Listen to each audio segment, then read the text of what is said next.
Hello everyone, welcome to this video on Microsoft Power BI. Now business intelligence refers to the strategies and methods used by companies for performing data analysis of any business information. Microsoft has been named a leader in the 2022 Gartner Magic Quadrant for Analytics and BI platforms.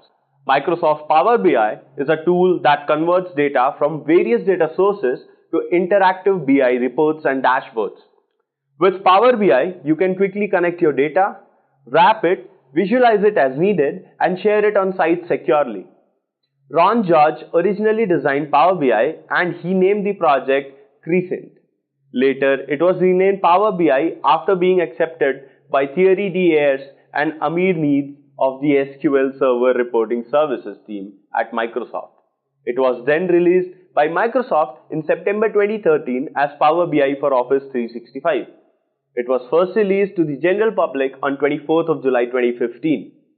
Now, in this extensive session on Microsoft Power BI, you will get to learn through a series of in-depth explanations of all the important concepts and multiple quizzes that you must answer in the comment section below. We will also discuss end-to-end hands-on projects that you can use to build your portfolio and improve your chances of cracking the next job interview. Let us now move on to the agenda of the session, but before that, please make sure that you subscribe to our channel and hit the bell icon for regular updates. Now, let us move on to the agenda points. We'll start with discussing what is business intelligence. And quickly after that, we'll also understand what are the various stages of business intelligence.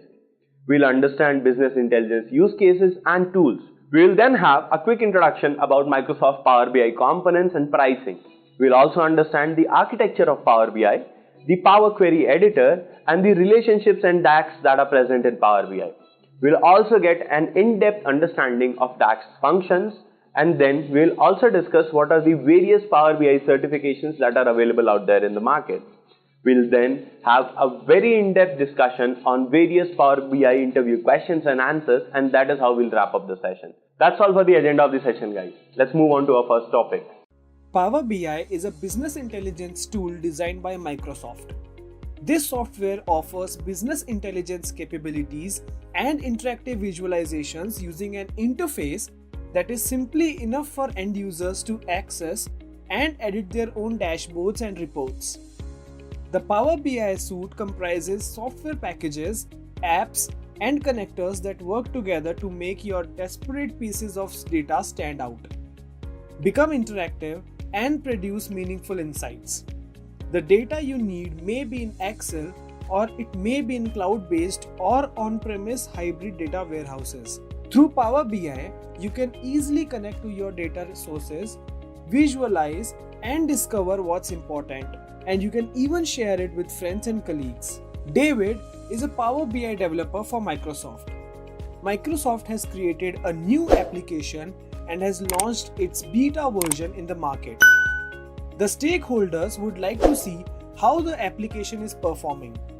So, David uses the data collected from various sources to analyze, find hidden patterns, and create dashboards which could be understood by everyone. By allowing users to connect, visualize, and share data with other users or stakeholders, Power BI can help users gain deeper insights into their business. Power BI is available in both free and paid versions. Depending on the role in a project or a team, Power BI may be used differently. Power BI may be used differently by other individuals in other roles as well. The Power BI service, for example, is primarily based for viewing reports and dashboards.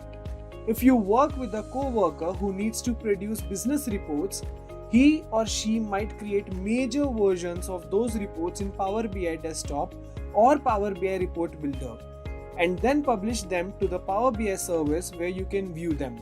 A colleague in sales, for example, might use the Power BI phone app to monitor progress on sales quotas and to research prospects. The Power BI APIs may be used by developers to embed dashboards and reports into custom applications or to push data into datasets. Let's see what are the deployment pipelines and best practices in Power BI. The first one we have is content preparation. In this, you get your content ready for lifecycle management. Next, we have development, where we explore the best ways to create content as a part of the development process for deployment pipelines. Then we have test, where we learn how to apply the deployment pipelines test stage to test your implementation. In production, when preparing content for consumption, use the deployment pipelines production stage. It is also possible for professionals to become Power BI developers from different backgrounds. Power BI developers should have a wide range of skills in addition to familiarity with the tool. Now let's take a moment to review the other skill a Power BI developer should possess. He should have expertise in business intelligence tool, and extensive data specific experience is also required. He should also understand all Microsoft business intelligence stacks, and he should also be experienced in data analytics and software development skills. On an average basis, Power BI developer's starting salary would be from 6 lakhs per annum to 12 lakhs per annum in India and will keep on increasing according to the experience. While in the USA, a Power BI developer earns from $200,000 per year.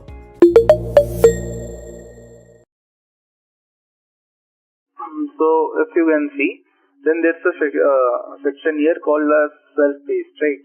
There's a section here called as self-paced. Go to that section, self-paced one, and then just scroll down. There you will be finding this project. Okay, there's a section here, project, and here it is, project 1. Fine. So just check it out once. This is where you will be finding it. And if you are here, just click on download. Okay, and download both the files. Second one is actually the dataset which we will be using in the project, and this one, this is the project file. That's it. So this is the project. Okay, just go to self-paced. In the self-paced section, just find a search for project. Okay, in the self-paced section, search for project, and in the project, just find it out.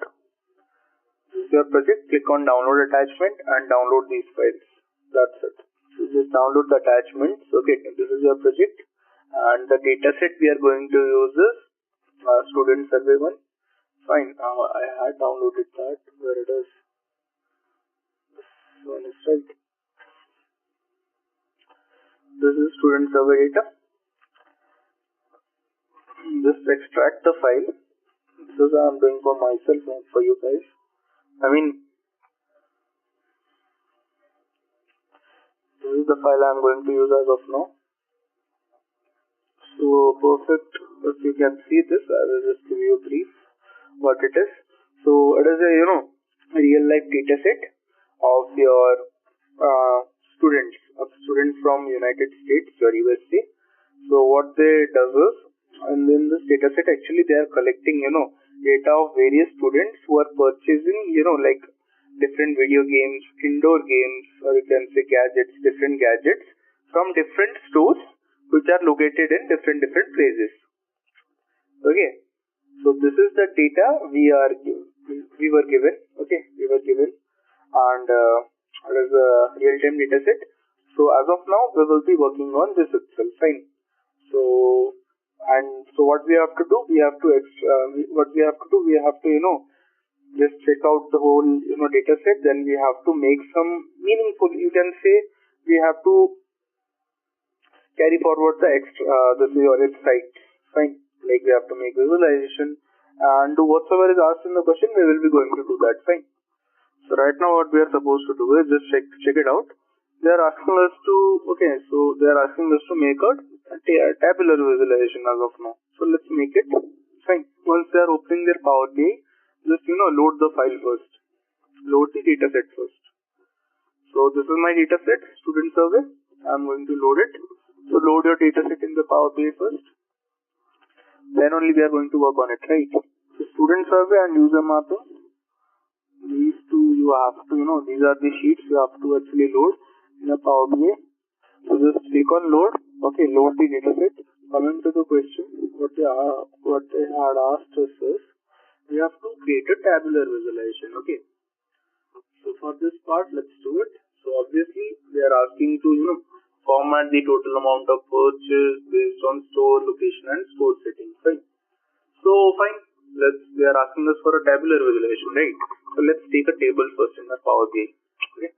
So as you can see my screen here, you can find table, and this thing is table. Just see my screen carefully now. Fine. Just try to understand what I am doing first. Because then, because I know like you're not doing it with me, then you will be asking just repeat once again. So what I'm trying to say is just try to understand first what I'm doing. If then you are having issue, then just let me know. Fine. So I took this, okay. I took this table as of now. After this, what I'm going to do is they asked us format the total amount of purchase. Okay, fine. Formatting part we will do later, right? First, let's make the table. Format the total amount of purchase based on store location and store setting. Open your Power BI. So once you are in the Power BI, just search for total amount of purchase. See what I'm doing right now. This is the total amount of purchase. Take it. Just click on it. Your Power BI is really intelligent tool. It's going to arrange everything. So it had arranged, and there's setting on based upon store setting. Let's check the question they are asking based on store location and store setting. So this is your store location. This is your store setting. And that's it. Your table had been created. This is how it's supposed to look like. Fine. And right now you guys can do it. And yeah, these are the columns, right? Whatsoever I took. Let's take the store location at the beginning. Fine. And store setting. Okay. And just altered the order, that's it. It should be like this. Store location, store setting, and total amount of purchase. They are asking us here format the total amount of purchase, and these are the conditions. If your total amount of purchase is in between 0 to 35,000, then it should be in red color. If it is in between 35,000 to 60,000, it should be in yellow color. So just like that. If it's greater than 60,000, it should be in blue color. So we have to format the total amount of purchase. Fine. So how we are supposed to do it? Just see my screen carefully now. This is your total amount of purchase. This is the column of total amount of purchase. Give it a right click here. If you are giving a right click, there's an option here, conditional formatting. Fine. Can you see? There's an option here, conditional formatting. And here in the conditional formatting, you have to go with the background color. Okay. You have to go with the background color. So once you are clicking background color, something like this will be appearing. So check the interface. I got the data from here itself. Can you see this? You got just click on download attachment. This is your project in cell paste. This is your project one. Click on download attachment. And here you are having data also. This is your student survey data. And this is your PDF. That's it. Okay. That created table data. Table here it is the table. Can you see this? Then the visualization, there's something called table here. This is your table. Okay. Just hover over this icon and it will show you it's a table. That's it. Fine. And now put the values whatsoever is given. Go to the sum of total amount of purchase. Fine. This column we have to actually format. Give it a right click here. And there's the option here, conditional formatting. And in the conditional formatting, click on background color. And if I'm clicking on background color, here something like this will appear. So if you are here, so I will be moving ahead. So I will be moving now. Okay. So here itself in the format style, change it to rules. Okay, because right now we are going to mention some of the conditions. Those are called the rules actually. Fine. So, and in this part, okay, so we are going to mention some of the rules as I told you. They are mentioned in the question, right? If the total amount of purchase is in between 0 to 35,000. Okay. 0 to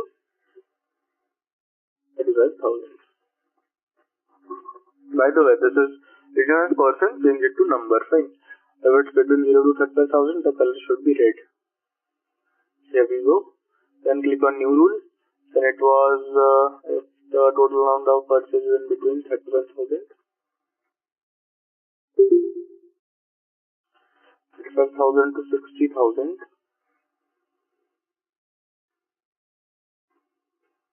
Okay. Should be in yellow color. Yellow, right? It should be yellow color. Perfect.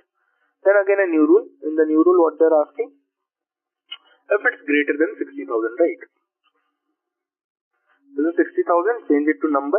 And here, yeah, if it, we can't leave it as 0, right? Or else this option won't come. So make it as 1 lakh. That's it. Just do this part and click on OK. And as you can see, this thing had been changed. Okay, the blue color is a little bit faint. I will be changing it. Just a second. So in the blue color, let's take this one. Fine. So everyone, this is what we are supposed to do. Just check it out. So as you can see, now it's changed to the right color, right? So right now I will be moving ahead. Fine. What we have to do is go to the question.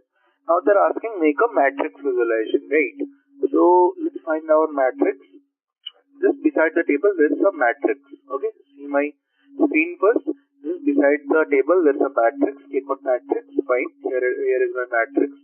And okay, click on your matrix.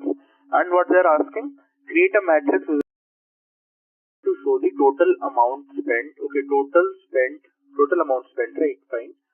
So here we will be searching for total amount first. Total amount, okay. After that, what they are saying, total amount. This is right here. They are saying total amount of purchase by store setting, right? No, this is total amount spent on outdoor sport across different ages and store setting. Okay, let's find our outdoor sports also. So this is your outdoor sport. Let's search for outdoor. This is your outdoor sport kit and based upon store settings, right? If I'm not wrong, it's based upon different ages and store settings, right? So this is your ages, age, and slash should be store settings. So if you are doing it, then it should appear something like this. Okay.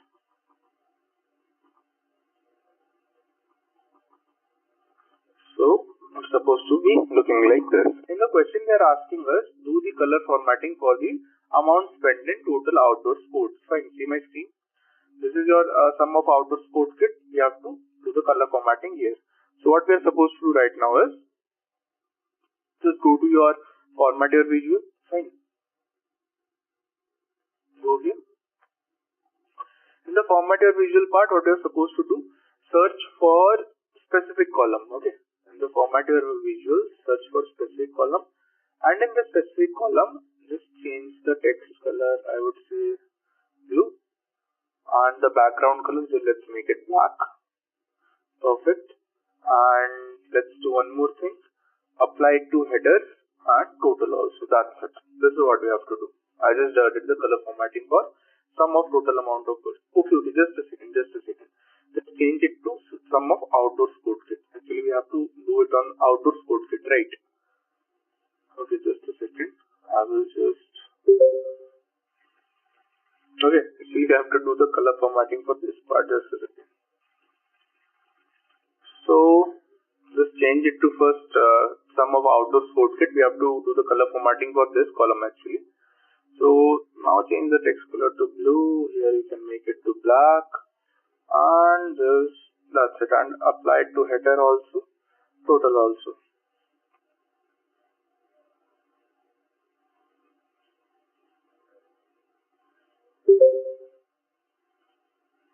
Okay, you have to do it here itself. Fine. Let's go back. That's it. And let's move to next question. Let's make a funnel chart. They're asking to create a funnel chart. Fine. Just go to visualization. And here you can see funnel chart. Fine. Here you can see funnel chart. Make it. And what they're asking after that, create a funnel chart to show the total amount of purchase. Fine. Total amount of purchase. Okay. By store settings. We are saying right. If I'm not wrong. By store settings. Fine. This is your store setting. Pick it up. And that's it. This is how it's supposed to look like. Okay. This is how it's supposed to look like. Make it, then okay, wait, I will do the second part also. And what they're asking, show the data label as percentage of first. Show the data label of percentage of first. Okay. Show the data label as percentage of first. So just go to your format your visual. Fine. Here in the data label part, okay, that's the option here. Option here label contents, right? Make the label contents as percentage of first. So whenever we are doing it, it means that the second part and third part, they will be, they will be coming in percentage as compared to the first one with regard to the first one. This is what we have to do. What they are asking is, see, the suburban in your visualization, okay. So the suburban is already the max, okay. It is the 100%, fine. But what in the question, if you had seen, what they are asking is show the data label as percentage of first, fine. So it means that the urban part and rural part, it should be coming in percentage because this thing is already as 100%, right? So the urban data and the rural data, these compositions should be, like it should be coming in percentage with regard to the first one.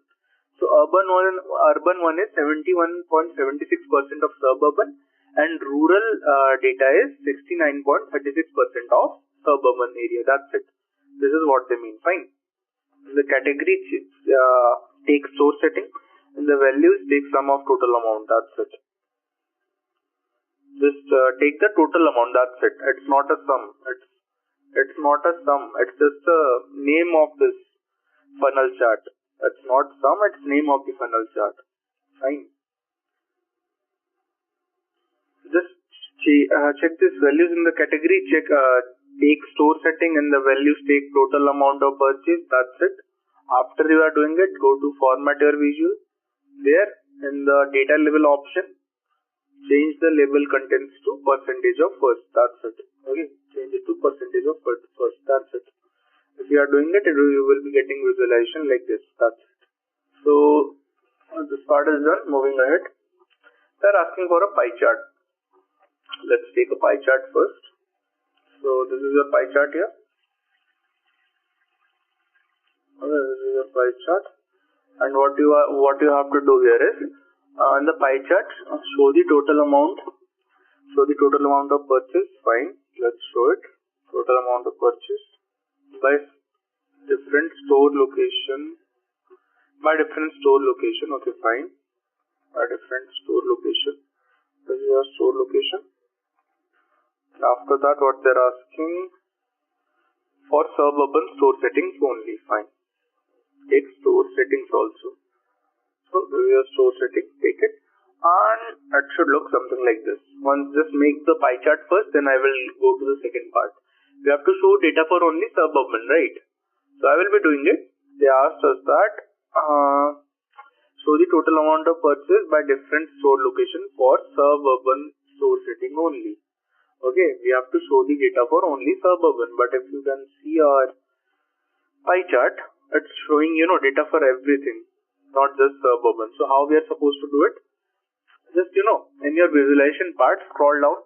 See, I'm scrolling down to the end. There's an option here called drill through. Just see it carefully. There's an option here called drill through. Okay? There's an option here called drill through. So in this drill through option, can you see store setting here? Just drag and drop your store setting in the drill through. Okay? Just drag and drop your store setting here itself. And if you are doing it, now you can see you are having rural, suburban and urban area data. So you have to show the suburban only, right? So if I'm clicking it, see, it's showing me suburban area only. If I'm clicking to urban, it's showing me urban area only. And because we have to show only suburban, so click on that. Yeah. So now I can see, okay, this is how it's supposed to be. Now I will unselect this. That's it. So here, once you are done with your visual, like, see, we have to show the suburban area, right? So here, you can see, right, this is a suburban area. Just unselect this. That's it. So it's not going to change anything when it comes to other visuals as of now. Fine. This is how it's supposed to look like. So it's completely fine. Okay. So I had just unselected that right now. But if I have to show it to someone, I will be showing it just like this. Okay. Just drag and drop your store setting in the drill through. Okay. Just drag and drop here. Just click on suburban because they are asking for suburban data. Fine, it's showing. Just unselect this. You can go with urban also. You can go with rural also. But we have to show suburban. So once you are showing it, that's it. Just unselect this. That's it. You must have noticed that I'm not, dragging and dropping in some particular field. I'm just, checking the boxes and that's it. Power BI is arranging everything on itself. As I told you, right, Power BI can do this thing on its own. If I rarely go with this thing. I rarely go with, manual changing of data. Almost every time I go with this thing. Your Power BI is already automatically going to handle the data. If the change is needed, then I will do it on myself, but most probably no. So, just check the boxes, it will arrange everything on its own. That's it. Fine. I hope this thing is clear. Right now we are going to switch page. Fine, everyone. Right now we are going to switch page because see, if I'm going to add more visuals here, it will be messy, right? So switch page, make a new page. Fine. And here in the page, right now they're asking for scatter plot, right? Okay, this is scatter plot. So quickly make a scatter plot. This is your scatter plot actually, yes, fine. So click on this. This is your scatter plot. And what they're asking here is video game purchase and outdoor spend across different ages, fine. Video game purchase, fine. Let's take it. This is your video game purchase. And what they're saying, purchase and outdoor sports went across, okay, and outdoor sport. So your outdoor sport went across different ages, right? And across different ages. So if I'm clicking it, see, it's going to arrange everything. So as you can see right now, this thing is looking like this, right? This thing is looking like this. But this thing, actually the real data shouldn't look like this, fine. So right now I will be doing something. Can you see? In the size part, it's my sum of age. So I will put my age in the legend, fine. I am putting my age in the legend. And that's it, done. So this is how your scatter plot should look like actually, fine. So I had just put my age in legend, that's it. In the x-axis, it is sum of video games. In y-axis, it is outdoor sports. And in the legend, it's age, fine. Okay. In x-axis, it's sum of video games. In y-axis, outdoor sport. And in the legend, it's age, fine. Fine. So let's move, fine. Okay. So let's move. So right now, as you can see our question, what they're asking us is, make a sand dance plot. Fine. The sand dance plot isn't available. It's not a normal tool. Fine. The sand dance plot is not a normal visualization. Let's say it's not a normal visual yet. Okay. So you can only find it if you are having, okay, here in your case, see, I will show you this thing. In my case, there are lots of visuals here, fine, but in your case, it won't be there. For this, you will be needing firstly, you should click on these three dots, then click on get more visuals. But for this, it will be asking for signing in. So if you are having credentials, just click on three dots, okay? Just click on three dots, click on get more visual, and after that, here you can search for sand dance. Okay, this is your sand dance, okay? This is one of the visuals. So if you are clicking it, okay, so something like this will appear, and if it's appearing, click on add, okay, and if it's appearing, click on add, that's it. So it will be added to your this visuals, view.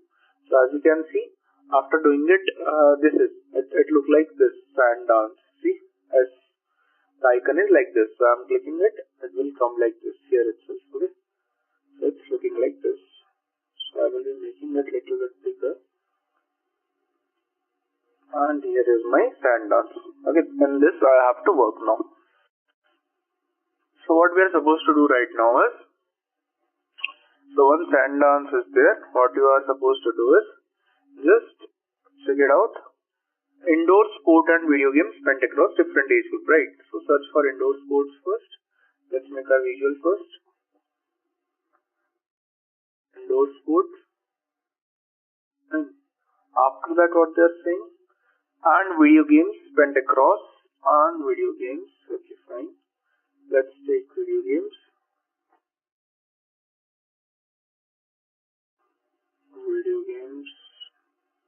spent across the different age groups. Different age group. This is your age group. Fine. So this thing is done. Just a second, I will show you.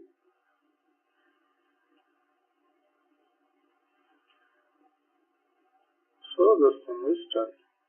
This I will maximize it, and what I will do is, okay, after coming to this thing, just everyone, just see my screen.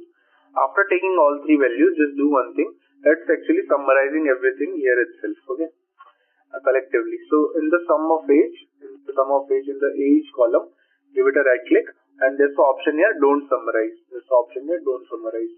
So click on don't summarize, and that's it. So right now, it's in right format. See, you can check it out, tree map, stacks, observer. So this looks 3D actually. So it looks cool. So this is how it's supposed to be. For getting 3D view, you have to select stacks.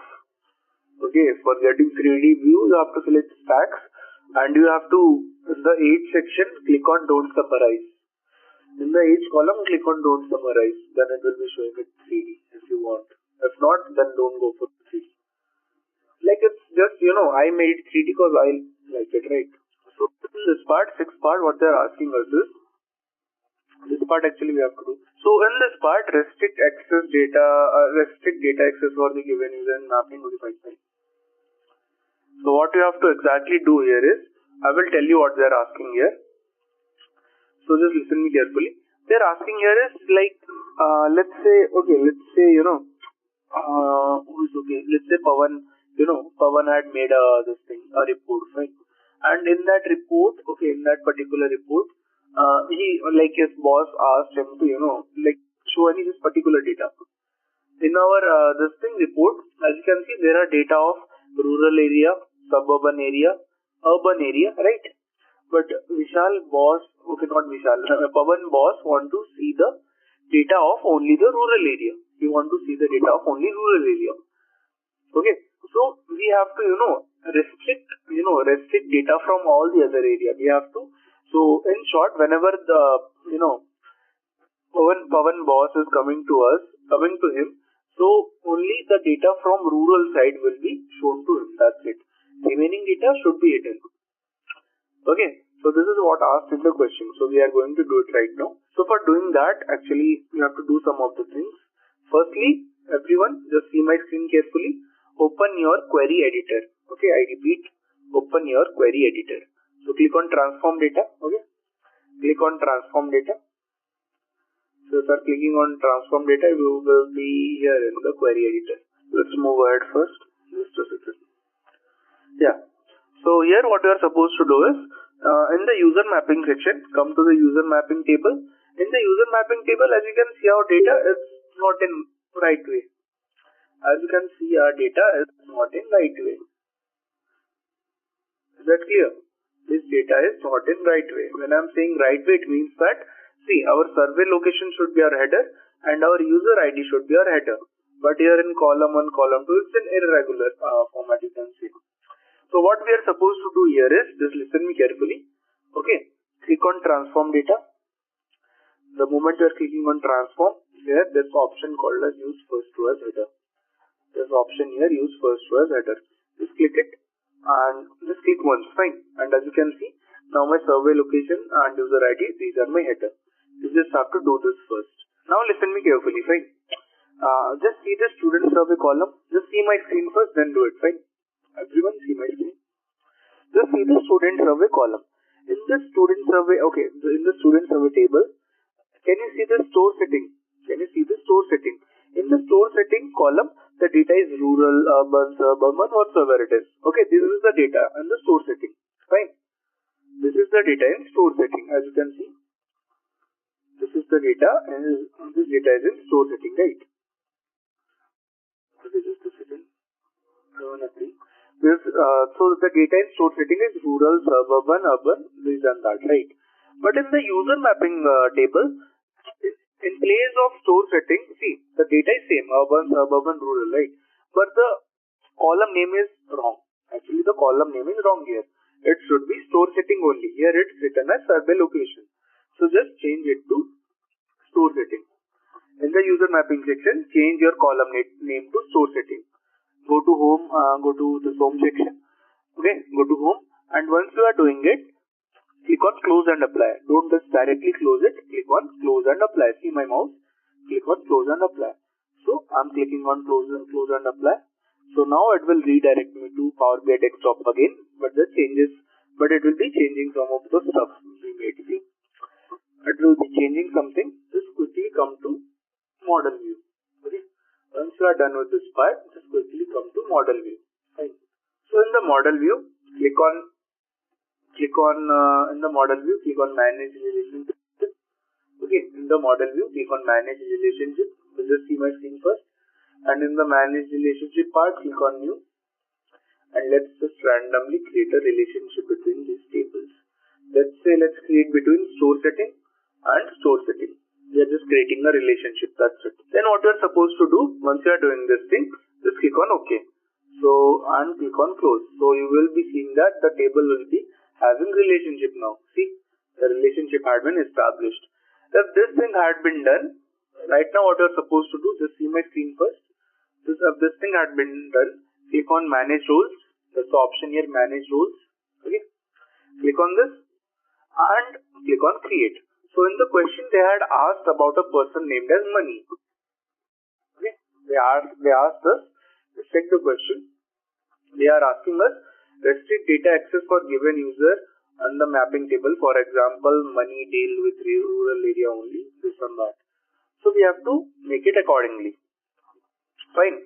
So click on create. The role name should be Money. And what you are supposed to do, click on user mapping. There are 3 dots again here. Click on that. Click on add filter. Then in the add filter part also, what you have to do, everyone, you have to go with your store setting. Okay. You have to go with your store setting. So this is the hierarchy. So actually just click on user mapping, click on add filter and go to store setting. Okay. And in the store setting part, instead of value, you guys have to write rural, because we have to only see the rural area. By the way, be careful with your spelling, because if the spelling is wrong, okay, if the spelling is wrong, then you couldn't, apply the changes. So change it to rural, and once you guys are doing it in the store setting, write as rural, because Money have to see only the rural area data, right? So here in the rural part, what you're supposed to do after doing it, click on save. So this thing had been done, right? Just click on save. So once this thing had been done, now see my screen, everyone. Just click on view as, and if I'm clicking on view as, there's the option here, Money, right? We had made a view for Money. Click on Money and click on OK.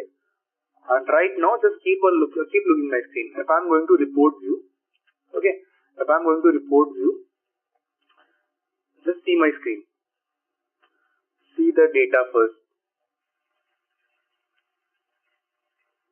You have to view as Money. I'm clicking on OK. Now viewing as Money. Why all the data is showing? Just a second, everyone. Let me check the data again. Seems like my spelling is wrong or what? Yeah, it should be rural, right? Everything is right. Then how come? So if I'm clicking on view as Money, okay.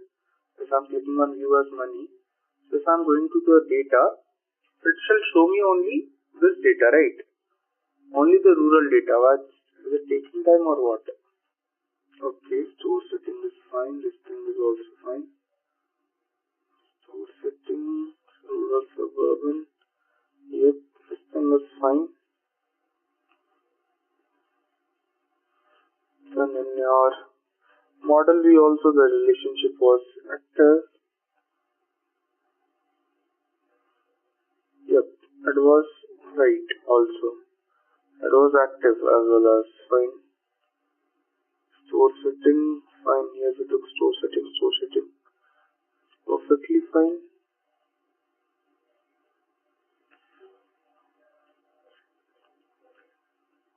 Maybe everyone, actually the relationship is, there must be something with the relationship part.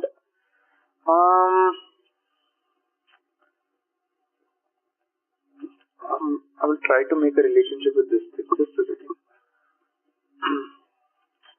Let's do one thing. Delete this relationship. Okay. Delete this relationship. and try to do one thing. Search for store setting here. Okay, this is a store setting, right? And here also search for store setting. Pick it up and drop it in store setting. The relationship had been made. The relationship had been made. Now it should. Okay, why it's not showing? That's what I'm thinking. Yeah, now it's showing. Okay, perfect. Now just try to change the relationship again. Now it's showing. So it's only showing the rural area data. Okay, got it? See, rural. That's it. Just go to your this thing, model view, and here just search for store setting here. Drag and drop your store setting here itself in the store setting. So if you are dragging and dropping it in right column, so it shall create a relationship. That's it. Drag and drop, put it here. That's it. That will be, the relationship will be made on its own. So now you can, once this thing is done, you can click on stop viewing. So if you are clicking on stop viewing, the data will be back to normal. Fine. Just save your file first. Just save your file. Just save your file. Just save your file. That's it. Okay. This is what I did here. Okay. So right now what you are supposed to do is, let's move ahead. Fine. Okay, fine. I will be moving now. I will be moving to next part. So they are saying publish the report on Power BI Cloud Service. So just see the question they are asking. Publish the report on Power BI Cloud Service. Okay, let's publish the report first. But before publishing the report, actually you need to create your workspace. So for that, just go to the site. Just go to the site. So once you are logging here, click on workspaces. Once you are logging here, click on workspaces, and there's the option here, create a workspace. So just click on create a workspace and create a workspace. Let's say I will name my workspace as, what shall I name? Let's say Dino.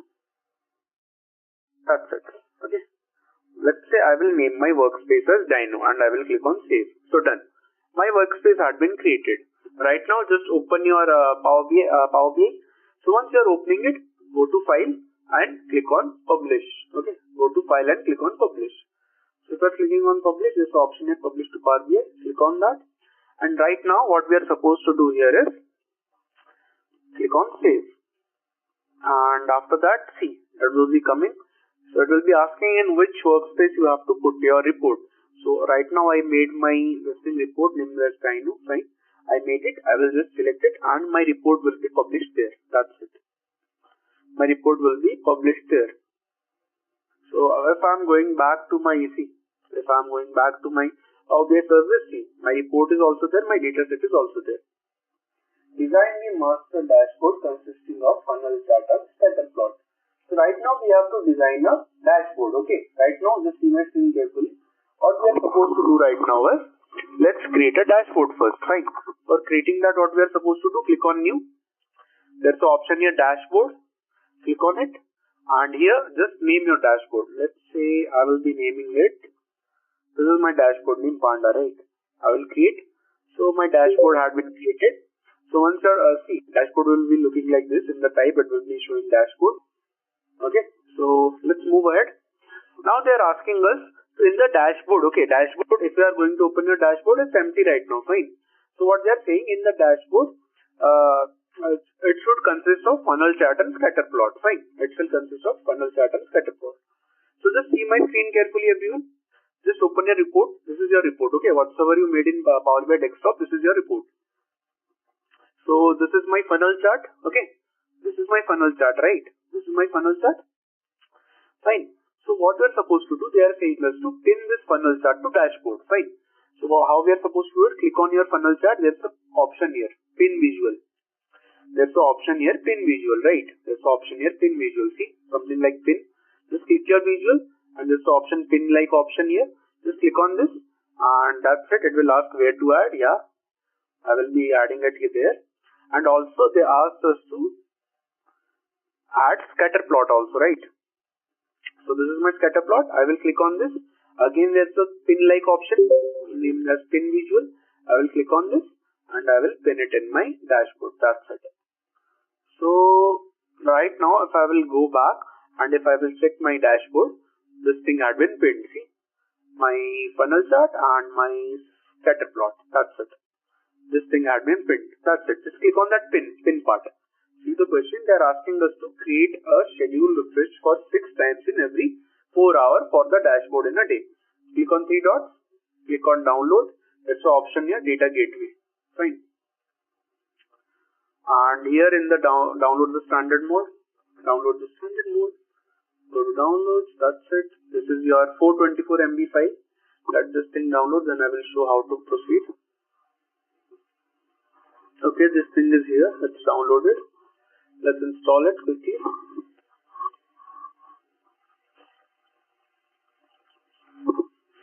Just a sec. Where is the setup? Let's just come. Now let's come in. Just a second. Oh, here we go. Let's close this one. Okay, download this one. Okay. Accept it. Just see how I'm doing it. Fine. So that will be new.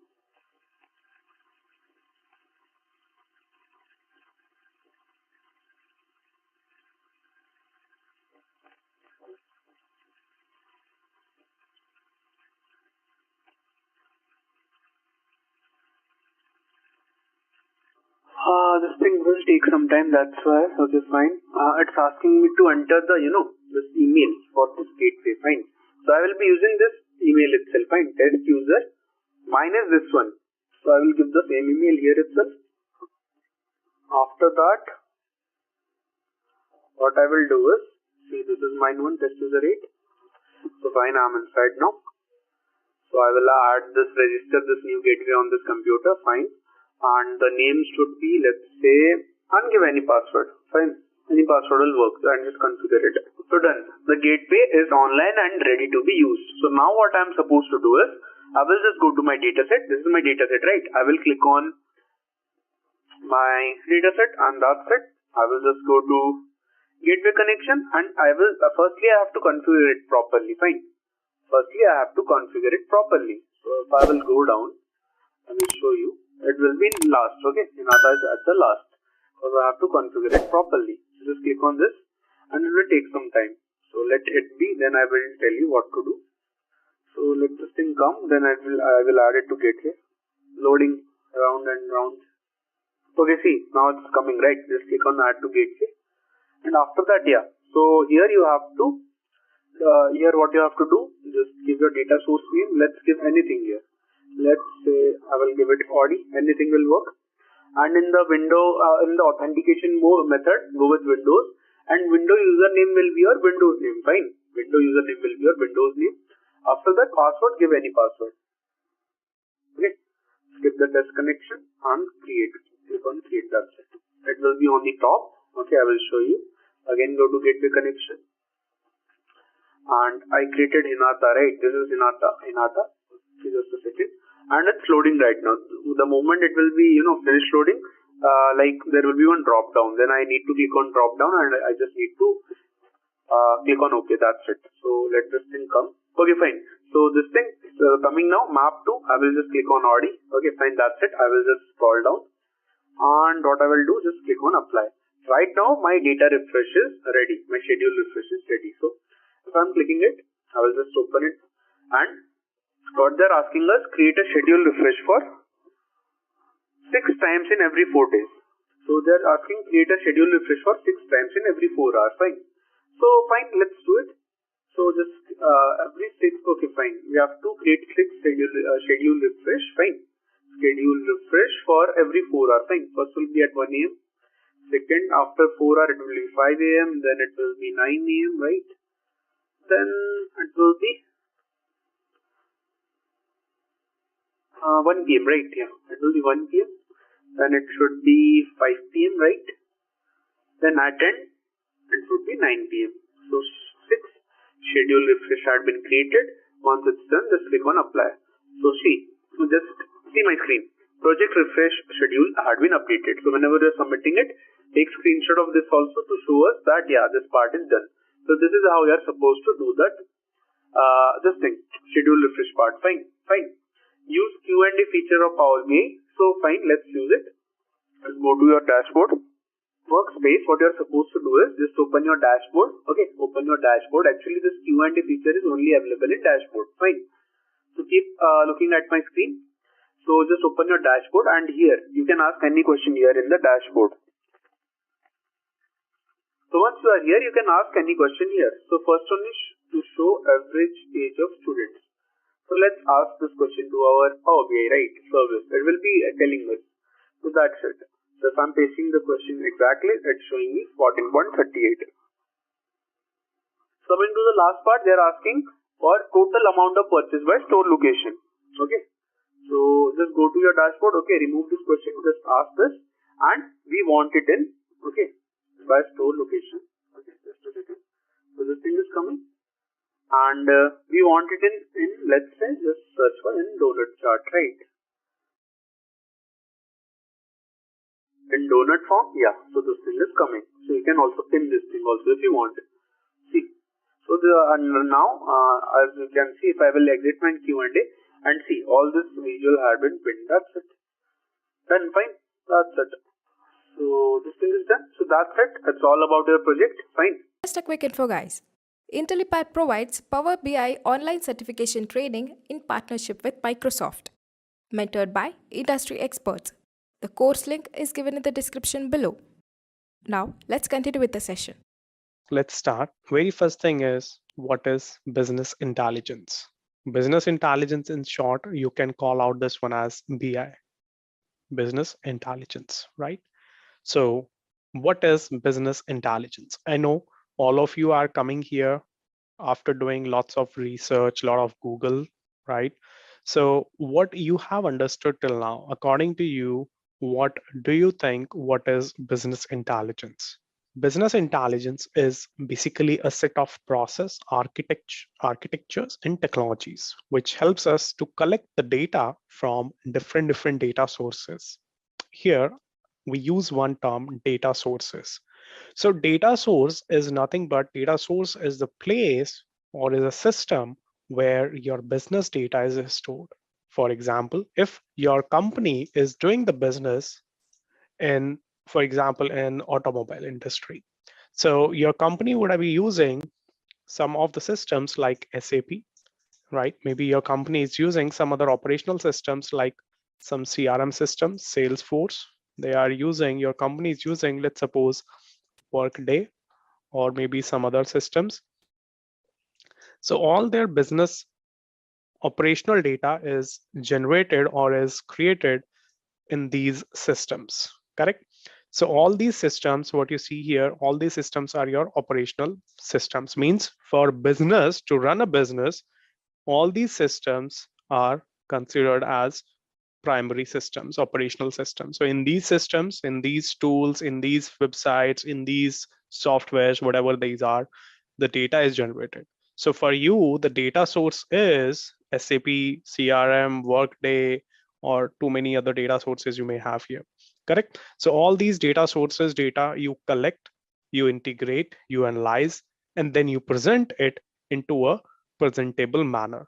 Why? So that the business stakeholders or your business users, business end users can take the better business decisions using your presentable data, right? So business intelligence is a technology, right? Business intelligence is not a tool, correct? For example, ERP. ERP is a technology. To work in ERP, we have many tools like SAP is one of the tool. We have Microsoft Dynamics 365, that is another tool. Oracle Apps, that is another tool. Tally ERP is another tool, right? So ERP is a technology, same as business intelligence is a technology. And to work in business intelligence technology, we have so many tools like Power BI, Tableau, and too many other tools. All right. So in business intelligence, we have 4 generic stages, right?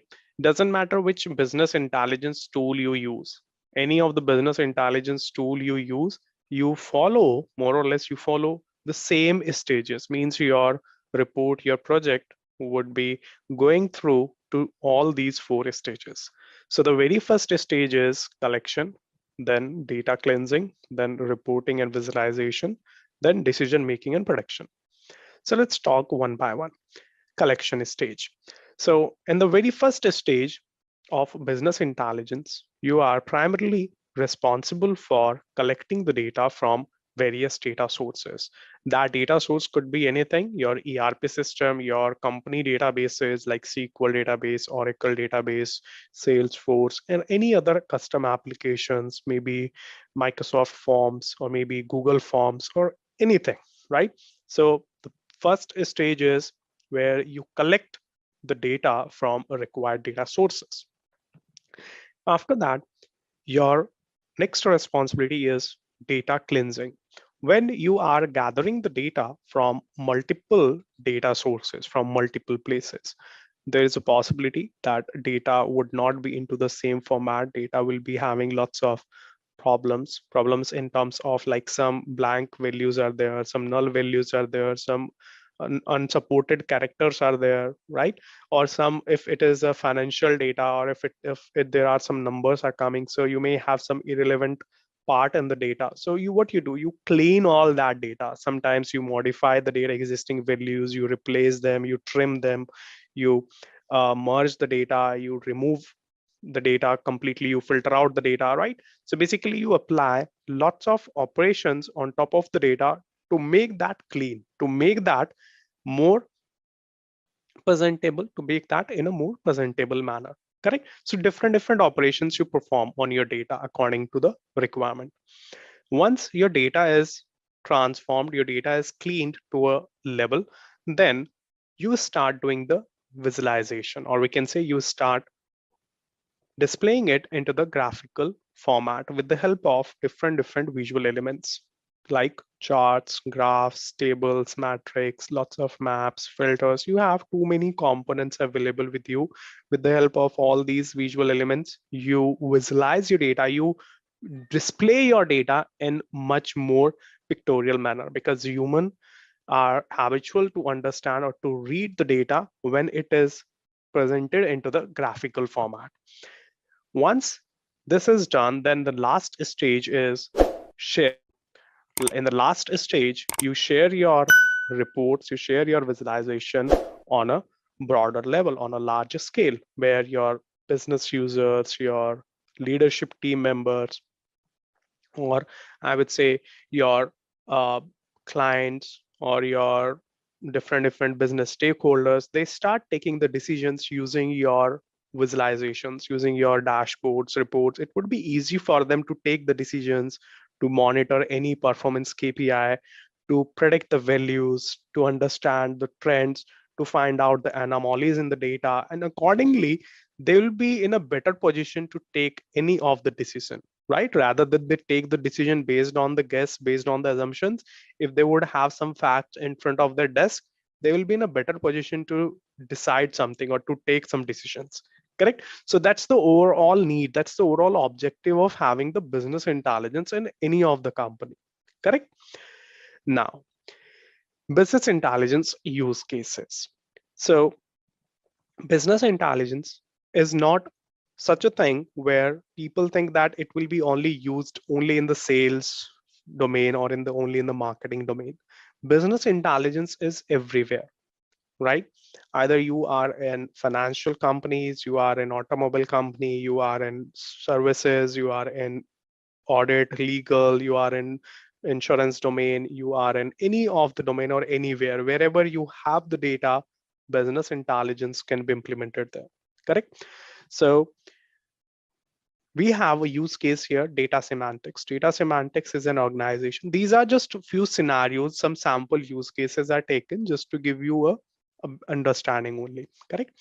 So data semantics is a company where data semantics is using business intelligence for their sales reporting and sales prediction dashboards. With the help of these sales reporting and sales dashboards, their business users are able to take the decisions at the right time. They can easily discover why or in which area their sales is dropping. Accordingly, they can make the better plans. They can make a strategy to understand which actions they need to take in that particular region.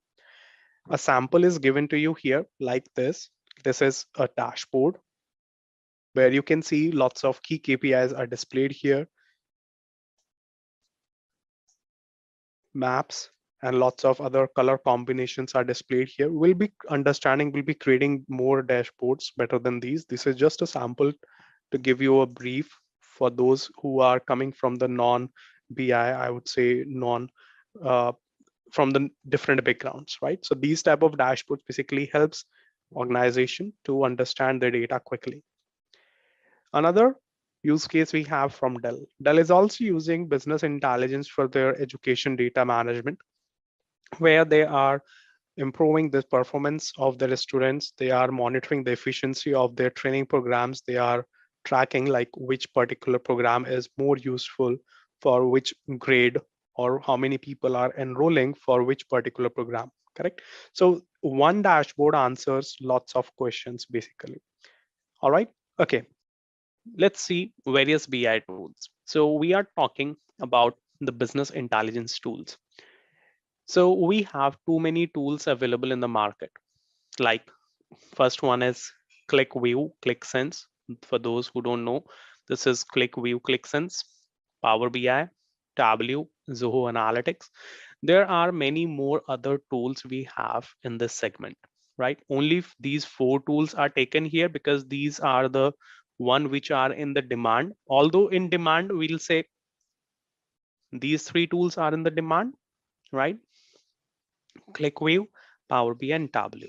But Zoho Analytics is also somewhere in demand, I would say, right? It's a debatable question, like why it is in the demand, because some of the companies who are using Zoho other software, other tools like Zoho CRM, Zoho ERP, such companies prefer Zoho Analytics tool basically, correct? But these 3 tools, Tableau, Power BI, Click, these are no doubt very popular in this segment. Correct. So we are here to learn for Power BI only, but we'll be putting some shade on why Power BI is better, or why Power BI is, I would say, in demand than Tableau and Click. Okay.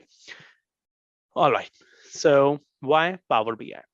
Well, all the tools are having almost similar functionalities, right? So the situation is something like, if I say why, let's suppose you go to market and you want to purchase a new laptop, right? You have multiple options. Either you can purchase a Lenovo laptop, you can purchase a Dell laptop, you can purchase a HP laptop. So which one is best and why?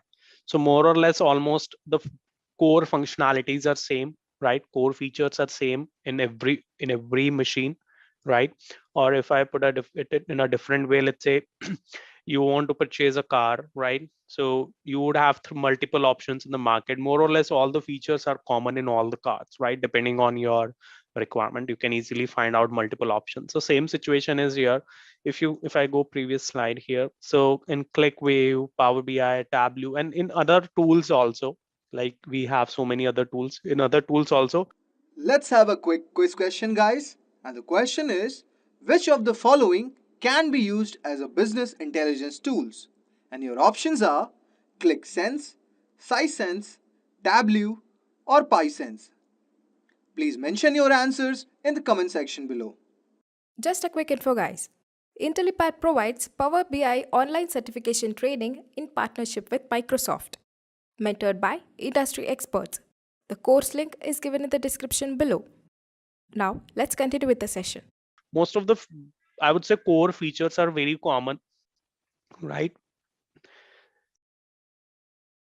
So it's not like one tool provide only this functionality, other tools are not having. To be very frank, almost all tools are having the very similar functionalities, right? But few things which you see in Power BI, and because of these, only Power BI is gaining the popularity in the market, right? So the number one reason is affordability, no doubt. Power BI is very less expensive in this segment.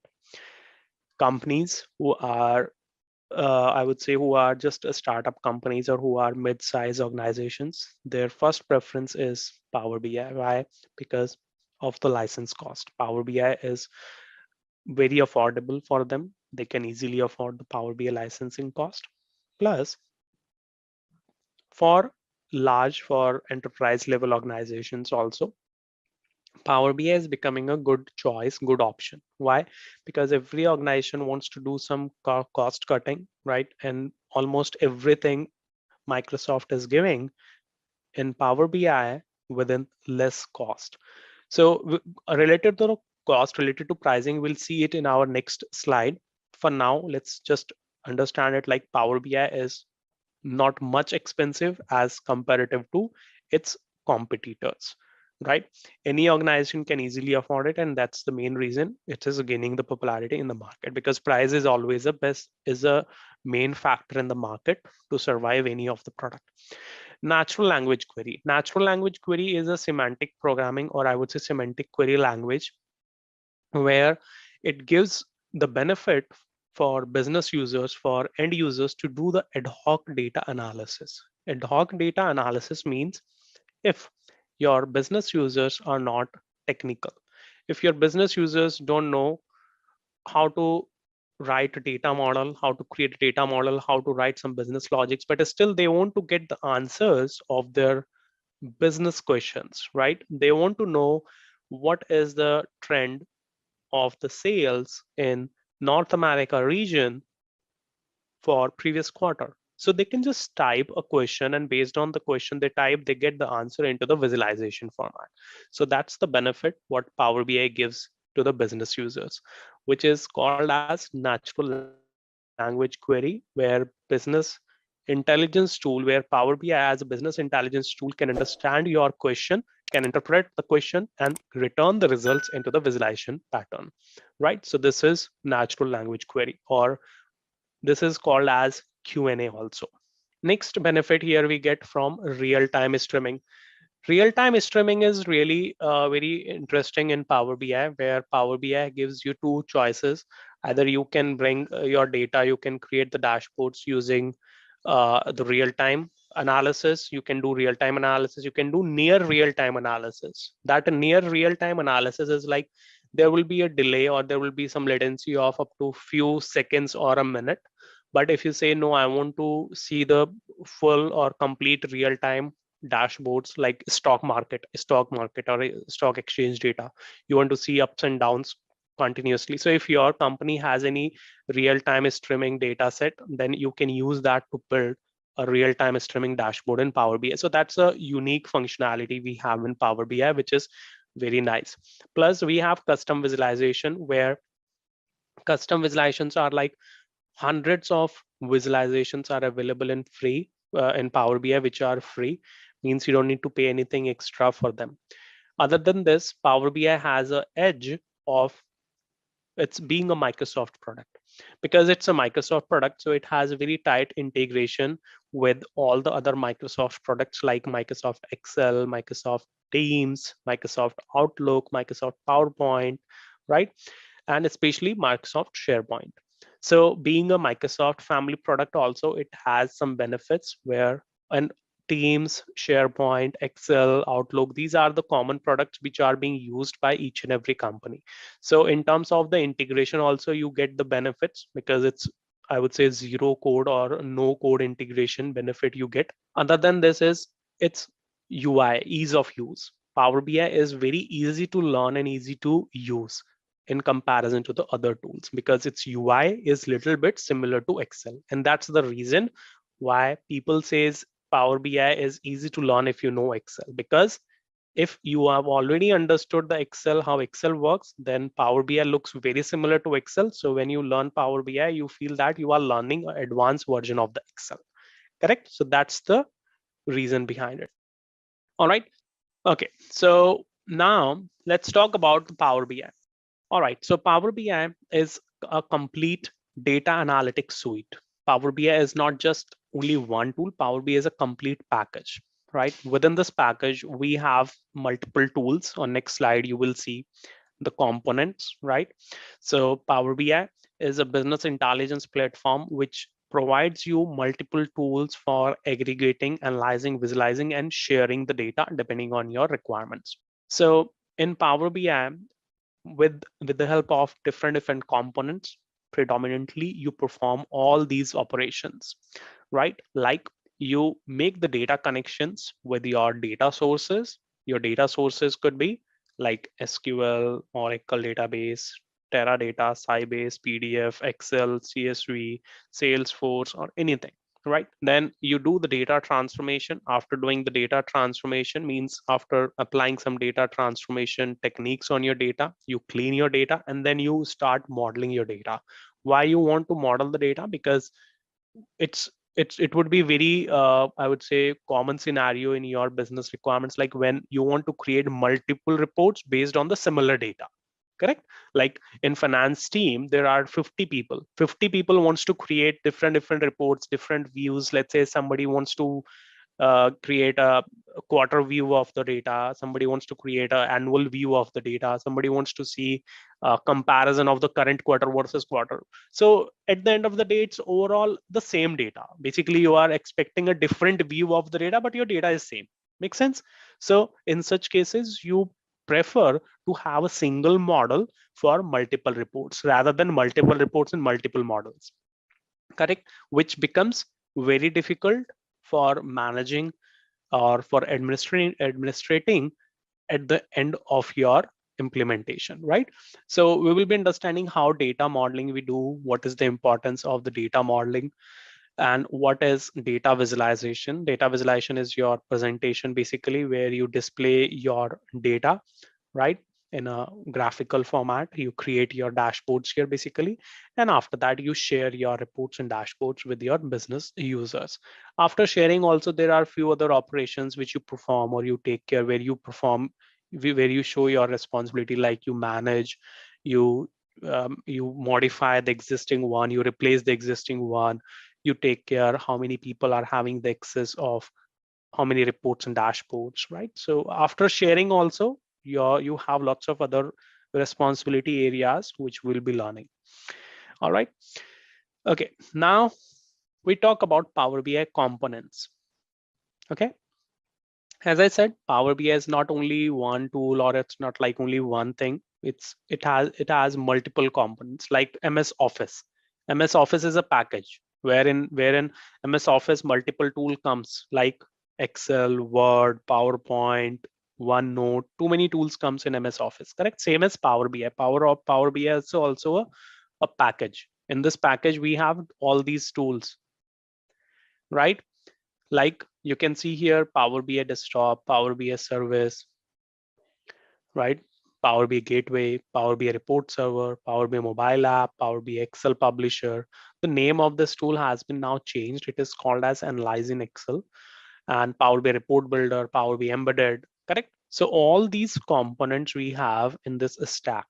All these components will be learning, will be talking, but the major focus would be on these three tools: Power BI Desktop, Power BI Service, Power BI Gateway. Okay, because every company use these three components most of the time, right?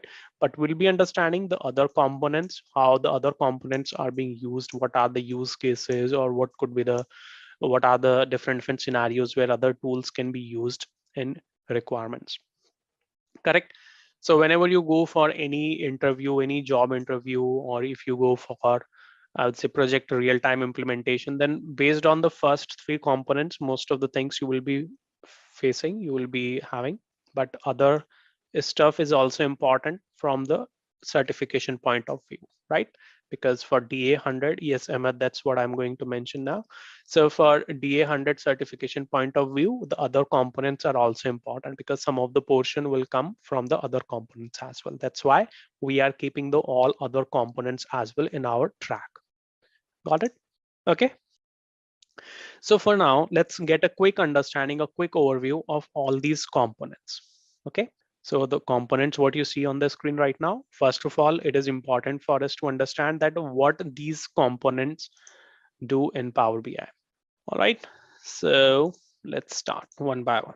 So very first is Power BI Desktop. All right, so first let's talk about Power BI Desktop. So Power BI Desktop is a free desktop application which helps you to connect with different data sources, and using this tool basically you create your reports. So Power BI Desktop is a standalone application which needs to be installed in your laptops, in your machines, right? So Power BI Desktop is already installed in my machine. So if I start the Power BI Desktop here, you see here, right? So this is Power BI Desktop. So let it open first. I'll show you how it looks like, and then we'll proceed on the next component. So this Power BI Desktop is the main tool where we'll be spending most of the time. All right, so when this Power BI Desktop is launched, you see this welcome screen. You can close this, and now you see this window. This is your Power BI Desktop, right? This Power BI Desktop is completely free, right? Within this tool, we perform all our most of the operations we perform within this tool. Okay, so for now, I close this tool. Now, this was just a preview of the tool, how it looks like. Now, let's see what is Power BI Service. So Power BI Desktop is a tool which you install in your machine, in your systems to develop the reports. Then Power BI Service is a cloud-based service where your business users use the reports, where they view the reports and dashboards, right? So as it mentioned here, Power BI Service is a cloud-based. That means it's an online portal, which means you don't need to install anything for it. What you need a browser that I already have, right? And I need to log into Power BI. So I need a URL, and to log in into this Power BI service, I need the credentials, right? So here to enter the credentials, we must have the Microsoft account or our work account. Work account also we can use here. You cannot use your personal accounts here like Gmail accounts, Yahoo accounts, right? Personal Gmail, personal accounts, you cannot use here. Only Microsoft account or your work account is allowed here, right? You can use your I would say your student account also if you are a college graduate. If you are a student and you have a Microsoft account, that also you can use here, right? So now the point is, if you do not have the Microsoft account, or for any reason, if you do not want to use your organizational account, your work account, how will we proceed for this? Okay, for now, I'm just entering here my credentials. So once I enter my credentials here, I'll be logged into my Power BI service account. This is Power BI service account, which is completely cloud-based application, means you can access this one from anywhere, right? Here, lots of reports, spaces, workspaces are available, right? Too many things you have. From here, you can access the reports, you can manage your dashboards, you can access, if I open any of the report as a business user, I can open the report here, I can access the reports, I can slice and dice the data, I can filter it, I can export the data in Excel, PowerPoint, PDF. I have lots of options available here, right? So this is Power BI service. To log in into Power BI service, we need an account, right? We need this account, Power BI Pro account. So this Pro account will be given to all of you in module number 5. All right, clear guys, what is Power BI service? So Power BI service is a cloud-based application from where your business users interact or they access the report dashboards basically, correct? Now, Power BI Gateway. Power BI Gateway is mainly used for scheduling the data refresh, right? For example, today I create a report and I publish it. I share it with my managers, right? Now, my managers would like to see updated data on daily basis. So obviously, I will not be doing the manual data refresh on daily basis. So using the Power BI data gateway, using this component, I can enable the schedule data refresh, means auto data refresh. So there will be a scheduler or a job created behind the scene, and that job will be running all the time. And in the patches, right, it will be pulling the data from the system, from the source systems, and will be refreshing the data, correct? So this is basically a refresher, or I would say it's a mediator which refresh the data in silent mode. Okay. Now this data gateway basically is just a component which is installed in your machine. So here you can see on-premises data gateway. This gateway is installed here in my machine. Behind the scene, this gateway is refreshing the data, correct? So this gateway is refreshing. This gateway is just a service which is running behind the scene in my machine, in my server, right? And this is refreshing the data. So if I go to a particular data set, and from here you can see all these are the data sets. In these data sets, data will be refreshing. So for example, for this data set, you want to refresh the data. So you will be going here to gateway connection. You will be going to scheduled refresh, and then you will be turning on this data refresh. You turn on the data refresh. You define here at what time you want to refresh data automatically. At 9 a.m. I want to refresh. So you define the time, you click on apply, and that's it. Your auto data refresh has been triggered. Now data will be automatically refreshing at 9 a.m. in this particular report. Got it? So all this is possible just because of this data gateway, because data gateway is running in my machine. This gateway is running in my machine. That's why that option was appearing there, and that was allowing me to enable the scheduled refresh. Correct? This is completely free. Yes, it is. Gateway is also free. Okay.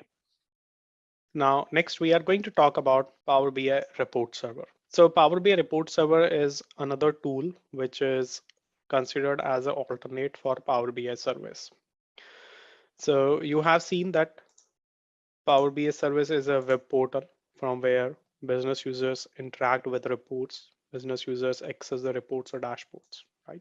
Similar to this portal, also we have one more portal that is called Power BI Report Server portal, right? That Power BI Report Server is a on-premises portal. Means Power BI service is a cloud application which is completely managed by Microsoft, but there is another portal which is on-premises. Means Power BI Report Server is completely managed by the organization, by our organization. Just a quick info, guys. Test your knowledge of Power BI by answering this question. What area do you go to change and reshape the data in Power BI? A. Data transformation. B. Data editing. C. Question editor. D. Data modeling. Comment your answer in the comment section below. Subscribe to Intellipaat to know the right answer. Just a quick info, guys. Intellipaat provides Power BI online certification training in partnership with Microsoft, mentored by industry experts. The course link is given in the description below. Now, let's continue with the session. It is generally used in such cases like if your company do not want to put any data on the cloud, if your company do not want to move any of the report on the cloud, but still they want to use the Power BI, then Power BI Report Server can be used as an alternate. Okay, so we'll be using this one in practical scenarios, how we configure this, how we download this, how we install this. We have Power BI mobile app. Nowadays, each and every application is available for mobile use. So Power BI is also available for the mobile phones. If you are Android, iOS, or a Windows user, you can easily install and download and install the mobile app in your mobile devices or in your tablet devices. Through that, you can securely access, you can view your reports, you can view your data from anywhere. This is very useful for, especially for those who do a lot of market research, market surveys, or market visits. They can easily access their dashboards from anywhere.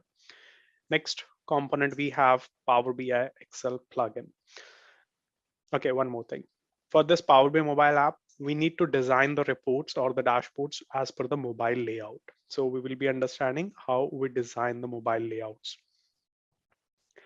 How this Power BI Excel publisher works, how this Excel can be integrated with Power BI.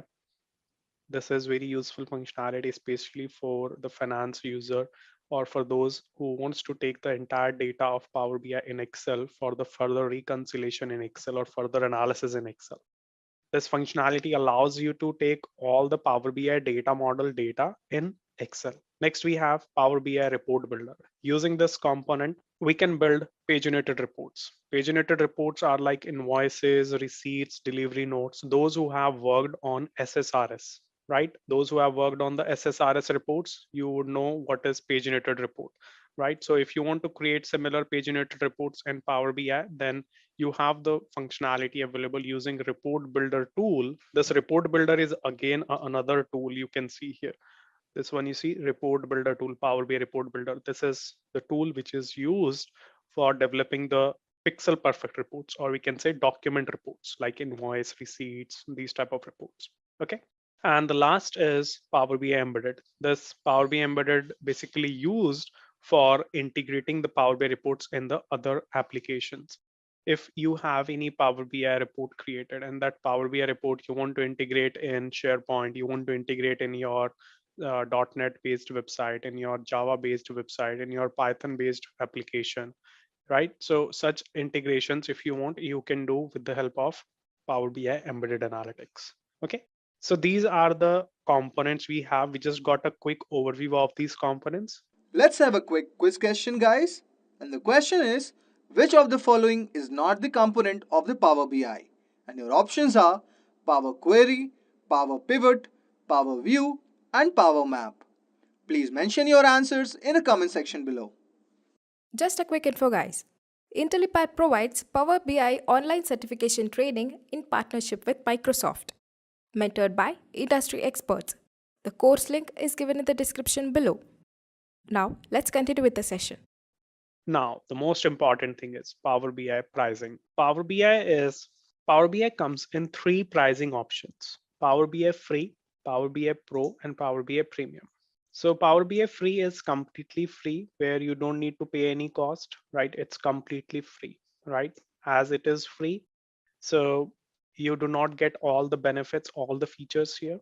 Definitely it is free, but along with free version, you do not get the full potential of Power BI. Right, so obviously Microsoft cannot provide everything for the free on the free license. Some of the features you get free. It's kind of a test license, or it's kind of a test drive license, I would say. Okay, so this one you can use for your first evaluation purpose, for some basic research, basic POC purpose. But in companies or in practical scenarios, you must have at least Power BI Pro license. This license gives you almost everything, whatever you need for your day-to-day work, right? Like sharing, accessing, security, everything you get in this license. In Power BI Free, you do not have the sharing feature. You do not have the ability to publish, consume the contents. You do not have few more features in Power BI Free option. In Pro option, you get everything, and it costs you only $10, $9.99 per month. This costing is for per user, right? That means if any company in any company, if 10 user wants to use Power BI, so the 10 user cost would be 10 user multiply with $10, 9.99 I consider as $10. $10 is equal to $100, and this $100 is per month cost, right? $100 per month cost for 10 users. This will be paid by every company on a monthly basis. So it depends on the company's commitment whether they pay it on monthly basis or they do annual commitment. So through their corporate credit card or an invoice will be generated on a monthly or a annual basis. Okay. Next type of license we have here, Power BI Premium. Power BI Premium is, I would say, expensive license. It costs you almost $5,000 per month. This is $4,995 per month. It is capacity based. It is not a user based. That means you get a complete dedicated capacity. In this capacity, in one capacity, you can define around 1,500 users to access the reports, right? So around 1,500 people can get the view access. So it's kind of a in bulk license also, you can say. If your company has, let's say, a requirement of 1,000 licenses where 1,000 users will be accessing, will be viewing the report. So rather than you purchase 1,000 Pro, it's better you purchase one premium capacity. This will be cost effective for you, basically. Correct. Here you get 100 TB of the space because it's a dedicated capacity. So you get lots of space here. Here you get 10 GB space. 10 GB is also a lot of space because this space is for each workspace. You can create new workspaces, new groups. For each group you get 10 GB. So this is almost unlimited, or almost I would say impossible to full 10 GB, right? Next you have here 8 GB per day limit. In Power BI you can refresh one data set maximum 8 times in a day. If you are using Power BI Pro, then you can refresh one data set maximum 8 times in a day. If you are using Premium, then you can refresh it 48 times in a day. Correct? So that's the main difference. 8 times and 48 times in Pro and Premium. Got it? So these are the licensing differences we are having. Most widely used license is Power BI Pro, because within just $10 you get almost each and everything whatever is needed for your day-to-day life. Now we will be using Power BI Pro as a trial user, as a trial license for our practical scenarios. All right.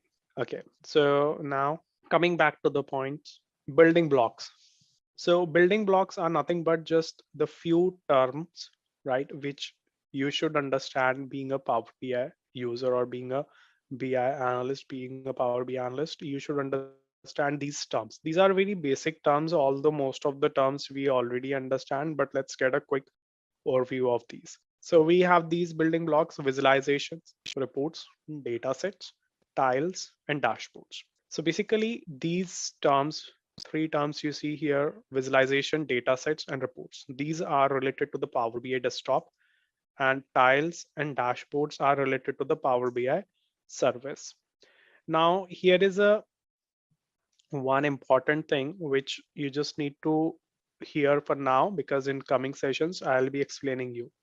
In Power BI, reports and dashboards are the different things. Correct? Report and dashboards are the different thing. Do not mix that report and dashboard are the same thing. Reports and dashboards are the different thing. But for now, in Power BI desktop, we use any of the chart. Let's suppose I'm using a pie chart. This pie chart is considered as a visualization. When I use multiple charts, multiple visualizations, then I create a report. Right? In this report, the visualization is coming, and in this visualization data is coming from the data set. Correct? So data set is basically a container, or I would say data set is a collection of the tables or the data of multiple data sources. So very first thing is we create a data set. We bring the data, right? We create a data set. On top of the data set, we create a small visualizations. And after creating the small visualizations, we put all them together and we say that one report has been created. Correct? So one report is basically a set of multiple visualizations. So all these things, 1, 2, and 3, these three things we create in Power BI desktop. Got it? These are just the terms, guys. Nothing you won't see anywhere. These things, these are the terms for you to understand. These are the, I would say, basic fundamentals, right, which you need to understand. Now, these two things are your tiles and the dashboards. These are related to the Power BI service. In Power BI service, when you create a dashboard, on dashboard, you add a tile. Tile is the same thing as visualization. When you add a pie chart on a dashboard, then rather than we call it visualization, we call it tile.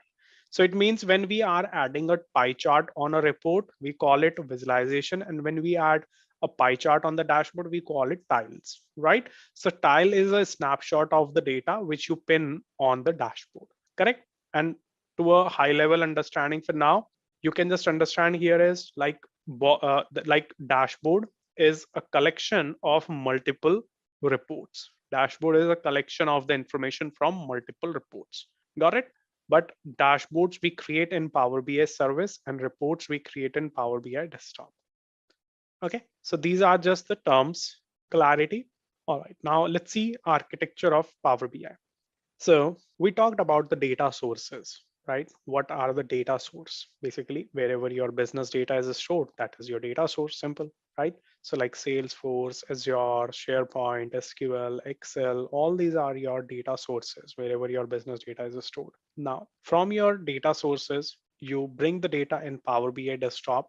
Once you bring the data in Power BI desktop, and how do you bring the data? Depending on the requirement. So first, let's suppose you start working in any of the project, right? You understand the project requirement. You understand that where the data is stored. you have done some of the data discovery, like your data is stored in Salesforce, in Azure, in Excel, right? In all these data sources, your data is available. Then for creating the reports, for creating the data set first, you start pulling the required data in Power BI desktop.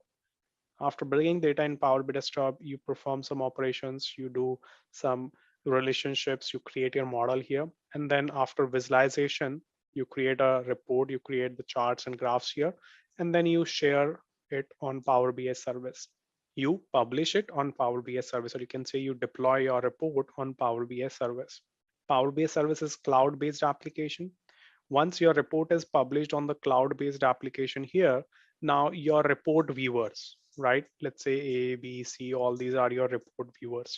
Let's say all these are your sales users. They will be logging to the Power BI service using their credentials, using their Power BI service credentials. They will log in here. They will be accessing the reports. Let's say your report is here. They will be accessing your report, right? Slicing, dicing the data, export the data, whatever they want, they can do that. Correct? Now, in case if the data what is reflecting here right now, if you want to refresh this data now, so you will be preferring to auto data refresh. So then this auto Power BI data gateway comes into the picture. This Power BI data gateway will be having a connection with your on-premises data source and your Power BI service report. So this one will be behaving as a mediator, I would say as a bridge between your on-premises data source and your Power BI service report. So this one will be refreshing data in silent mode, or in the as a backend job. This one will be refreshing the data basically. And your report viewers A, B, and C, these report viewers will be always getting the up-to-date data from your data. So let's say new transactions, new invoices, new orders are being created here. So data gateway will automatically pull those records here in the Power BI service. So it's not like you are manually publishing report, updating data every day. No, you one time create it and publish it here, and rest Power BI data gateway take care it in terms of the data refresh. Does it give you some clarity, guys? What are the components in Power BI used? So this is a very simple architecture here. You can see how the components are used, how people use the Power BI, how you work, how these components work, basically how Power BI desktop work, how Power BI service work. Yes. All right. So now let's proceed. Now we are going to talk about Power BI desktop. Quick question here. I see how we can use in multiple device. So basically it's just like a user ID based. So same user ID password, you can log in through mobile, through your tablet device, through your laptop, through your desktop, right? So there's not any problem. Means one person can log in to that Power BI service from different devices also, right? Simultaneous logins are allowed. Power BI desktop. So Power BI desktop is basically a tool, on-premises tool, which is mainly used for the data extraction and data modeling purpose for creating the interactive reports.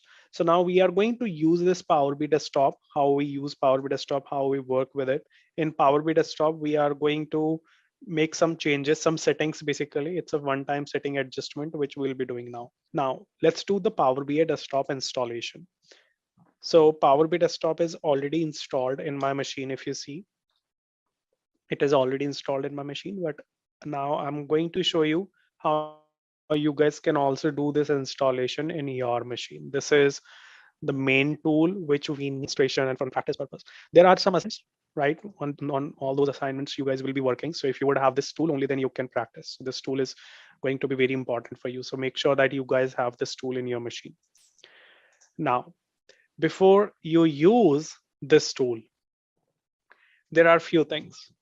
First of all, you should be a Windows user. If you have Windows laptop or Windows desktop, only then you can install the Power BI desktop. That means if you are using Apple laptop or desktop, if you are a Mac user, then you cannot install Power BI desktop, right? So I hope here everybody is Windows user. We do not have any Mac user. Nobody is Apple user, right? Perfect. So all of you are using Windows 10, Windows 8, Windows 11, right? Or even on Windows 8 also, or even on Windows 7 also, you cannot run the Power BI desktop.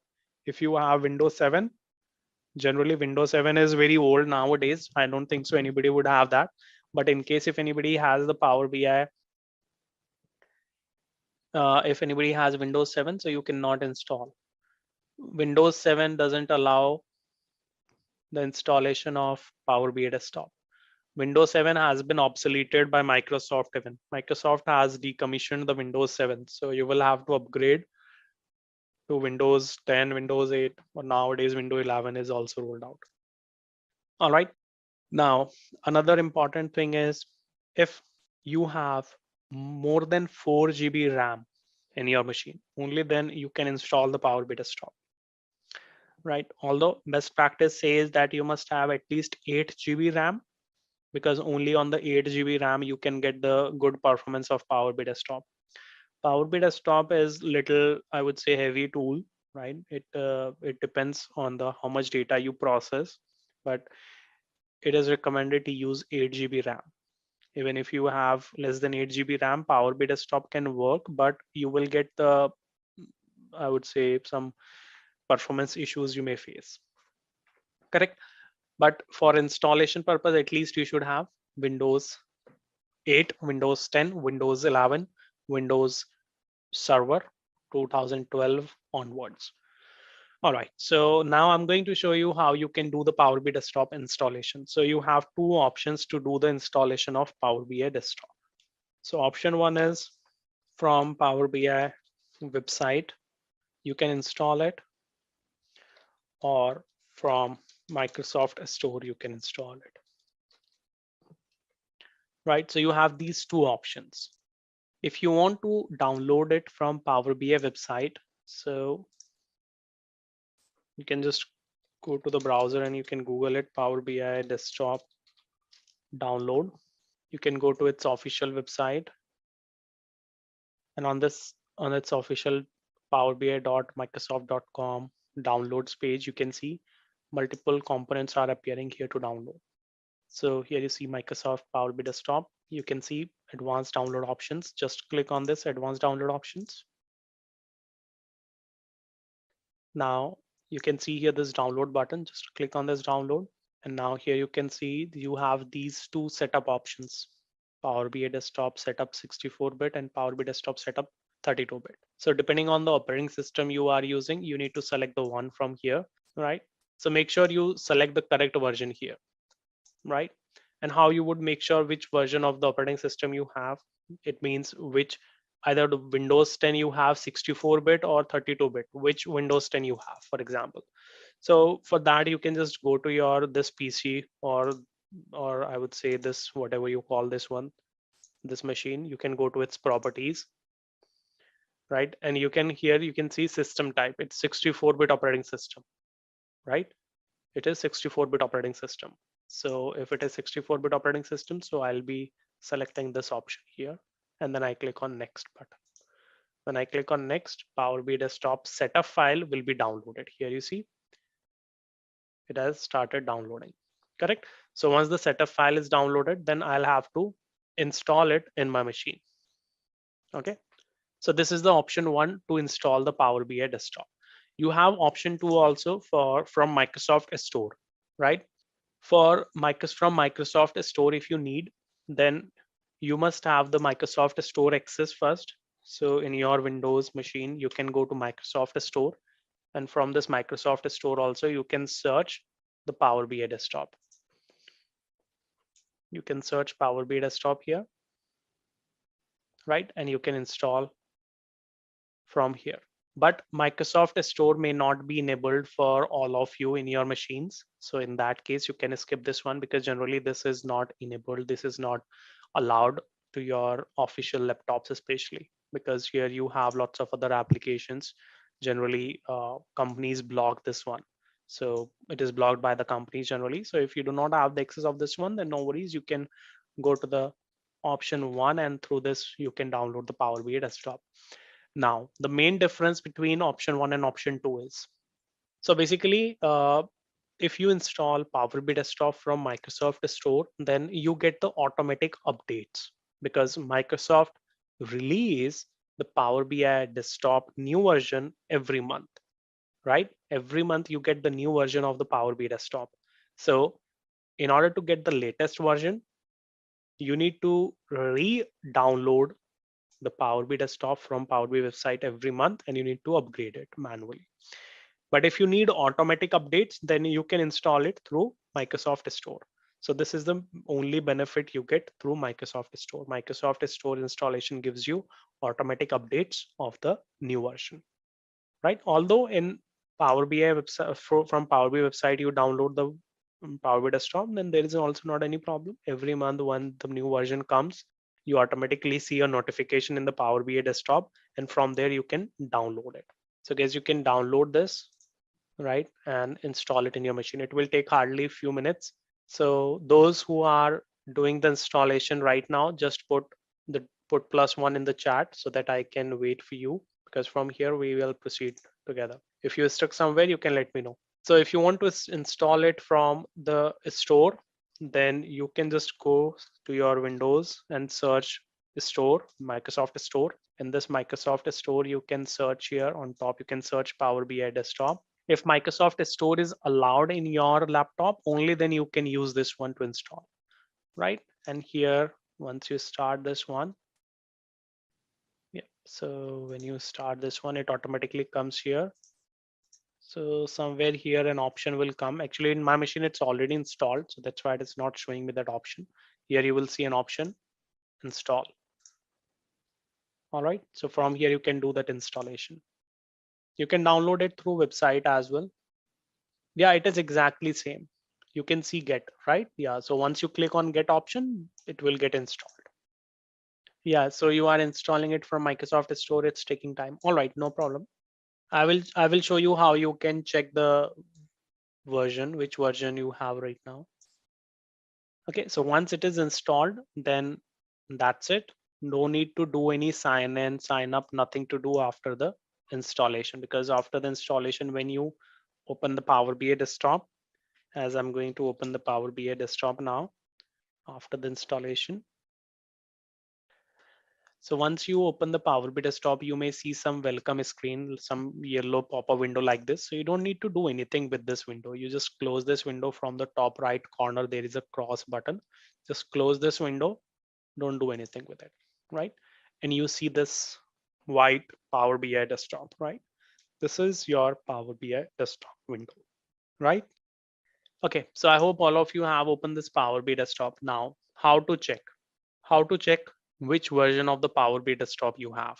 So whenever there will be new version of the Power BI desktop available, you will see automatically this notification here in the bottom of my Power BI desktop. You see update available, click to download, right? So automatically it starts showing you that a new update is available. When I click on this, it automatically takes me to the Power BI desktop, Power BI download page, where I see the download Power BI desktop option. If I click on this download, the latest latest version will be downloaded, and then I'll have to upgrade my Power BI desktop. Correct? Now, how to check which version of the Power BI desktop I have? For that, I go to File, then I go to About, and here I get this option. In this Power BI desktop window, I can see which version of the Power BI desktop I have. I have December 2021. This is the latest version I have of the Power BI desktop. Most probably after this also a new version has been launched by Microsoft, right? Currently, if you see, it's 2.100.785.0, but maybe after this also new version has been launched by Microsoft. That's why it is showing me another notification here, right? So this is the way how you check it. All right. Okay, so now those who have installed the Power BI desktop, now we are going to see how we enable the another setting. So there is a one-time setting in Power BI desktop to enable the preview features. For that, you need to go to File, then you go to Options and Settings, and then you go to Options, and then here you see Preview Features tab. Under this Preview Features tab, you'll have to select all the options here. Under this Preview Features tab, you will have to select all these options. All right.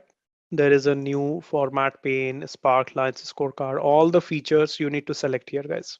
So these all are the new features which are made available in the new version. So in order to use all these latest features, you will have to first enable these, right? Check all these in your Power BI desktop. These may not be checked, right? So you will have to simply check mark all these and then click on OK. Then it will be asking to restart the application. So you will have to close the Power BI desktop and start it. Don't save and start it again. So this is a one-time setting you need to do after every Power BI desktop installation or upgrade. Okay. Now, how we start creating reports in Power BI. So for creating reports in Power BI, it's a three-step process basically on a very high level. First, we are going to see those three steps from I would say theoretical point of view, and then same we will be implementing in practically in Power BI desktop. All right. So first step is connect to data sources, then transform data into a model, and then adding the visualizations. So when we say start connecting to the data sources, your data will be stored in a different data source. So which all the data sources you will be using, guys? Could you please list out the name of the data source? Which are where is your data stored? What are the data sources, common data sources you will be using? SQL? No, DAX cannot be a data source, Navneet. Data source means from where you will be bringing the data in Power BI for creating the reports. Okay. So then your data might be stored in the backend of this database. Maybe your AX data is stored in the SQL database in the backend. Salesforce, all right. So most of the people are having the common data source, that is SQL, Excel, and SAP and CRM, Salesforce. Okay, so your data may store in different other sources also. So we'll be trying to fetch the data from lots of other data sources as well. After bringing all the data, then we start doing the transformation of the data. We bring all the data in Power Query Editor. Within Power BI Desktop, we have Power Query Editor window where we take the data for the transformation purpose, right? So within that Power Query Editor, we'll be transforming the data, where we'll be performing the operations like grouping, fill, transpose, pivot, unpivot, merge, split, too many other operations also we'll be learning. And after the transformation, then we start doing the data visualization. We start bringing the data to life with the help of colors, shapes, other visual elements. We start using the charts, cards, maps, tables, matrix, slicers of the Power BI, right? So all these are the things which we perform on a very high level in the Power BI desktop. So I have started the Power BI desktop. Now I close this Power BI desktop welcome screen. And now within this Power BI desktop, we are going to get an overview of the different views. So in Power BI desktop, basically we have three views, okay? Or we can say three tabs to navigate. So these are the three views: report view, data view, and model view. So the entire story of Power BI report will be around these three views: report view. Just a quick info, guys. Test your knowledge of Power BI by answering this question. The principal arrival of Power BI depends on which of the following: A. Microsoft Excel, B. Microsoft Word, C. Microsoft PowerPoint, D. Microsoft Outlook. Comment down your answers in the comment section below. Subscribe to Intellipaat to know the right answer. Just a quick info, guys. Intellipaat provides Power BI online certification training in partnership with Microsoft, mentored by industry experts. The course link is given in the description below. Now, let's continue with the session. Data view, and model view. So these three views in Power BI desktop you can see, and each view has a different purpose. So it is important for us to know what is the benefit, what is the use of these views. Otherwise, you will not be able to understand that where to go to do any particular activity. So when you are in the report view, this is the main workspace, or I would say this is the main canvas area where you go to create any visualization with the help of different visual elements like charts, maps, pie charts, donut charts, tables, matrix, any of the visualization related activity. If you want to do, then you need to do it through report view. And where is this report view in Power BI desktop? If you go to Power BI Desktop, here you can see those three views are here. This is your report view, this is your data view, and this is your model view. Okay, so when you are in the report view, you get this white space. This is your report canvas. This report canvas you use for the visualization related activities. All right. Now, the second area you have, that is your report view looks like this. When you will be in the report view, you will be able to create the visuals like this. Next, you go to the data view. In data view, you can see all of your data set, which means when you bring the data into the Power BI desktop, all your imported data sets, all your calculations, if you want to perform any expressions, if you want to write any calculation, any mathematical calculation, you want to perform any transformation in the data, all that you do or all that you can view by data view. When you will be in the data view, you will be able to see your raw data or the tabular data like this. So which means in all these tables, you see all these tables data you have loaded in Power BI desktop. And if you want to see any specific table data, then you select the table. And after selecting the table, that table data appears here, correct? So this is the purpose of the data view.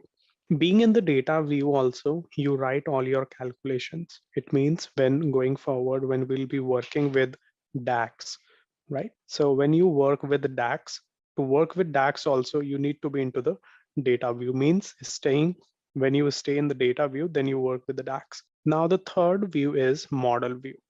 Model view is a very important view of the Power BI desktop, because in this model view, you work with the relationships. Relationship means the logical linking between the tables you load in Power BI desktop. Let's suppose you have loaded few tables from SQL database, few tables you are loading from Excel, few tables you are loading from the Salesforce system. Now, all these tables, all this data is interrelated with each other.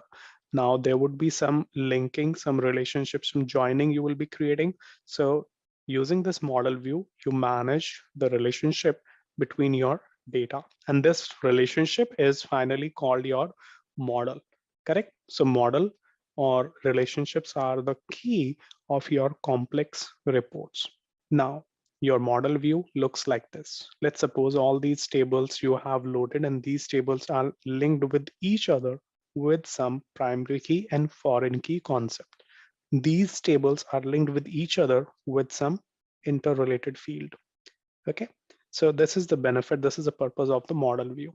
Other than this model view, now if I go back to Power BI Desktop, you have the ribbons.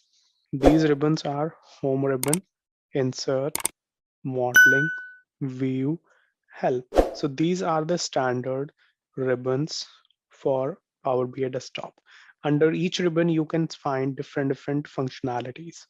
Plus, you see there is one more option available in my Power BI Desktop, external tools. This external tools may not be available in your Power BI Desktop. That's not a problem because I have installed some external components. And when you install the external components, only then you can see this external tools. I have DAX Studio, which is an external tool available for working with the DAX expression. So if you install any of the external tools, then automatically this external tool enables in your Power BI Desktop, correct? Now, you have these three tabs. Understanding what are these three views. Currently, we do not have any data in the Power BI Desktop. Now, we are going to load some of the data in Power BI Desktop. Now, when you want to load the data in Power BI Desktop, first of all, you need to identify your data source, where your data is stored.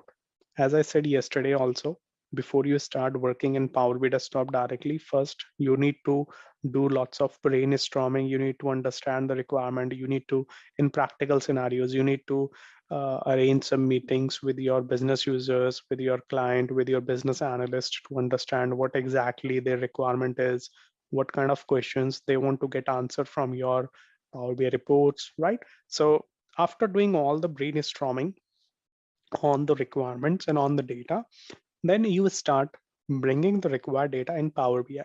Now, let's suppose you have identified your data source. So whatever the data source you identified, that data source data you bring in Power BI desktop. Now, We have multiple data sources. Power BI support almost 100 plus data sources.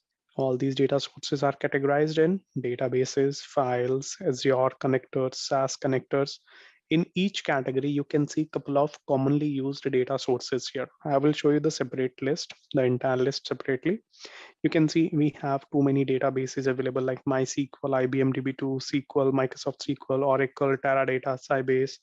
You can import the data from different type of files, CSV, XML, CSV, text files, Excel files, JSON files from different Azure connectors, SaaS connectors, Google Analytics, Salesforce, GitHub, SharePoint Online. Now, a most commonly used data source is Excel. So first we are going to see how Excel data we can bring in Power BI and what are the different activities you can do after loading the data. So I go to Power BI Desktop. Now in Power BI Desktop, if you want to see a complete list of the supported data sources, so you go to get data option here. Here you see a list of common data sources. All these are the common data sources. It's a predefined list by Power BI Desktop. If you want a complete list, then you need to click on the More button. When you click on More, you get a complete list of the Power BI data sources. Now you have all these 100 plus data sources. That means from all these data sources, from all these application systems, you can bring the data. Now, all these data sources are categorized in different categories. You can see here other category, online categories, it's your Power Platform, databases, files, and under all you see everything all together. You have a search box option available to search any particular data source. So for example, if you are trying to bring the data from SharePoint, so you search here SharePoint, and here you can select your required data source. If you need the data from, let's suppose you are looking to get the data from any PDF files, you just type the PDF as a source here, and that PDF gets filtered here, and you can select it, and then you click on connect. Okay, so this is how you use this get data window. This list here, what you see, as I said, 100 plus data sources, this list is continuously increasing.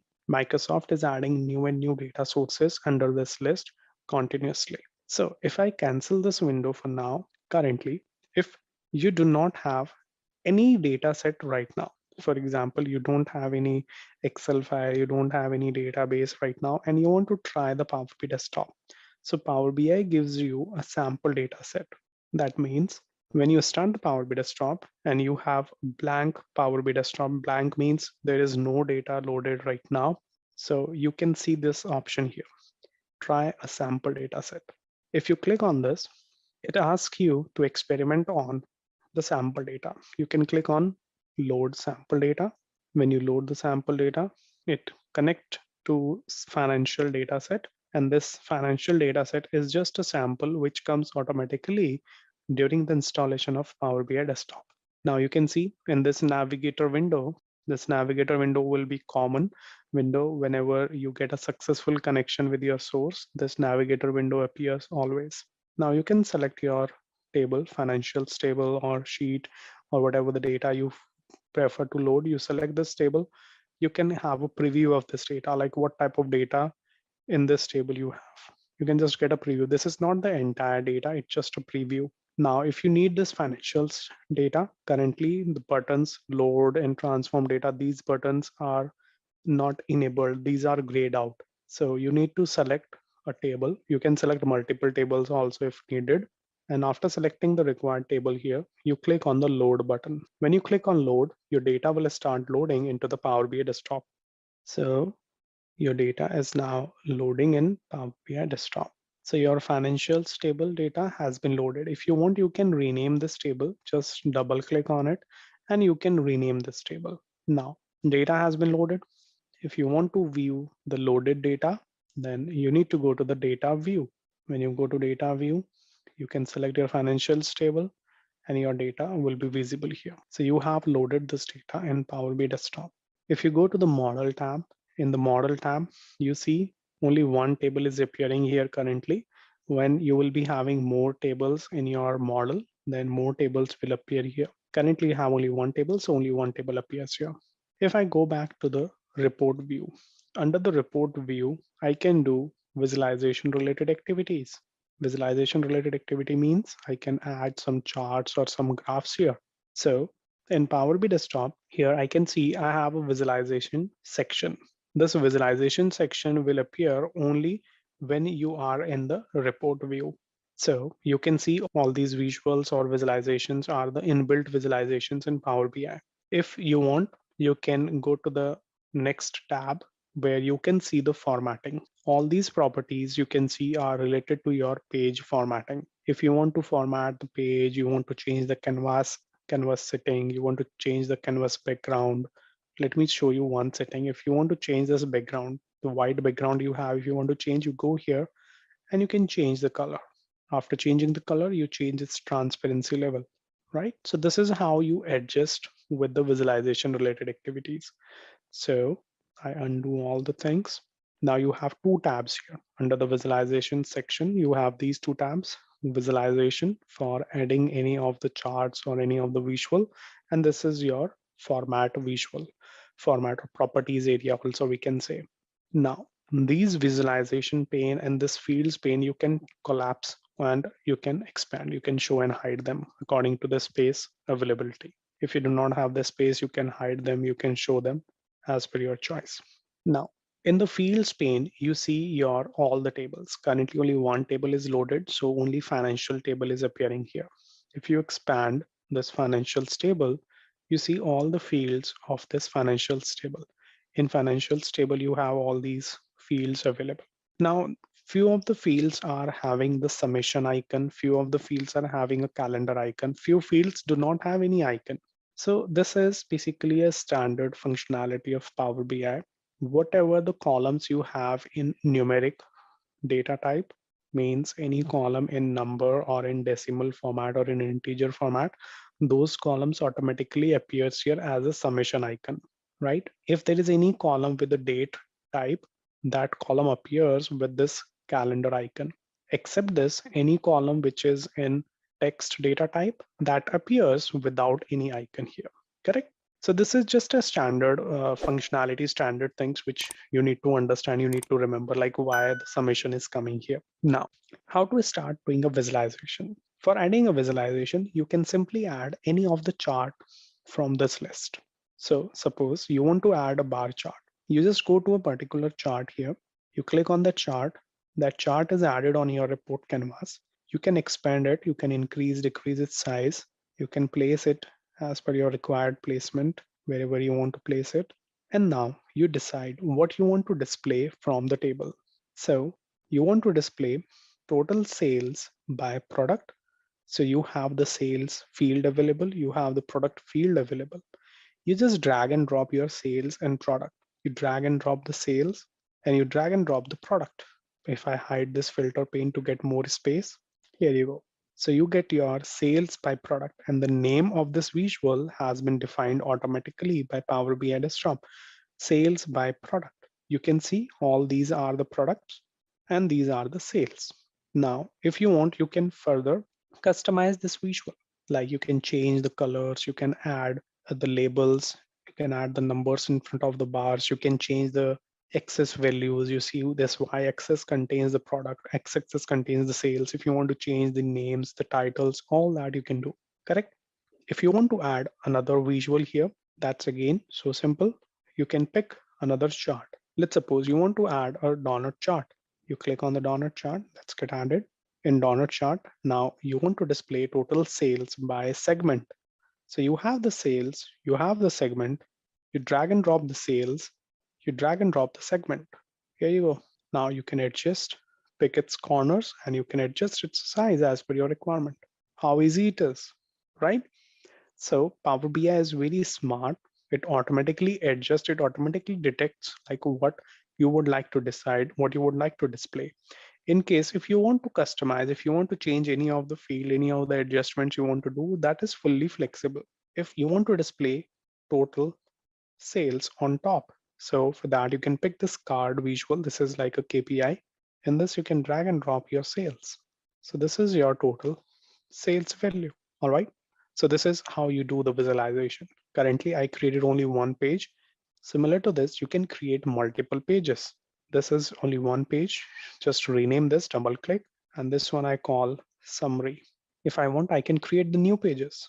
I can click on plus plus new pages I can create, and number of pages are allowed to create here. But there are few best practices, few tips and tricks for restricting these pages. It's not like you can create 50 pages or 100 pages here. That's not a good practice. So all these things we'll be learning in our upcoming sessions. For now, I delete these pages which I just created to show you. All right. So we just created this particular report, right? This particular set of visualization on a sample data set. Now I'm going to save this report. So I go to File, Save, and now I'm going to save this work. To save this, I go to the same folder, which is your OneDrive folder. This is a real-time sync folder. Inside this, I'm creating this demo first report.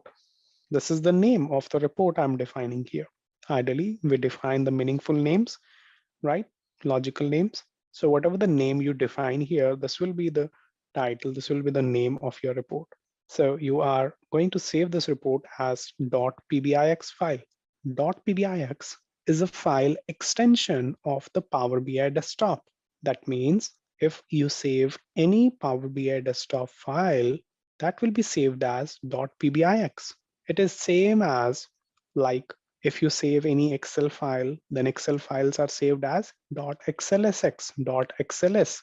When you save any text file, the text file will be saved as .txt. So whenever you save any Power BI desktop file, that will be saved as .pbix.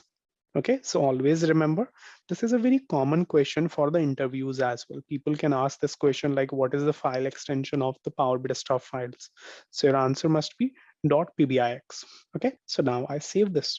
So my report has been saved with the name of demo first report. This report has been saved. If I go to the folder, inside this folder, here we save this report. My report is appearing here. My report name and the type is PBIX file and the size is 91 KB. That means within this PBIX file, the data, visuals, and all the information are stored. Whatever we write, whatever we do within our report, either we are creating the data set, we are writing some business logics, we are doing the visualization, everything will be saved within this PBIX file, right? Like any Excel file contains the data, contains the visuals, contains the charts, pivot table, and everything. Similar to this, PBIX file contains everything, all your designs, data, calculations, logics, everything is stored within this file. Okay, now let's suppose I close this Power BI desktop file. Let's suppose today my work is done and I close this Power BI desktop. My Power BI desktop has been closed. Now I want to start working on the work which I saved earlier. So I'll be going to the same PBIX file and I can double click on this. I open it, it gets open in the Power BI desktop. So to open the PBIX file, you need Power BI desktop tool. Without Power BI desktop tool, you cannot open this Power BI desktop file. Make sense? So in case, if you want, you can share this file with your colleagues. Let's suppose I have done the partial development, I have done the partial work, and now I want to send this PBIX file to my colleague. So my colleague should have the Power BI desktop installed. If he has the Power BI desktop installed, he can open it and he can proceed the further development or can make any change in this. So Power BI desktop I was having, so this gets open again into the Power BI desktop and I can make the changes again. Suppose I want to make the changes. I want to change the type of this. I don't need this as a bar chart. I want to view this as a, let's suppose, as a line chart. So I can convert it into the line chart. Just click on the line and that line chart got converted. Instead of having this donut chart, I want to see this one into the tree chart. So I click on the tree map. It got converted, right? After making all these changes, again, I can go to File, and now I can save the existing file or I can save as a copy. I can save as a copy of this file. It's up to me what I want to do. So I save this file as it is. Now, if I want to take this report into the PDF, let's suppose these visuals, this analysis, what I have designed here, this analysis I need in a PDF. So you can go to File and from there you can go Export and you can export it to PDF. Whatever the pages you have in your Power BI desktop file, all pages will be generated into a PDF copy. You can see a PDF has been generated. Now this PDF file I can save, I can send to somebody else. This PDF is just a screenshot. Obviously, it's not editable. It's not changeable here. All right. Now, when you see on the visualizations, if I select government as a segment, if I click on the government segment, you see the other visuals got filtered. If I do vice versa, if I select, let's say VTT, this product, now other visuals got filtered. So this functionality called slice and dice.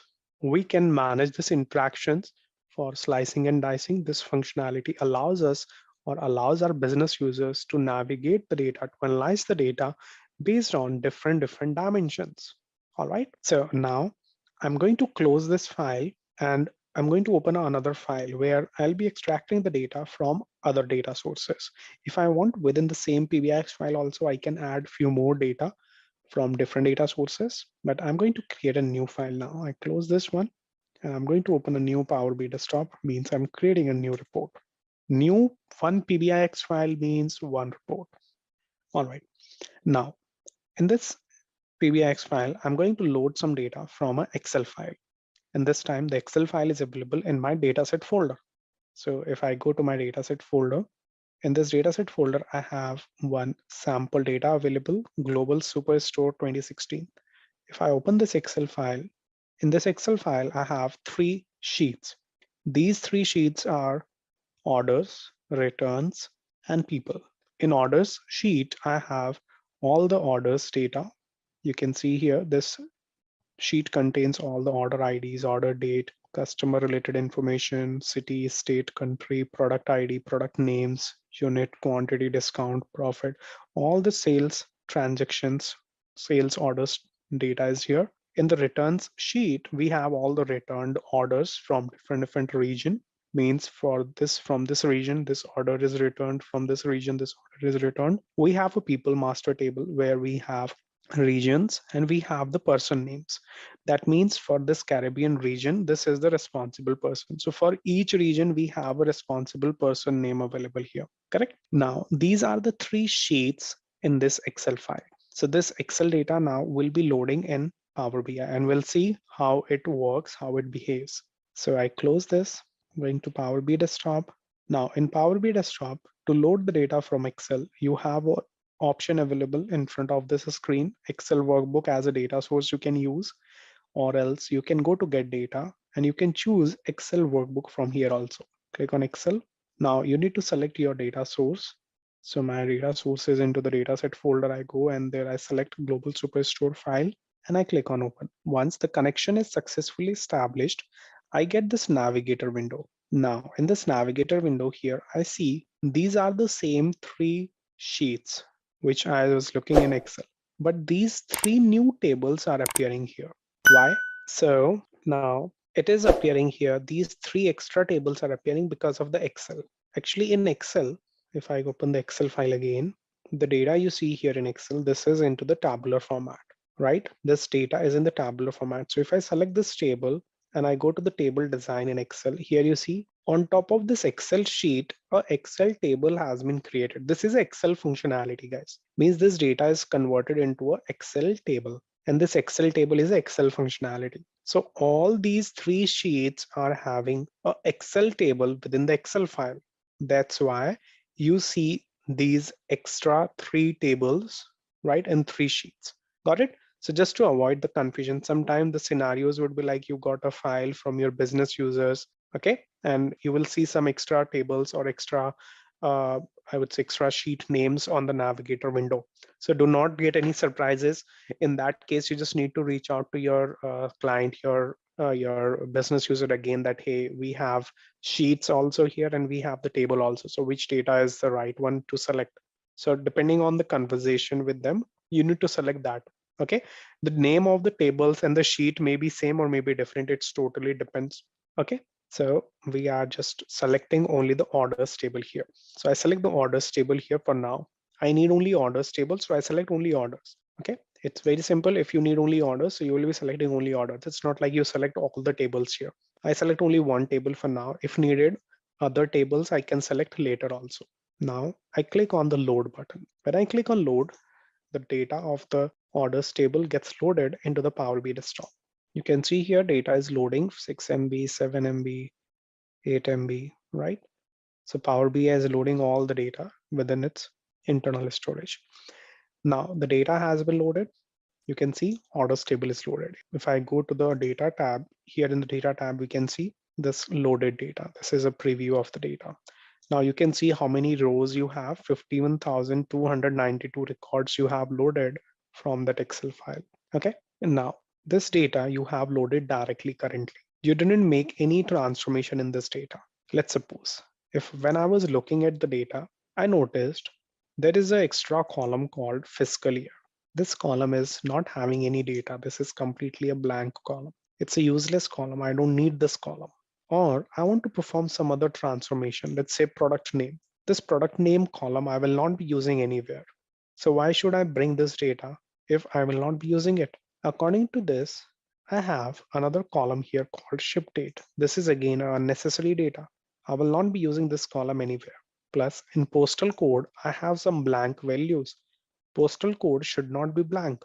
Either it should have a number value, or in case if it is blank, then it should get some custom values here like NA, not available, not applicable, something like that. Correct? So if I want to perform these type of transformation on the data, then we take a different approach. So when you bring the data from any data source, at that time you will be having two options. Either you directly load the data or you transform the data and then load the data, correct? So currently what we did, we directly loaded the data from Excel to Power BI. But now we will be understanding how we can transform the data before we load the data in Power BI desktop, okay? Now we are going to see when the data is loaded, how we can make the changes in that. So let's suppose you have loaded the data, and after loading the data, you want to make some changes, you want to make some transformations. So for making the transformations, we use Power Query Editor window. So for doing any kind of data transformations, you use Power Query Editor. So this Power Query Editor is a part of Power BI Desktop. Basically, within Power BI Desktop, you have this window available. So this Power Query Editor helps you to load your data from different sources, and then you can apply the data transformations. Data transformations like you can merge the data, you can shape your data, you can format your data, you can split your data, you can join your data, right? So too many operations you can perform on top of your data. Where do you see this Power Query Editor? In Power BI Desktop, you can go to the Home tab. Under the Home tab, you see an option called Transform Data. So the loaded data, if you want to transform, then you need to click on this button, Transform Data. When you click on this button, your data gets open into the another window. When I click, you get this another window, and this another window is Power Query Editor. Okay, this Power Query Editor is your data transformation space where you perform the transformations, right? You do the data cleansing basically. Well, this Power Query Editor is completely, I would say, it's dedicated for our next module, but we will be understanding. Just a quick info, guys. Test your knowledge of Power BI by answering this question. What area do you go to change and reshape the data in Power BI? A. Data transformation. B. Data editing. C. Question editor. D. Data modeling. Comment your answer in the comment section below. Subscribe to Intellipaat to know the right answer. Just a quick info, guys. Intellipaat provides Power BI online certification training in partnership with Microsoft, mentored by industry experts. The course link is given in the description below. Now, let's continue with the session. Few basic things about this window. So in Power Query Editor, you have all these ribbons: Home, Transform, Add Column, View, Tools, and Help. Under each option, under each ribbon, you have multiple options. If you right click on any column, you have too many options available. If you right click on the table, then again, you have too many options available. All these options you perform to clean, to manage your data. Now, as I said, in this table, if I scroll it all the way right, so here you have a fiscal year column. This column is not used anywhere. So there is no benefit to use any such column which is not used. So I want to remove this column. For removing the column, you just right click and remove. When I remove the column, that means the column has been removed from the copy of the data which is inside the Power BI. When you remove a column or when you add a column or whenever you make any change in your data, it will not impact your source data. Your source data remains unchanged. Your source data remains untouched. There is nothing changed. No, nothing happened in your source data. When I removed a column, it doesn't mean like it is removed from your Excel also. No, right? Why? Because we load a copy of a data in Power BI, and on top of that copy, you are playing all these operations. Got it? So the column has been removed. As I said, product name also I don't need. So I can right click and I can remove the product name also. But these product name or fiscal year, these columns are still there in my Excel file. If you want, we can see that. Going to the Excel, going to orders, and here you see now fiscal year column I already have and product name column also I have, right? So that means my source data remains unchanged, correct? Now, in case when you remove the columns, let me remove one more column that was ship date. As I said, ship date column also not needed. So I want to remove this column. And another question is how you would decide which column is needed, which is not needed. How would you decide this thing? Based on your requirement analysis, right? So once you get the project requirement, you do some brainstorming, you do project analysis, right? Requirement analysis. Based on that, you decide whether this column will be used anywhere or no, right? It will not be used anywhere. If you are sure that this will not be used anywhere, so you can remove it right now, or you can keep it for now and later you can remove it. It's up to you, correct? So now you have removed all the unnecessary columns.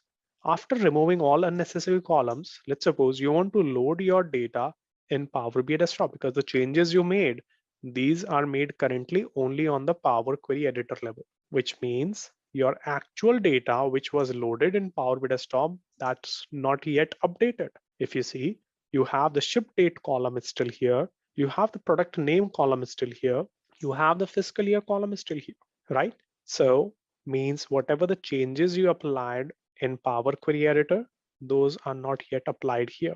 If you want to apply them, either you need to click on apply changes here, or there is another window open behind the scene Power Query Editor. You need to click on this close and apply.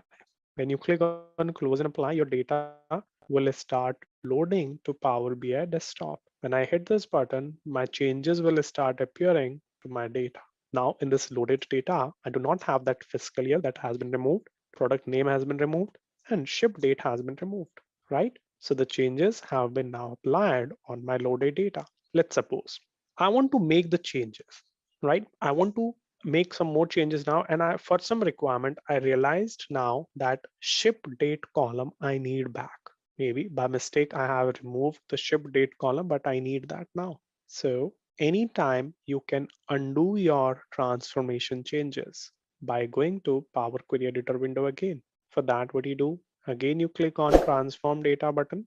You get to Power BI Desktop, Power Query Editor window, right? This is the one option to open the Power Query Editor. Another option is you can right click on any of the table which you see here, right click and click on Edit Query. That also take your data to Power Query Editor. So there will be multiple options, many ways to do one activity. It's totally up to you which one suits to you, which one suits best. Okay, now I want to undo the ship date column. If you remember, when I was removing the columns, I was just doing the right clicks, right? When I was doing the right click, Power BI was adding a step automatically. When I removed the columns, Power BI added this removed column step here automatically, which means whatever the steps you apply on your data, everything will be captured, everything will be recorded here as a new step, right? So now in case if you want to undo your change, so either you can delete the entire step using this cross button, you can undo this step, or else you can see this M script. This is the M script which is written by Power BI automatically behind the scene. If you want, you can manually edit this M script. So as I said, I need the ship date column back. So I'll be going to this M script section and I just remove this ship date column part from here. I delete this part and now I press enter. So by doing this, I have updated the step and now I got my ship date column back. Got it? So this is how you can interact with this M script. This is auto-generated script by Power BI. Now, I want to update this column. Currently, again, ship date column is appearing only in Power Query Editor window. It's not yet loaded to the Power BI desktop. In Power BI desktop, you do not see your ship date column yet. So you want to load this column. So you need to again apply your changes, close and apply. Now your data changes start loading back to the Power BI desktop. Now you can see here at the end, your column ship date has been again added. And you can use this column for the visualization, for the calculation, or whatever you want. Got it? Is this clear? Now, similarly, in case if you need your fiscal column again back, so you will again go to Power Query Editor and you can undo the change from the script, or you can undo this step and you get your column back. Got it? So this is just how we do the data transformation. Well, again, I would like to mention it today. We are not focusing on the data transformation part. We are just understanding the data extraction. So now, if you have loaded the data of the orders sheet, now you need the data of the other sheets of the same Excel file. You need the data of the other sheets of same Excel file. So you have now two options. One option is you can again repeat the same process. You can go to get data, select Excel workbook, select the same Excel file, open, and now you can select the people and returns. Two tables I have selected here. And now I have the option here, load and transform. Till now I was selecting the load all the time, but if you want, before loading the data, if you want to transform your data, then you can hit this button. When you hit this button, transform data, your data gets loaded to Power Query Editor directly. Here you see your data has been loaded to Power Query Editor. Now in this Power Query Editor, again, you can perform the transformation when you see the first row of the returns table. First row is actually the column header, means it should be promoted as the column header. So we have an inbuilt option available that is called use first row as header. When you click on this, the first row has been treated as the header now. Got it? Now, if I go to the people table, in people table, you can see the data appears like this because the data in Excel itself was like this. Now, if you closely look at this data, the first row you see here, this is useless. This data I don't need. The second row is actually the column headers, right? The region and the person, this is a column name, column headers. So what I'll be doing, first row I want to remove, right? So for that, we have option available, remove rows. I can go here, I can remove the row. So remove duplicates, remove blank row, remove errors, too many things we have. But for now, I want to remove the top row. So I select remove top row and I enter 1 here because only top 1 row I want to remove. Click OK. That row has been removed. And now the first row I want to promote as a column header. For that, I have option use first row as header. Here you go. So the first row is now promoted as a header. So this is how you transformed, how you cleaned your data in order to make it in a usable format, right? You have loaded your two more tables, but if you look at the Power BI desktop, still you see only one table here, means other two tables data is not yet loaded here, which means your data is right now in RAM. Because when you do the data transformation in Power Query Editor, your data is staged, your data load in RAM, and staging, your data is staged in the RAM. And when your data is staged in the RAM, at that time you perform all your transformation. So from the performance point of view, this is the tool functionality. When you click on close and apply, your data gets loaded from Power Query to Power BI desktop, then your RAM is cleaned automatically, correct? So in order to give you the best performance during the transformation of data, your data is staged for temporarily inside the RAM. And this concept calls in-memory analytics engine, right? Means Power BI keeps your data for a temporary purpose in the RAM, and after performing the transformations, it's clean the RAM automatically, and you load your data, apply your changes back to your loaded data in Power BI desktop. So you have loaded your data now. You can see your people table, returns table. These tables you have loaded. If I go to the model tab, in model tab you see some of the tables are linked with each other automatically. Well, this will be discussing separately. Got it? So is it clear how you can load the other tables also, other sheets also from any Excel file?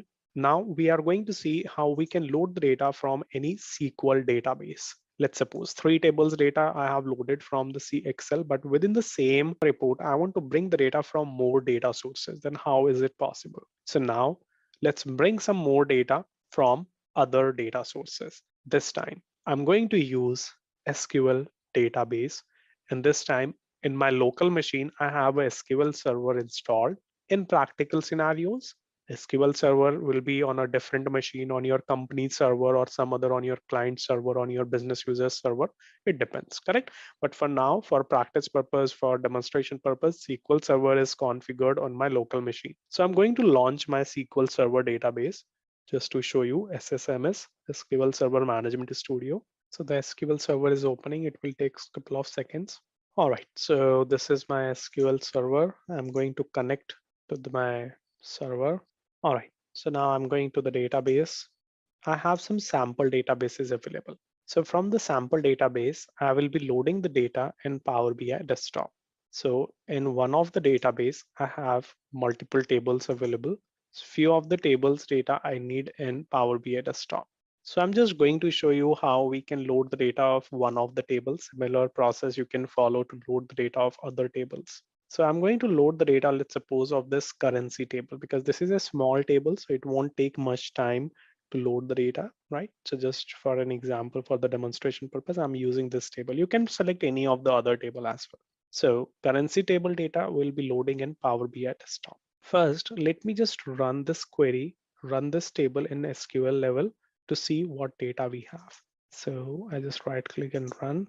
All right, so I have this data in this table, right? It contains all the currency code and currency names and modified date. So these three columns I have in this table. So let's see how I load this data in Power BI desktop. So for loading this data in Power BI desktop, as usual, we go to the get data option. From here, we need to select a source. This time the data source is Microsoft SQL Server. I select the SQL Server as a source. Now here I need to provide the server name or server IP address and a database name.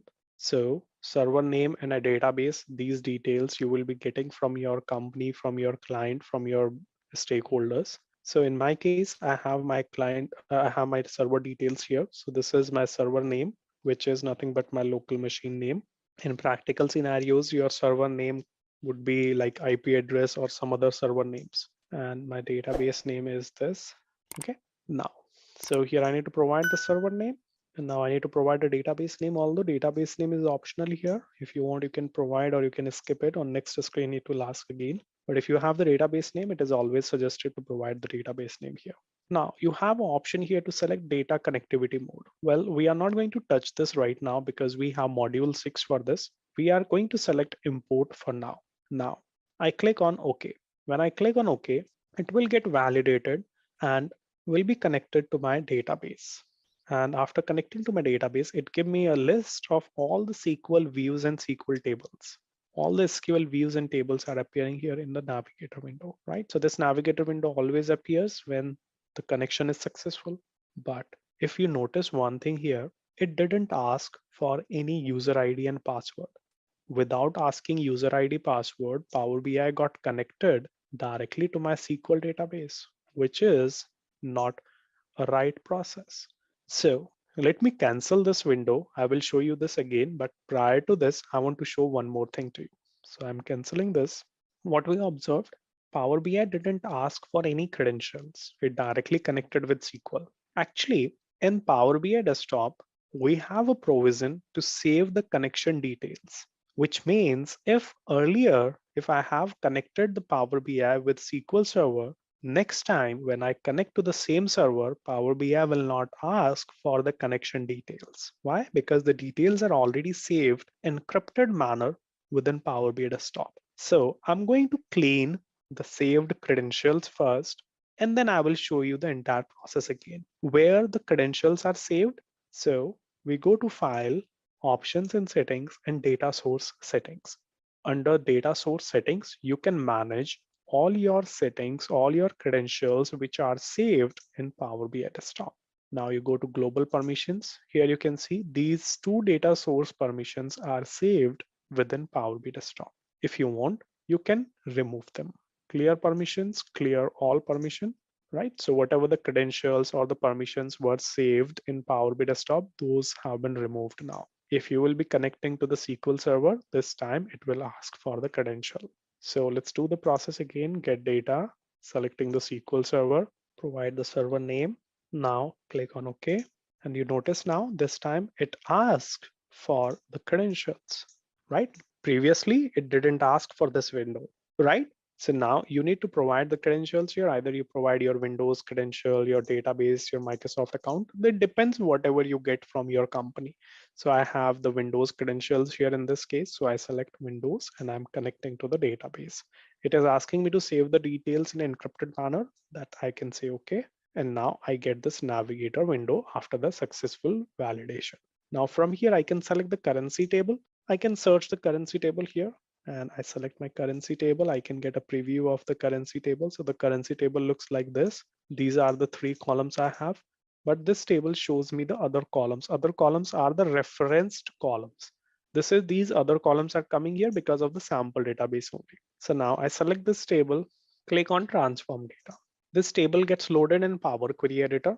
And now here, these referenced columns I can remove. With Control key, I can select multiple columns and I can delete all the columns in one go, right? So these are the 3 columns which I need. Now I can click on close and apply. And this currency table data will be loaded to Power BI desktop and I can use it for my requirement purpose, for my visualization or for any other purpose what I need. Got it? So this is how we extract the data from a SQL database. This time I loaded the data directly from a table, but in case if you have a SQL script, means if you have written a SQL script and through SQL script you want to load the data in Power BI, how that you do that I'll be showing you. All right. Now I'm going to show you how we can load the data in Power BI desktop using a SQL script. So let's suppose you have loaded a SQL from Salesforce and this is you have loaded here, right? And this using this script, maybe you can write more script here. You can write a join condition here and some other stuff if you want, you can write here. Using this script now you want to load the data in Power BI desktop. So how that you do. So now let's copy this script. Okay, this script is giving me this results if you execute it. So I go to Power BI desktop and get data, SQL Server. Here I need to provide the server name, database name that I'll be providing later. First I go to the data advanced option now and here into the SQL statement, I just paste my SQL query, right? So whatever the query I copied that I pasted here. Now based on the SQL query, I will be getting the data. And now I just put my server name and I put my database name and I click OK. Now this query gets executed and I get the data here. I click on transform data and based on the query, I have got the data here. Let's suppose I don't need any particular column. I can remove that from here. Whatever the operation I want, I can perform. And it comes here as a query 1 table. So it should be properly named. So I double click and I can name it. I can define it, let's say salesperson. All right. And now I can load it, close and apply.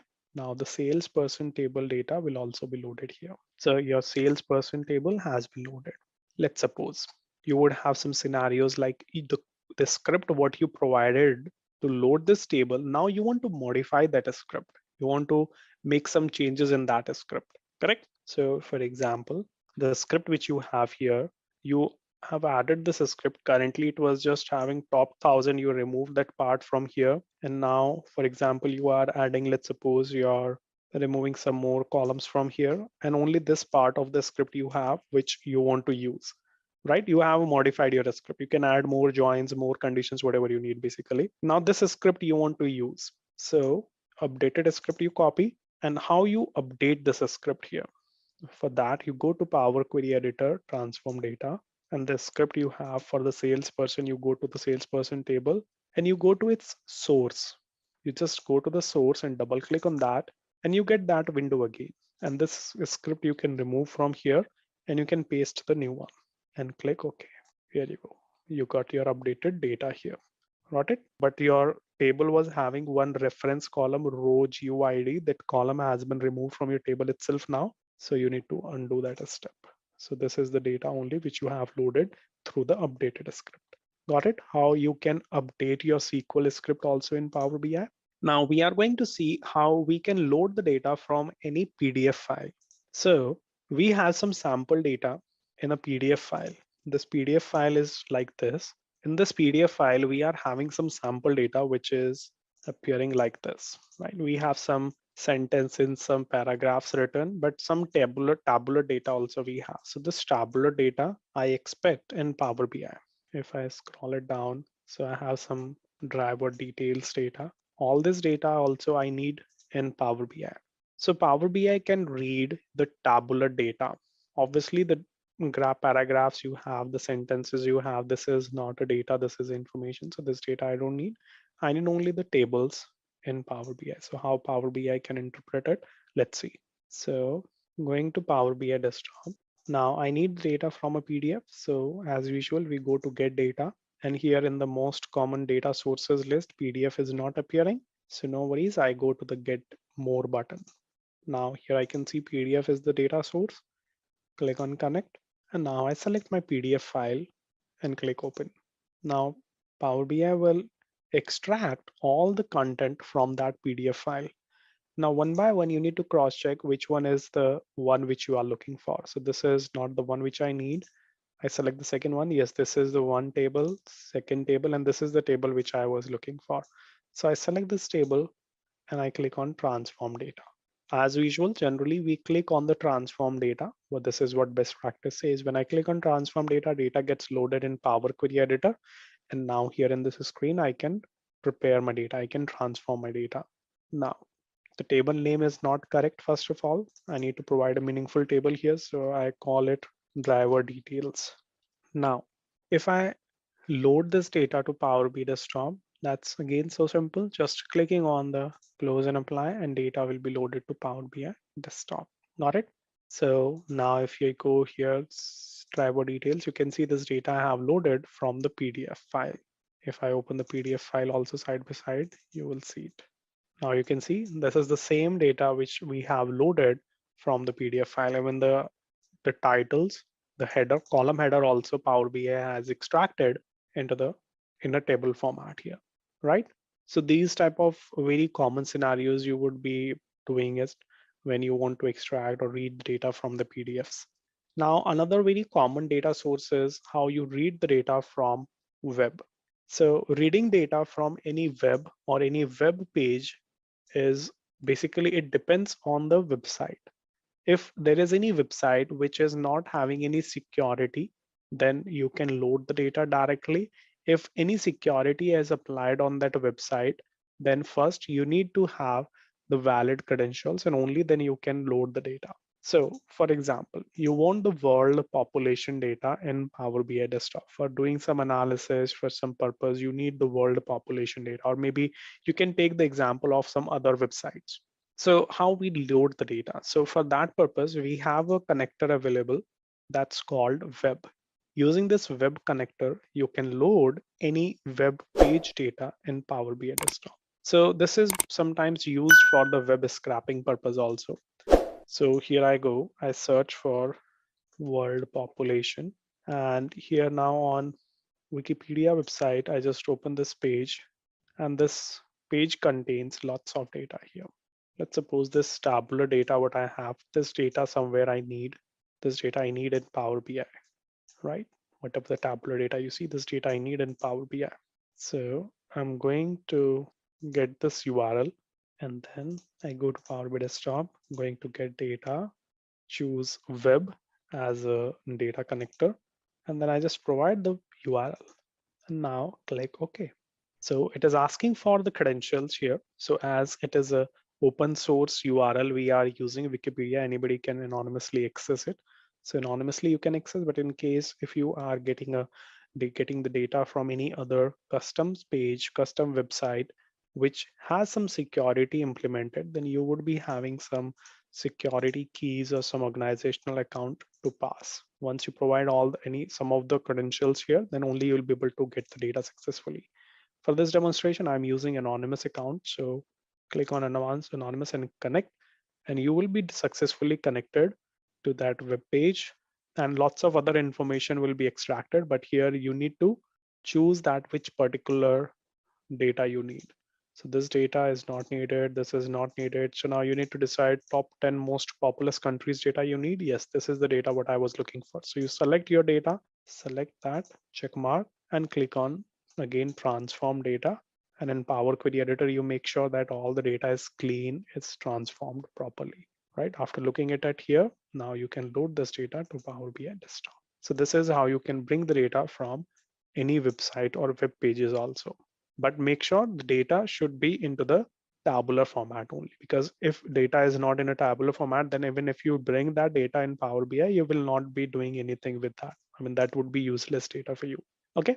Now we are going to see how we can load the data through any API or through a OData web service. Now we are going to see how we get the data from any OData feed. So there will be some situations when you will be loading the data, like if you would have some on-premises application, or you will be having some, I would say some softwares like Jira, you will be having some softwares like Snow or ServiceNow, right? Or some other custom softwares or some other third-party applications, which applications data you would like to load in Power BI. So one of the option would be that you can load those applications data in Power BI through a web service or through API. So we have a sample API in our dataset folder, Northwind sample database OData link. This is a sample ODatabase link.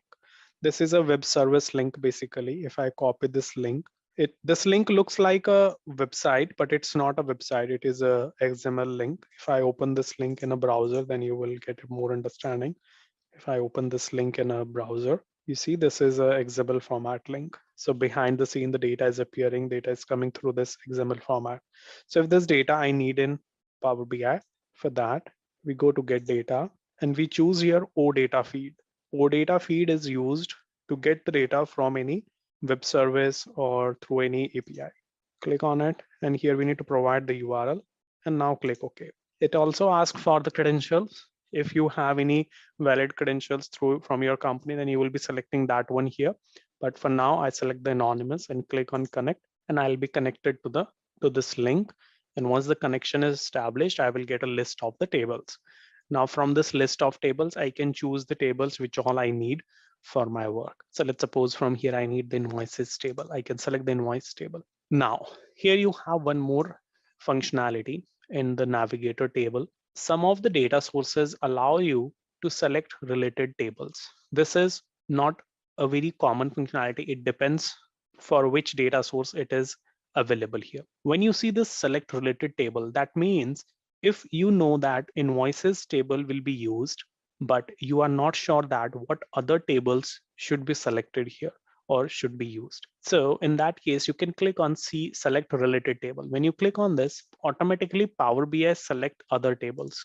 Let me select another. I select the customers table. And now what all are the related tables for customer? When I click on it, other tables got selected. You see orders table have been selected here. If I select orders now and click on it again, you see employees and order details got selected here automatically, right? So this functionality also, you have this functionality total depends on the. Just a quick info, guys. Test your knowledge of Power BI by answering this question. The principal arrival of Power BI depends on which of the following: A. Microsoft Excel, B. Microsoft Word, C. Microsoft PowerPoint, D. Microsoft Outlook. Comment on your answers in the comment section below. Subscribe to Intellipaat to know the right answer. Just a quick info, guys. Intellipaat provides Power BI online certification training in partnership with Microsoft, mentored by industry experts. The course link is given in the description below. Now, let's continue with the session. Relationship of the tables which are maintained on your source level. If on the source level, if the relationship between the tables, relationship between the data is maintained, then this functionality works, otherwise no. Okay, so let me just select only the invoices table here. And now I'm loading this data to Power Query Editor. And now from here onwards, you knows very well whatever the data you need, whatever the transformation you want, you can perform here easily. If you don't need any table, any field here, you can remove unnecessary fields from here. So in this table, you have multiple fields here. Let's suppose you want to load only 5 fields. So what you can do, you can select the fields which you need, let's suppose with the control key, you can select the 5 fields like this. But if you are not sure that which field to be selected here and you want to get a complete list, then you can go here to choose columns. This is another option to choose your columns or to select your columns and remove the unnecessary columns. You click on this choose columns button. From this choose columns, now you can select the columns. You get a list basically. Now this would be easier for you to select the required columns. If you want, you can sort these columns by name, and now it is easy for you to select the column. Let's say you need all these columns. So whatever the columns you need, you can select them here into this list, right? And then just click OK. So only the required columns are selected here. Unnecessary columns have been removed from your data now. At any point of time, if you realized you need some other columns as well, so no problem. Again, you can go to this removed other columns step, double click on it. You get this window back and you can add few more columns what you need. Here you go. All right. So this is how you can choose the columns here. Okay, so this helps you to understand how you can load the data through any OData feed. Now, if you want to load the data from the similar data source, as I said, you can repeat the process again. You can go again and get data, and you can again load the data through OData feed. Or there is another option also, which you can try. That is, you can go to the source tab, and let's suppose here you see all the fields, all the tables of your OData feed. So let's suppose you need the suppliers table also. So for the supplier table, you go to the table hyperlink, you right click on that, and you add as a new query. When you add as a new query means suppliers table will be added as a new table here. Here you go. Suppliers table has been added as a new table. That means you have loaded the supplier table data also. So rather than you go to the entire process again, you can take this approach and you can load the other tables data from the same data source. Correct? So this is another trick. All right, let's load this data to Power BI Desktop. All right, now we are going to see how we can use the R with Power BI. So let's suppose you have, first let's understand what is R. So R is a programming language which has been integrated with multiple programming languages, and especially data scientists use this programming language for developing different type of statistical model, different type of data analytics models. And this can be used to deploy your models on any existing, for example, any existing SQL or any existing production environment or any other tools. Like here we are going to understand how R can be used to feed the data in Power BI. R is a programming language, right, which is mainly used for the statistical data analysis. For now, I'm going to show you how through R also you can load the data. Means how R can also be used as a data source.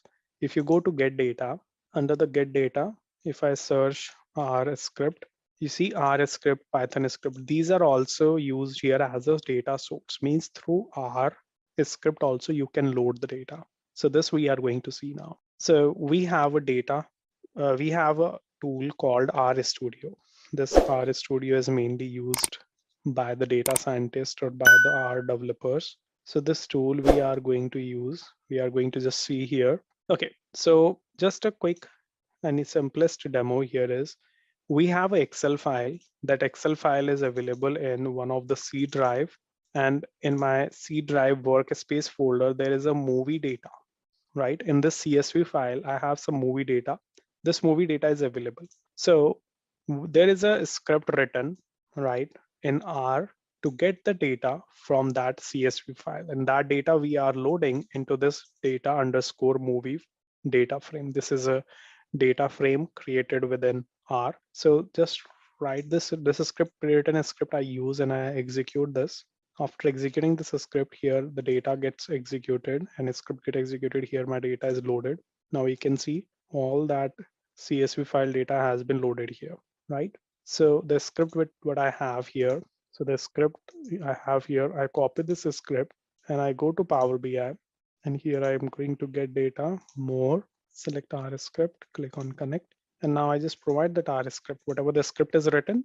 Currently, there is a 2 line of a script is written, but you may have, let's say, 100 lines of a script written here, right? Now, when you click on OK, Power BI will execute your R script and it will give you the data into the navigator window. This is the same data which is extracted from that CSV file through this R script. I select this R script and I can directly load it, or I can transform it in Power Query Editor if I need it. So I load it. So this is how R script can also be used. But before you use the R script in Power BI, R should be installed in your machine. Once R will be installed in your machine, then Power BI will detect the R installation directories automatically. So the setting is here. You go to File, Options and Settings, Options. Under this R scripting tab, you can see Power BI has detected all these R directories automatically, right? So if R is installed in your machine, then automatically these directories will be detected by Power BI. And if these R libraries are detected by Power BI, only then R script will work within your Power BI. There will be a couple of use cases where Power BI, where R you can use in your scenarios, right? For example, if you want to create some forecasting data model, or you want to create a predictive data model through R. So in R, you will be writing that predictive data model script, and then that script you can call in Power BI to bring the data for the visualization purpose. Correct? Similar to this other scenario, another use case could be like you want to load data from such a data source which is not yet supported in Power BI. So through R, you can write a script, you can load the data from that source, and then data will be imported in Power BI via R script. So these type of, I would say these type of solutions sometimes are needed for the organizations. It's not a very common scenario, very rare people use it, but just a demonstration to show you the capability of the tool. Okay, all right. So here we have understood multiple data sources, how we bring the data from different data sources. So I'm going to save this file, and after that, I'll be starting a new file to understand a new scenario. So I save this with the name of demo data extraction. All right. Now I'm going to start a new Power BI desktop file. In this one, we'll be understanding how we get the data from multiple Excel files or from a folder. All right. So now there is a very common scenario. Let's suppose you have a folder, monthly sales data. In this folder, you have multiple Excel files. For each month sales transactions, you get a new file in this folder. These files are auto-generated Excel files through any other system. Maybe your SAP system or your another system is generating Excel file and dropping this Excel file in this folder every month automatically. Now, using these Excel files, you want to create a report in Power BI. You want to use all these Excel files data in Power BI desktop for the report development or for the visualization purpose. Now, you want that if in future any new file comes into this folder, then Power BI should pick that new file data automatically. Obviously, you would not like to import the data manually from a new file. Okay, so you have 8 files right now in this folder. All these are the 8 files you have. So if I need these 8 files data in Power BI, so one option is I can one by one, I can import these 8 files data. At one time, only one Excel file you can select here. You cannot select multiple Excel file. That is not allowed. Only one Excel file you can select here at one time. So similarly, 8 times you need to load these 8 files, correct? After that, you need to club all these 8 files data in one table. You need to consolidate these 8 files data in one table, which is a very tedious task, very difficult task to do all these things manually. And let's suppose somehow you are able to manage to do it very first time, but how would you do it in future? When a ninth file come in this folder, then you will definitely be liking to import that new file data and appending it manually. So you need some mechanism, you need some process which should automatically pick the data from this file and automatically consolidate the data of this folder into a one common table. Make sense? Okay, this is a very common scenario in most of the cases. Most of the people struggle with these type of scenarios. So let's see how Power BI help us in this case.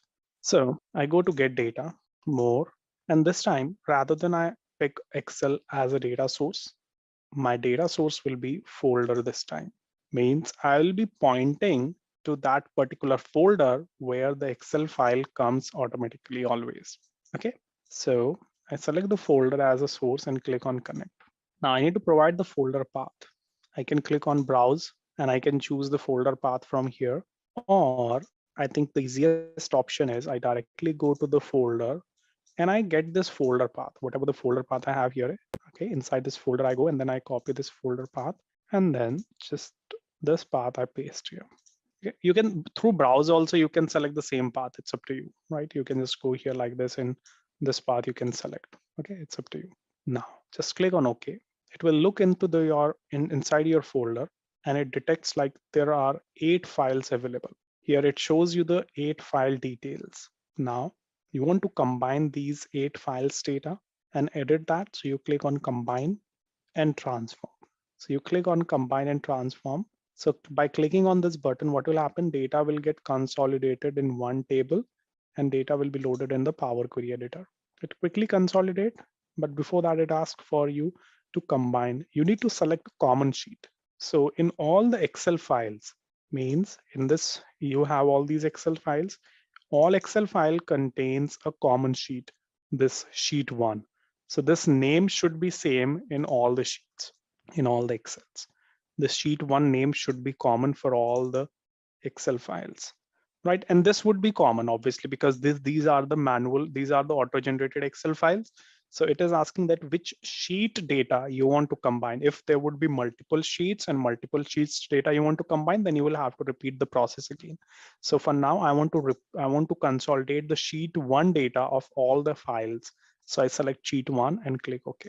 Now it will consolidate the data of sheet 1 of all files in one table. Behind the scene, another window gets open here, Power Query Editor. You go there, and now there is a separate folder created for Power BI internal use. You can close that folder, and this is your new table created with the same name as your folder name. Your folder name was monthly sales data, and this table has been created here, monthly sales data. Your table contains a default column. That default column name is source.name. This is nothing but your file name. All these are your file names by default, Power BI picks. Now all files data has been consolidated in one table. If I load this data to Power BI desktop to display it, all right, now I'm going to add a table, and in this table, I'm going to just display the name of all these files. Source.name, all these are the Excel files. And if I just want to show the count of Excel file, so total files I have 8, those 8 file names are appearing here. Correct? Now, if a new file comes into that folder, let's do that. These are the 8 files. I put a new file here. So rather than I put a new file, I just create a copy paste of existing file. I create a duplicate file, 2000 September, October. So next file is 2016 November, let's say. I copy paste and I rename it 2016 November, right? I just created a duplicate file just for the testing purpose. So I have 9th file available now here. So now Power BI should pick this file data automatically. It still shows 8, but you need to hit the refresh, because unless you don't hit the refresh, Power BI will not load the data. Power BI will not fetch the data again from the folder. So when I hit this refresh, Power BI look into that folder again and fetch the data again, and data gets updated here. Now you have 9 files data here, and 9th file data has been appended here automatically. You see 2016 November Excel file data has been loaded. So whatever the other visuals you will be displaying, those visuals will automatically pick you the data of your new file. You don't need to manually load the new file data again and again every month. Automatically Power BI will pick the data on each refresh. Make sense how it happens, how it works? When we say shaping off the data in Power BI, basically not in Power BI, right? I mean, if you just think it very, I would say a very generic scenario, if you take in previous class, we understood how we bring the data, right, from various data sources. So we were understanding, like in Power BI desktop, we have more than 100 plus data sources. That list you can see here. You can go to get data. These are some commonly used data sources, which is a predefined list. You can go to more, and from more you can see a entire list, right? So all these are the supported data sources, and this list is continuously increasing. So let's suppose you got a project, you got a requirement to develop a dashboard, to develop a report for your sales team members, for your sales team, right?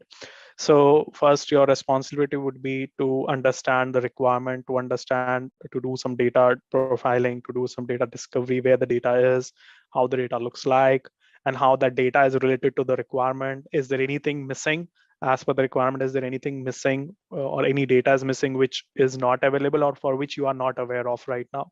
So you need to do that data discovery. Suppose you found that some of the data you will be getting from SQL Server database, some data generally Excel is also used in the companies. A lot of scenarios you will be facing, like target budgets or their plans is prepared in the Excel. So you have Excel budgets or plan data in Excel, your sales transactions in SQL Server database, and there is some other data, right? Maybe some other opportunities, your services, or some other domain or some other business data is in Salesforce, let's suppose. So what you do, you start bringing all this data, right?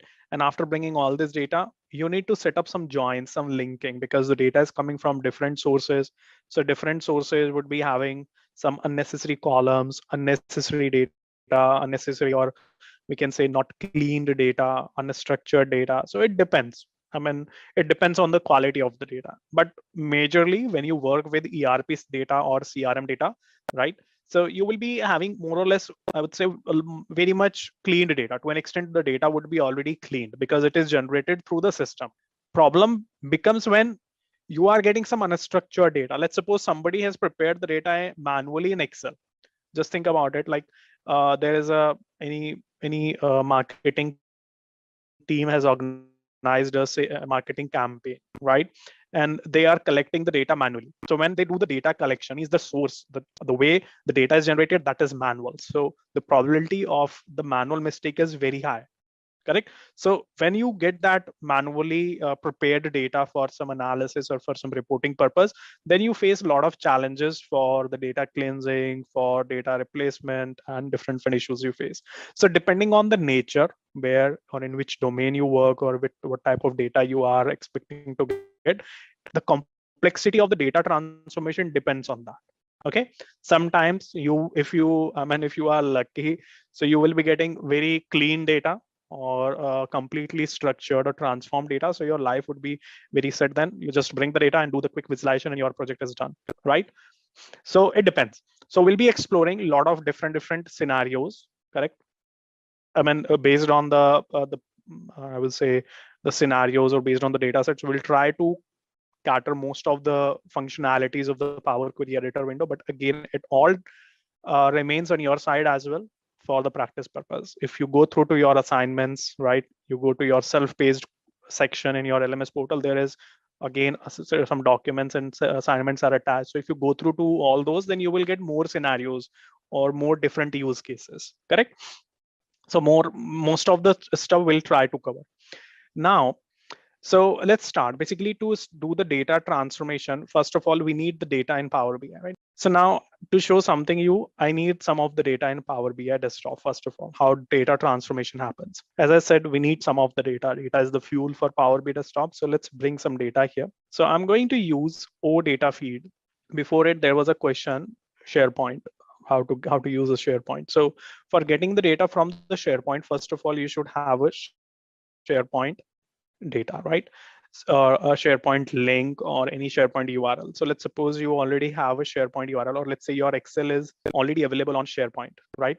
Or sometimes, like generally what we do, Teams is a very common product, very common tool in almost every organization, and we upload some Excels in Teams. We create some groups or some channels, and there we place some Excel files, right, as a common source. So from there also we can generate a online SharePoint link, and that link we just copy paste, and then we can provide it into the Excel workbook as a source. But if you have any SharePoint online or SharePoint list or SharePoint on-premises folder, then these are the data sources available here, which you select. Let's suppose you have a SharePoint online list URL, correct? You select that SharePoint online list and click on connect, and then on next screen, you need to just provide your URL here, right? You just provide your site URL, whatever the site URL you have, wherever the data is placed, that site URL you need to put here, and just click on OK. On next screen, it will be asking for you to provide your Microsoft credentials. It means the same credentials which you use for your organization, the same. Basically, if your organization is using SSO, single sign-on process, then automatically this will redirect you to your organizational credential sign-in page. You put that and you will get your data in front of your screen. From there, you can select to load, correct? So this is the step. I do not have any SharePoint because that SharePoint is like a paid product. So I do not have any SharePoint link or something to demonstrate you. But if you have in your company, you can try that. Or if you're stuck somewhere, you can let me know, then I'll guide you further. Now, for demonstrating, I'm going to use this OData feed because this is a sample data source we have available. If I go to my data set, there is a Northwind sample database link. This data I'm using, correct? So let me cancel it. I'll be using multiple sources. So I select Excel and I'm going to bring that global superstore Excel data. Because whatever the data transformations we are going to learn, these you can apply on any of the data. Doesn't matter whether the data is coming from Excel, from CSV, from PDF, from SQL, from Azure, or from anywhere. Basically, the operations will be performing. These will be performed on the data. I'm selecting all these data sources, right? All these tables to load in Power Query Editor. So generally, whenever we connect to any data source, we see this navigator window. Best practice says you should always click on the transform data, because before you directly load, because we cannot be that much overconfident like the data is already always will be cleaned, right? We should always consider that the data we are having, I mean, we should have this data, we should consider this data like it is not transformed, or at least we should review it, correct? Although you can directly load this data, but loading the data unnecessarily is I would say not the right utilization of your machine resources. So it's better you click on transform data. Transform data is very similar. Like, let's suppose you are coming outside the market and you stay outside your home, and then you sanitize all of your stuff. You sanitize yourself before you insert, before you take entry inside your home, right? Just to make sure like any unwanted item you are not taking inside your home, right? So that's the best practice, correct? So the same thing you do here also. You transform the data, you click on that, so your data gets loaded into the staging area. That staging area is this Power Query Editor. Your data, you have not loaded your data yet, right? I'm not saying we have loaded the data inside the Power BI desktop. We have extracted the data from the source, and now this data is staged. This data is stored now in memory. So this in memory concept is the same if you have worked on SSAS, SQL Server Analysis Services. The same concept is used there also, where what SSAS says that they use in-memory analytics capabilities. That is the same thing. Means now the data has been loaded into the memory. That's why it has been said, if your machine has good RAM, then you get the good performance while you do the data transformation on data load. Because currently, whatever the data, these three tables data you see here, this data, whatever you see on the screen right now, this has been loaded into the memory, in the RAM. Memory means here the RAM of your machine, of your laptop, correct? Now, if I go to my machine and see how much RAM is consumed, I'm going to Task Manager, going to see the performance of my laptop. There I see I have 8 GB RAM. Out of 8 GB, 6.8, 6.7 has been already consumed. Almost like 86% RAM is almost consumed. Although I'm using SSD, that's why even on 8 GB, I get a best performance because SSD is very fast. Now, if I go to processes tab here, you see 550 MB RAM is consumed by the Power BI desktop. And why by Power Desktop? You can see here, Power BI desktop has loaded your data into the RAM, and you see there is another component is coming with Power BI desktop, Microsoft SQL Server Analysis Services. So behind the scene, Power BI desktop also use SQL Server Analysis Services, means SSAS component. That is your in-memory analytics. So you see 279 MB. That means the data, whatever has been used, some of the data is cached. Maybe previously I loaded some data, so that data is still stay in the RAM for some temporary time, not for all the time. So that data is staying here in the RAM right now, correct? So why I'm showing it to you, because you need to understand this concept. Like when you keep the data in Power Query Editor, your data is holded into the RAM, correct?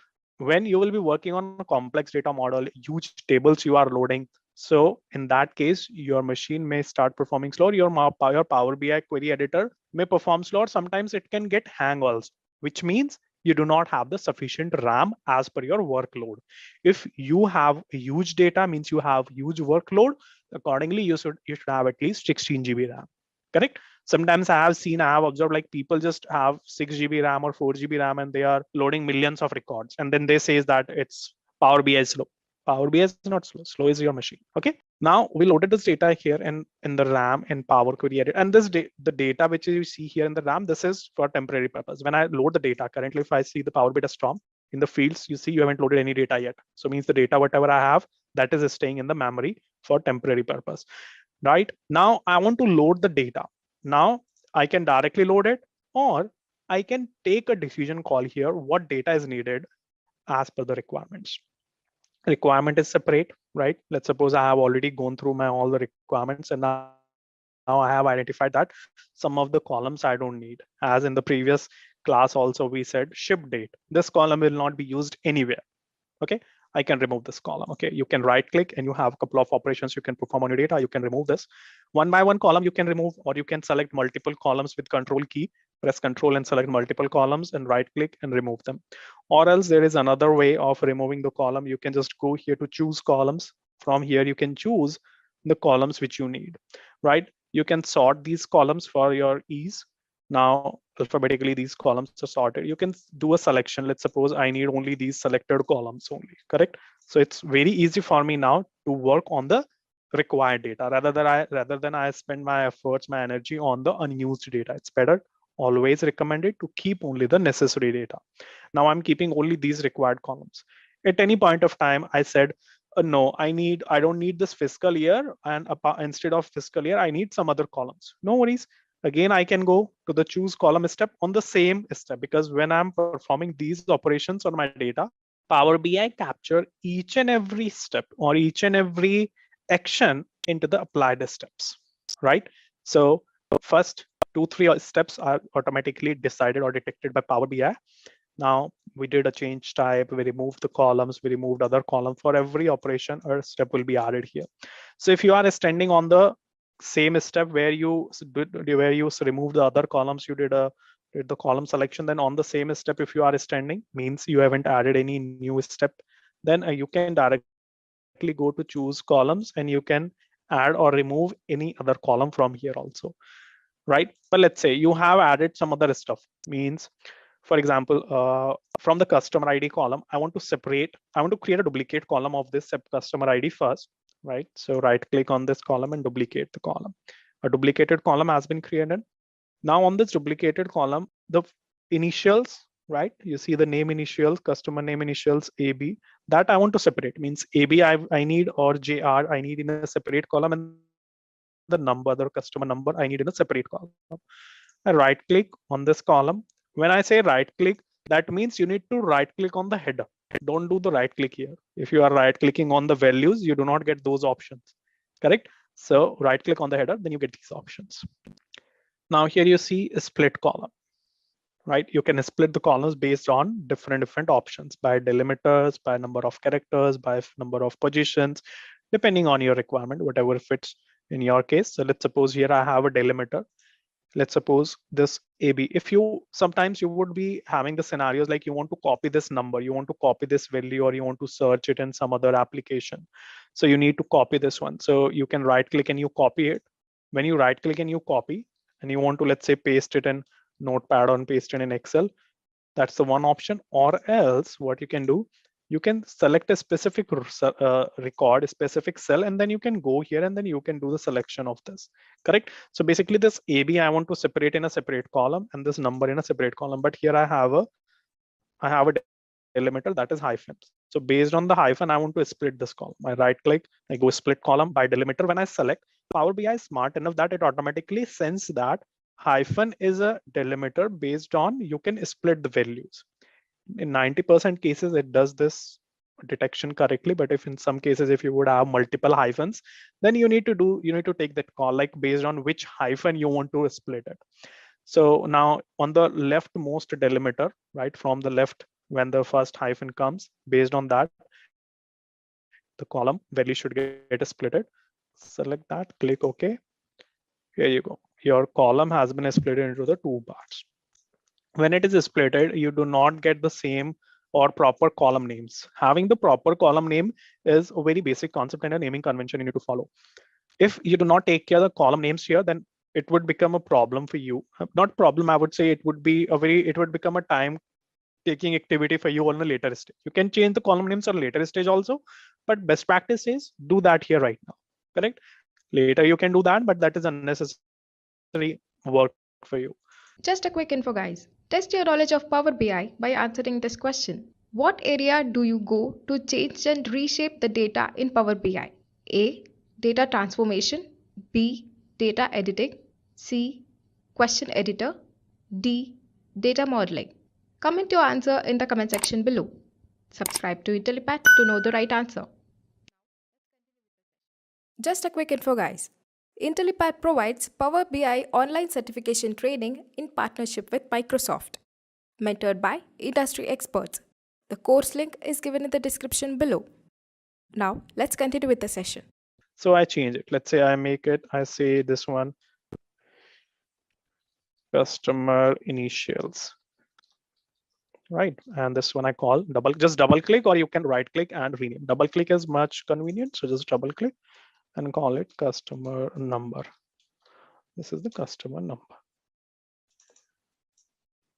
All right, after adding these changes here, you see this step has been added, renamed columns. Now, after performing some other option, you realized that you want to remove this fiscal year column from here and you need some other columns, correct? And now you go to the choose columns. Now you do not get the other columns list here. Why? Because you have moved ahead from that step where you were talking about removing, or you were doing the column selection. At that time you were here, right? But after that you have performed more steps, and now based on the latest step, you have only this list of columns. So out of these columns only you can do a selection. You can include or exclude something from these only, right? But you says no, I want, now I realize, because at any point of time you can realize that you can get an you can have a need that something you want to add or remove. So no worries, you can go back to that step, select that step.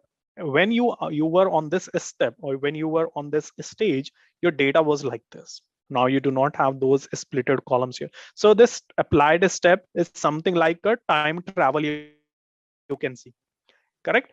So in some of the different tools, this concept is called as a time travel also, which means at that time when you were on this step, your data was like this, means you were having only these columns. Then you created a duplicate column, you splitted the columns in two parts, then the change data type happened automatically, and columns renamed you did. So this is kind of a time travel. You can interact, or these steps helps you a lot for understanding that how you or how somebody else did the data transformation, have that person prepared the data, correct? So you go back to that particular step, and on in front of any step, when you see this gear icon, this settings icon, you can just double click on that step, or you can click on that icon and you get that window again.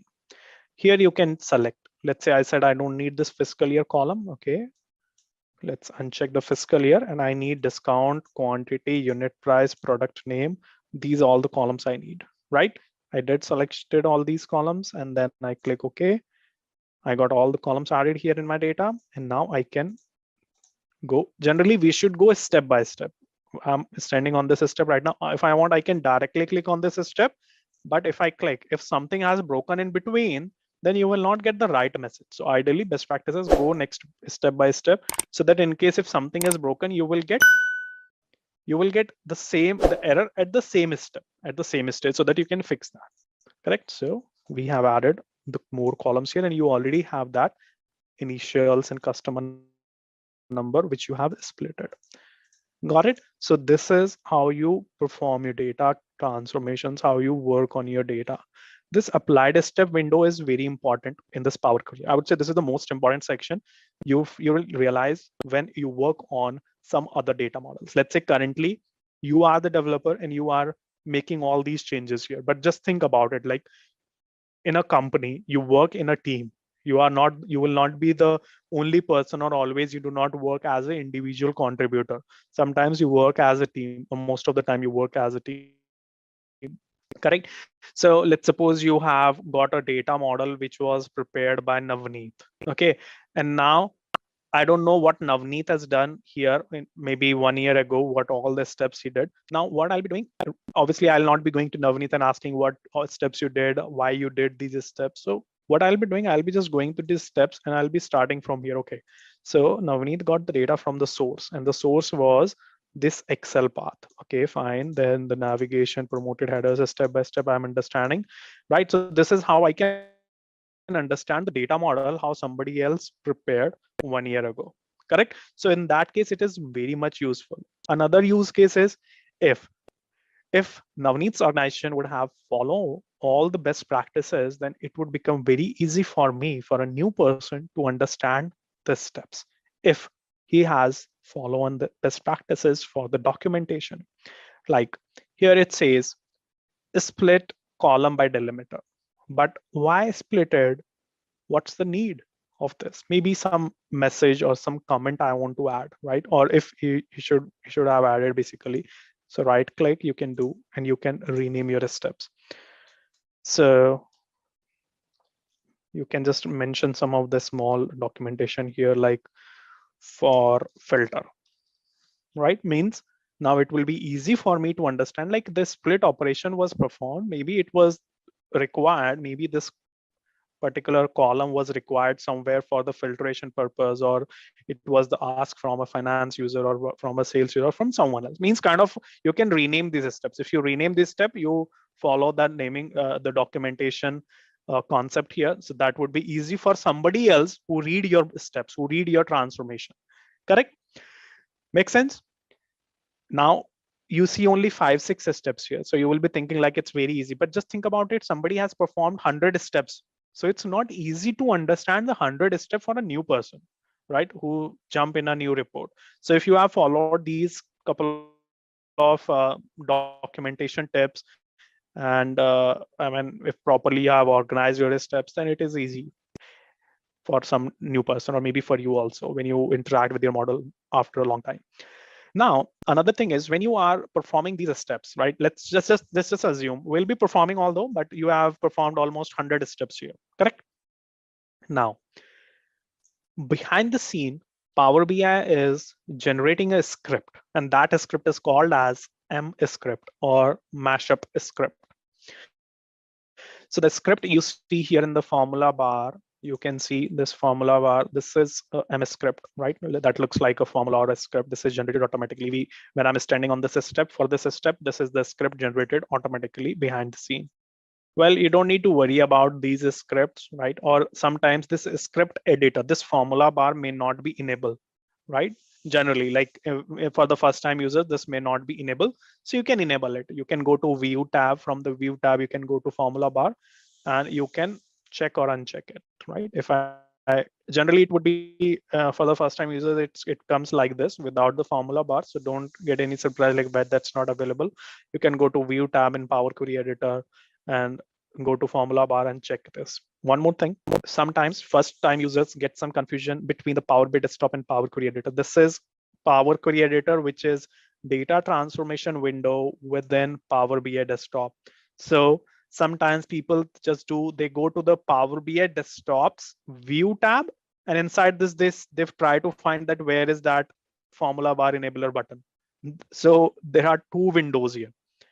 One is Power BI desktop and one is Power Query Editor, right? Power Query Editor, Power BI desktop. Before loading your data stay in Power Query Editor, where you do all the transformation, cleansing.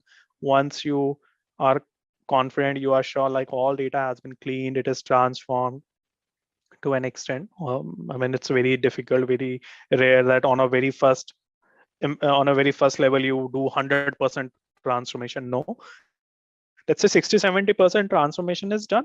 Load the data in Power BI desktop.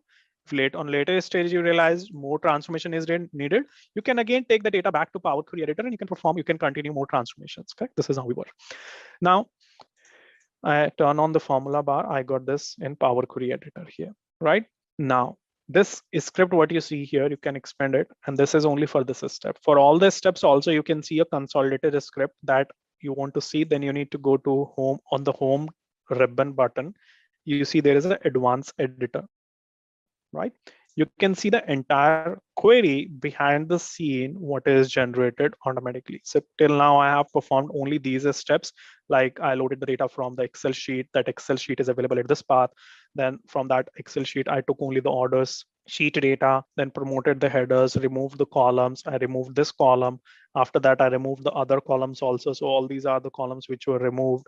Then I split it, I duplicated a column, I splitted the column. Here is a split column script generated automatically. You don't need to remember this. This is all behind the scene happens, correct? So this is your MS script. Although this MS script is editable, if you want, you can modify this script, but which is not recommended, because if something has been changed here, let's say something has been modified, right? Or when you click done, your script, your table data has been broken now. And another thing is you do not get a very clear message like what's the error, what's has broken. If you are beginner, right? Or if you are not, I would say, working on mQuery, generally nobody works on mQuery. mQuery is Power BI's backend language, right? Power Query's backend language, right?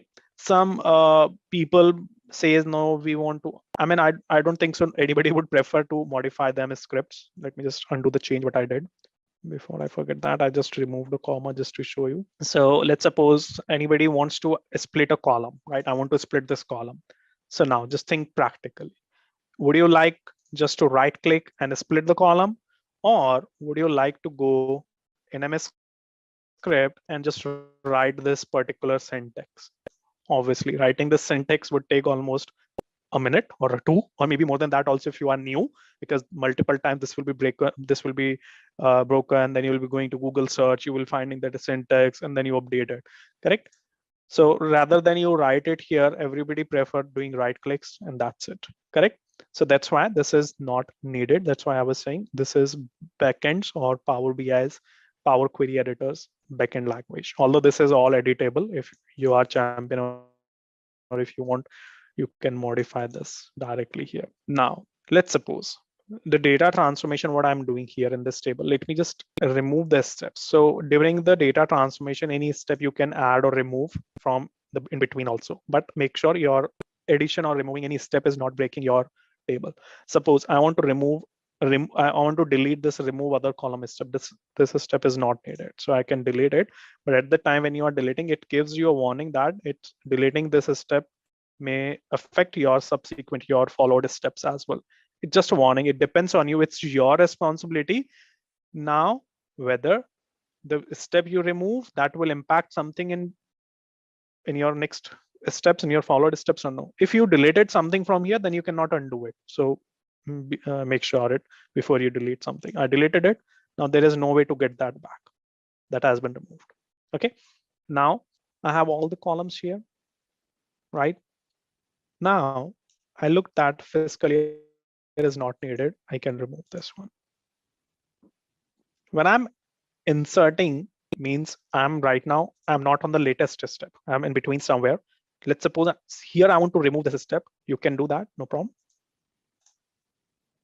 When you added this step, and if that step doesn't affect your subsequent steps, there's not any problem. So be careful when you work in between the steps, right? Generally, it is recommended to work to add anything or to remove anything from the, to add anything at the last only, at the after your last step. But if needed, sometimes depending on requirements, you can add or remove in between also. You have the flexibility now. So this is one check, right? Let me give you 3 checks, basic checks. Means kind of like when we load the data, what are the 3 basic checks we should perform? Means everybody should perform. I mean, just example I would take here. For example, when you go to any doctor or any clinic or any hospital, generally they conduct 3 basic checks, right? Doesn't matter whether for which problem or which disease you are going to the clinic.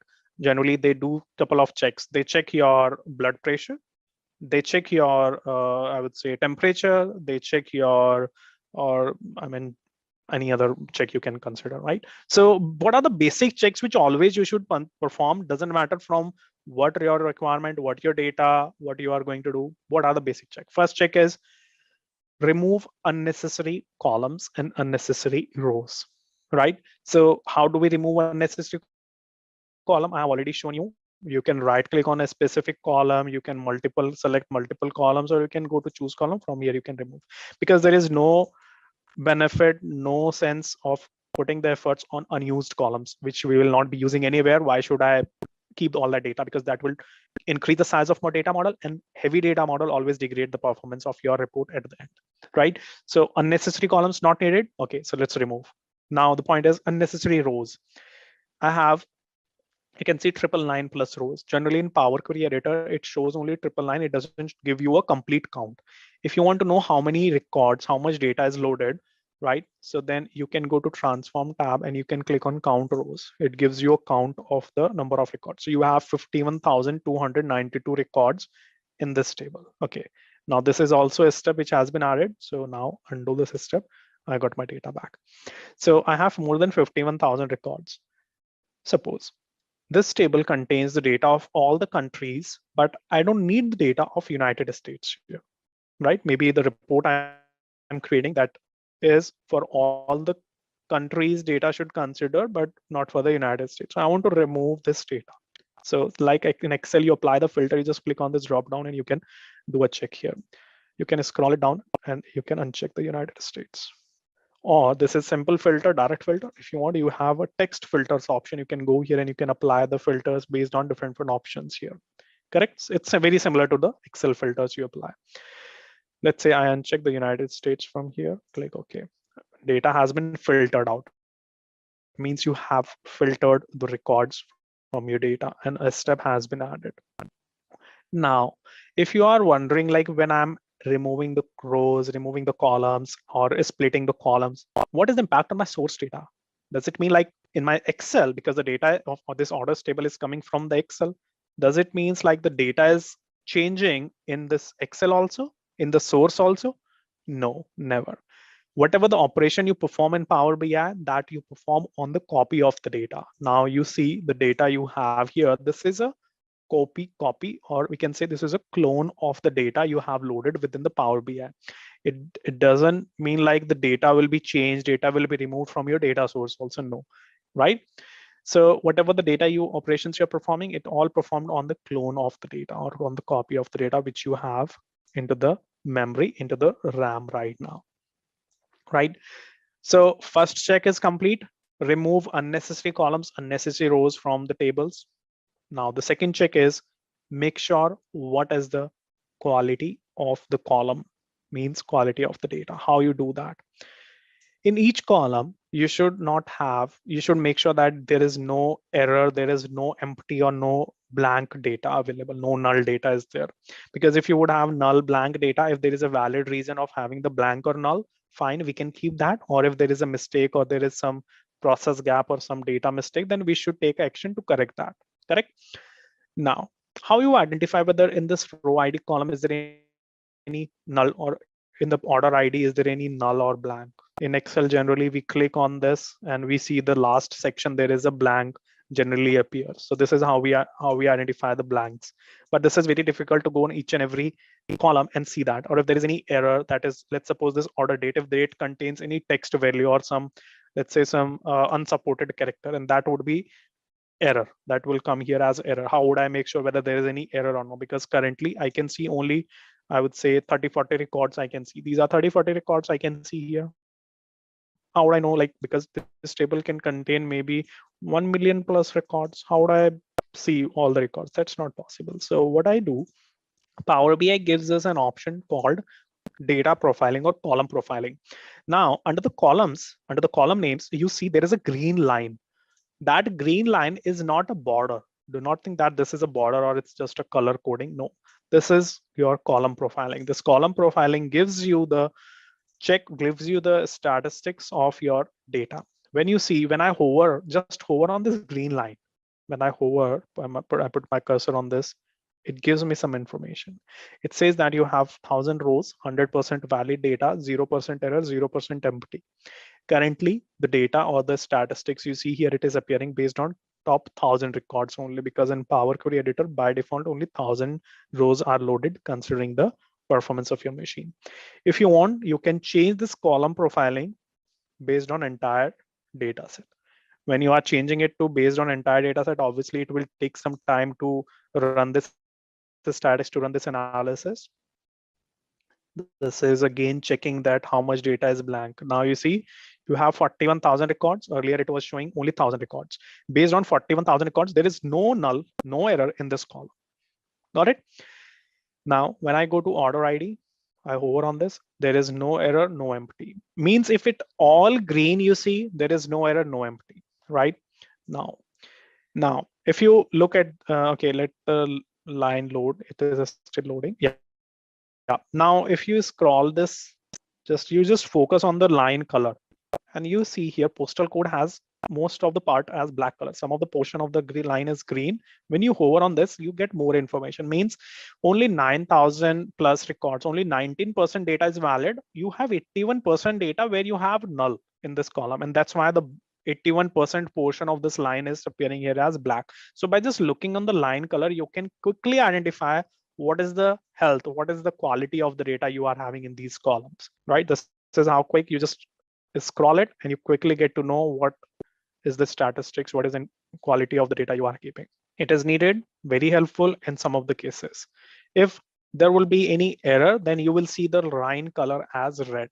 Going forwards, in going forward scenarios, I'll be showing you the red color also. Correct? So this is the check number 2 to check what is the health of the data. Now you see here postal code comes as null. Here it depends. Is it possible that postal codes can be null or no? It depends on your business requirements. You need to cross check within your organization, within your data engineering team, within your business users, or with, it's your action here. Suppose showing null is not a good way. Instead of showing null, you want to show something else, right? Maybe you want to show, let's suppose 0 here instead of null. So you can replace the null by 0. Right click and replace values. Which value you want to find here? Null you want to replace with 0. Enter 0, click OK. Your nulls have been replaced with 0 now. This is how you can replace. And the operations you are performing here, all these operations will get applied on your new data also. Currently, I'm having the data of till today. Let's suppose today I will be getting new orders in my Excel. I am in my Excel, more transactions, more data will be added, right? When I'll hit this record, I'll hit this refresh button, I'll get the new records, new orders, and all those operations which I have applied here, these operations will get applied on the new data as well automatically. Correct? So this is now once the data is changed, means null has been replaced. Now you can see the green color, complete line is in green color. There is no black color portion is available, right? This is how you can take the benefit of this column profiling on this line color. I hope that gives you a lot of clarity what or how you can utilize this one. This was the second check. Now the third check is data types. So each column is having a type of a data. Now when you look at this column, segment column has all the text type of data. Postal code has the numeric type of data. City has text type of data, right? And if I go to the date type of column, the date, that order date contains date type of data. How I'm quickly saying that what type of data these columns are having, because by just looking again icon before the column names. So before the row ID, you see 1, 2, 3 is written here, ABC is written here, you see a calendar icon. So ABC means it's a text type, calendar icon means it's a date type, 1, 2, 3 means it's a whole number, 1.2 means it's a decimal number, it's a floating point number. These are the I would say icons, or the way how you decide that what is the data type of the columns quickly. If you, in case if you want to change the data type of the columns, you can click on it, and here you can see ABC denotes to text, 1.2 denotes to decimal number, right? All the data types you have. If you want to change the data type of any column, you can directly come here and change it. This is a third check. Generally, when you load the data in Power BI, Power Query Editor here, most of the time the data types will be automatically selected by Power BI. Power BI has the capability to sense or to detect the right data types. In 99% cases, I would say it detects correctly, but still it is your responsibility to quickly go through to that all the columns are having the correct data type. For example, row ID. This column contains only numeric values. Let's suppose when the data is, I change it back to text, right? Now this contains a text. This is a text type of column. Means in future, if any text value you feed in this column can accept. But I'm not sure what, let's suppose whether it should be a text type of column or it should be a numeric type of column. Based on the existing values in this column, Power BI can detect. For that, you go to transform and you click on detect data type. When you click on this, it will detect the data type of this column. Now you see it has changed back to the whole number again. So this detect data type gets applied automatically always when you load the data in Power BI Desktop in Power Query Editor in most of the cases, correct? So, but still it's your responsibility to make sure whether your data has the right data types or no, correct? Why data type matters. There are many reasons of it, but one of the reason is because the operations you perform here in Power Query Editor or in after loading the data also, it all depends on the type of the data. For example, order date. You want to split year part from this date. Let's suppose this 2014, 2012, 2013, you need in a separate column, correct? So what you can do, you can right click on the column, you can go to transform, and there you have year, quarter, day, month, week, whatever you want. You can extract quickly. You go to year and you select year.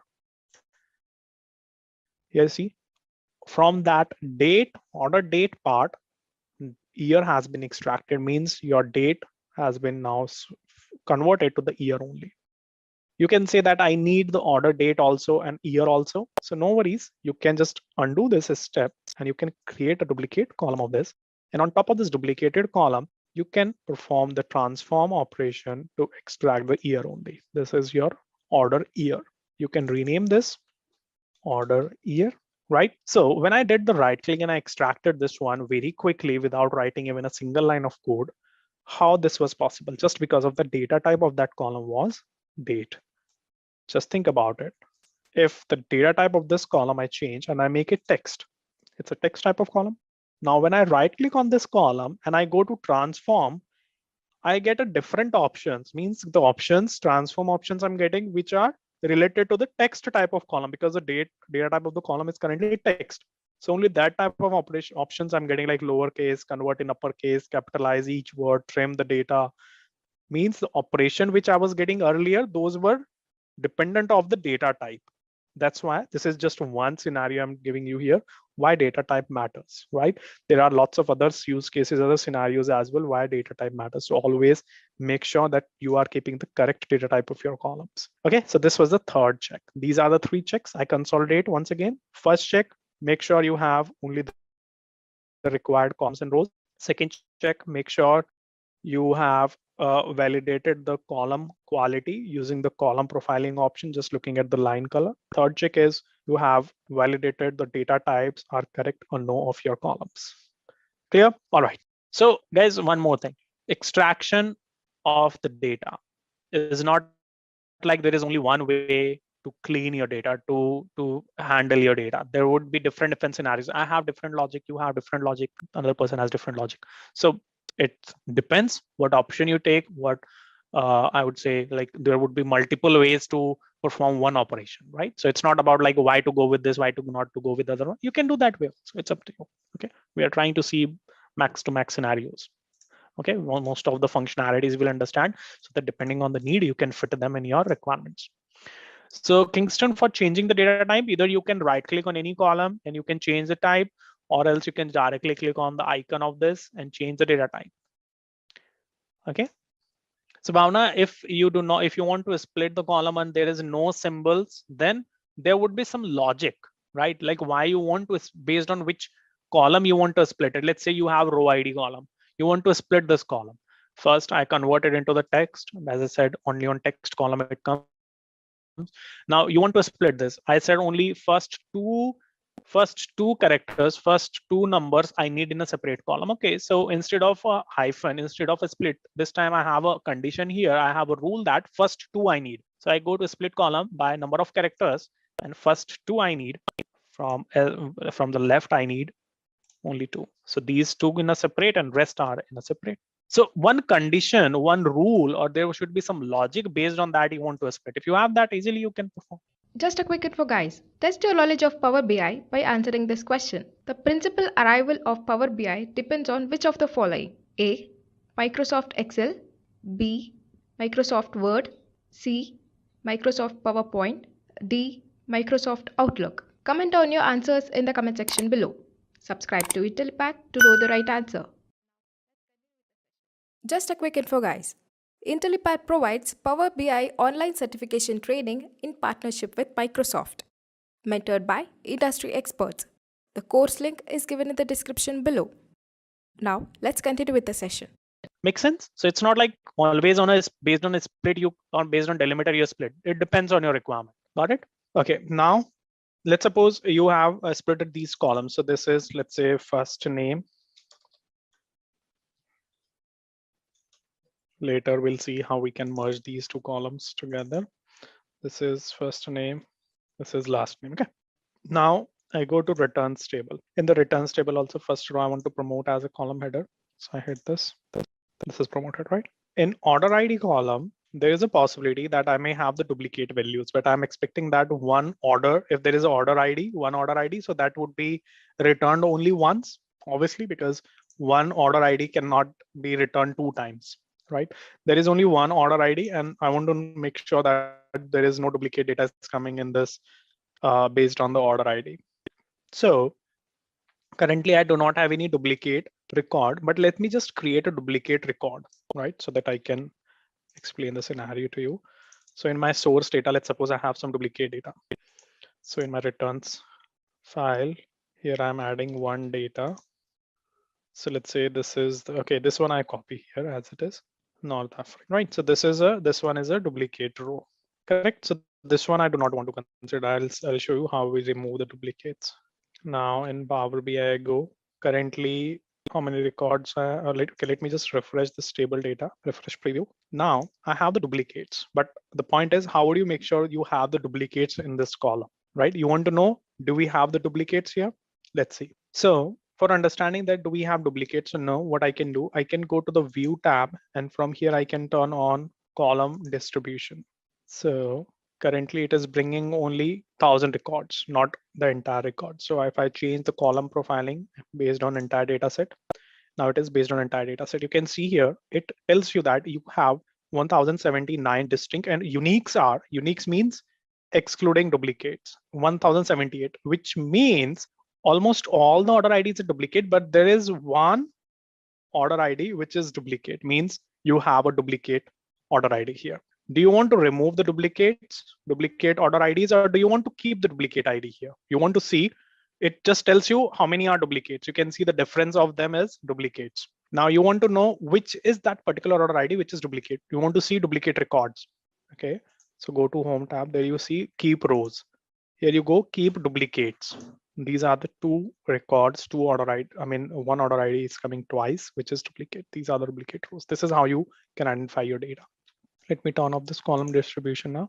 So this is to keep, let's suppose I want to do vice versa. I want to remove the duplicates from this.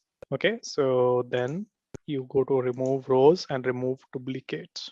Duplicates have been removed from this column. And in future, if any duplicate comes, then that will get removed from here automatically. Okay, so distinct.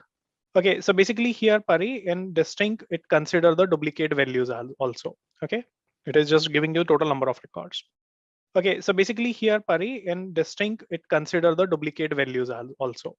Okay, it is just giving you total number of records. Now, in future also, if any duplicate comes in this column, that will be automatically removed from here. Okay, so this is how you work with the duplicate data. Now, the data what I have here, that we have already understood how we can extract the quarter. Let's say from this column order date, I want to extract the quarter. So what I do, I create a duplicate column because the original column I need as it is, and I extract to transform, and I extract the quarter from here. It gives me the quarter number. So this one is QTR number, quarter number. But for the data filtration, let's suppose I would need the quarter as Q1, Q2, Q3, Q4 like that, right? Currently these are appearing Q1, 2, 3, 4, but I need Q1 or let's say QTR1, QTR2 like that. So I want to append a text value with it, correct? So what you can do, you can, now you have two options. Either you need to add a new column for this, right? So for adding a new column, what you do, you can go to add column, right? And you can go to add custom column. But just think about one thing logical here. You are trying to concatenate a text value with this quarter number, right? Quarter number is a numeric type of column. And you want to add qtr, which is a string, which is a text. That that string you want to concatenate with this one, which will not allow you. Let me show you that what problem you get. I click on custom column for creating a new column based on some formula. You can define a column name here. So the new column you are creating, that will be your quarter. This is quarter number, this will be quarter. Now formula you can write here. So you need in double quotes, you write the string value, the text value in Power BI, qtr hyphen, and I want to append. For appending, you can use a ampersand operator. This is a append, or this will, I will say, concatenation operator. You can use quarter number. Just you see all the fields of your table here. You can select quarter number, double click, that gets added here, and then click OK.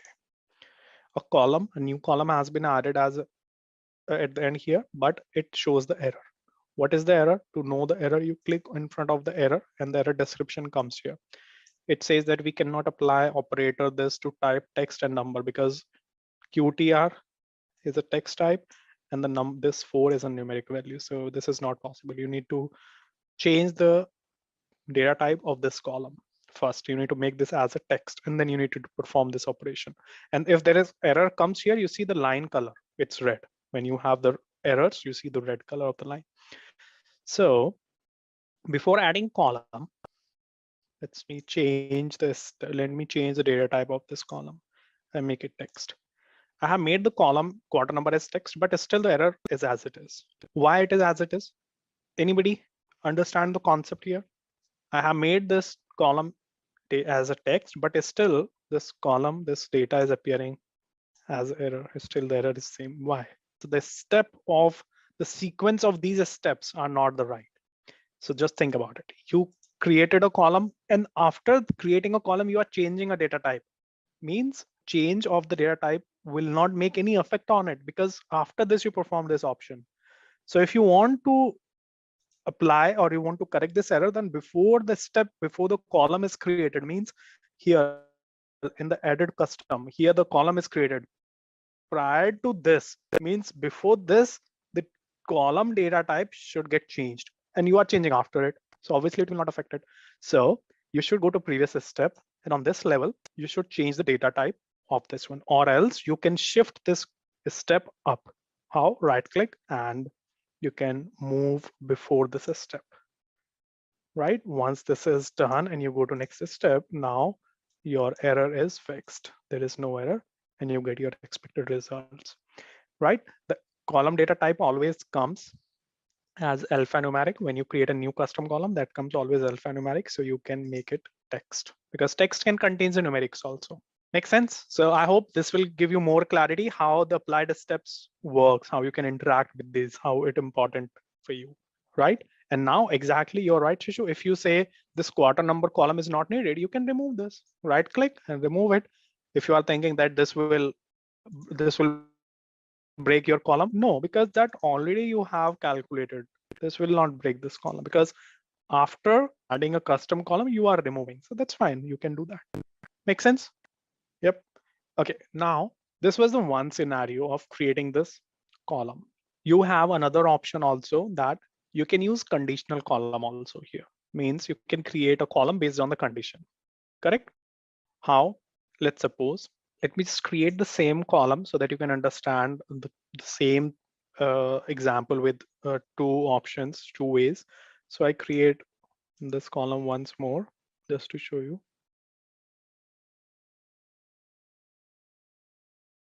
Okay, so I create a duplicate column. I'm extracting quarter and changing it to as text. Now I want to take us another approach for the same thing. I use this time conditional column, and this conditional column is same as your if else statement. So the another column should be qtr2 because I already have one column with qtr, so it will not allow me to keep the same column. That's why I'm keeping a different. If your column name is qt or this one equals 1, then it should come as qtr-1. Correct? Similarly, you will add the other conditions, else if other clauses. If your quarter number value is 2, then it should come as qtr. So this is the another way to achieve the same thing, right? Based on the conditions qtr3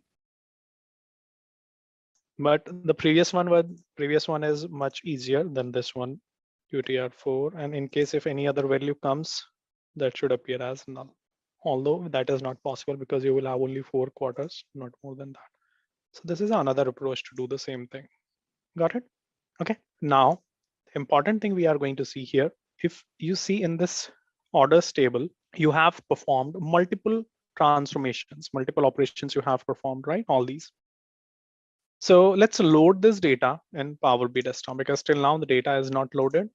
You see, no data loaded yet. So let's load. For loading the data, you just hit this close and apply button. Your Power Query editor window gets closed and your data start loading in Power BI desktop physically. Now the transformed data is coming into the Power BI desktop. So the data has been loaded now. Now you can go to the data tab and here you can see all the loaded data. Okay. Here you can see the row ID, right? Now, let me save this, go to file. I'm going to save this report with the name here. So I'm creating a folder here. Let's see here, I save this file demo data transformation. Okay, now I have saved my report. Okay, and I'm going to close this one. Let's say the data, whatever I have transformed, I'm closing this one. Okay, fine. Now, parallelly, I want to start on another report. I want to create a new PBX file, new report, or maybe my colleague wants to create a new report or a new file. Correct? So, and that person, my colleague, wants the orders table, and he will also be performing the similar transformation steps what I did, because to clean or to transform the data, he also need to spend almost like 1 hour to do all the operations in his data, what he wants to develop. Correct? So what he do? He start with Power BI desktop, right? Or let's say I'm creating a new report. So for creating a new report, I need the orders table. And in that orders table, in that orders data, I want same operations to perform to start further. So the option one is I can go get data, Excel workbook, and I again go to my source. I select this one, right? And I take this data again and I load it. I perform all the operations in Power Query Editor, which is a very lengthy process, time consuming. Option one. Option two is the PBIX file I have that I can use. This PBIX I can open again in Power BI desktop. I can save as this, okay? And I can remove the unnecessary changes, right? Means if this table contains 12 tables, so I need to remove other 11 tables because I need only orders. And if this PBIX contains the visuals or some other part, then I need to remove unnecessary part, which is also time consuming. I need orders data in a transformed manner, whatever the operation I have performed. So here is a good trick. I need the orders transformed data. So what you do, you just take your previous PBIX file, you open that, and from there you get the script of the orders table. And now we are going to reuse that M script. This is a good use case that how M script is used. So here in this orders table, I have all my transformed data. So from the query editor, you click on the transform data window and you get this Power Query Editor. There I can select this and go to advanced editor. So all this is the query which is generated. We know it. I select the entire query, copy it, and I paste it somewhere. So this is the query I have. So right. So this query is generating the orders transformed data, means all these operations. Okay, just close this to avoid the confusion. Okay, so this is a blank file. I need that orders table. So the query which I have copy pasted here, this one I'll be using just. So for that, I go to get data and I use this time blank query. When I go to use the blank query, I go to Power Query Editor and there I can click on Advanced Editor. This is a blank Advanced Editor blank. I remove all this part. And now I hope you have already understood this stuff. I copy this and I just paste it here and I click OK and it does the magic here. You got everything, all the steps here. You don't need to spend your 1 hour again. This is how you can copy paste and you can get your transformed data in another report, because you create many reports based on the similar transformed data. This is a pain point for most of the people. Like, does it mean like I need to again do all this stuff? Or maybe my team member needs to do this stuff again. For some reason, I cannot share my entire PBIX file, but at least I can share this copy, this script. They can quickly copy paste and they can, I mean, it's ready to use transformed table for them. Okay, and now you can just change this table name. This is your orders table. That's it. You got a copy of that transformed data in just a couple of seconds. Does it make sense to you how we can take the benefit of that MS script, right? So refresh are separate, means now you have created two PBX files, right? Means all these basic transformation I quickly got here. If I want, I can further do the transformation, or if I want, because see, when I'm refresh, when the data you created here using this script is still the source file is same. Means rather than you do everything one by one step, you have copied the steps. Basically, that's it. Correct. So now you can refresh it. You can do anything, whatever you want with it. Okay. So it save your lot of time. Just think about it in a complex scenario. You have many tables you have transformed, right? And you want to do other reports also based on the similar data, similar transform data. So you can just copy paste your scripts quickly in a different PBX file and start with the visualization further. All right. So this was the use of a script, how we do that. Okay. Now I'm going to open my previous file again. I'm not saving this duplicate or the new one. Now I'm opening the data transformation PBX file again to demonstrate the other options. Now, a very common scenario is how do we bring the data of from one table to another table, right? Let's go to Power Query Editor. And now in orders table, I have a column called region, right? Now against the regions, we have some responsible persons. In people table, I can see the data.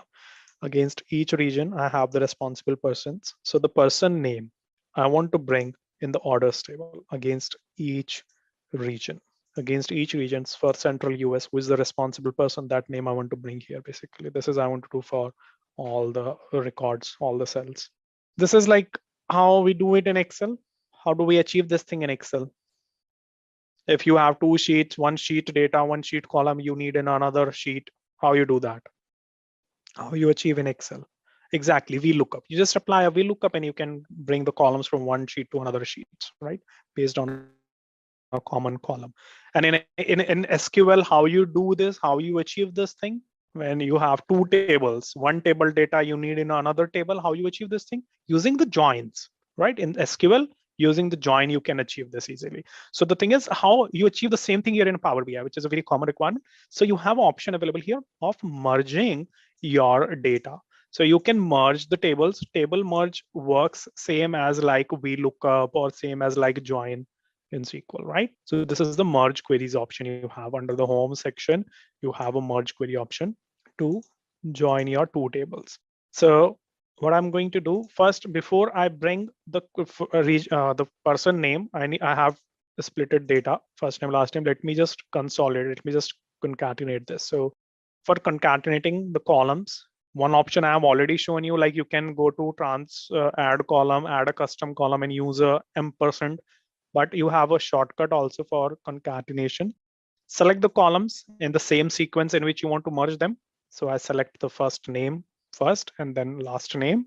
If you would have more columns, you can select them and then right click and then you see merge columns. Merge column is like your concatenation. A separator you need a space and the column name should be manager name. Let's say this is the column name. Click OK.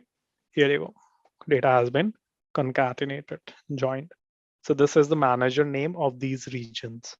So against each region, the manager names data I want to bring in the orders table. Now, here is the region. So I go to home tab, there I have merge queries. Click on this. You need to select your orders table automatically comes here because you were at that time you were on the orders table when you clicked on merge queries. So orders table is picked here. Which table you want to merge with orders? That table you select here. So I want to merge the people table. And based on which column you want to merge these two tables, which is the common logical common column, this one, right? Region to region. Column names may be differ, that's fine, but you should have the logically common data. So this is mandatory because if you would not have the common column in the table, then you cannot link the tables. So you select a common logical common column in both the tables. By default, Power BI select the left outer join in most of the cases. This is the most used type of join. This is selected. If you want, you can change the type of joins here, but this is most of the time used. And then you click OK. Separate column is added at the end. From this table, from this column, this is a referenced column of your people table. From this referenced column, you need to now extract the manager names. For that, you click on this double-sided arrow button, and here you see the name, the columns of the people table. In that table, people table, we have only 2 columns. So 2 columns are appearing. If you would have more columns, then more columns appear here, right? So I select only the manager name and click OK. Here you go. Manager names have been extracted. If you want to keep the manager name column just next to the region column, then you can move it. Just pick it and move it left or right you need. Where is that region column? Here it is. There you go. Right. So this is, although sequencing of the columns doesn't matter, but if for your understanding purpose, if you want, you can place them, you can sequence them, or you can move it at the in the beginning or at the end, or left, right, by just right clicking and move them to left, right, or beginning end. Got it? So I hope it's clear how you can merge the data, how you can bring the columns from one table to another table. In Python, R script steps are available. What is Python? What is R? How do you go there? You can just read out all these lines. What is the Power Query Editor? What are the areas you have? Why do you use Power Query Editor? Power Query Editor is this, right? Here you do a lot of stuff like your transformation, loading, shaping, formatting, and merging the data. There are a couple of key areas of this window. Ribbon is nothing but 2 options you see on top. These are the ribbons. Now next you see query pane. This is your queries, means all the tables, all the folders you see here. Data view, query pane. This is your data view, and this is your query pane where you see all the applied steps here. Correct? Step by step, these things are explained. Advanced editor, where you see this M script behind the scene, whatever you perform in your report, everything will be captured by Power BI in a M script, right? So here you can see that information from the advanced editor. And that's it. This is all about this data extraction module. So now let's come back to the topic. I have Power BI desktop started here. Within this Power BI desktop, I'm going to get some data from my data source, right? So for example, I have some data in my Excel file. If you look at this, I have Excel file here, Global Superstore. This file data I want to load into the Power BI. So I go get data, Excel workbook, and now I can locate for the data set. So here is my data set available. I select this data set. When I click on it, when I open it, it will give me some sheets to fetch the data. How we extract the data from Excel, SQL, web, OData, right? We talked about all these data extractions process in our last class. Now, if you want to get the data from, let's say, orders sheet, for now I select orders in people. These 2 sheets I'm selecting here, right? Now here you can see the preview of this data. This is just a preview of the data. Now you have option here, transform data. Ideally, as per the best practice, we should always click on the transform data. When you hit this button, your data will be loaded in Power Query Editor. If you see here, this is your PQE, Power Query Editor. Within this Power Query Editor, you perform all your data transformation. So this is that window where you perform data massaging, data transformations, right? So it's not like Power BI can replace the ETL tools. No, ETL tools are mainly built for that purpose. But Power BI has the capability to handle the data transformation, data preparation as well. Got it? So now we have extracted this data here, but we want to make some changes, some transformations on top of the data. For now, I'm loading only 2 tables. Going forward, as we'll be proceeding further, I would require some more samples, some more use cases. So I will be bringing some more data into this. So when I make a connection, initially, my data loads into the Power Query Editor, which means the data is staged in the memory. Memory means in your RAM, in your machine RAM. Because if you see, you can see some of the data here. But if I go, now you see there are 2 windows open, Power BI Desktop and this one is your Power Query editor. If I go to Power BI Desktop, in Power BI Desktop, you don't have any data yet, right? You haven't loaded any data yet in Power BI Desktop. But the point is, where is the data then? Data is staging currently in Power Query editor, and this Power Query editor means data is in RAM, in memory. If I go here into the task manager of my machine just to understand the processing a little bit in detail, here you can see my Power BI desktop instance is running and which is consuming most of the memory, right? You can see it is consuming most of the RAM, right? So whenever you loads the data from any source, initially that data is staged, that data stay for a while into the RAM. Why? So that whatever the transformations you do, you perform it on the fly. Before you load the data in Power BI desktop, in this window, you prepare your data, you massage your data, correct? So for example, you have SQL database. In this SQL database, you have one table. In this one table, you have 100 columns, right? And you want to create report in Power BI. So what do you do? This data, one table data where you have 100 columns, you bring this data in Power BI, right? Means 100 column data is loaded in Power BI now. But for reporting purpose, I don't need all the 100 columns. For reporting purpose, I need only 25 columns. So why should I load rest of the 75? I don't want them. So before I load the data in Power BI Desktop, on the Power Query editor, this Power Query editor is kind of a gate, right? Entry gate. On this Power Query editor, you take all your data here and you have a lot of transformation operations. You perform all these transformation operations on top of your data.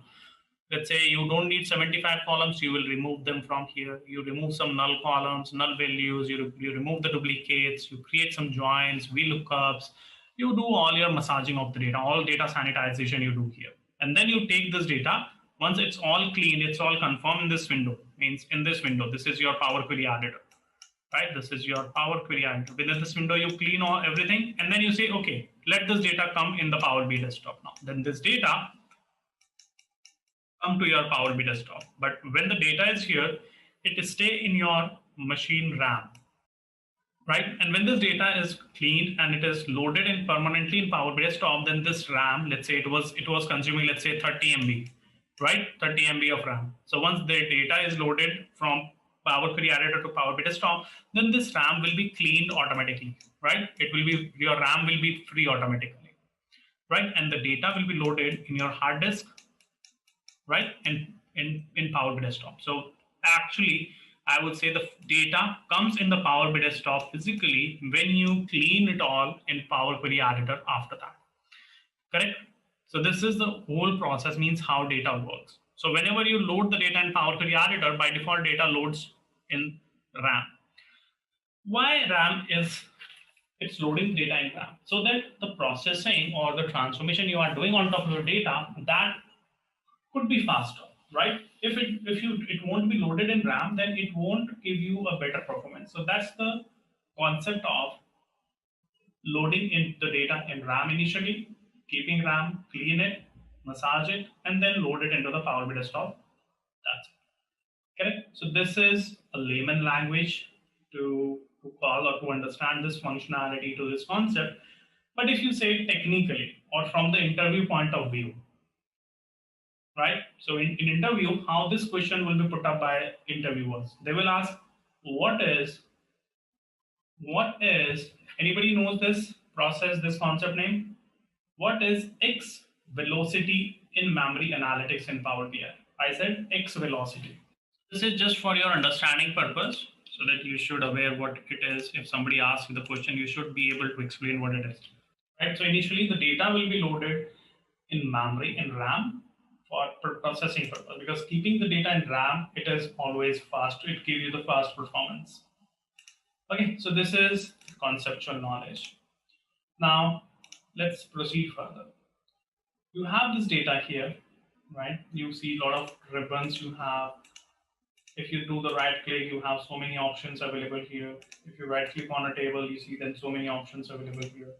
Right, so everywhere you see too many options in this window. And really, this window is like almost everything you can do within this window related to any data, massaging any data preparation. Okay, so now, very first thing, how you start with this window. Let's say you have loaded some of the data.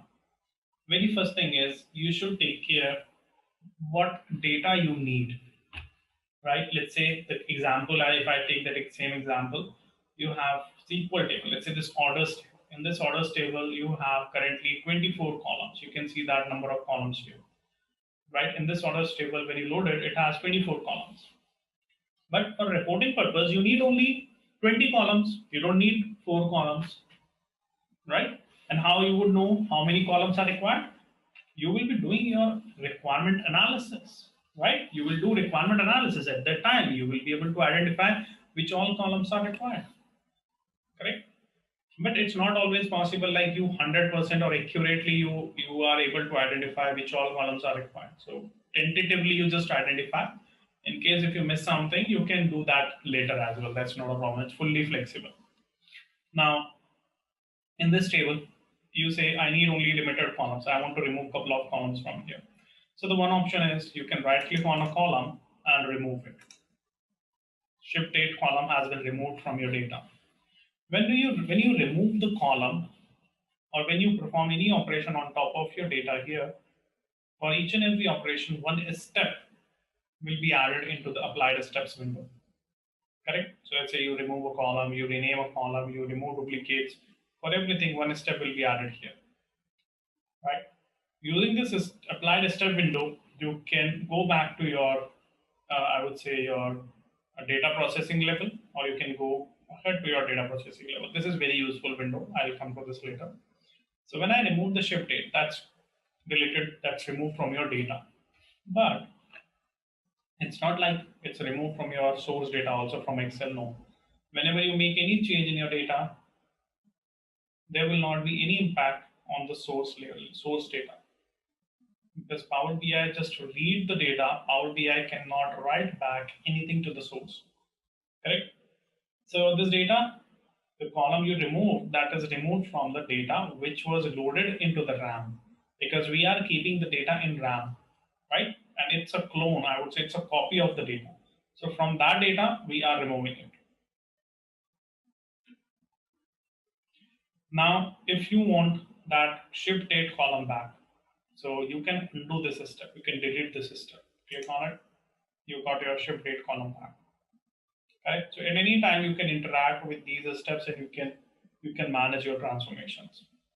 For example, you want to remove multiple columns. Currently, I removed only one column. If you want to remove multiple columns, then you can select multiple columns with the help of Control key, right? Like generally what we do in Excel as well in other tools also. So let's say you say, I need shift date. I don't need, for example, postal code. I don't need state. You can select these columns like this and you can remove them. So these columns have been removed. And when you remove the column or whatever the operation you perform on top of your data, everything will be written here as a script. Power BI will write a script behind the scene. And this script is nothing but this is called your M query, right? This is called M query, right? This M query is basically, I would say, Power Query language. So whatever the operation you perform in Power BI, everything will be converted into the M query. Although we'll come to this concept later, right? But let me just take it forward. So whatever the query you see here, if you want, you can interact with this as well. But this is not recommended to interact with it. Correct. Let's say you say, I don't want to remove the state column. Okay, then you can remove this state part from. But it could be dangerous as well to edit this query. If you are familiar with it, only then you should do that. Otherwise, no. You got your state column back now. All right, fine. Now you have so many columns removed, right? You have removed the columns, but it is difficult to find a specific column to remove, right? Let me undo this step. You are looking for a state column to remove and you are just scrolling it left to right or right to left because these columns are not sorted properly. These comes in the same sequence as they exist in your table, in your data source. But you are looking for a state column and that is difficult to find. Just think about it on a complex scenario when you have 100 columns loaded here and you want to remove a specific column. For that purpose, you have choose column window here. Just click on it. And from this window, you can choose your columns which all you need. So let's say I don't need ship date, I don't need state, I don't need market, right? So you can select them. You can search these columns as well. And if you want, you can sort these columns as well in a different orders, right? Now you click OK. Again, it does the same thing. It removes the columns, correct? So there are many ways to perform one operation. It depends on you how you use that. And that will be possible only when you explore the entire window, means all the process, all the operations you see here, right? Now, this is that. Now let's, next thing is once you have selected your columns, next thing is filtering the rows. Let's say you have a couple of rows where you have some data in your postal code null, right? You can see null is there. If you say I need only those records, only that data where the postal code is not null, so you can just click on it and like Excel filter, you can deselect the null. You have some advanced number level filters as well. If you want, you can apply these filters also, right? Or from the drop down list also, you can apply a filter directly. And now you just click OK. Your data has been filtered. For this operation also, one step has been added, correct? At any point of time, if you want, you can undo this, you can delete that step, right? Now, once this is done, next thing you do, you work with data types. When you load the data in Power BI Query Editor very first time, Power BI detect the data types automatically. And how you would know what is the data type of the columns? If you see before the column names, there is a icon written, right? There's an icon displayed here. If you see 1, 2, 3, which means it's a number type of column. ABC, it's a text type of column. This date means it's a calendar type of column. It's a date type of column, correct? So by just looking at this icon, you can quickly identify which type of column it is. If you want to change the data type of any column, you can just click on it and you can change whatever you need. So let's say you want to make this column as a text, click on it and you can replace the current step because already you are changing it into the whole number. Now, do you want to replace the existing step or do you want to add a new step? So recommendation is to always choose to replace current step. Once that is chosen, you see this column has been converted now into a text type of column, correct? Although Power BI take care of all the data types, but in case if Power BI is not taking care, then you have option, you can right click, you can click on this column and you can change the data type. Or you can right click as well and change data type from here as well, correct? There are many ways to apply one change here. Once you have taken care of all the data types, and or maybe sometimes you may have some situation where you are not sure which data type should be selected for a particular column. So in that case, you can take some help from Power BI. You can select the column for which you want to take help. Let's say you are not sure what should be the data type of this column. You go to transform data and here you have option detect data type. When you click on it, Power BI automatically detect and change it to whole number again, right? So this detect data type option you have here. This is all about to work with the data types. Next feature is check the data quality, right? Let's say you have taken care of your data types now. Now you want to understand like how much data you have blank, how much data you have null, right? For null or blank was almost seen generally. How much data you have where you found some error in your data, right? So if you want to understand all these things, then what you do, you just look at the columns and just under the column there you see there is a green line. So this green line is not a border. If you are thinking like it is just a border or for some style purpose it is given, no. It is telling us something. If you hover on this line, so for example, if I go and hover on this line, okay, right, it tells you how much data you have valid and how much you have data where you found errors, how much data you have where you found empty records. And this analysis you see here, this is running here based on the 1,000 records only, right? So this is called as column profiling. So this column profiling, what you see here, this is coming here based on top 1,000 records currently, considering the performance. If you say, I want to run this column profiling on an entire data set, then you need to change this property from here. Change the setting and make the column profiling based on entire data set. Once you have changed that, if you notice, it is still processing. Why? Because now the scope for the data has been increased, and now it is taking some time to compute it. Now it's done. If you see, it is giving you 100% valid data, and this column has 51,291 records. Correct? So now if I scroll it, you see the status, the profiling of the rest of the columns. Generally, we prefer to keep it only 1,000 records, because on 1,000 only it gives us a lot of information. Now, if you notice this postal code, the postal code line is not all green. If you see, it's green and most of the part is black. If I hover on it, it tells me 81% is empty data and only 19% is valid data. So we have 41,000 records where we have empty in this particular column. So most of the data, most of the records are not having the postal code entry. Right, so you can quickly understand the health of your data. You can quickly see what is the status of the data, in which column you have null values, where you have the error values. All these things you can quickly identify. Correct. Let me change it back to the 1,000 because that takes time. Fine. Now you found there is some data. I would say there is some data. Null you have in it, and you want to remove this null. You want to replace this null. Correct. So I see quick question, this green line, this is called column profiling, right? That's what I was saying. This is column profiling. Okay, so this is your column profiling, which helps you to understand the quality of the column, means what type of data you have, how much is blank, how much is having the error, how much is valid data. Now, if you want, let's say you want to replace it, you want to replace the null values, right?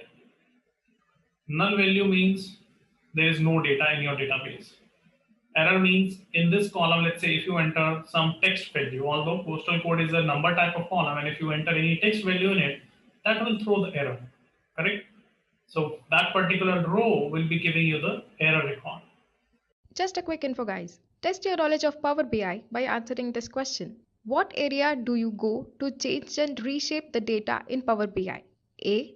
Data transformation. B. Data editing. C. Question editor. D. Data modeling. Comment your answer in the comment section below. Subscribe to Intellipaat to know the right answer. Just a quick info, guys. Intellipaat provides Power BI online certification training in partnership with Microsoft, mentored by industry experts. The course link is given in the description below. Now, let's continue with the session. Or if there is rest is valid, right? So means if there is no error, no null, means that is valid. Valid means no error, no null. That is your valid, correct? And I hope you understood now how it is detecting. So if there is no null, no error, which means it says it's a valid data, correct? So basically it is just to detect the null or error in your records. Now you want to replace this null. For some time we don't want to keep null values in the data. It purely depends on your project requirement. It's not like every time you replace the null. No. Sometimes you want to keep null as it is. It depends on your project requirement, or sometimes you don't want to keep the null. If you say you want to replace the null values, okay, so you can create the multiple operations on it. If you just remove, if you hover on it, it says remove empty cells, means wherever you have empty or wherever you have null, remove them. When you click on it, it will just filter the data. That window is here behind this, right? So now you see it's all green line, which says it's all filtered data. But filtering data may not be good choice because it has filtered the data of other rows as well. So if you want somewhere, it's all about the fitment. If this is fitting in your requirement, then you can remove the filter rows. So you can remove the null rows from your data. Or you want to replace the values of the null, right? So for example, you right click on it and you choose replace values. So you want to replace what? You want to replace the null value. Any value, any other value also you can replace from here. And this one I want to call out, let's say 0. If I have somewhere null, then it should be displayed by a 0. There you go. Right? Now, if someone says, can we replace null values by NA or not applicable, not available, something like that, let's try. If you want, you can delete this step and add it again, or if this step has this setting icon, means you can edit the settings for this particular icon. Just click on this and you see again this window. Now you say you replace the null values by NA. When you write NA here, your OK button is not available now. It's grayed out and it gives you an error. If I click on this error, it says enter a number value, means this column can accept a number value only because the data type of the column is a numeric, a decimal number, right? It cannot accept. But ideally, the column data type should be whole number, but that's not the problem. If you want to enter any text type of value here, then first that column you should change as a text. So let's do that exercise first.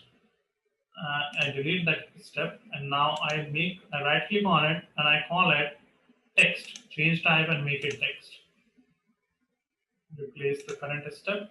Once it is converted as a text, now you can easily replace null values by NA.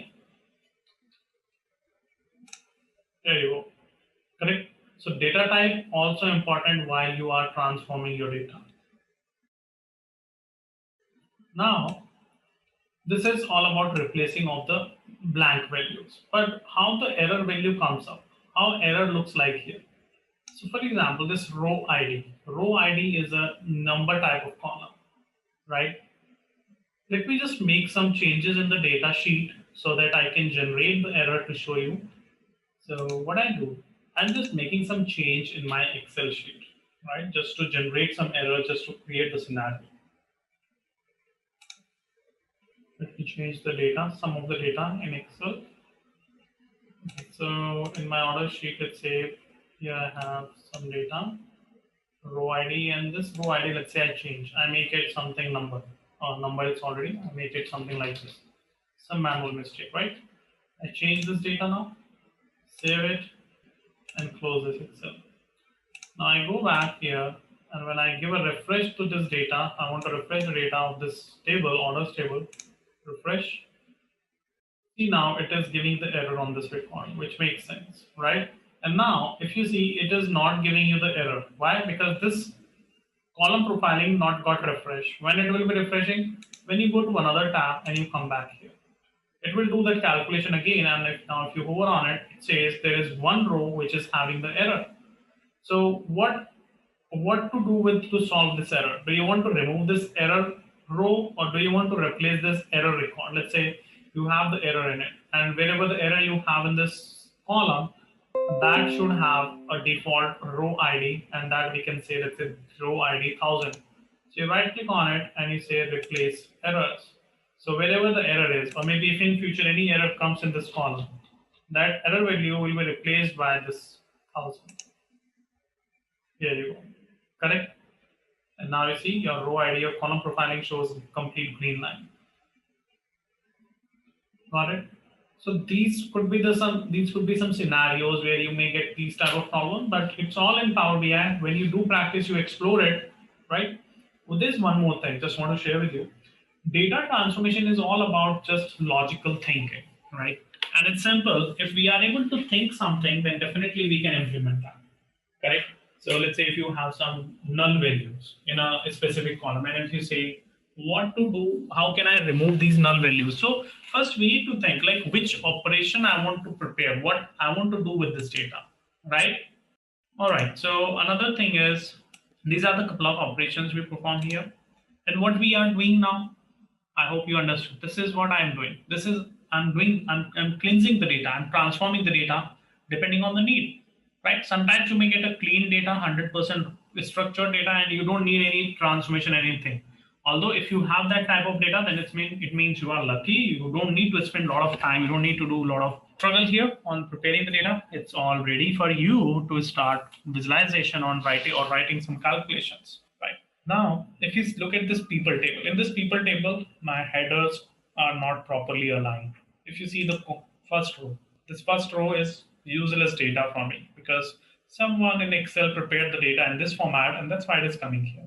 So if you want, you can obviously do this data correction in Excel, but how to do it in Power BI? We are learning that, correct? So I don't need this particular row. So let's remove this particular row from here. This column one, I don't need this particular row. And now the first row you have, this should be the column headers, right? For that you have option, use first row as headers. Then now your data looks better. Here you see region and a manager. So for each region you have a manager. For Caribbean region you have a manager. For Central Africa you have this manager, right? Like this. Now if you go in your orders table, in your orders table, do I have manager data here? You can look it into the column like this, or if you want, you can, it is becoming difficult for me to scroll it like this to find a manager column. I don't know where it is. So I can just click on the drop down of choose columns, and there you see another option, go to column. Now you can search manager here. If there would be any column manager, then that will get filtered here, but I don't see any column here with manager, right? So do I have any region column here? I can search. Yeah, I got the region column. Select it and click OK. It will take me to the region column directly. Here you go. Right, so you don't need to scroll or search. You can take the help of this go to column. It takes you to that column directly. Okay, so I have a region, but for some requirement, I want to bring managers name of these regions. So who is the manager of Central US? That information I don't have in this table, but for some reason I want that information in this table. So I can go to the people table, and in people table I can see where is Central US, here it is. And I have Lon Bonner, this is the manager of this region. And this data I want in this table. Like a Excel VLOOKUP. In Excel VLOOKUP also we do the similar thing, correct? Or SQL join. In SQL join also, if you want the data from one table to another table, then what do? You just apply a join in SQL and you can easily bring the information. Or in Excel, you apply the VLOOKUP and you can bring the information. Now, if you want to achieve this type of thing in Power BI, which is very common thing, right? Most of the time you will require this thing. So first of all, you should have a common column in the data. So I have, yes, based on region, I can set up some link, some relation between these two tables, and I can easily extract the manager. So I need the data manager in orders. So I select this table, then I go here, combine. There you see merge queries, or without, I mean, sometimes under the drop down you see this option, or sometimes without drop down also you can see this. You see merge query option here. You click on the merge query. In this merge query window, you see this is your orders table, and you need to select your another table, people table. Now, you want to link these two tables based on a common column, and that common column is region. You select the region column here and region column here as well. Then Power BI automatically detect the join, which join type it will be. It is left join. If you want, you can change the join types from here, which is very rare. You don't change the join types. Now you are seeing here a message like you're out of 51,291 rows, these particular rows are matching in your second table, in your people table. Now, once this is just information for you to see how much data is matching. So I see, yes, for most of the records, I'll be able to fetch the manager information in my orders. So I click on OK. Once you click OK, you get a new column added in your orders table, but that column is a referenced column of your another table. But if you want the people names here, then you need to expand this table. So if you click on this double-sided arrow button, here you will see all columns of your another table, right? So I see the column of my people table. Eventually I have only 2 columns in my people table. That's why I see 2 columns. So I select the manager column here, and then I click on OK. Now you see, it easily extracted your manager column here. Now, if you find there is one thing which says blank data is coming here, means there are 6 records we have which are not having any manager. So means I have 6 region, I have some data where there is no manager. So I want to see that who's whose are those 6 records. So I select the null only to see the data. Data is processing. You have these records here, right? So these are your records. But now you are surprised, like when you were hovering on that was showing only 6 records, but now you got a lot of records here which are having null. Why is it so? So the reason is because at that time when we were hovering on it, if you see, when you were hovering on it, it was showing you only 6 records, because at this time the column profiling was running based on 1,000 records only. Exactly, 6 out of 1,000. But maybe the other data you found null, that is more than 1,000, that is in the another batch, or more than 1,000 records. So in this case, if you need accurate information, you need to choose this one, and then you need to wait for some time, because it takes time to process your data, right? To give you the information. And other thing is, it depends on your machine configuration and on your machine performance as well. So in my machine, there are many applications are running behind the scene. Let me close some of the applications. I don't need the gateway at this point, so I can stop it. Plus, I don't need SQL Server also at this point. I can stop this as well. All right, now if I hover on it, it says you have 384 rows where you have the empty data.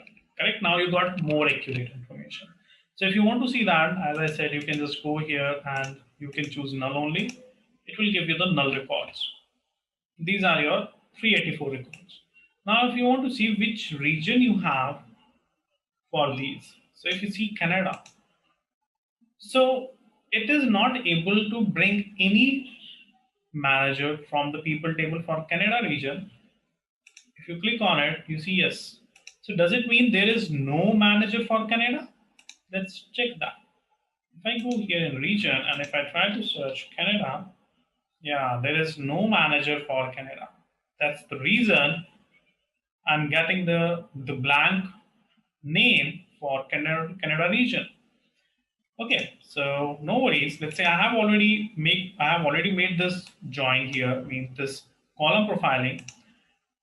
Let's say now it's kind of a data correction for me, right? So now I got to know, okay, so it means for some reason my manager for Canada, there is no manager updated in the records in the source. If you want, you can do this thing in Power BI as well, but ideally we do this in the source. So here you see we need a new region, that is Canada.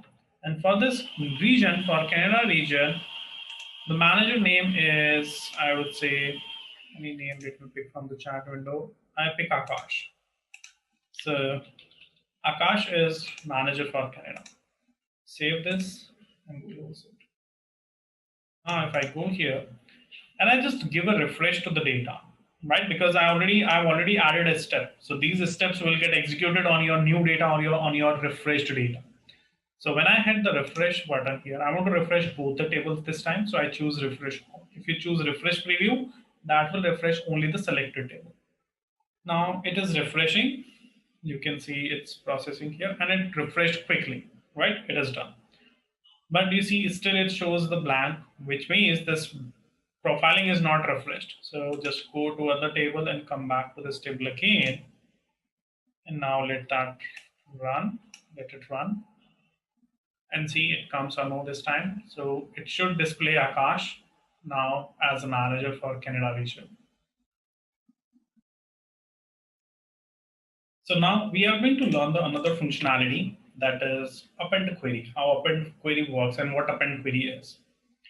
So to understand this functionality, I have some sample data already, because these functionalities are something like when you would have that type of the data, only then you will be using these operations. So I'm keeping a sample data here, like I have these 3 sheets. You may have these sheets data in a different Excel as well, or maybe in different source as well. That's not a problem. We just need the data. So you have north order, south orders, east order. So in these sheets, the main thing is your data is different, but the structure of the table, you see, structure of data means number of columns which you see, which can be same or sometimes may not be same. It depends, right? So let's say I keep this one first simple. In each table, I have the similar columns, right? In each column, in each table, I have the similar column names, and data is different. Obviously, data will be different, correct? So I saved it. Now, whenever you have these type of scenarios, so what you do, you prefer to bring this data into a single table. You want to consolidate this data. In Excel, generally, we can do it manually. In Excel, we can do this thing manually like this, correct? But how to handle this scenario in Power BI so that if we have 3 sheets or multiple sheets and we can automatically append this data, right? So let's see how we handle it. So I'm going to save this file. I'm going to load this data in Power BI. I go new source, Excel, and I select my Excel as a source. On this window, I select my 3 tables, which I have in my Excel sheet, and I click OK. You can see here you have East orders, North orders, and South orders data. Data is in 3 tables, but you want to consolidate it all in one table. You want to do kind of a union, I would say. Like in SQL, generally we perform a union operation. So we want to do this union operation here, means we want to consolidate the data of 3 tables into one table. For that purpose, we use the append operation. You have operation here, append. You can append into an existing table, or you can create a new table for appended data. So I click on this drop down and I choose append queries as new. Means data will be appended in a new table, means in a 4th table. If you have 2 tables to append, you will select your first table, second table. If you have 3 or more tables, then you can select all your tables, East and North, and click here. So these 3 tables data will be consolidated together when you click on OK. You can see in this table, you have got the data of these 3 tables. You can change the name of it, and I call this one all orders data, right? So if you see in each table, I was having 10 records. When I did append, this table contains 30 records now. Means 10 records are coming from East, 10 are coming from North, 10 are coming from South. But if you say how to identify the data which is coming from which table, right? It can append 50 tables also, 10 tables also, right? I took example of 3. You can append 4, 5, 6, 7. It's up to you. Right? Let me show you again. If you see, there was an option 3 or more tables, right? It's not 2 tables, 3 or more tables. If you have 3 or more than 3, then you use this tab. Now, in this table, if you see, you want to see which data is coming from which region table. So for that purpose, you need to add a separate column here. If you will add a separate column, then append will automatically append a new column here as a region, and that will give you the information for each of the table's data. But there is a prerequisite while you want to use this append functionality. Append functionality you can use only when you have the same column names and same data types. If you see order ID, in each table we have the same column name, order ID. Right? If it is same only, then it will append it properly. But let's say just for the understanding purpose, I make it order ID test. My column name is different now. If I go to all orders data, order ID and order ID test, these columns are treated as separate columns. Correct? Where you have order ID test in this sheet, you are able to see the data in that particular column, in those particular rows. But for order ID, it shows blank because there is no column with order ID in that particular table. Correct? So if you need correct output, make sure the column names are same and data types are also same. Column sequence doesn't matter, right? It doesn't matter which sequence you are having. Main thing is column names and column data types should match. If you say, I want to see a region column here. So if you just add a new column here, if you want, you can add in your source, but if not possible in your source, you can add a custom column here by going to add column, custom column, and just bring a new column here. And I define the column name as region. You define your custom formula here. Whenever you want to write any text, any string, that you write in the double quotes, and this one you call, this is your East orders, right? A new column is added here. Make sure it's a text type of column. Same thing you do in your another table as well. Column name should be obviously same.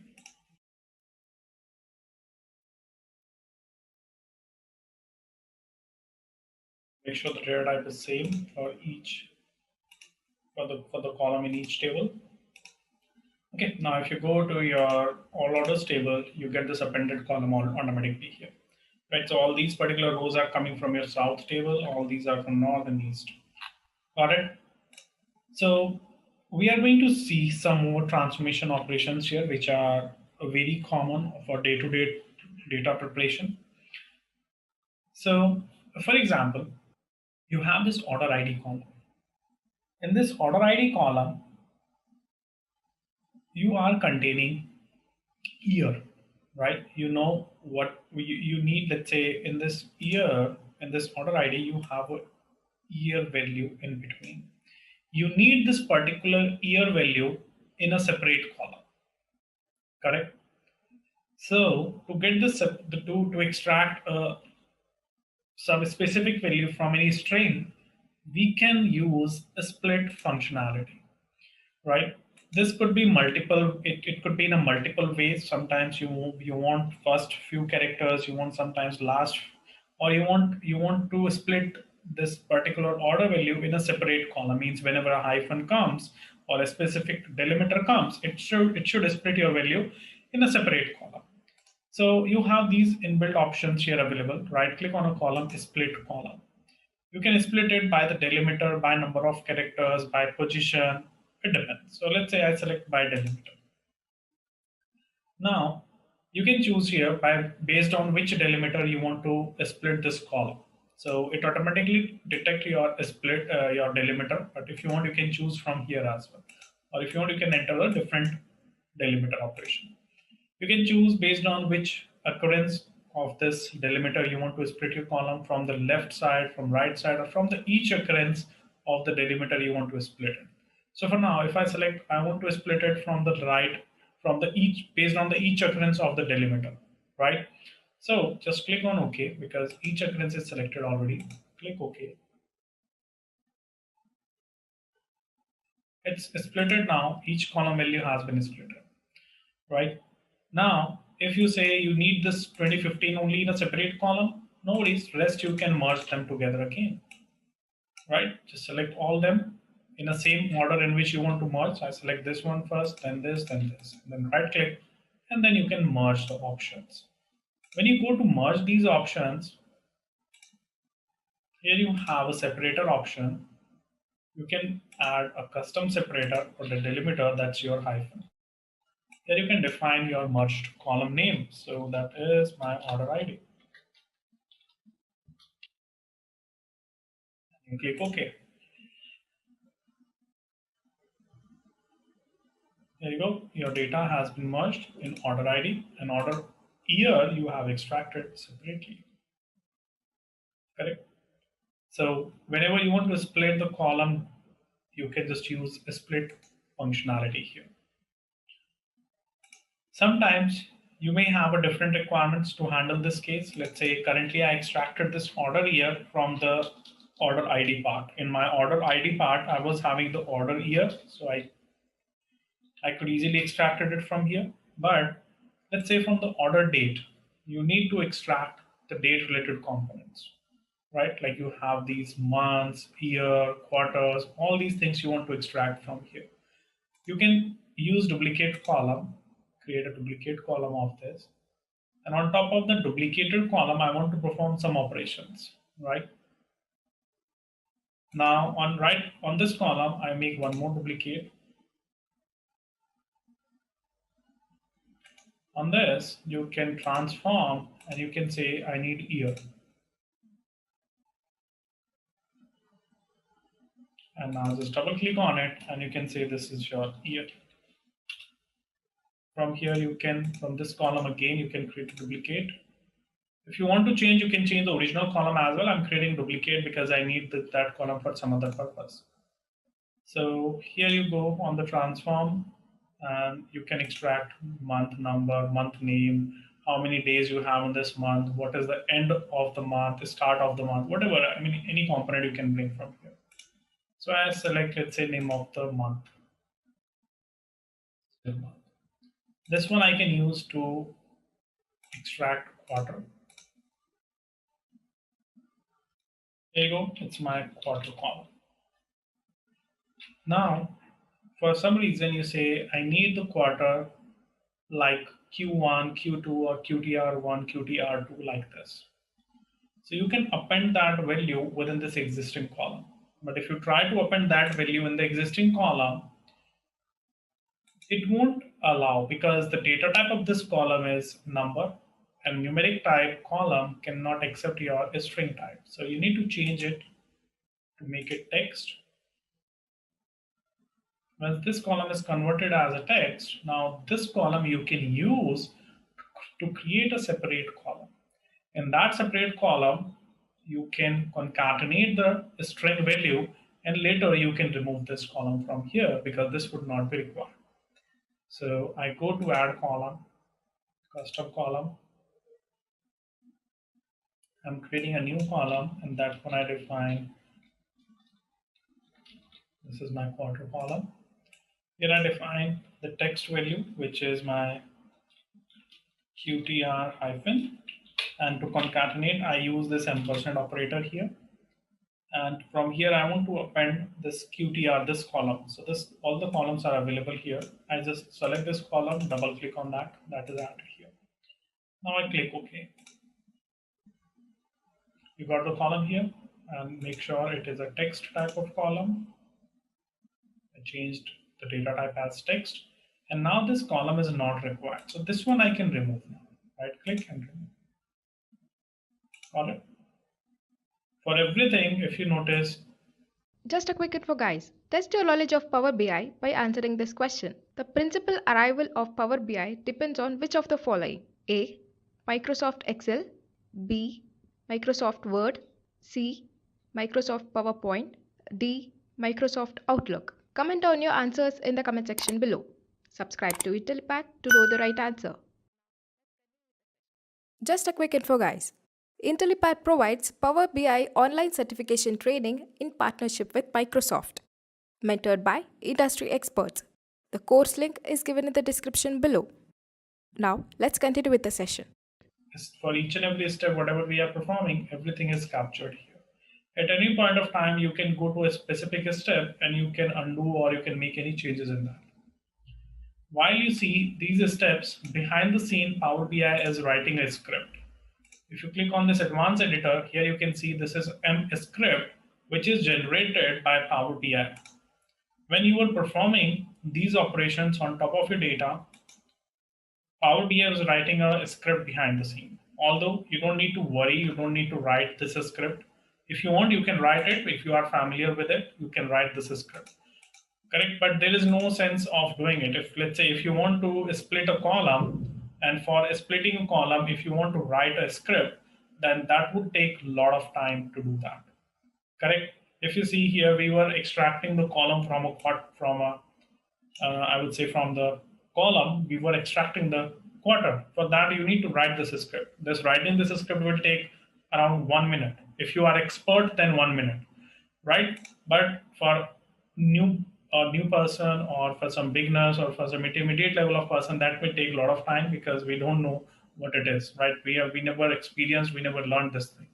So that's why these ready-made options are given to you, which makes life easy. Just do some clicks, right clicks, and that's all, right? So data preparation, you do in Power Query Editor with all these ready-made options.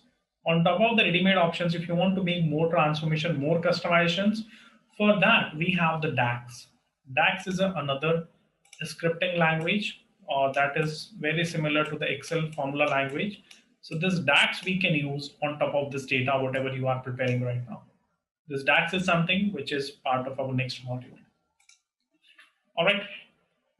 Now, when you have extracted the data from multiple sources, now you want to know which data is coming from which source, right? Because sometimes when you are working on a complex scenario and you have, let's say, many tables, 20, 50, 20, 25 tables you have extracted, and you want to see which table is coming from which source. For that, you can take the benefit of the query dependency option, which is under the View tab, query dependencies. You can see a tree here, right, which tells you, like, if you select this particular source, means this Excel file is feeding the data in all these highlighted tables. right? If I want to see the data in this table is coming in orders table, data is coming from where? If you select it, means in orders table, data is coming from the people, because people is used as a merge query in this table. And these two tables data, these two table data is coming from this Excel file.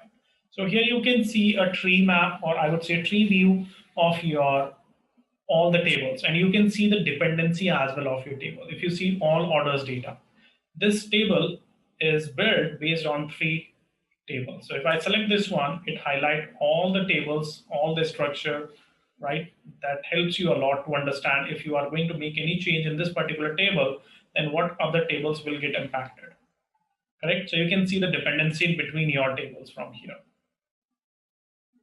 correct? If you want, you can just increase it from here, you can see, right? So it tells you, it gives you the dependency between your tables. Okay, this is just for your use when you are working on a complex scenarios. Complex means when you have loaded multiple tables. If you have the data of 1, 2, 3, 4 tables only, then that is not much required. All right, now we are going to see some more transformations here, and this time we are going to apply few things which you see under the transform tab.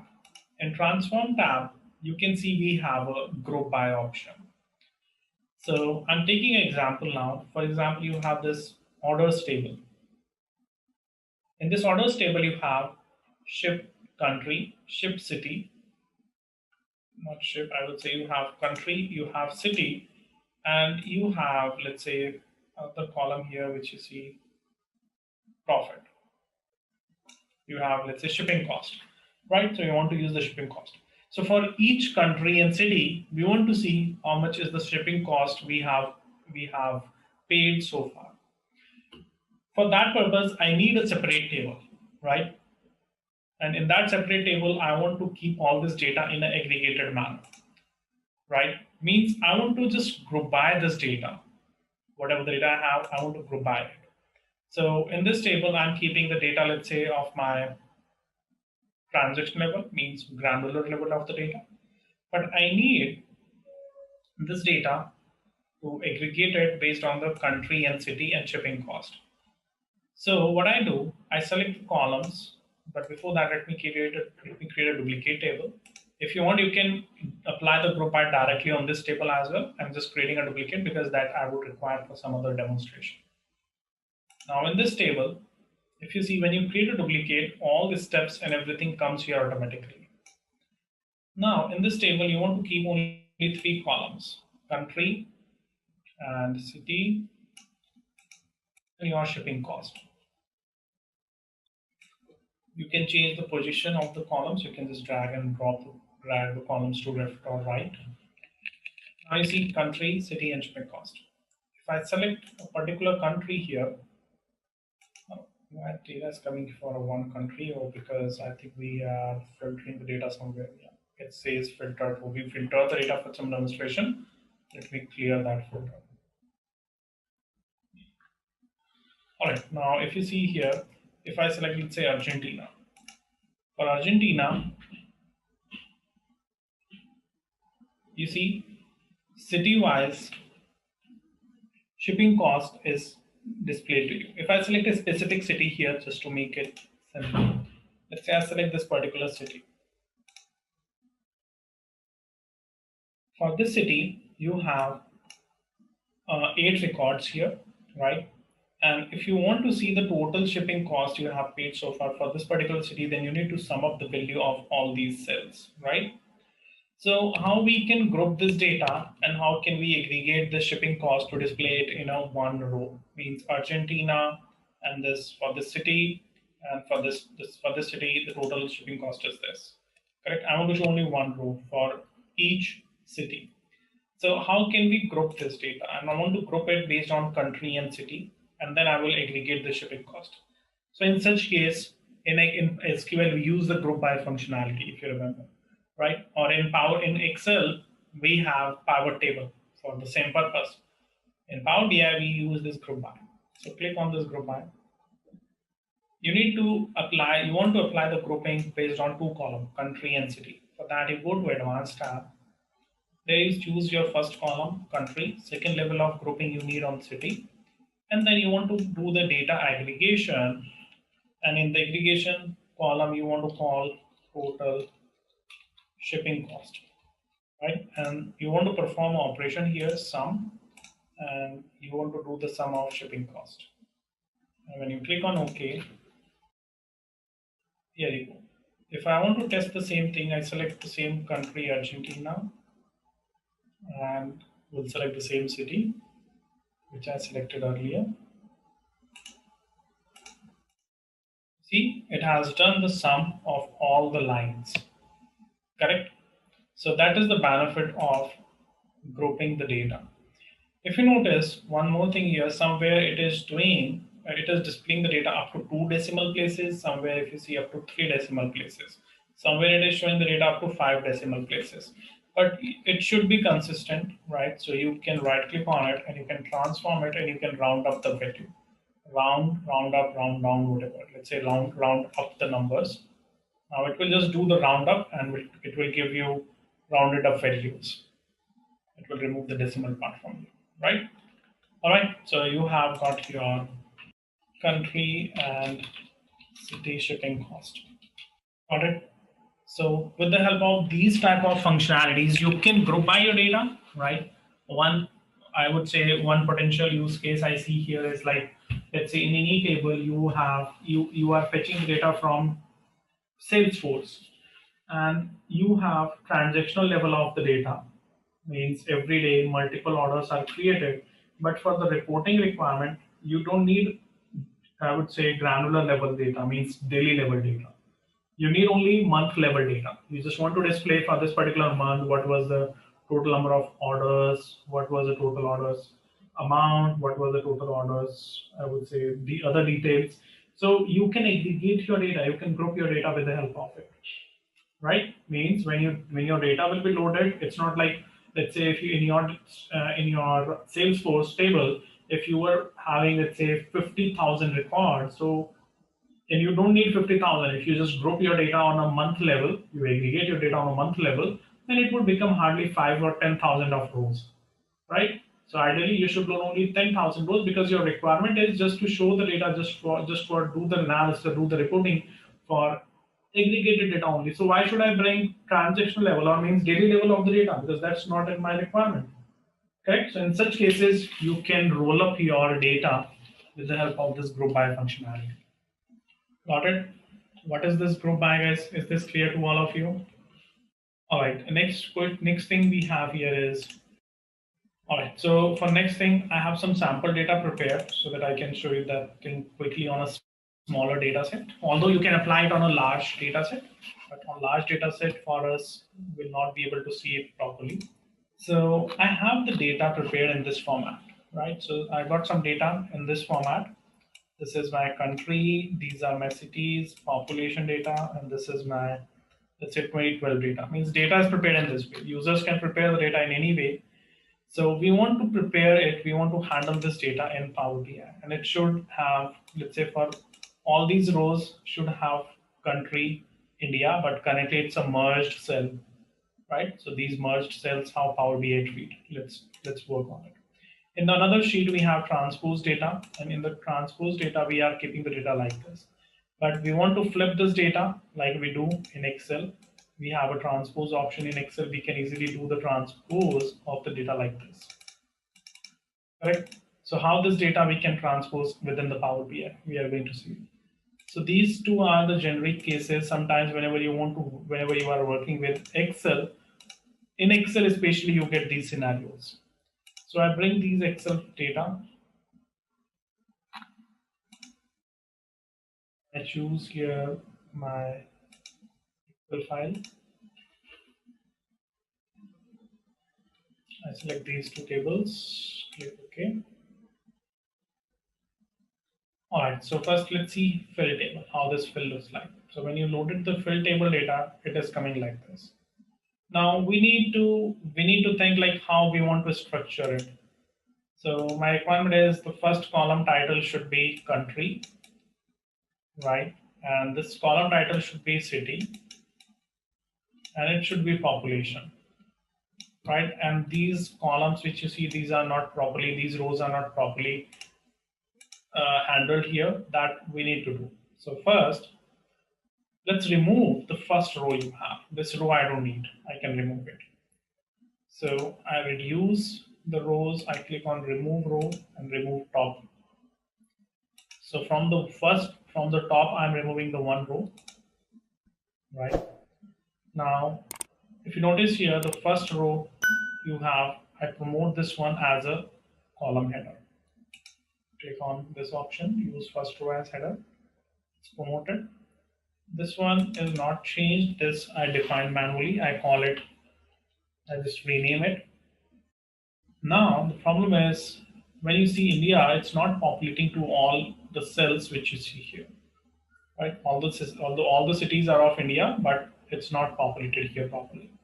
So to fill these details in the downward cells, we select the column, then we go to transform tab. There you have a fill option. If you click on fill, you have two options here. Do you want to fill the data downwards or upwards? If you click on down, it will fill your data in downwards direction. Now your data is sorted properly. It's in the usable format in Power BI. Correct? So we prepared these couple of operations to make it in a usable format. Correct? Now let's go to the next functionality to see transpose. So your data is like this. You want to flip this data. These first column cells you see, these are actually the row, I would say the column headers. So you want to flip the data, means you want to convert your rows into the columns. So for that, you have option here, transpose. Just hit this one. Your data is converted now in this format. This is your country, city, and population. If you just remove the first row as a header, then it will look better. Here you go. Right? So your data is flipped here. To flip your data means to convert rows into the columns or column into the rows, you use the transpose functionality here. Got it? Another thing you have here is, let's say in this table.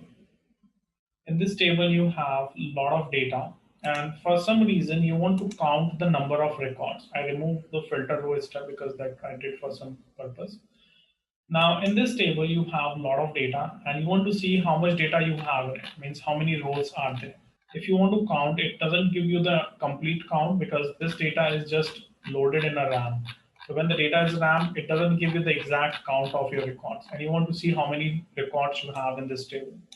For that, an option is given to you, count rows. If you click on it, Power BI will quickly count the number of records in the table and will give you the count. In this operation, you can just use to see the count of your table. Correct? Okay, that information I got it means 51,291 records I have. All right, next option, if you go under the transform tab, you have, not in transform, I would say add column. You have conditional column.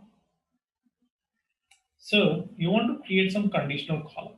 That conditional column is something like, if I scroll it a little bit more. All right. Okay, so here you have unit price. This is your unit price of the product which was ordered in the orders, right? So now you, based on the unit price, you want to create using the unit price, and unit price would be of product, right? So you want to create a separate table of the product, like you have product names, product IDs, product category, subcategory, and unit price. Using these columns, you want to create a separate table, and that table you want to define which product, let's say this particular product, you want to define a category of the product in category A, category B, category C. Means if the product's unit price is greater than, I would say, in between $0 to $500, then we'll call it, it's a C category product, right? If the product's unit price is $500 to $5,000, then it's a B category product. And if product's unit price is more than $5,000, then I will call it, it's very expensive one, hence give it a category A tag, right? I mean, you want to just define the tagging for these things. So how you can do this thing? So using this table, I want to take these columns in a separate column. I'm creating a separate product table. So I create a duplicate of this first. And now in this duplicate table, I keep only the required columns. So my required columns are product related columns, product category, product subcategory, product name, and product unit price. So I need only these columns, the rest I want to remove. Right click and remove other columns. Here you go, right? Now, based on this unit price, I need a separate column. So for that, you can just go to conditional column. This is my column name. It's like a if-else functionality, or you can say like in SQL we use case statement, case when statement. It's like that. But the good thing is you don't need to write any script, any logic for it. It's all based on the just drag drops, right? Or based on the clicks, ready-made functionality. So you are creating a new column, price type, based on a condition, and that condition is if your unit price, I would say if your unit price is less than or equal to 500.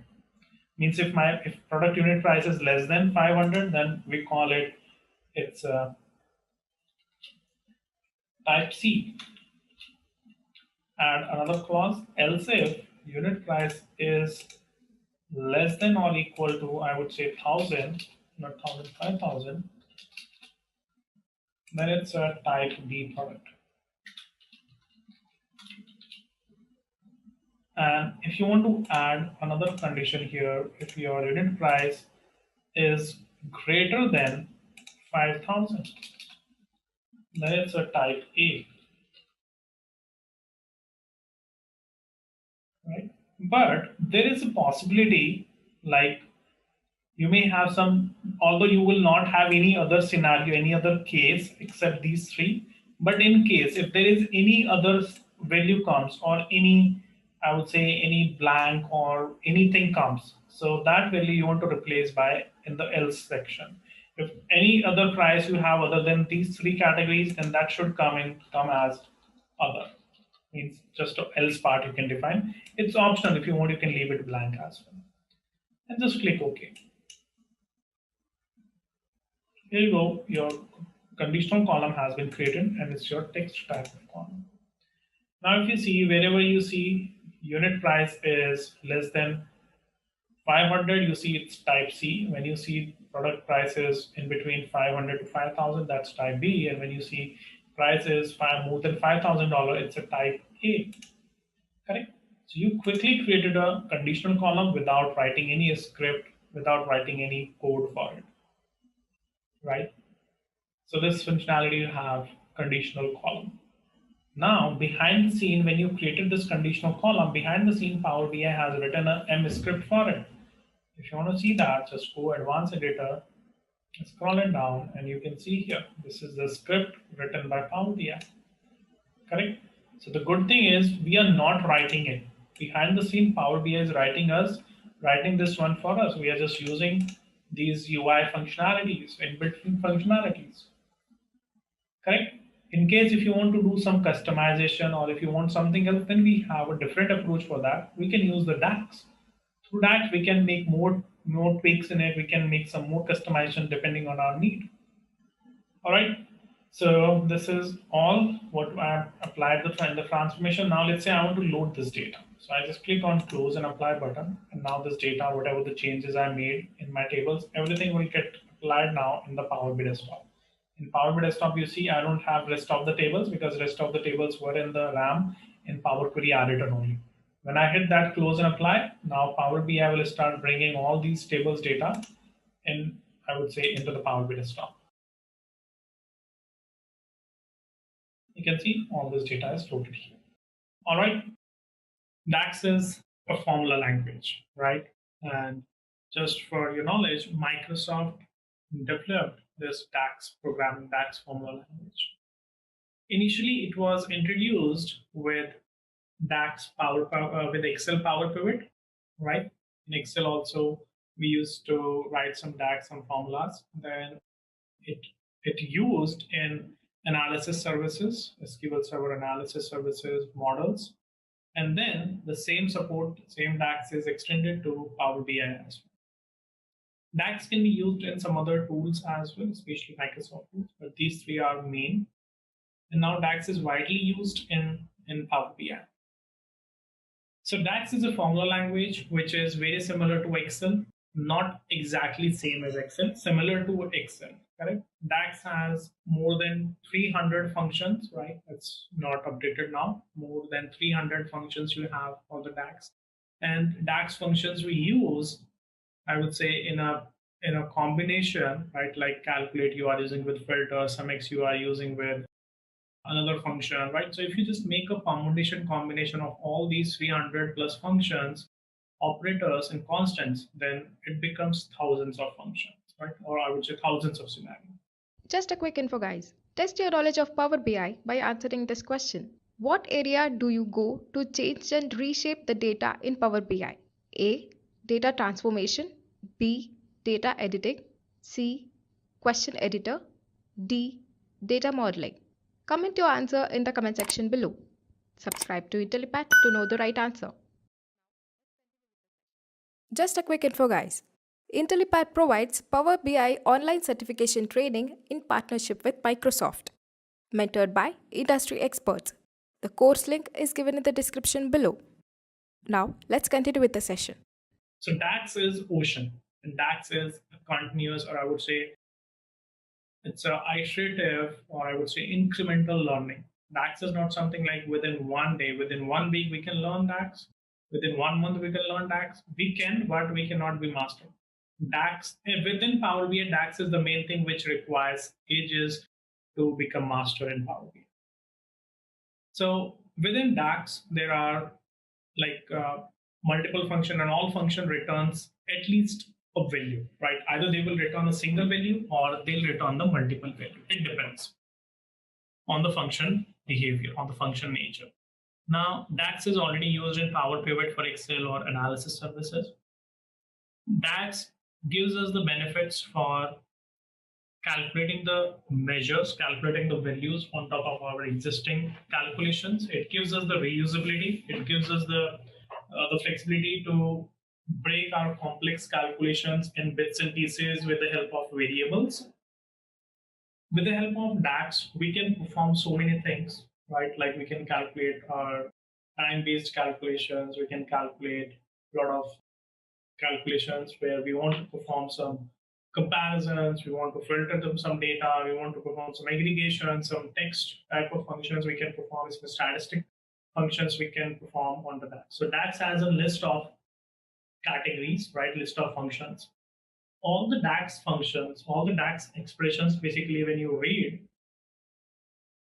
these are very easy to understand, right? If you want to read it, it's easily you can understand the functionality of the DAX. So to read the DAX syntax, there are two things. One is your expression and another is your filter context, right? So currently you see this is only a expression, and the previous syntax you see, there are two things now. One thing you see, this is your expression, right? This is your expression, or you can say calculation, but this is your filter context. It means this calculation you are performing in this filter context. If you read it simply, it is simply we are doing the sum of my sales amount column, which is a sales amount is a column of my sales table. Come back to the functions category. In DAX, we have mainly 10 categories of the functions, right? Like date, time functions, time intelligence, filter, information, logical functions, math and trigonometry functions, parent and child functions, statistical functions, text, and rest and other categories. So these are the key, I would say, main 10 categories we have all of the function, and within these 10 categories, almost every function is included.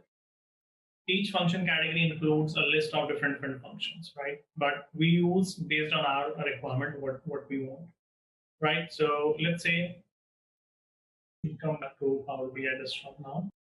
We want to start with the DAX. So when we say we want to use the DAX, basically we can create three things using DAX. There are three things which we can create using the DAX, and those three things are: first thing is calculate columns, right? Calculated tables and measures, or you can call calculated measures.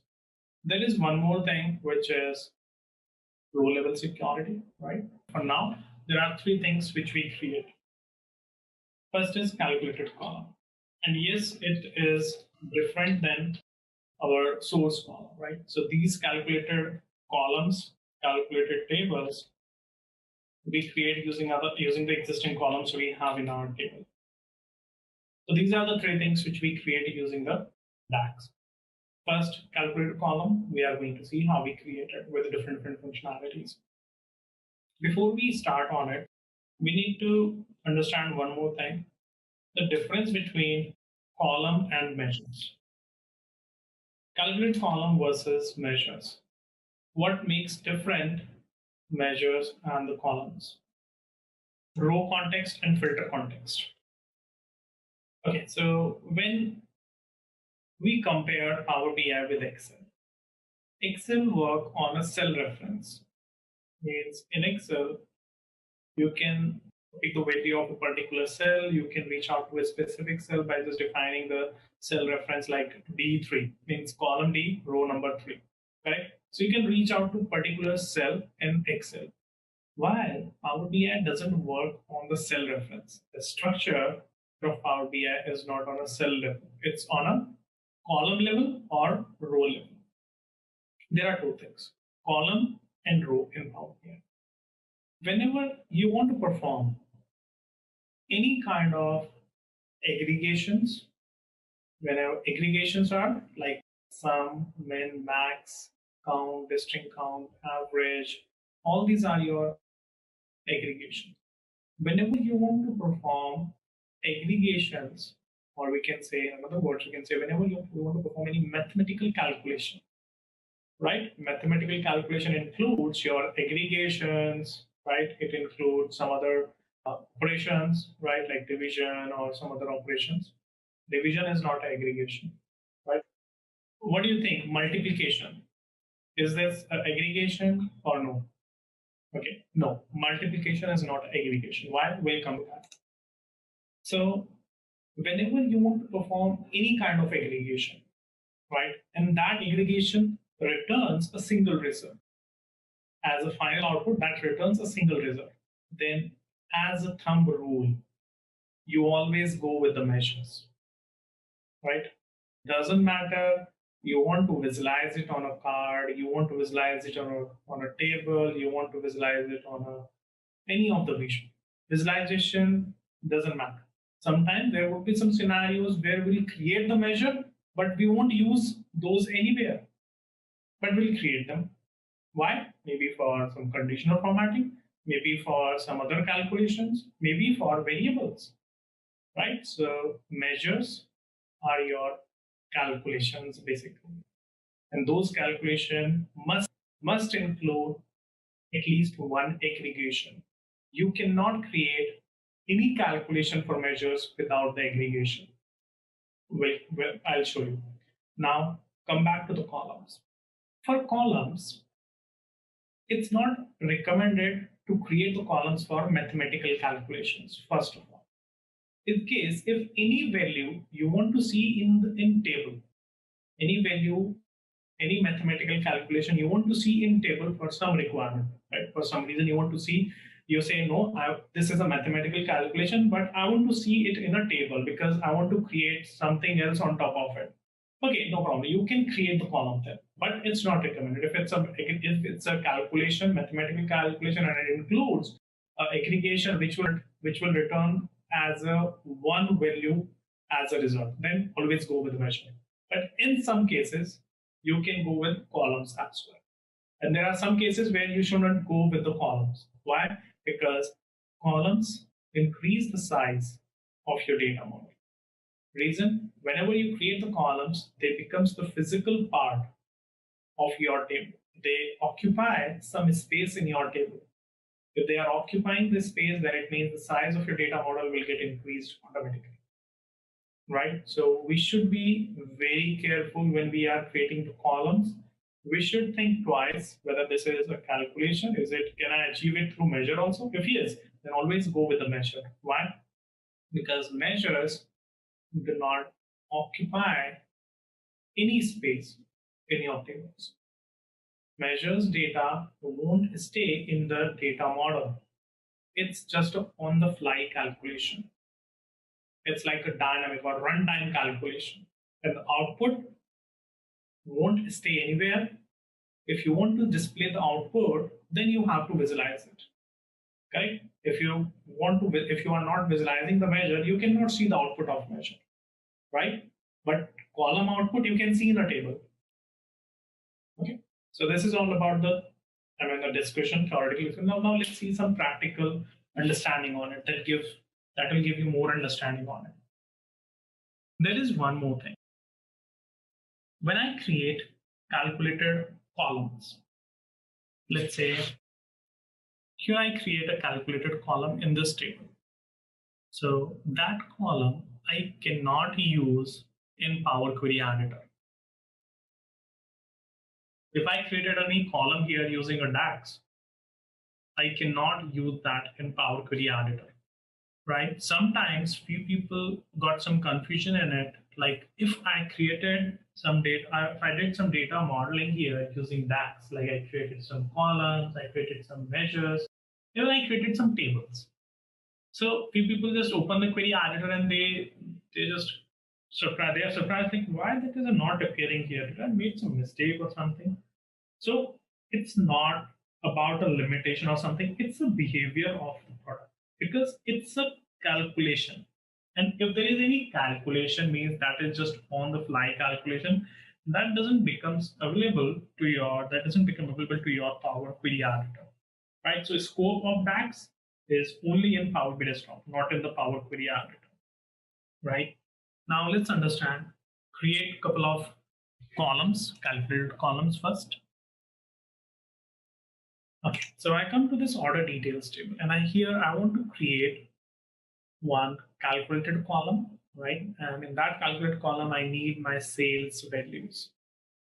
For calculating the sales, it's simple calculation. Like I just want to multiply these two columns, unit price into quantity. Unit price into quantity. So let's create a column. Right click on your table, you create a new column, or you can right click here, like Excel, insert a column, you can create a new column, or from top, you can create a new column.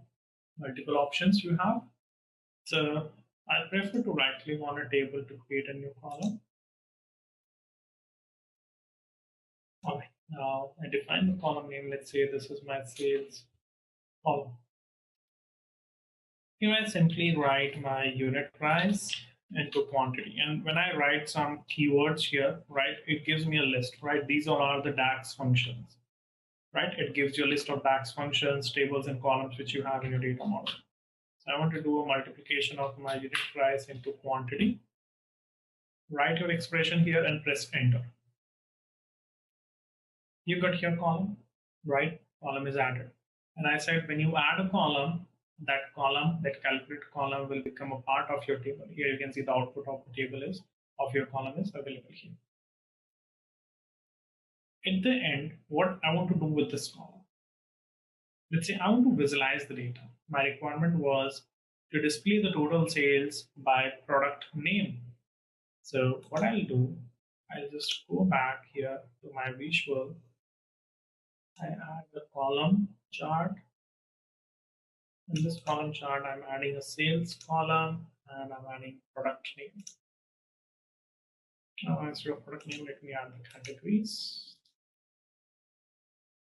Okay, so it's a relationship issue. Maybe we do not have the relationships in the table. So let me create relationships quickly. All right, so my sales column is created here.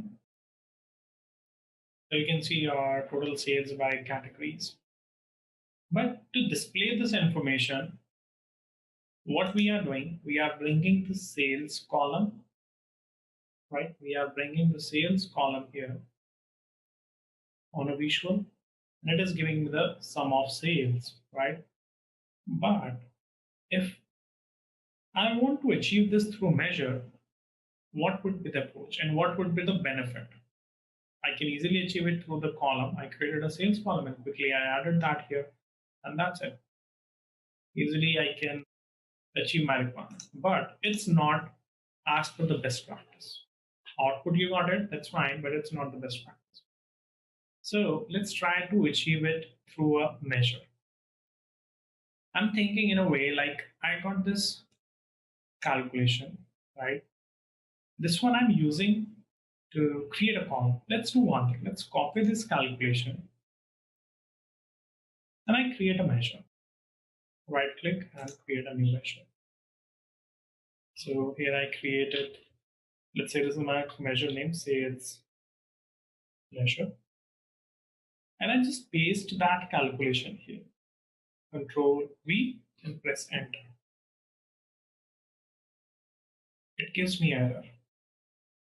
And what it says, this error is self-explanatory. This error says this can happen when a measure formula refers to a column that contains many values without specifying any aggregation. So basically you are passing a column here and that column is not having any aggregation.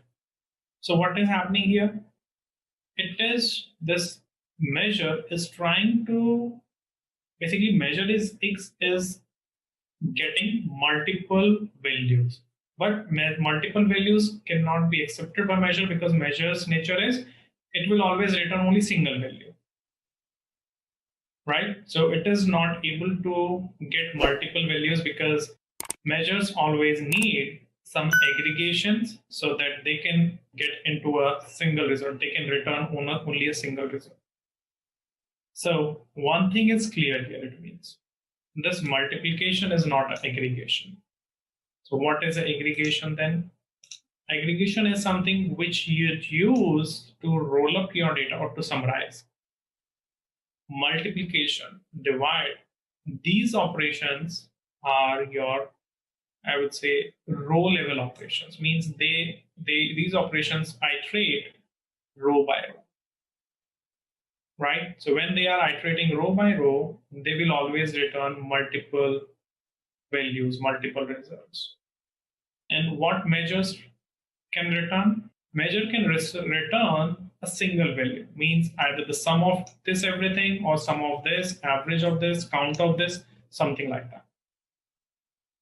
So now to make this happen, we need a different functionality. We need to use as multiplication is a iterative, or I would say it iterates row by row. So now if we want to make this in measure, then we need to use some iterative function to handle this iterative calculation. So that iterative function is here sumx, right? So you can see some description says it returns the sum of an expression which is evaluated for each row in a table. Means if there is any expression, there is an expression which is iterated row by row for each row. Then at the end of the day, sumx will just do the sum of each row calculation and will give you the result in this measure as a single value, right? Let's simplify it more. Because this is something, if we got it, then all the x functions, sum x, count x, average x, min x, max x, rank x, right? Rank x and concatenate x. All x functions you have, all these are the iterative functions, which iterates your calculation row by row. So this sumx function is like a running total. It iterates your row by row. So behind the scene, what will be happening when you will be using the sumx? A temp column will be created and it's somewhere cache or in some temporary location. And that would be giving you the output something like multiplication of each row, right? And in the next row, when you will be going to multiply this value, it will perform this expression, perform the multiplication, and it will, whatever the final output would be, it will include the previous output value in the output of this calculation. So this is behaving something like this. First, it is having the reference of previous value. It is doing the sum of previous value with the multiplication of this. Correct? And same goes for rest of the cell. So when you calculate the measure for it, it returns a single result. And that single result will be the last value which it keeps in its cache. Right? So the last value would be 1674. So it means the total sales is 1674 for it. Right? So this is something how it works behind the scene. Right? Now, if you want to validate it, let's say if I create a column. So this is my column for sales. And how it is going on. So for each cell, for each row, we are doing a multiplication like this. And at the end, we are just doing the sum of what? Sum of all these. And we get the same results. So this is how column works. First, it calculates value for each row. And then at the end, we do the sum of that on a column level. And this is a row level sum. Means it is iterating for first row. Then it iterates for the second row. And it does the sum of previous output. Then it iterates for third row and does the sum of previous one. Keep going, and when it comes to the last, whatever the last output value you have, that will be returned as a single result, what it needs. When we were trying to create it here, and let me generate that error again. So if you read the last line of this error, to get a single result, right? So means measures always need a single result. In this way, you will get a single result. Currently, what is happening? You are just passing the multiplication. And when you are passing multiplication, you are trying to give 4 values to measure, which measure is not able to handle. Measure can accept only one as a final output to return. Right? So multiplication is not aggregation, first thing. And if you want to make this calculation, then you need to use an iterative function, SUMX. And SUMX expression says it requires 2 parameters, table, right, and expression. So you need to pass these 2 arguments here, table and expression. So on which table you want to calculate the whole things. So you want to calculate these things on order details table, right? Add comma, and now you need to write your expression. What is your expression? So my expression is unit price into quantity. So now I'm doing the multiplication, but along with multiplication, it will do the sum of my records. Now, if I press enter, now SUMX is aggregation here. Means to measures, I'm providing an aggregation. So then I press enter. Measure has been created here, and the measure icon looks like a calculator icon, right? Just to differentiate it. Now, let's visualize the same thing with the help of a measure. So let's make some space here. And I'm creating same visual. Let's copy paste and delete the column from here in category 2. Now I add sales measure and I add the category. Here you go. So this visual is getting the data from a measure, and this is getting the data from column. Same result is generated, and the good thing is we don't need this column. Unnecessarily, we created this column.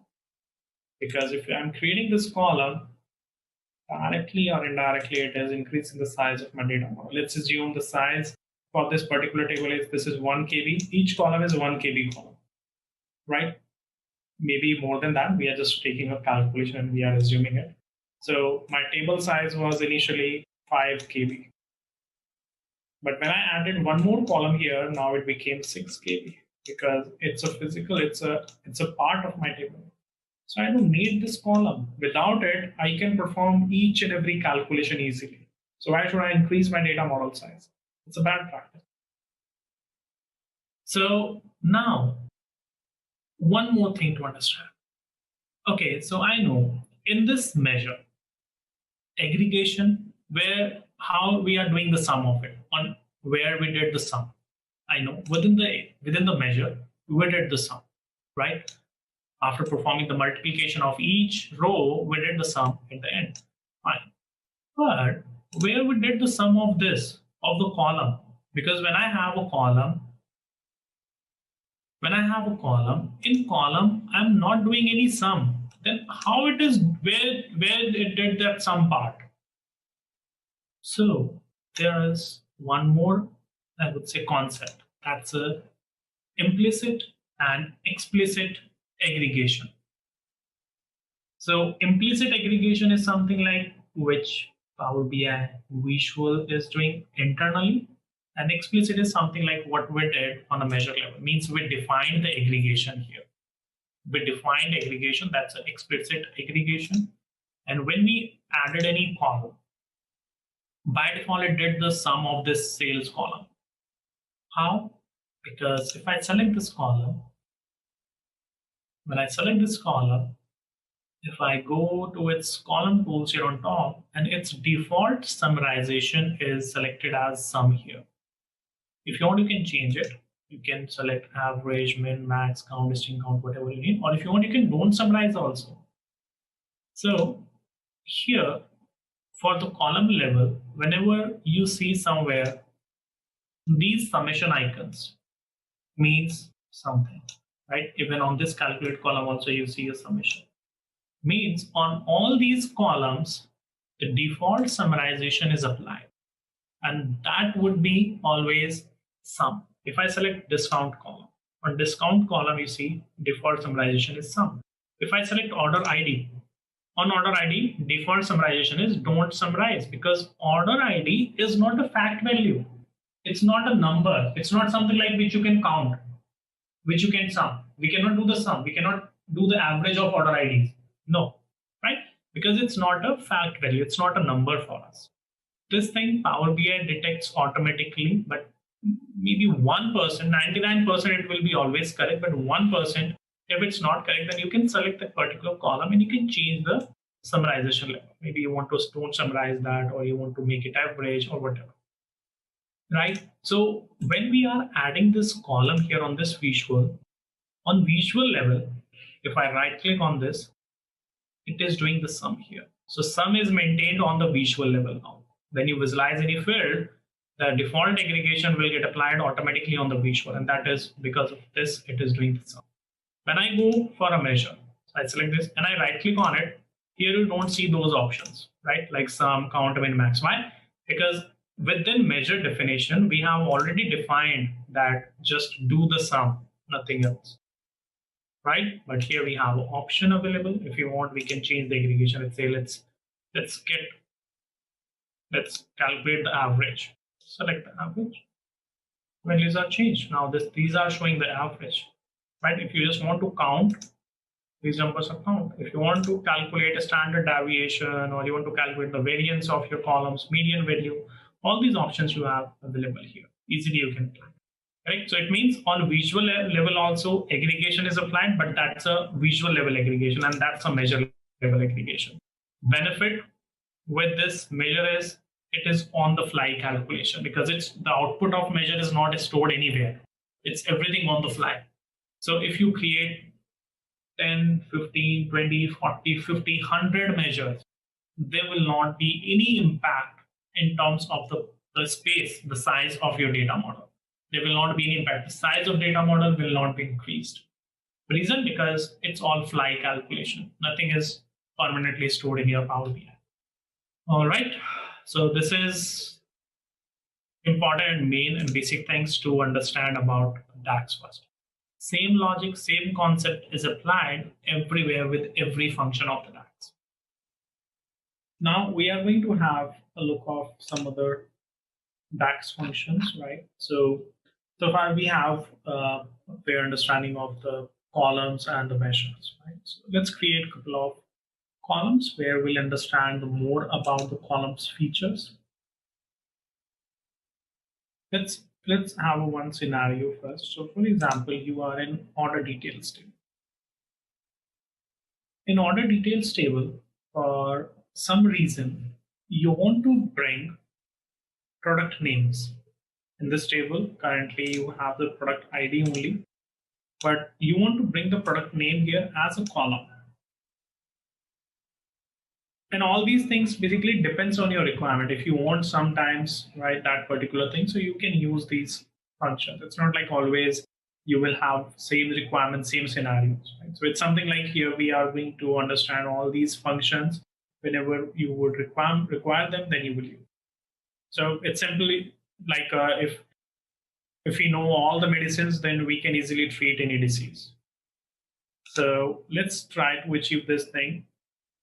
So here we have two approaches to bring it. One is from query editor, we have a merge option and we can bring that easily. Another option could be, let's say you are not using the merge functionality. You want to bring it using the tags, like a VLOOKUP we do in Excel. But Excel works, the Excel VLOOKUP work only if you have a common column, right? Let's say if you won't have a common column in your Excel, so your VLOOKUP function won't work, right? That requires a common column. Now, I want to bring the product name here. So for bringing the product name, we have inbuilt function that is related. Just a quick info, guys. Test your knowledge of Power BI by answering this question. The principal arrival of Power BI depends on which of the following: A. Microsoft Excel, B. Microsoft Word, C. Microsoft PowerPoint, D. Microsoft Outlook. Comment on your answers in the comment section below. Subscribe to Intellipaat to know the right answer. Just a quick info, guys. Intellipaat provides Power BI online certification training in partnership with Microsoft, mentored by industry experts. The course link is given in the description below. Now, let's continue with the session. Related function helps you to bring one column from one table to another table based on the relationships you have. So you want the product name and your order details. And if I check the order details relationship with products, here you go. So order details with product is not directly linked. Although you have a relationship, but this relationship is not, it's not giving you the data because it's an inactive relationship, right? So we want to make it active first. So let me just remove this. And now how can I decide it's not there? Because of the data understanding. So data understanding, business process understanding is required. Okay, I make that active. Now I want to create a new column, right click and use a new column here. Now I define the column name. So column name should be product name. I'm trying to extract the product name. Here I use related, right? This related function returns a related column from your another table based on the relationships you are maintaining in your model in between these tables, right? So now it is giving you a list of a couple of tables here. And why it is giving the list of all these tables?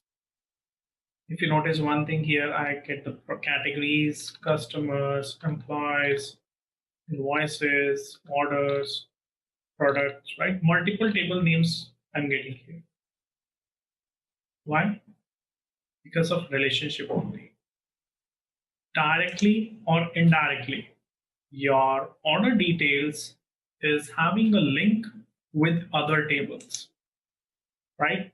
Just for the demonstration purpose, if I delete all the relationships except one, which is my products, which is this one, right? I select the relationships, like these relationships, and I delete them.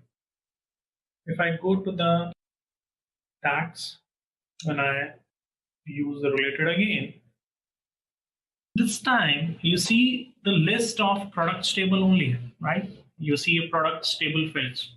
It is not showing the fields of other tables. Likewise, previously it was giving you a list of products, categories, orders, invoices, this, that, too many things were coming here. Now only one is coming. Why? Because now you have only one relationship, means directly or indirectly your order details is linked with product table only, and that's why you get a reference of this table. Correct? So if you want, you can bring the data from other tables as well, whatever will appear here in the list. If any table or any column is not appearing in list, you cannot use that in related. Reason? Because there is no relation with that particular column. Got it? So in short, this related function requires that relationship which should exist between your current table, means your order details, and your table in which you are trying to find this information, means products table. Right? So now it's easy. Now you can select your product name. Select the product name and press tab. That is added. Close the bracket. Otherwise, you can skip the close bracket. Power BI will close the brackets automatically. Right? Here you go. But as a best practice, you should always close the required brackets here. Okay. And you can easily extract it. You can see it's easily extracted the data from your another table. When I was creating this SumX measure, right? I was creating this measure. And I'm calculating the sales of my transactions, right? Like I have a couple of orders which are my test orders, means these orders I just created for the testing purpose only, means 10248, 10249. These two orders I have like a testing orders, or basically in short, I do not want to include the sales of this particular order for any reason, correct? So what you want to do now, you are already calculating this thing. There could be multiple ways to perform one thing, right? Like some people prefer the calculate with filter, some people prefer the SumX with filter. It depends, right? Because it's all like your logic building. So everybody has a different understanding, different way of creating the logics. So now you want to do the sum, but when you are doing the sum, you want to filter your table. So let's do it. Currently, I'm passing this table as an argument here, the complete table, complete order details table I passed here, right? And on this top of table, I'm performing this calculation. But I don't want to pass complete table now. I want to exclude 10248 order ID, right? So let's filter this table first. Instead of passing this entire like this, now use a filter function. This filter function will always return a filtered table, right? It will always return a filtered table. It means filter function you always use whenever you want to filter a specific table. And almost all the functions can be used with other functions as well. Like we are using filter with SumX. Later we'll use related as well in it. So filter function says I need two arguments to work. One is table, means which table to perform, which table you want to filter. Okay, so I want to filter order details. Add a comma. When you add a comma, your second argument has been filtered, has been highlighted now. Filter expression. What is your filter condition here? So my filter condition is order ID should not be equal to 10248. Correct? 10248. This is what I want. And now I just close this bracket. Right? Now, when SumX needs a table, this time I'm passing a filtered table. Right? Rest expression is same. Press enter. Here you go. Now your sales, which you display here, let me display the sales here in a card. The sales you have, this is not including your 10248.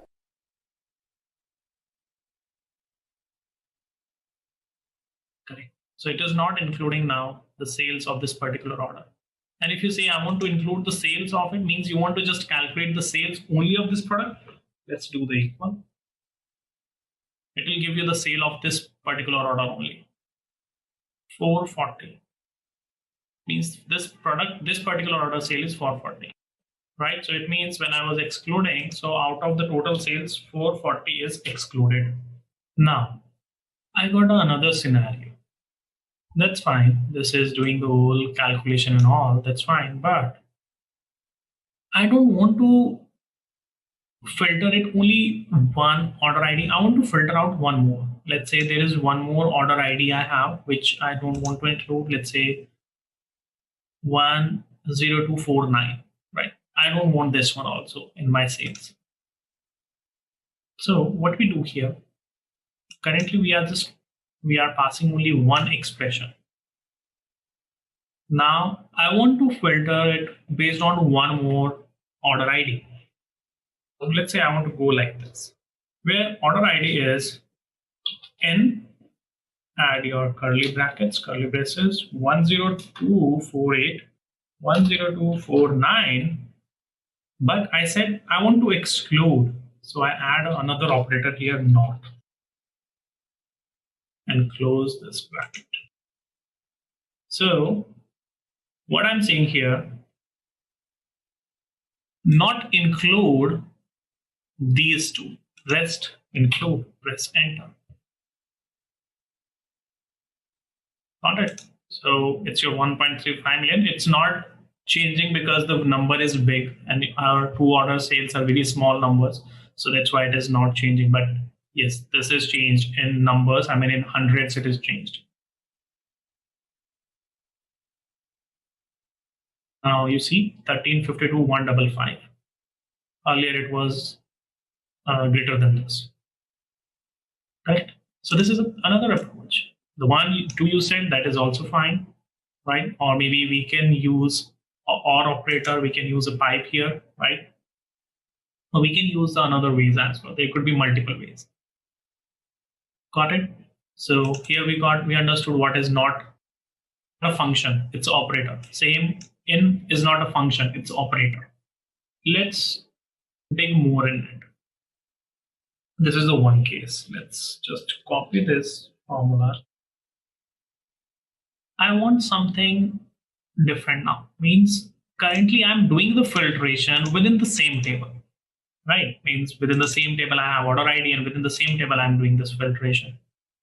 I want something else, right? Like I need the sales of all those products whose category ID is 1. I don't have the category ID in this table.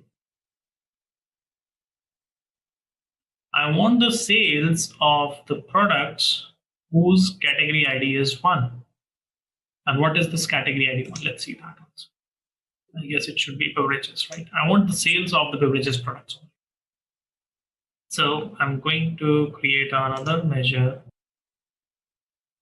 So related can be used in multiple scenarios. Here we just use the related to bring into flow the column here, column output value.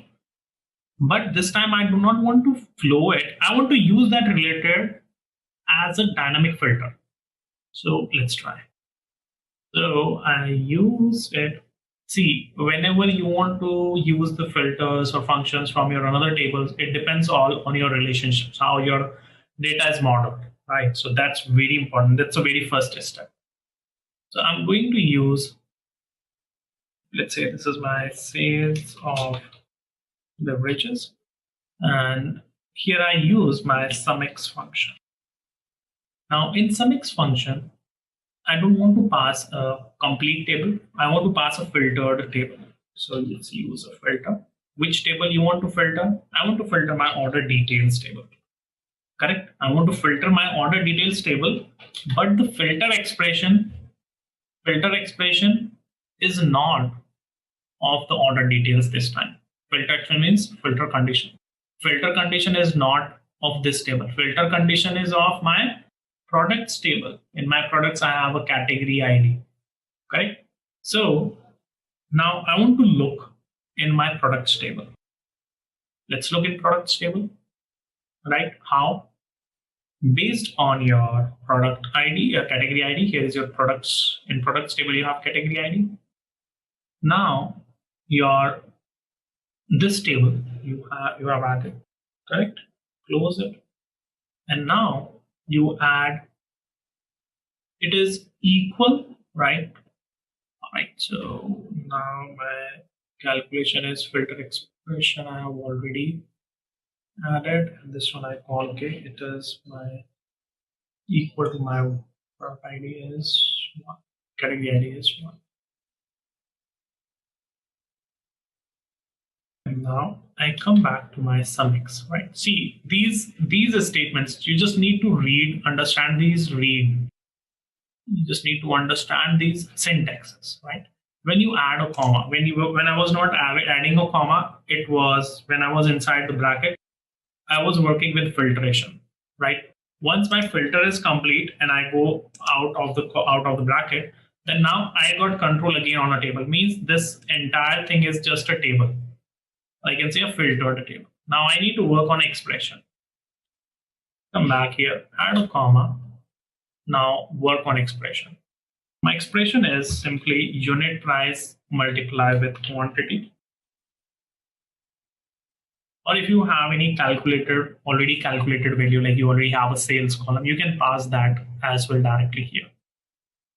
Correct. So unit price and quantity, just close your bracket. And now let's hit the enter. Let's see what it gives me.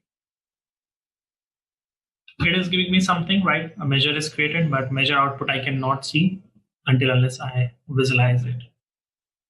So let's go here, add a card, sales of beverages. It gives me 286.53.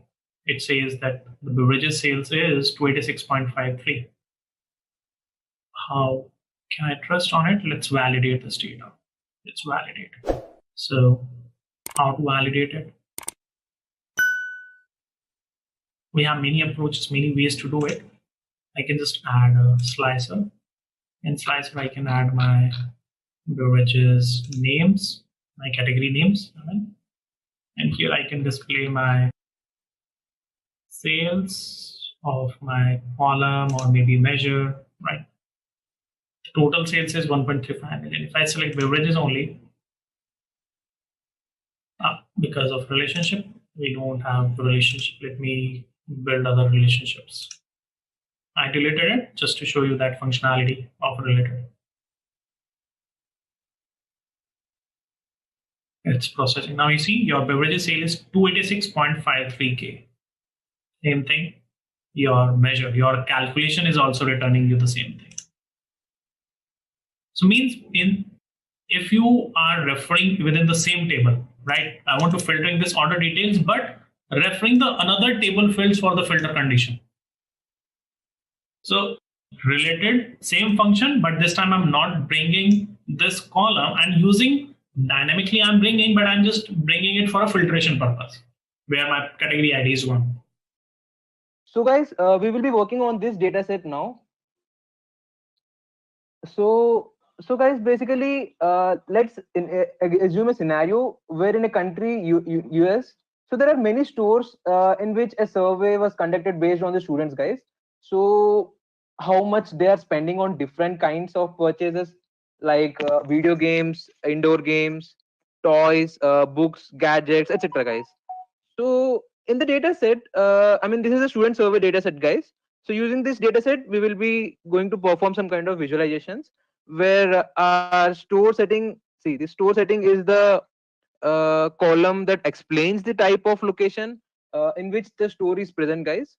So by using this data set student survey, we will be trying to extract some meaningful insights, guys.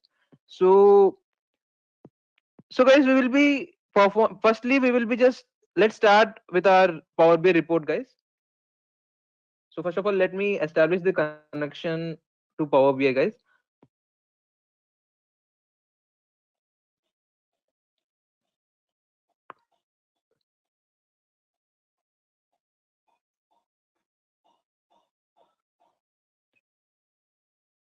So guys, while connecting to some kind of data sets, you might get this kind of error. So let me just 1 minute. So guys, you need to just download this Access Database Engine, guys. Sometimes it might be missing on your machine. It's just 25 MB, 27 MB, just 1 minute.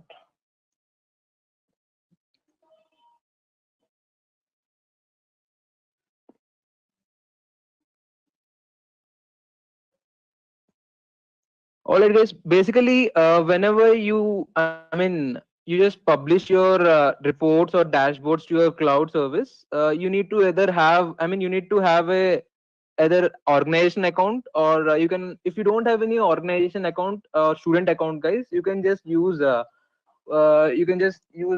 Microsoft account, guys. In order to create on Microsoft account, basically you can just get it created in Azure Active Directory, guys. For that, you don't need to have a paid service of Azure. Even it can be available in free service, guys. So it's downloaded. Let's just install this and retry that.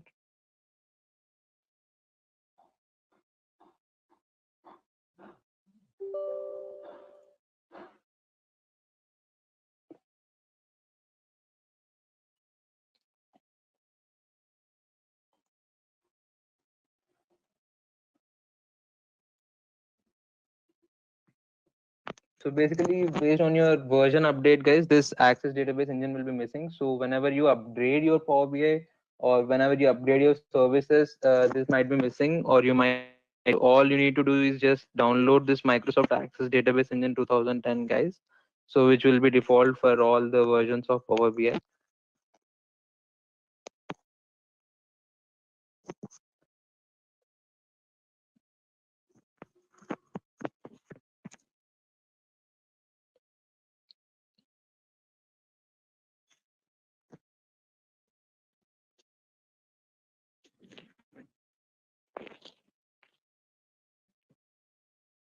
All right, guys, it's done. Now let's just retry the same operation.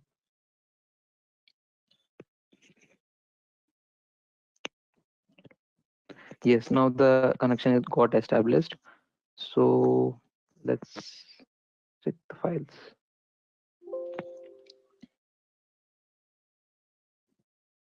So we will be loading the student survey as well as user mappings tables, guys. Let me load these things.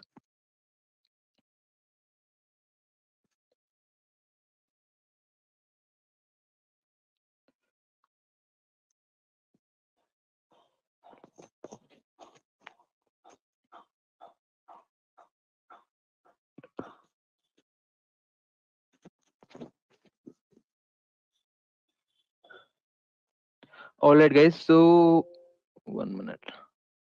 So here you can just view your data, guys. Yes.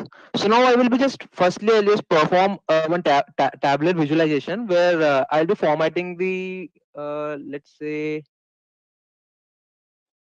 total amount of purchases, guys, based on the store location and the store settings. So I'll keep some condition filtering where let's say if the total amount of purchase lies between 0 to 35,000, then the record should be in red color, and if they lie between 35,000 to 60,000, then the record should be in yellow color. And let's say these kind of conditions, let's make them right. Okay. Now let me switch back to Power BI. So in this portal, you will be just doing the visualizations, guys. So let me select the tabular table part. So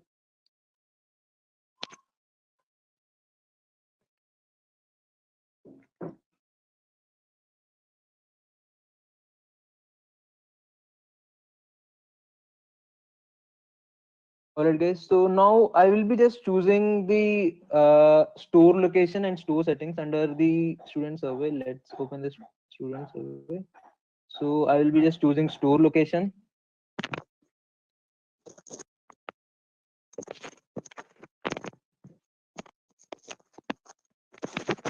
So I selected the store location.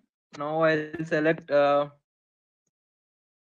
store settings, and then we will be selecting the total amount of purchases, guys. Let me just drag this thing so that you can just read out. Yeah, total amount of purchases. All right, guys. In order to make it more interactive, you can just go to fields and you can just increase the font, as well as you can just give this. Let me just not values. Let me switch this title on, and I'll just give the title as total amount of purchases.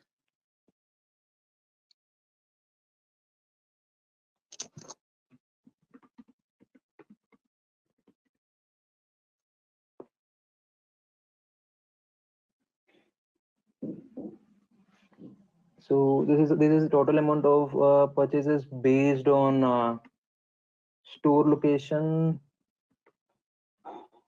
and store settings type. That's given this way. And also let me give a background color for this title to make it much more interactive, guys.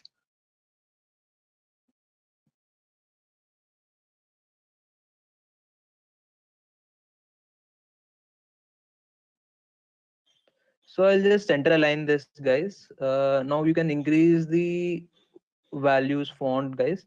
Just go to this values part and increase the size of the text.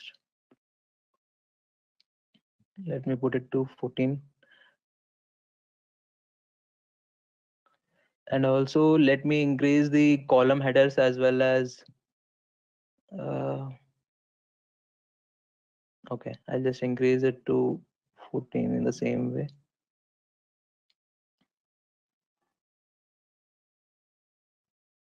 Also you can just increase the title also, guys, so to look more better than this.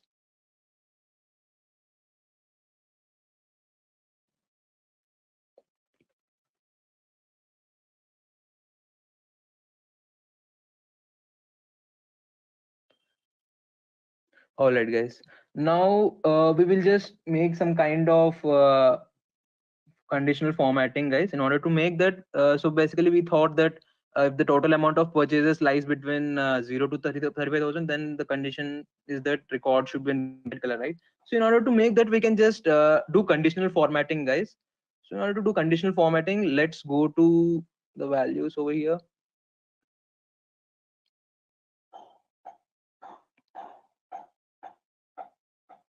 Right click on this total amount of purchases and then just do conditional formatting and just select background color, guys. So here you will be doing format by a rule, guys. So let's set the rule. So my field will be sum of total amount of purchases, which will be the condition where I just do condition color formatting. So I said if the total amount of purchase is equal or greater than to 0, and then it is equal to, let's say, 35,000, guys. And one more thing, this should be not percent, it should be number, right? So as we are giving 0 to 35,000, so let me put it as orange color, guys. You can also put any color. And also add one more rule, guys. If it lies between 35,000 to 60,000,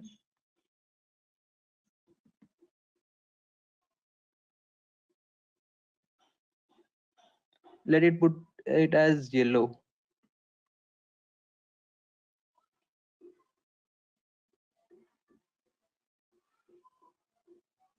And we'll add one more rule, guys, where it will be the last condition. It will be like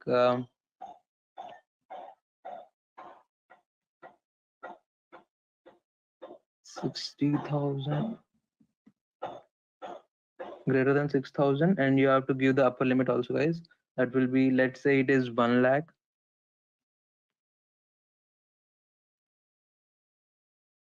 Then the color will be blue. Let it be blue.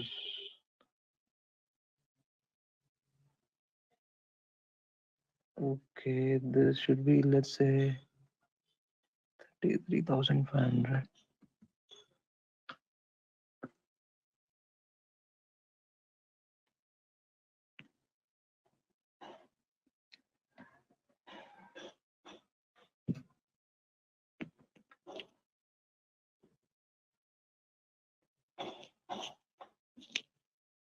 Okay, this is percent, right? That's why it was not done.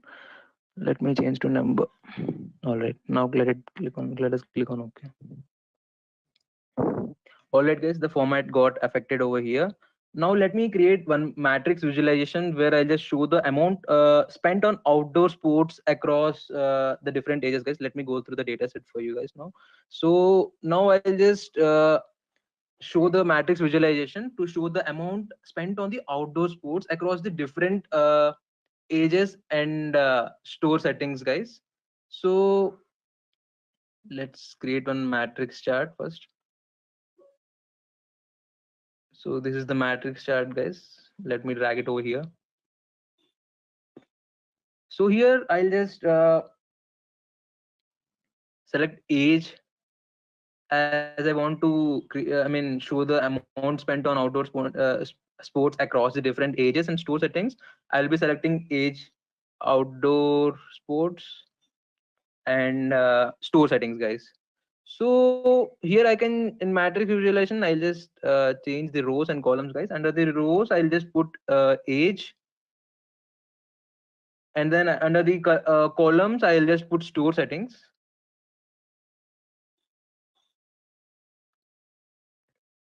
And under the values, I'll just put outdoor sports kits, guys. Now, see, to be blunt, basically matrix is just a fancy name given to the Excel's pivot table, guys. If you have worked on Excel, you might know that. So basically, just like pivot table in Excel, it becomes easier to represent your data across your multi dimensions. Basically, in matrix visualization, basically, guys, you have the option to add rows, like as I have done now. We can add the rows, columns, values, unlike the table, guys. This is the main difference between the tablet visualization and matrix visualization, guys. So also you can, this looks something awkward, right? Odd, right? So you can just have the I mean let me just disable this row subtotals, guys. Under the subtotals, I can just disable. If you want, you can keep it. If you don't need, I'll just disable my column subtotals, guys. I'll just keep my row subtotals. So I'll just give a title for this.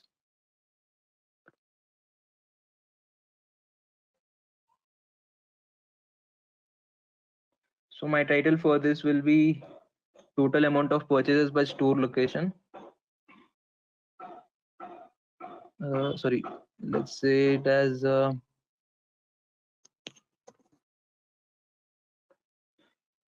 amount spent on outdoor sports.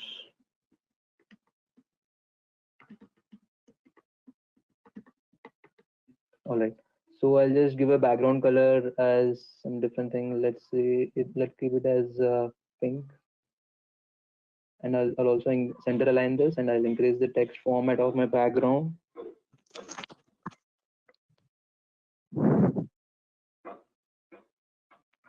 So let me increase the text size as well.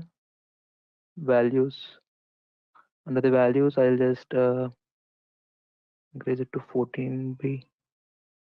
Right. Now it's perfect.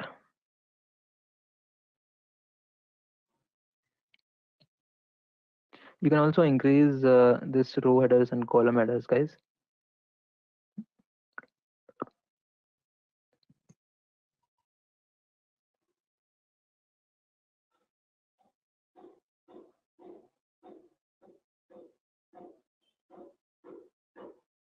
So these are row headers and these are column headers, and I'll just put the column headers to 14 feet size. That's okay.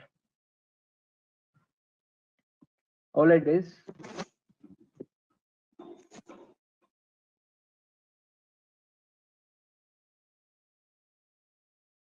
So now I'll be just doing conditional formatting for this also, guys. Let's do a conditional formatting, color formatting for this amount spent in the total outdoor sports. Uh,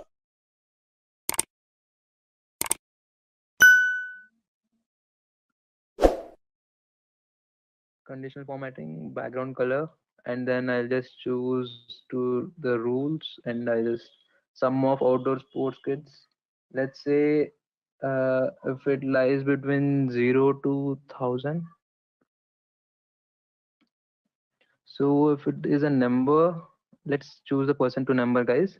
So then it will be something like orange, and let me add another rule. If it lies between 1,000 to 3,000,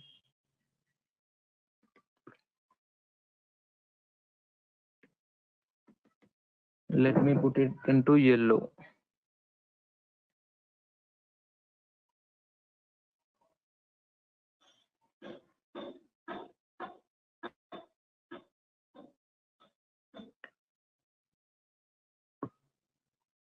All right, guys. Now let me. So this is the total amount of purchases by your, I mean, spent on your outdoor sport, guys. So let me put.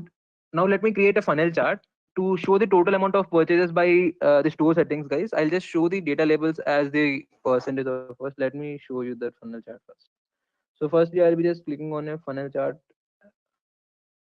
So here now, as I want to see, guys. First of all, you have to divide the data according to the store settings and the total amount of purchase, guys. So this is the store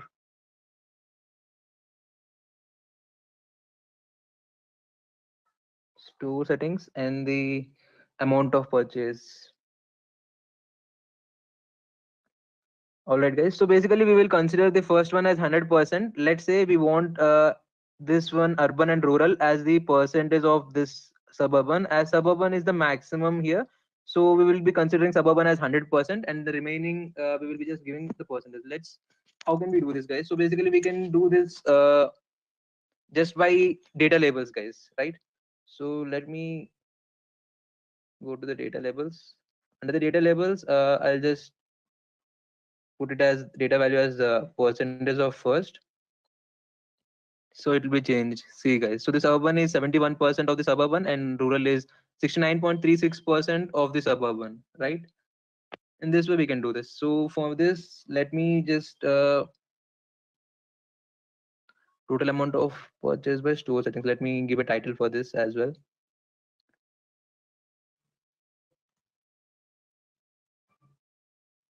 So it is already added. Let me give a background color and center align this. So I'll just increase the font and I'll just give a background color as a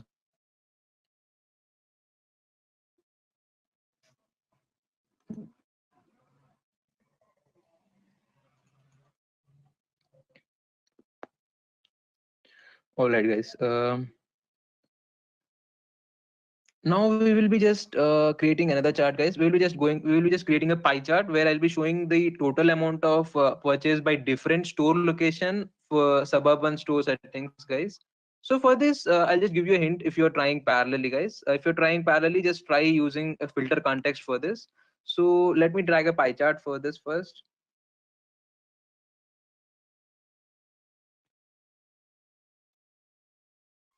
So in the pie chart, as I want to show the amount of purchase by different store location for suburban store settings, I'll be just dragging down the store location and then store setting, and then I'll be just dragging the total amount of purchase, guys. So as I said here, for suburban store settings, so I said here the total amount of purchase by different store location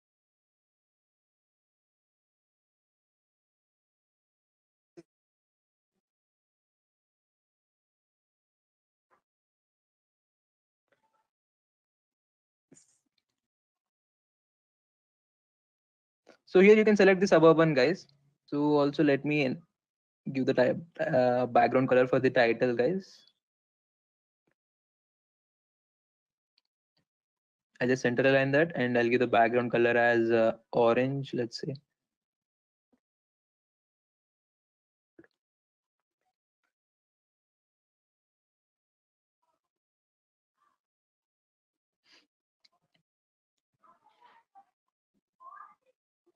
All right, guys. Now I'll just design a scatter plot, guys. Basically, I hope you all know why do we use this scatter plot. Basically, we use scatter plot for finding some outliers, guys. So let me in this data set, I'll just plot a scatter plot where the video game purchases and outdoor sports spent across the different ages. So let's do this kind of this analysis now. So I'll just select a scatter plot first.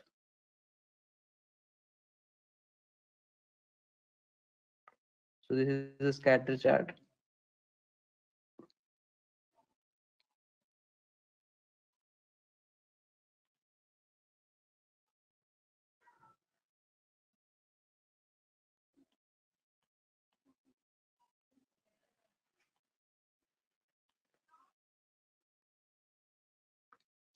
So under this scatter chart, I'll just select age. See guys, in scatter plot, as I have said already, I'm just going to plot video game purchases and outdoor sports spent across the different ages, right? So in this, I'll be just plotting this age and then video games.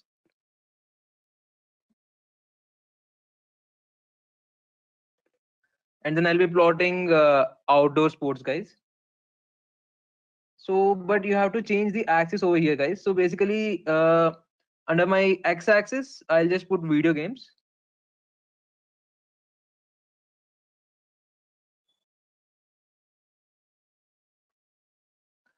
And under y-axis, I'll be just putting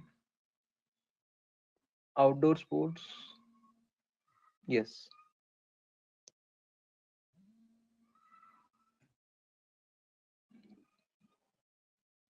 And then age will be kept under details, guys. So let me drag.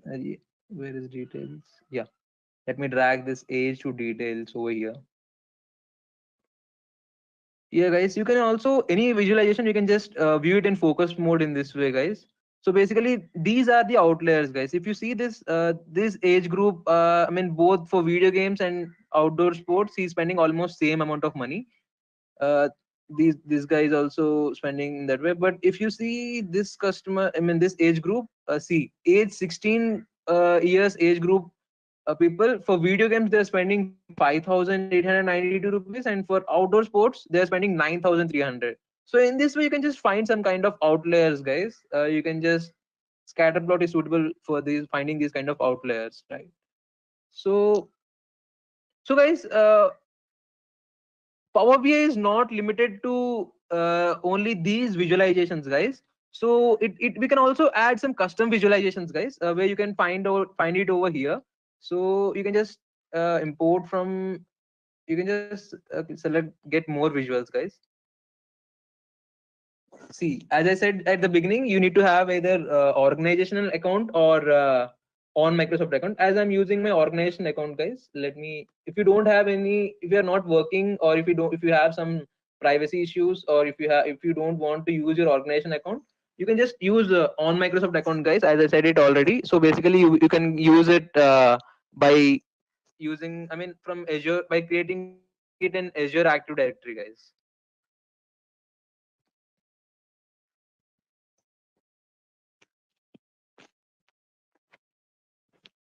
So it is taking some time, let it get loaded. So for now, I'll just show you one sand dance plot, which is one of the custom visualization. Let me enter the password first.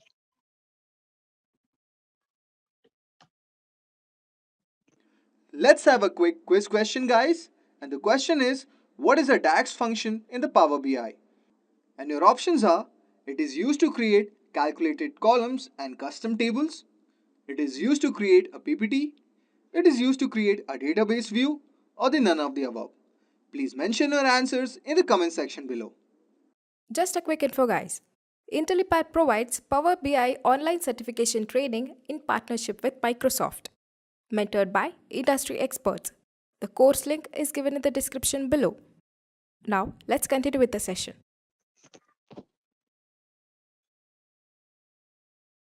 Also, guys, if you have any kind of queries, you can just mention in the question bar, and I'll just at the end I'll just answer all your questions. So let me search sand dance.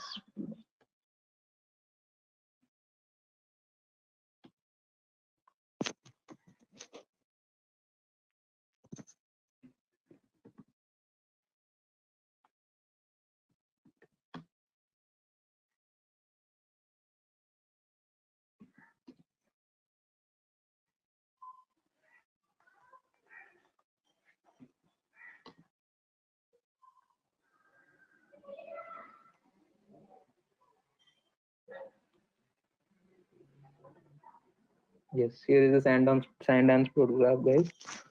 Let me add this.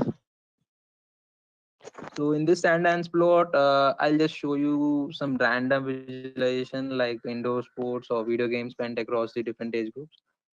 It is added to my visualization port. Let me Oh, sorry, I just drag it to sand.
So let me click here and then add the sand and plot, guys.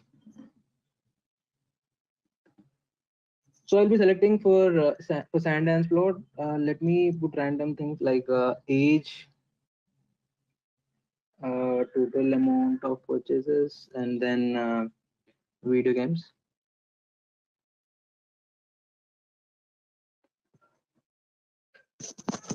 You can just view the visualization here, guys. So you can just select this kind of visualizations: grid chart, scatter plot, density, column, bar, tree map, and stacks, and you can just choose whatever mapping you want, guys.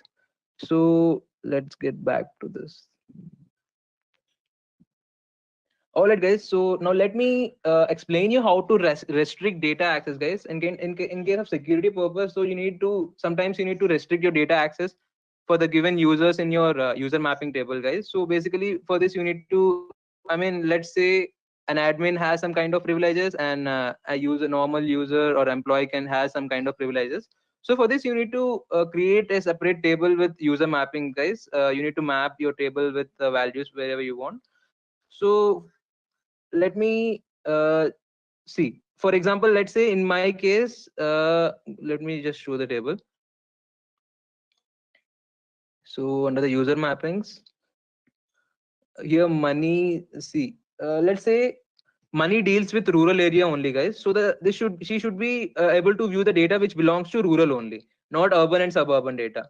So how do we do this? So basically in modeling tab, guys, you will be just having, if there is any common value in between both these tables, so basically it will be by default that value will be set. And if it is not there, in that case you can just so guys, let me see first whether my, okay, here you can see that survey location and user id are not set. It too has edit, I mean header file. So you need to do using power query editor. We can do that, guys. First of all, let me do that. So transform data, click on transform data, guys, and then you will be,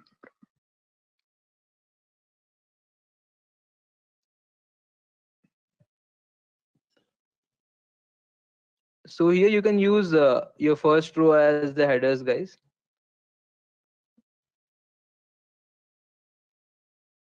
You can close and apply for this. Now this, apply this changes for this. Now let me go to modeling tab. Now I'll just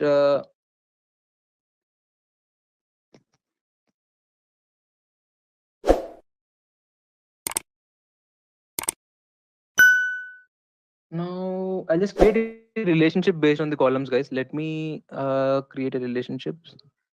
For that, I just click on manage relationships. So there are no relationships defined yet, so you can just create a relationship. So there are two tables for me. One is student survey and another one is user mappings. So guys, in this both things, user groups are common, right? In this case, urban, suburban, rural, which is survey location, and in this case, the store settings part. So here my store settings part and my survey location, which is many to many, guys. Let me just add this relationship. Let me add this both. Click on OK.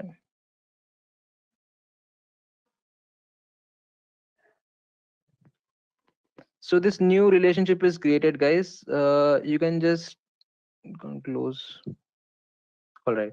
Now, in order to check this roles, you can just see. So basically, whenever by default it is, whenever there is common value fetched, in this way only it will show. You can also define manually, as I have shown it right now. When in this case, like just like this column names are not same, but the values are, similar in the both part. So now I'll just click on manage roles, guys. So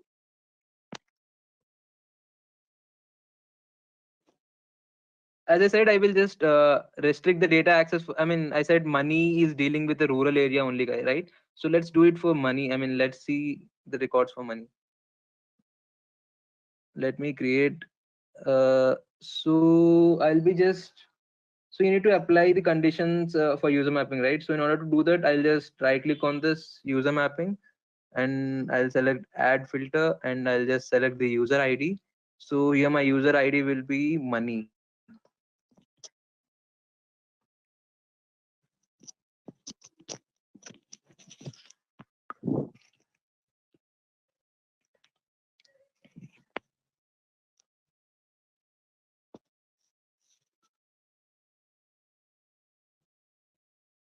Okay, we need to turn off the cross filtering. Sorry. Let's see this.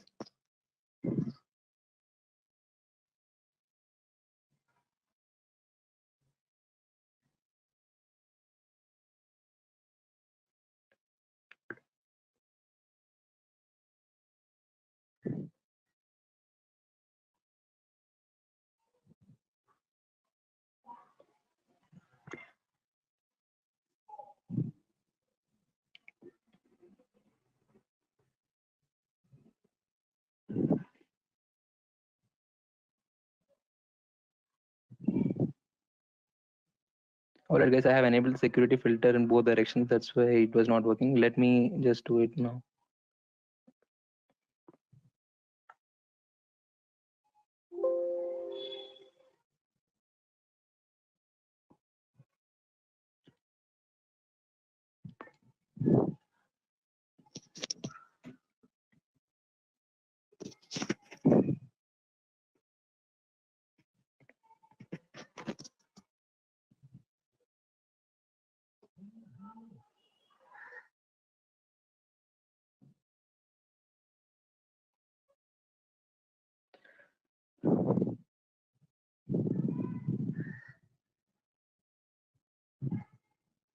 Let's select this role, guys.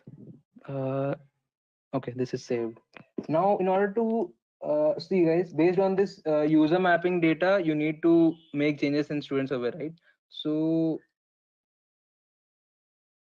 let me view this thing. So this is the new role which we have created, right? So let me just view this.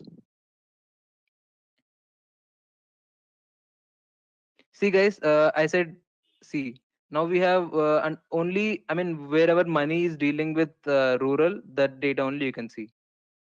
Let's check the student survey as well as.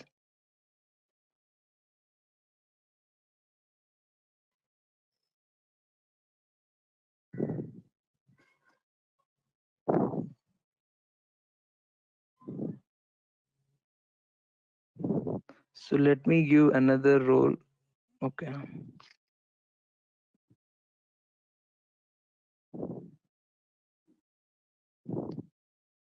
So for money, only this rural is there, guys. So let's check it in our data set once.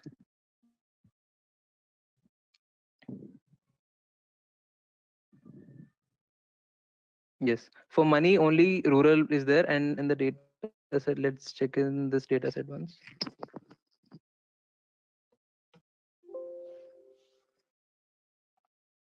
Sorry, rural.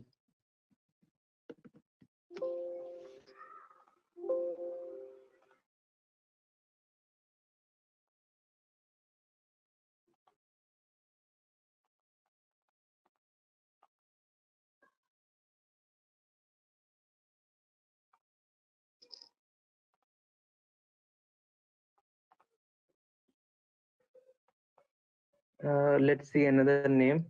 Mm, Let's give it as Nani.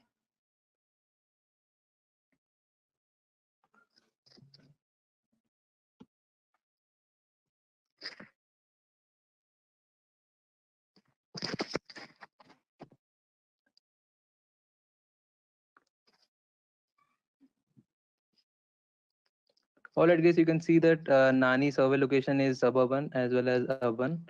So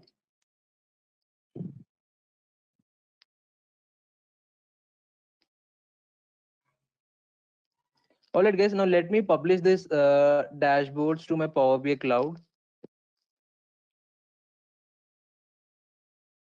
See, even the visualizations got affected as of that.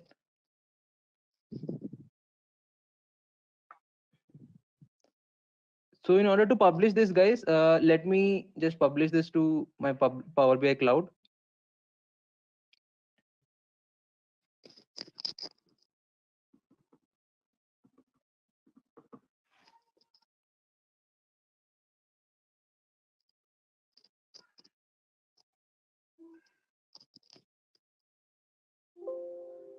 So I'm publishing it to my workspace, guys. Let's say if I just want to share my dashboard with my colleagues of my organization, and this way you can just do it, guys.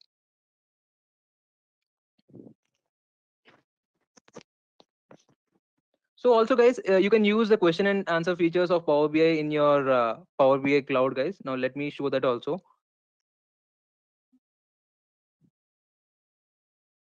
So first of all, let me log into Power BI cloud.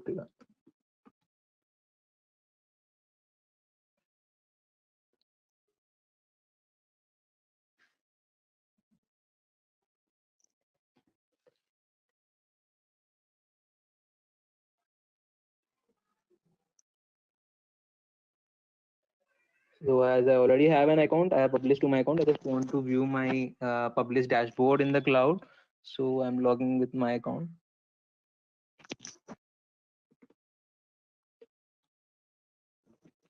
Okay.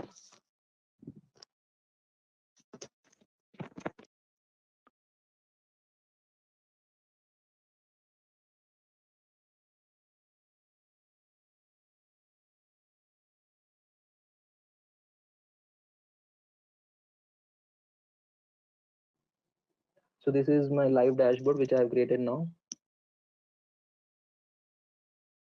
It got published to your guys. So guys, you can also so basically these are reports, guys. In order to just create a dashboard, so basically you can just pin these things, guys. So let's say I just want to pin my matrix visualization.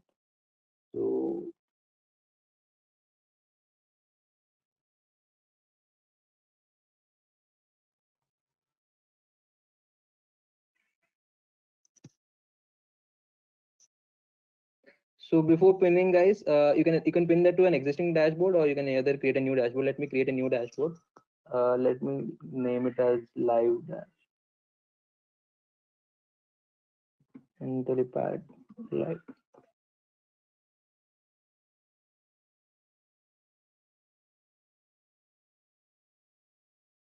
So I'll also just pin this funnel chart, guys. I'll just pin it to my existing dashboard, which I've just recently created. That is Intellipaat live, right?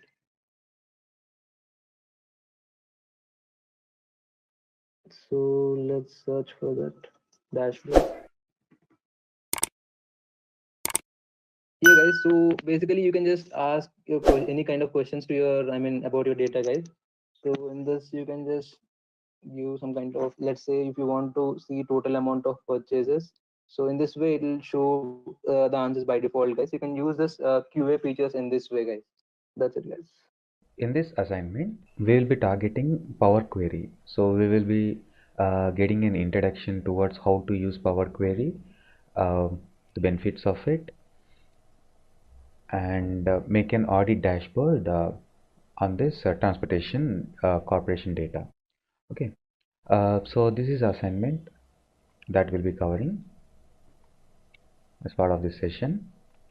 So to start on, I will set the prerequisite. So here um, every load that a truck carries, every load, so each transaction here is a trip, right? So it has the source city, destination city, and arrival time, all that. Fine. So it has also a auditing mechanism, like each trip should cover certain checkpoints.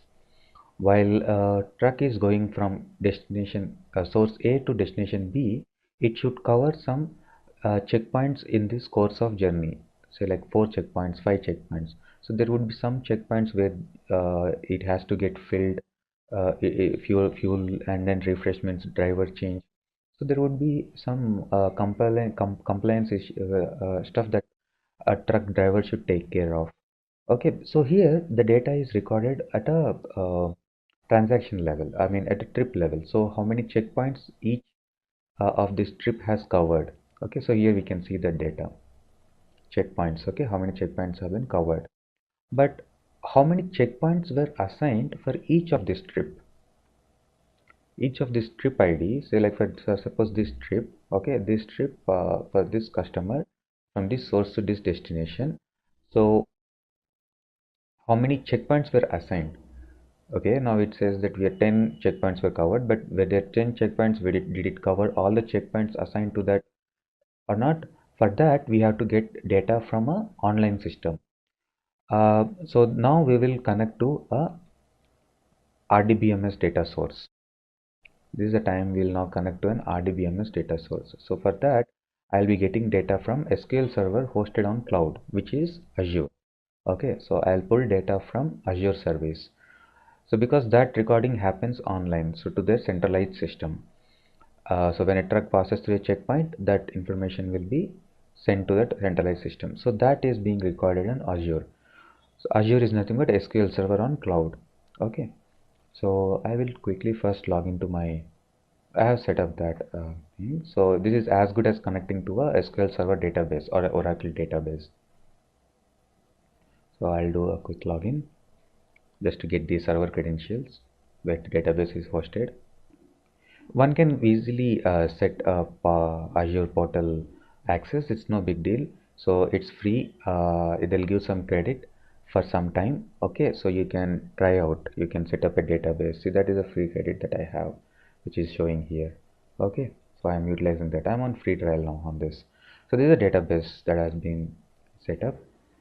Okay, so that the one you saw earlier was a dashboard. See, this is a server name. So all I need is this server name. Okay, then I can access the database. So this is a database, Lands Transport Corp. So this is a database name. It got that centralized system tracking data of checkpoints. Okay, so I'll select Azure, click on Azure SQL database, connect. So I have to give server name here. The one just I copied. Okay, so this is a server name which is on Azure. Okay, so here now when you get data from Azure service, you have two options. Either you can directly import the data into your system, or you can run it as direct query. So these options will be there only for non-files data. So for files, always it is import. If you are getting data from a non-file, then yeah, so you have that option of directly linking it. So nothing will be stored in the analysis file. So it will have only reference points, as in then the analysis gets loaded or refreshed, so data will be brought from the live system. So that is direct query.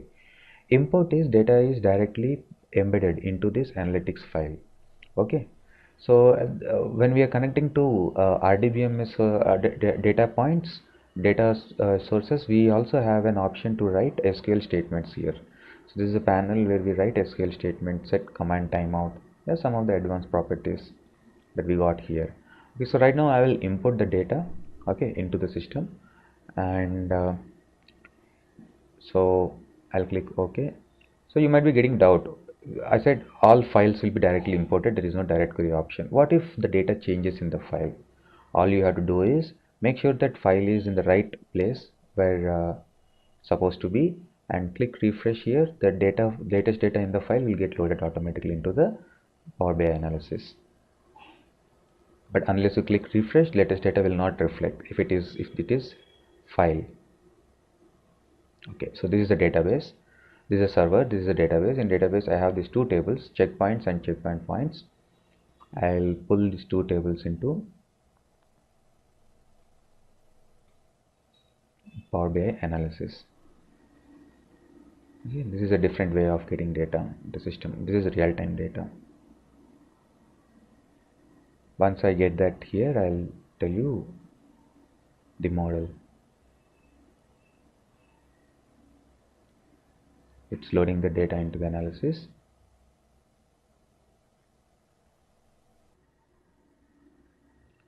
Okay, so here we go.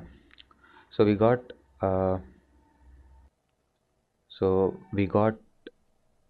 checkpoints. So checkpoints are the actual designated halts. Suppose vehicle supposed to stop there. So these checkpoints have there's some names and then the IDs, then the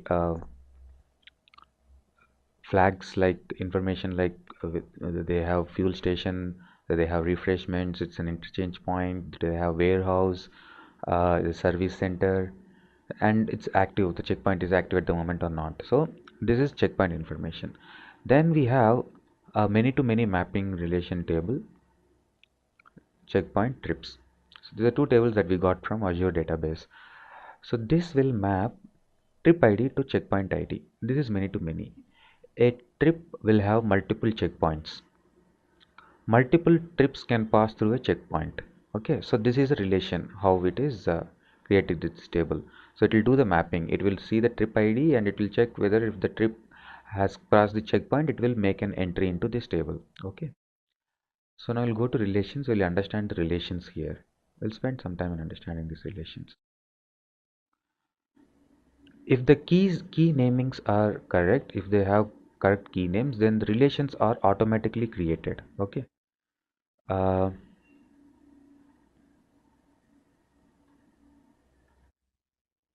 if you can see here, so these two tables, categories and shippers, that we got from open data. Yeah, Northwind open data. So these two tables we got from Azure.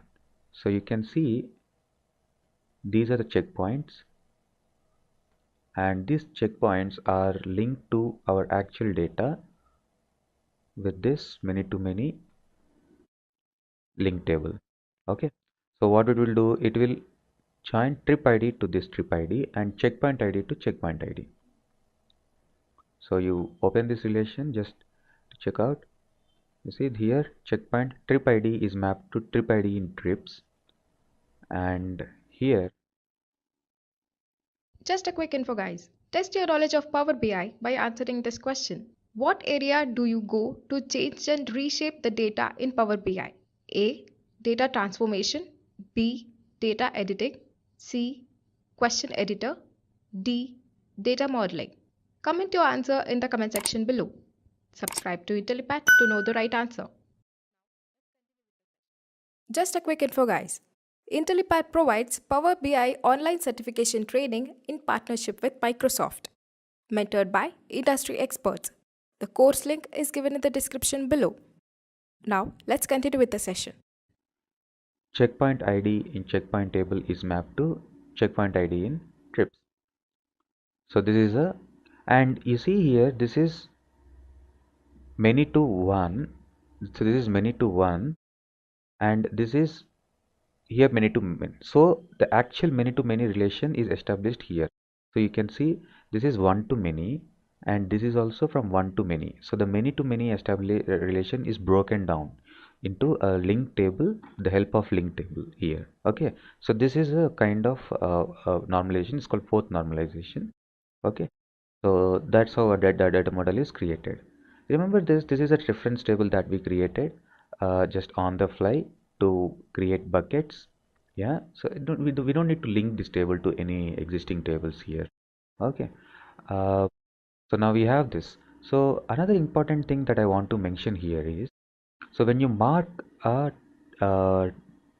table as cross filter direction as both. When you set this feature, that cross filter direction can apply to both. Okay, it means that if you filter by checkpoints, if you want to see per checkpoint how many trips have been covered, yes, you can see per checkpoint how many trips were covered, you can see. At the same way, per trip how many checkpoints were covered, yes, you can see that. So this is both way, filter can work in both ways, relations. So that's why we actually by default also all the relations gets created in bidirectional. So these are bidirectional relations. This is different. This is nothing to do with this link, this one to many, many to many. This is the cardinality actually. So the thing I am telling you about is bidirectional filtering. So that is like per checkpoint I want to see how many trips were passed from that checkpoint in a day or in a year, that I can do. So from here to here filtering.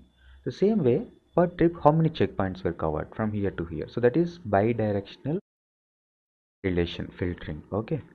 So that is possible with Power BI. You can click manage relations and view all the relations at a time, whatever the relations are there. Okay.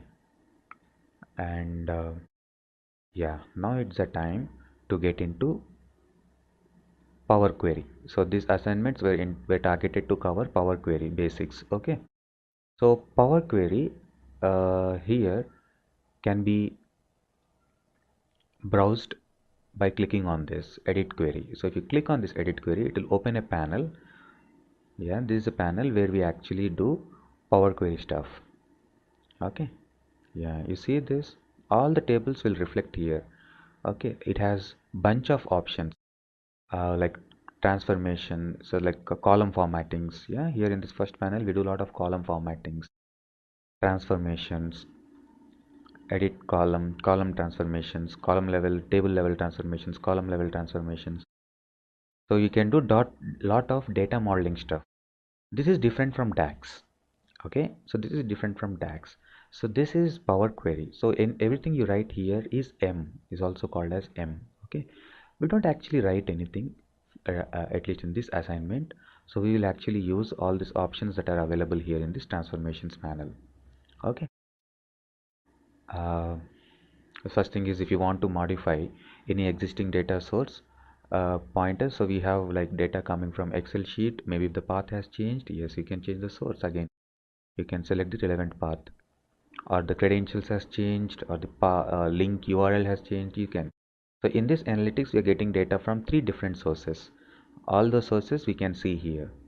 We can set permissions. We can do things around changing the data source properties. Okay. I'll do a basic transformation. So what I'll do, we have some inbuilt intelligence options here. So I will extract from ship date,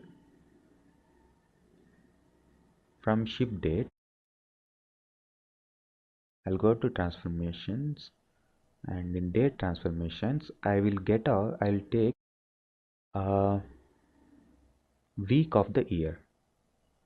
What is a week of the year? So I just click on that. So you check out what happens. So ship date now is created as week of the year. Okay, so this is now changed. Ship date is now changed into week of year. Okay, so maybe this is not how I want to do the transformation. So the good thing here is, so any transformation that you apply on a table, any transformation that gets applied on a table can be viewed here. All steps will be listed here. Okay, so if you don't want that calculation to take place, you can simply uncheck that and take that transformation out. Okay, so we have that options here. We can set the data type here on the fly. We have all data type options. We can filter the data that we don't want. Okay, so extract, we can do extraction. Okay, now what I will do, I will duplicate this column. I will do what? I will duplicate this column. So for that we have an option format where in home keep row split. Yeah, so this is copy of ship date, and this copy I will only show week of year. Okay, so now I got this as a new column. That's what I was looking at in the first place. You see, it gets added as a new column, week of the year. So we need to go to add column panel. We need to go to add column panel, not here. In the transformations, it will do transformation of the existing column. Yeah, that's not how I wanted to show. Yeah, so that's one way of doing it. We don't want to show the column in the current format. We want to flip it altogether to a new format. We can do this. Now here I added as a column, so I extracted. So this is not DAX, okay? Remember, this is not DAX. So this is like, you can see here, transformations, go home and choose advanced editor. So it will just show you. So this is the Power Query language here. So you can see here. So this is add column week of year. It is extracting and adding as a column. Okay. So that is a step again that we see here. We will simply name it as shipping week. And in addition to that, see, just like number on when you represent it on a visualization will not make much sense. So what I will do, I will do a little transformations, further transformations. What I will do, I will add prefix. Prefix would be week. Okay, yeah, this looks neat. Now save this. So we will cover more these transformations more. For now, I just wanted to show the overall view how it looks. We got transformations. We can directly apply on the tables. We can add columns with functions. So all the steps that we do will be listed here. At any point in time, we don't want certain steps, we can remove them. And once we are done with this Power Query thing, we need to click this, close and apply.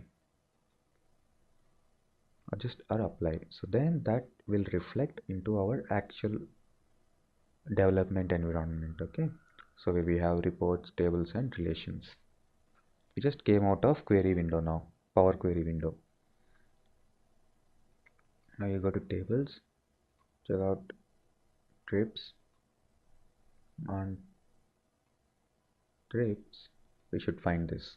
So if you click on this column, you don't actually see any formula here. You click on this, you will see a formula here, because this column is created by DAX. So this is a DAX formula. But if you click on this, it's nothing you see here, because this is created by Power Query. Okay, we can do much advanced things with Power Query. We'll discuss that. Okay, now let's build a new dashboard. Call it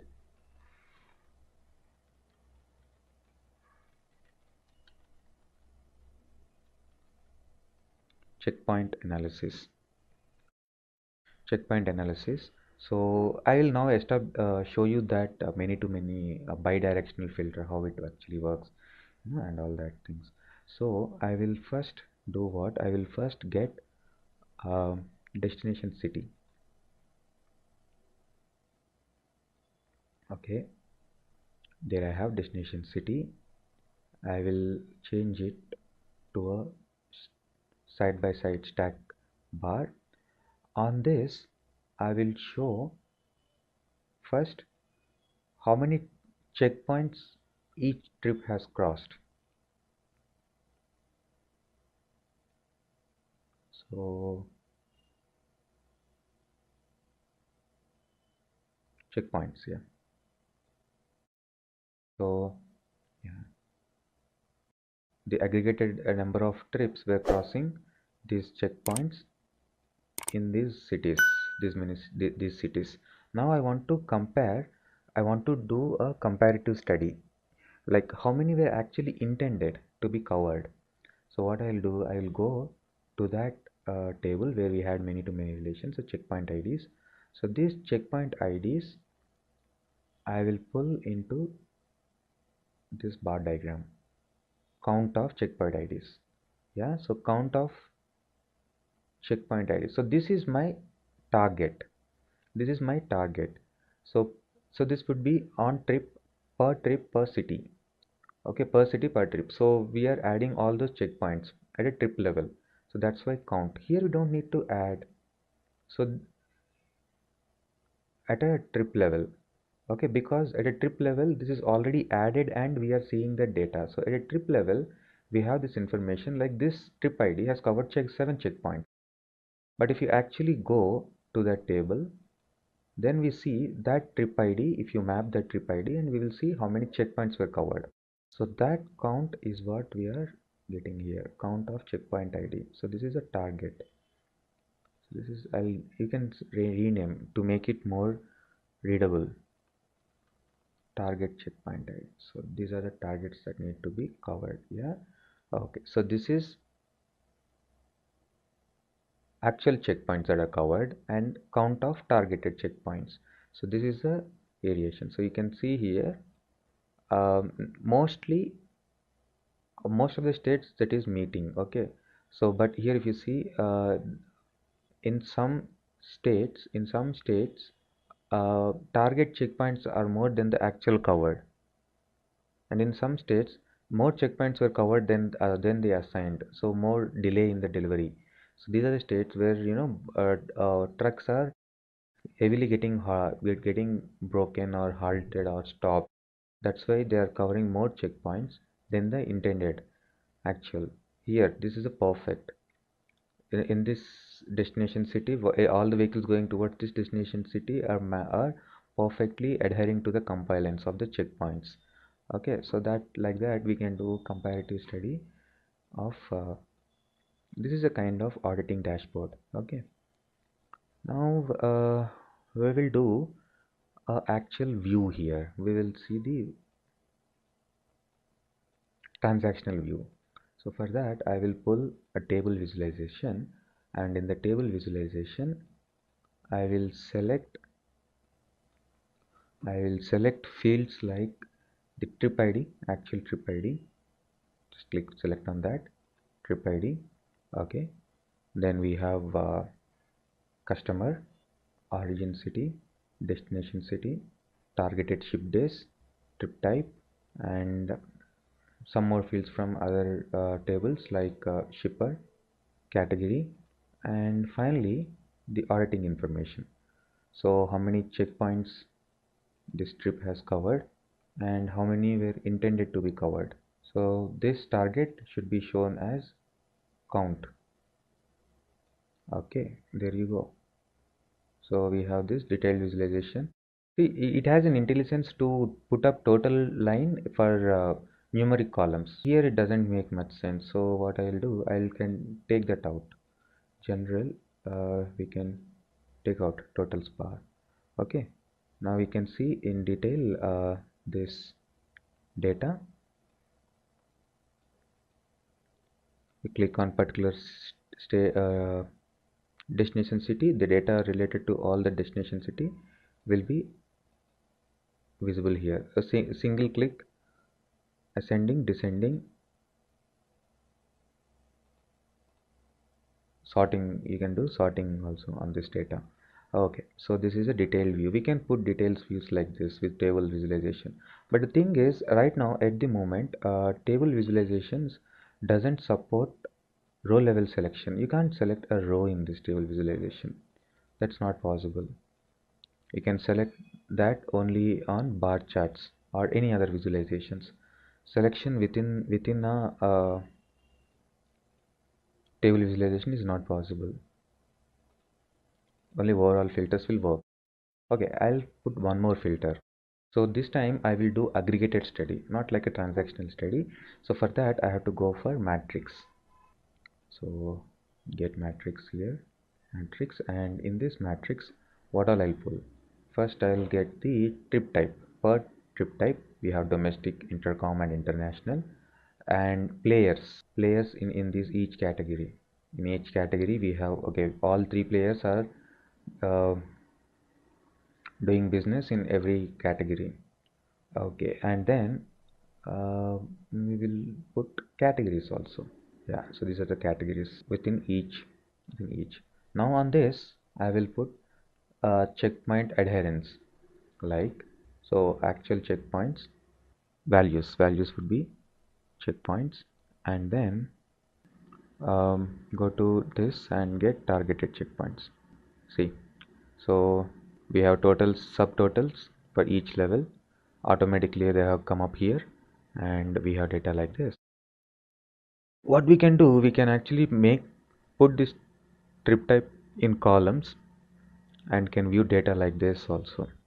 Per within domestic, how is the variance? Let's, before doing that, do some formal arrangement of columns.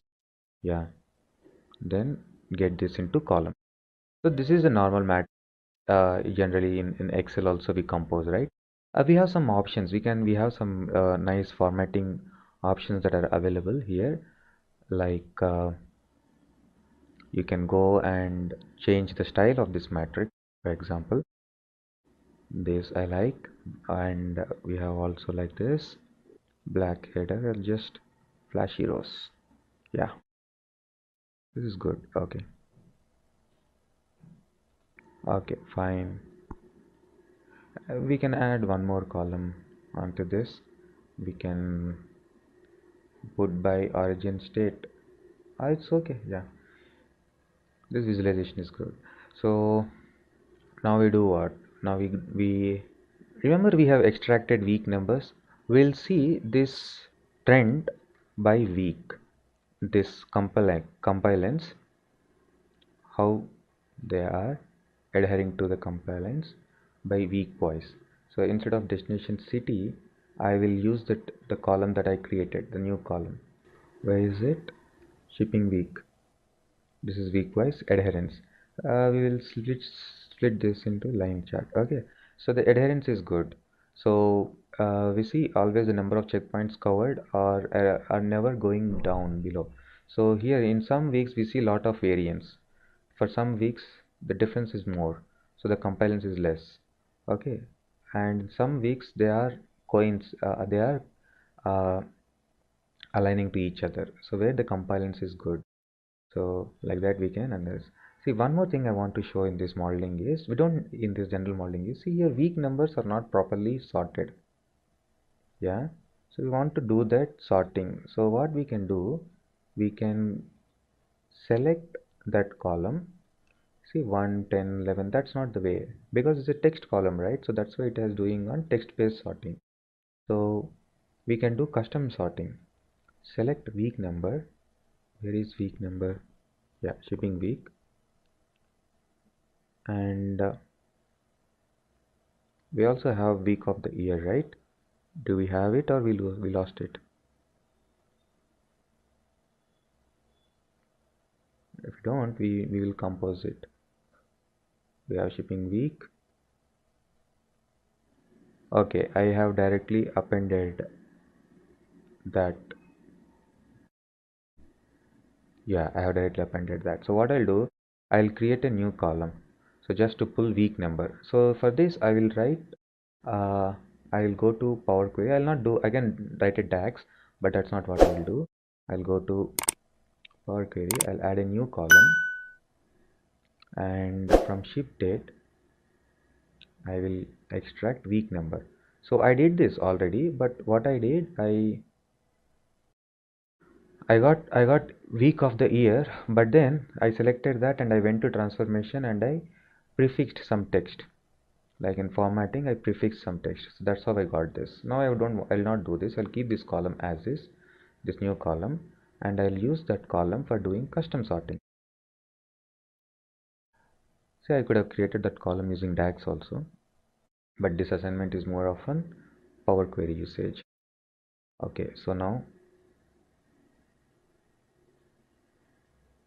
we have this column. Now this column should get sorted based on this column. How do I do that? Select the column that we are supposed to sort, shipping week.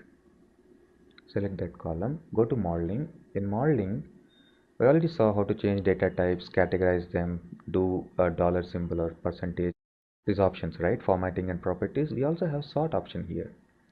Click on this column, we can select. So this is the default sorting happening based on that column. We can change, we can select on what column the sorting should happen. So see here now, week 1, 2, 3, 4, 5, 6, perfectly sorted. Yeah, based on that column. This is custom sorting. For this, you don't need to go to Power Query. Here that we have it in data modeling. Data modeling, along with adding column or measure, we can do custom sorting also. We have explored all these features in modeling.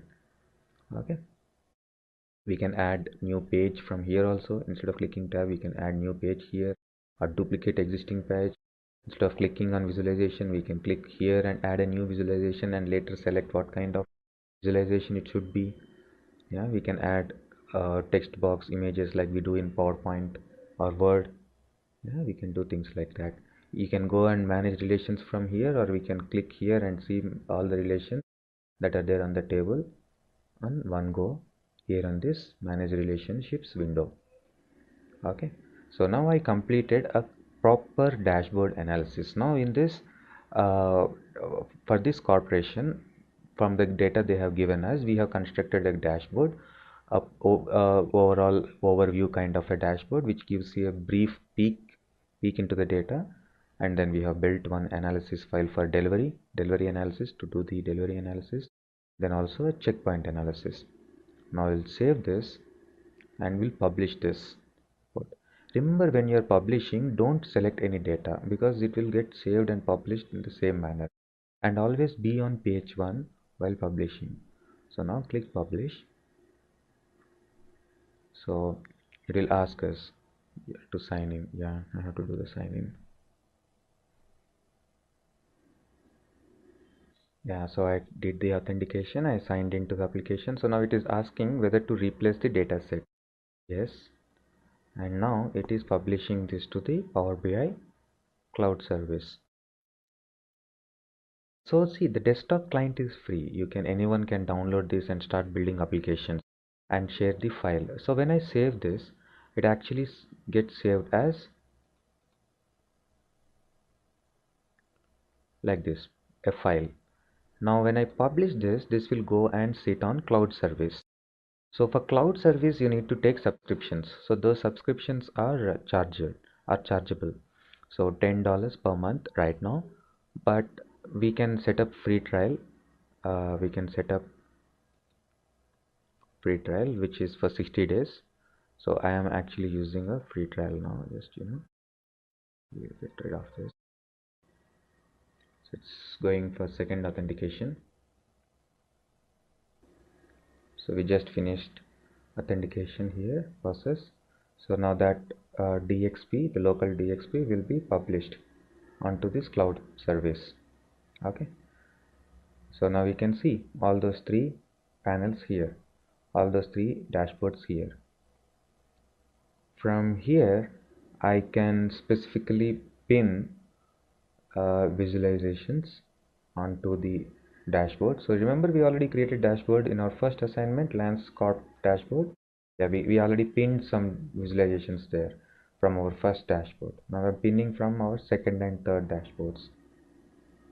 Okay, and this trend line, pin this trend line also. Okay, now you go and check out that dashboard. You see more visualizations now here on this panel. They have to stabilize this. It's still not very user friendly arranging the styles here. Okay, so now you see here, this is the dashboard we got. Now we can go into full page mode. I look at this dashboard. So now this page is coming from uh, delivery analysis. Now I click this, it will take me to delivery analysis tab here. Yeah, back. Now I have seen this checkpoint analysis. Okay, and now I click on this. I'll go to checkpoint analysis panel. Uh, so these are the dashboards that we prepare and deploy onto cloud service. Anybody access to this cloud account can analysis files. We can share them. We can share the dashboards. We can share, and we can also publish. We can embed the copy and we can publish. So we'll start our next assignment 5. So in this assignment we will cover data transformations, more data transformations using Power Query. Okay, and we will be utilizing a new data set for this assignment, which is state university admissions. So I'll give you a little walkthrough of this data. I'll give a brief overview of what this data is. So this is the number of applications received by various universities located in USA. So we have data like the institution ID, institution name, school name, and the university it's affiliated to, number of applications received, the total number of applications received, and then the split by foreign applications, Hispanic, Indian applications, Asian, Black, specific. So race wise, number of applications received in each university in each state. Okay, so this is a main data set, university applications, and then we have a data set which will give us the information like how many universities are there in each state universities, and how much fund they are receiving, state fund, and how much trust, so the accumulated fund they have with them. Just a quick info, guys. Test your knowledge of Power BI by answering this question. The principal arrival of Power BI depends on which of the following: A. Microsoft Excel, B. Microsoft Word, C. Microsoft PowerPoint, D. Microsoft Outlook. Comment on your answers in the comment section below. Subscribe to Intellipaat to know the right answer. Just a quick info, guys. Intellipaat provides Power BI online certification training in partnership with Microsoft, mentored by industry experts. The course link is given in the description below. Now, let's continue with the session. Okay, per state, and these are the targets. So these are the targets. Number of applications should be received by each state for various years. Okay, so now we are in 2010, so the data is from 2010 to 2016. Okay, so this is a data set that we have. So this data set now I'll take into Power BI. Okay, so this will create another instance of Power BI desktop. So we'll be performing all these transformations using Power Query. I'll close this. So let's get data from the university admissions. Oh, there is a problem here. Okay, so actually what happens when you're trying to access files which are prior to 2007 release, so which has XLS extension. Yeah, so we need to have special drivers for that. Yeah, there I go. So now I got 32-bit access drivers, so I'll install them. So actually Power BI also comes in two versions, the 64-bit and 32-bit. Based on the operating system, we will install the 32-bit or 62-bit. So here, see, this is Power BI desktop 64-bit and this is 32-bit. Okay, I'm putting the access drivers. This will help in reading Excel files prior to 2007 release. So I got these drivers from this website, so you can download from here, access drivers. Just when you click on download, it will ask which version you want. This is 32-bit. If there is no extension mentioned, it's 32-bit. Generally it would be mentioned as 84 or 86, not very sure. But for 64-bit it would be clearly written as 64-bit. Okay, so the installation is over. Let's get back to the file. So you can actually clearly see here the problem, that why it is unable to read that Excel file. Now retry. I'll get the data. So let's get all three sheets into Power BI desktop. Set tick load. Don't need to set preview now because we know already what data we are pulling in. Okay, so what is happening is now the data from all the sheets is getting embedded into the system, and table, schema, data model, everything is getting created, detecting relationships. Yeah, so see, now we got all three tables here, and then if there are any relations that will be created. I don't think now we have any relations here. Okay, yeah, let's get back to the data. So we have state-wise target, state-wise universities, and then university applications. Fine. So let's rename them. Give proper names to these tables. State targets. So these are funds, and then applications. Simple name. Okay, so we got applications. We then got targets state-wise, and then we got funds universities wise. I think even this data is at university level, a state level, state targets and state funds state wise. Okay, so now after loading this data, so this is the university data, right? Okay, after loading the data, I realized that there are some more applications in a different data sheet. Okay, now I want to get that data as well.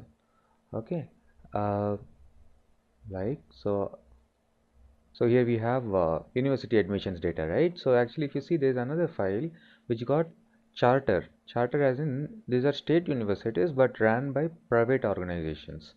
They are under private management, but they get funds from the state. Okay, so here, so they are more accountable. The accountability will be high in such institutions. Fine. So now I have data here. So these are the applications received by charter universities.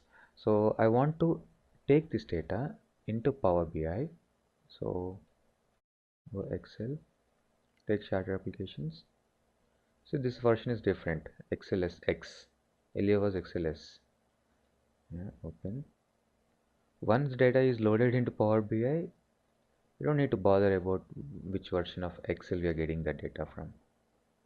Okay, now this is a table we got here, charter applications, right?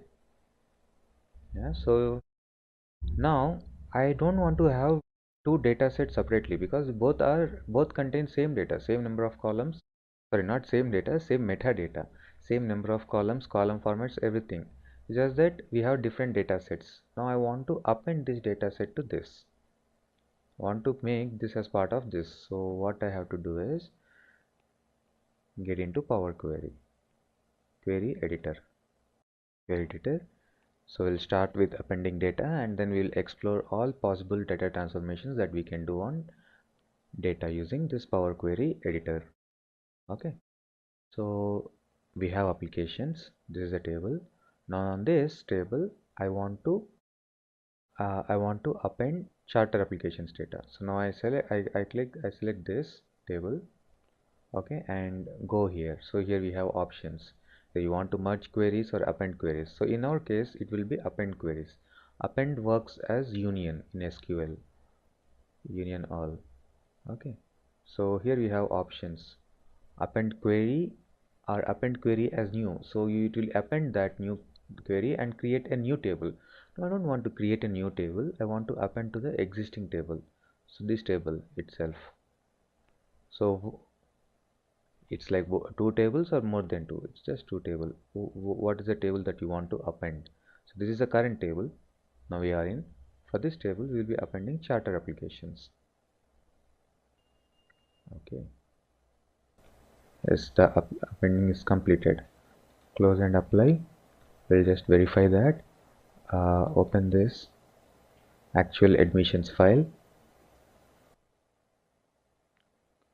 So how many rows we got here? We have approximately 4K. Yeah, we have approximately 4K records. Now you see here we have 4K. Data didn't get reflect. Okay, actually we have to do refresh from the model. Yeah, so the refresh has finished. So now you can see now the total has increased. It's now reflecting 5000. So earlier it was 4K. Now we have 5K records. So 5K applications. So that additional applications, charter applications have been appended to this original set. Yeah.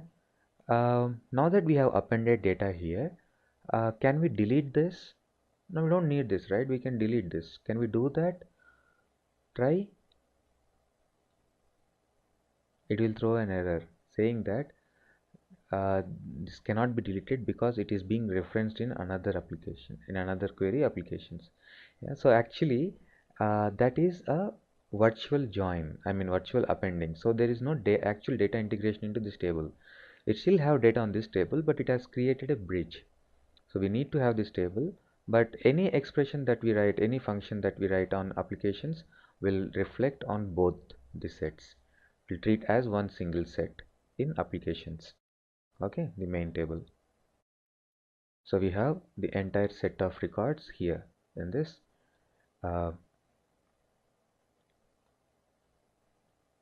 main table applications. So now I'll do I'll do some text functions.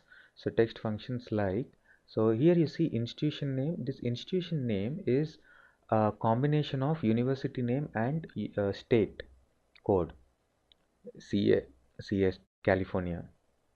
Yeah, so here we have state code also clubbed with institution name. We don't have that column anywhere else in the data set. We don't have that state code again anywhere else. That is essential for us because you see the other two data sets, they are all led by state code. So we need to have that state code separated here. So how? Let's do that here. So select the column and select split columns by delimiter. So how will we split this? So what is a delimiter? I mean, we can see that each word is separated by space, but every word is separated by space. So I can't split by space. I get a lot of words. So we have advanced features here, advanced settings that we can rely on. So first we select the delimiter, the separator, word separator. In our case, it is a space. Yeah, space is being, and split by what? At the leftmost delimiter, rightmost delimiter, each occurrence. In our case, it happens to be the rightmost delimiter. We can write more delimiters. If you don't have any, we can type the delimiters if it is not available in this list. So okay, so click OK. Now the column gets splitted. Yeah, we have a new column now. Let's rename these columns. Leave this as institution name and this one state code. And so this is one of the basic text operations that I have done. So we can do more text operations like we go and you see the school name. Yeah, school name, it's all in small letters, right? Let's increase the readability of this column. Select this. There are more transformations. In transformations, format, capitalize each word. I like this option. So capitalize each word. See, now it will get camel notation.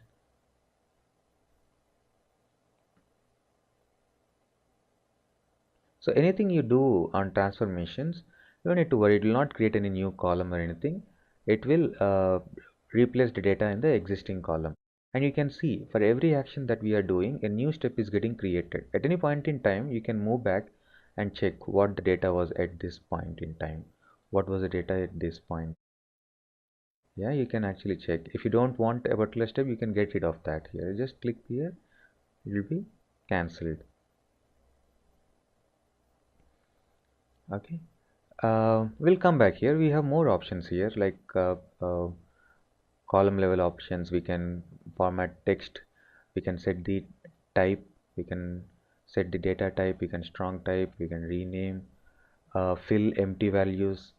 You have empty cells. You want to fill with the preceder or the successor, filling down or filling up. Replace, pivot. Yeah, we'll come here. We'll come and we'll explore all these options in detail. First, we'll go to other data sets. So here I have state targets, right? Yeah. Let's start with state funds. So this table is good, but actually if you see, the column names are not properly aligned here. So I have an option here. So you can go and do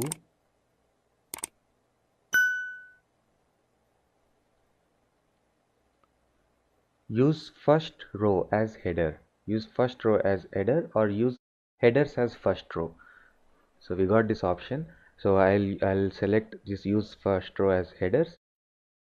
So yeah, there I go. So I have columns here and names, but this is not correct. See, right? These are states, but under states I don't have universities, funds, and all. So this data is in flat mode. So I want to transpose this data. Then it becomes meaningful. So I will take this step temporarily out. I'll not do that step. So before doing that, I will do a transpose of this data. So select the table and say transpose. Flip the data. Now it is more readable and more convenient. We can easily do the reporting. We can establish a join between our applications and this table using state code, and we can retrieve state-wise number of universities and the funds they got. So what are the options that you see here in this ribbon? Transform or add column. You can see most of the options here also. Use first row as header.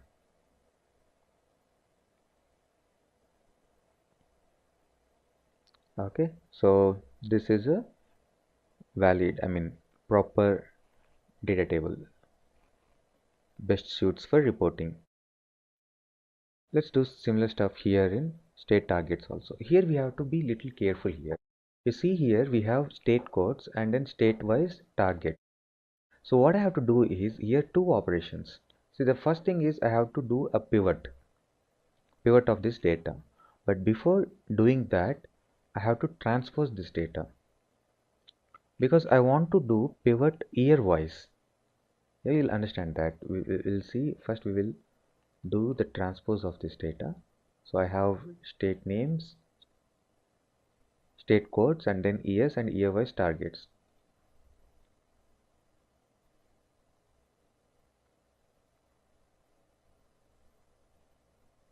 Okay. Where did state code go? Okay, so state code will disappear when you do transpose on this kind of data. So before doing transpose, we actually have to take this out.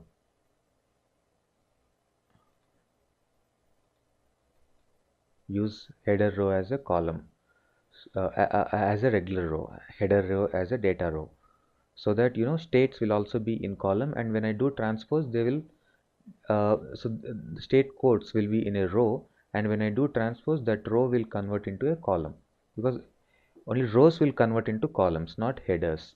Okay, when I do transpose, that's when I earlier did transpose, all state codes disappeared. I want to have them. Yeah, so I have state code and year wise targets. Now is the time to make this as header. See why I did transpose? I did transpose because I wanted years here, not state codes. I wanted years. Now I'll go and select all the years. I'll go and select all the years and then do unpivot. You can do unpivot of selected columns, or you can do unpivot of columns that are not selected. So I'll click this. So this all gets unpivot. Now it is a tower. Now it is easy to use. We have state code and year wise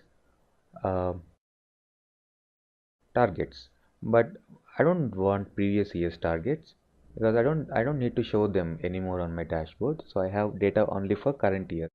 So let's filter this set. So when I filter this set, the underlying data will also get filtered. So for the reporting purposes, only the data which I select here will be available. It is completely filtered. Okay, so now I select 2006.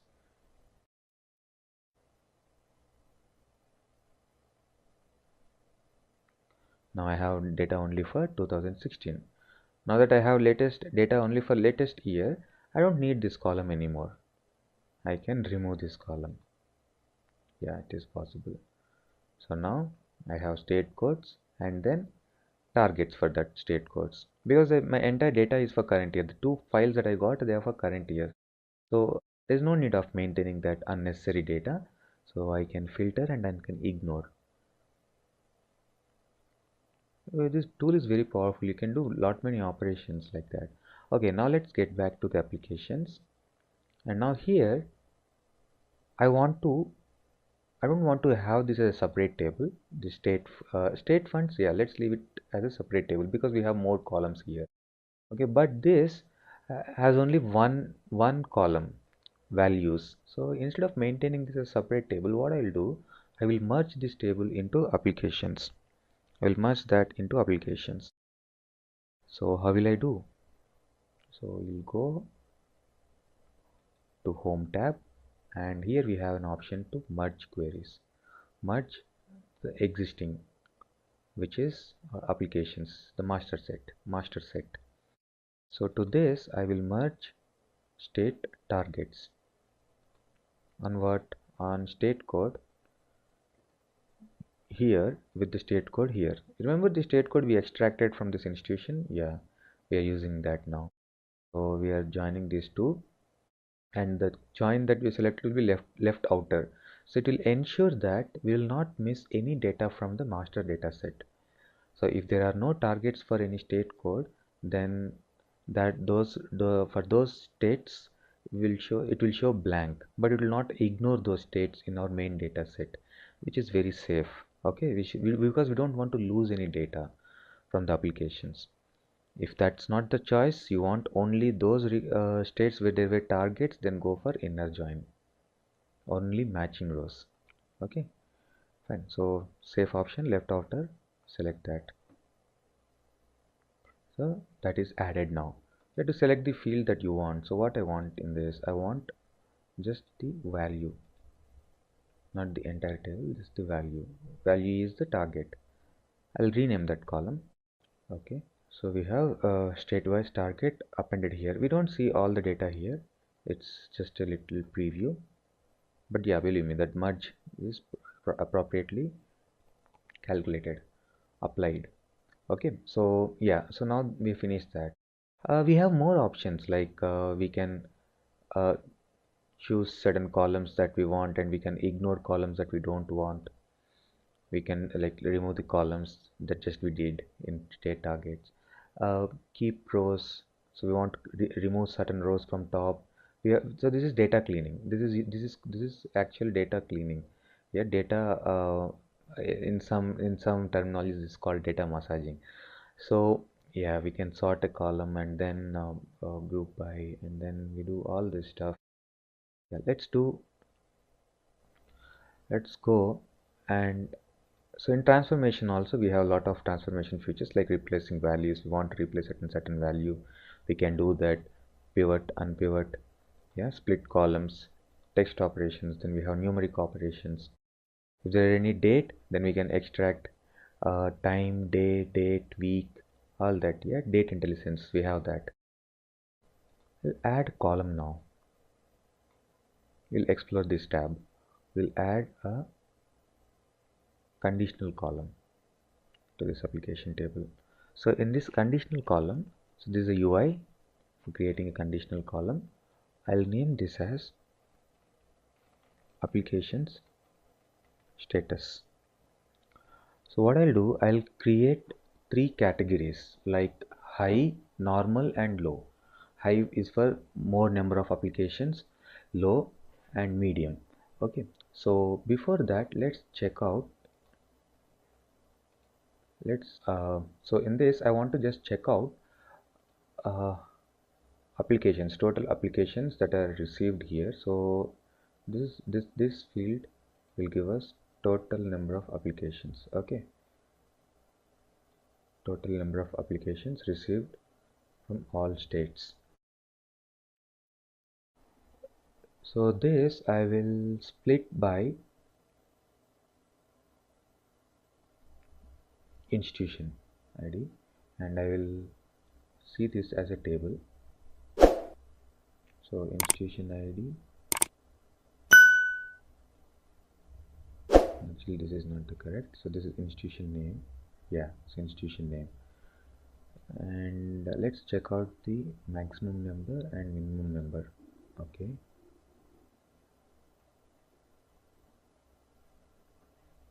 put this as a bar,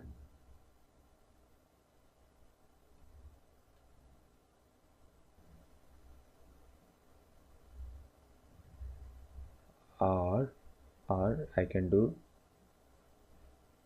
better than this. So what I'll do, I will select by institution name, not by institution name.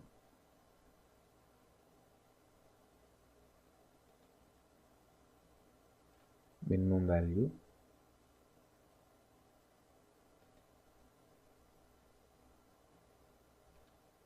institution wise minimum value. Okay,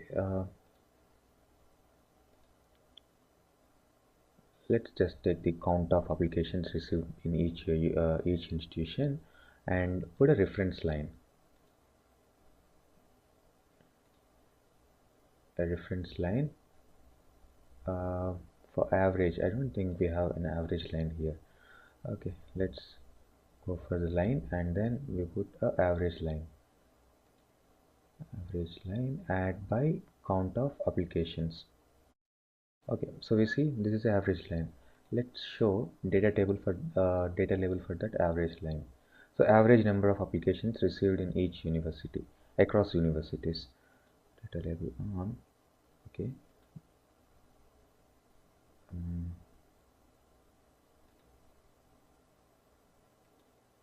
Yeah, so that's somewhere around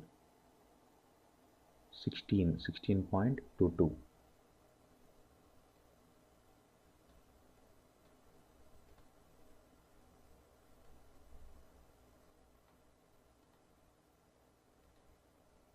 Yeah, so that's 16.22. So that's the average value. Okay, why I wanted that I will shortly tell you. Okay, let's take this out from here, get back to the query editor. So now here I will create a new column, conditional column. So in conditional column,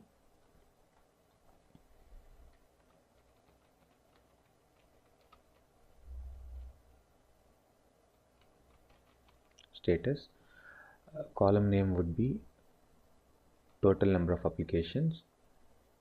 So the order of this conditions, is very important, because that's how this gets evaluated. This expression gets evaluated. Okay, so if it is less than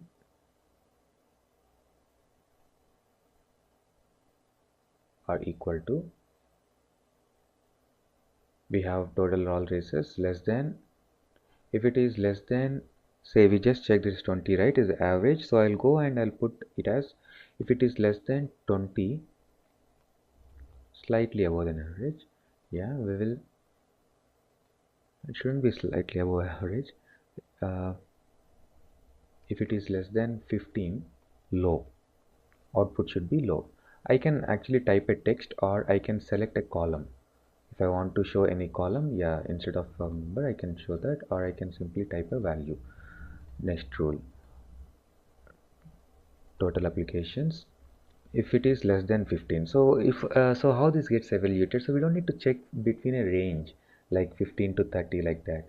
So if a value is this calculation happens at a row level, if value is less than 15, then it will show as low. If not, then it will pass to the next statement. So in this next statement I will check if it is less than 50. If it is less than 50, yeah, so this is normal.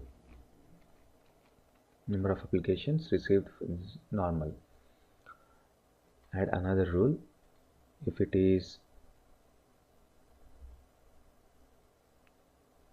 not 50, if it is greater than or equal to 50, after reaching here, if it is not below 15, it is not below 50, or I can say now I can put any upper limit here. I don't want to write again less than. I'll just say if it is 50 or more than 50, high. So yeah, that's why this order of evaluation is very important. You can actually move this order up or down, or you can take out a condition. Yeah, so options are there. This is a default option. If nothing is passed, so you want to have one default values, yeah, we can put that here. Okay, so you see that new column has been added here. Okay, so it's like you can actually check syntax for this. When anything we do in Power Query, what happens actually, a Power M script gets generated. So these are script. So we added this additional column, right? This can also be added like this using the function each if. Each if is a function. So each if, then else if. So it has similar syntax to other programming languages. Then last is else null. If nothing is specified in otherwise condition, right? So that's why null. So this is the M syntax. So we just added, so here it will show the last operation. We just added the conditional column here. Okay, we have other columns, like most of the times we may want to have one unique identifier for each row. If there are any duplicates, we want to generate a unique identifier. So that is nothing but an index column. Index, you can start it from 0 or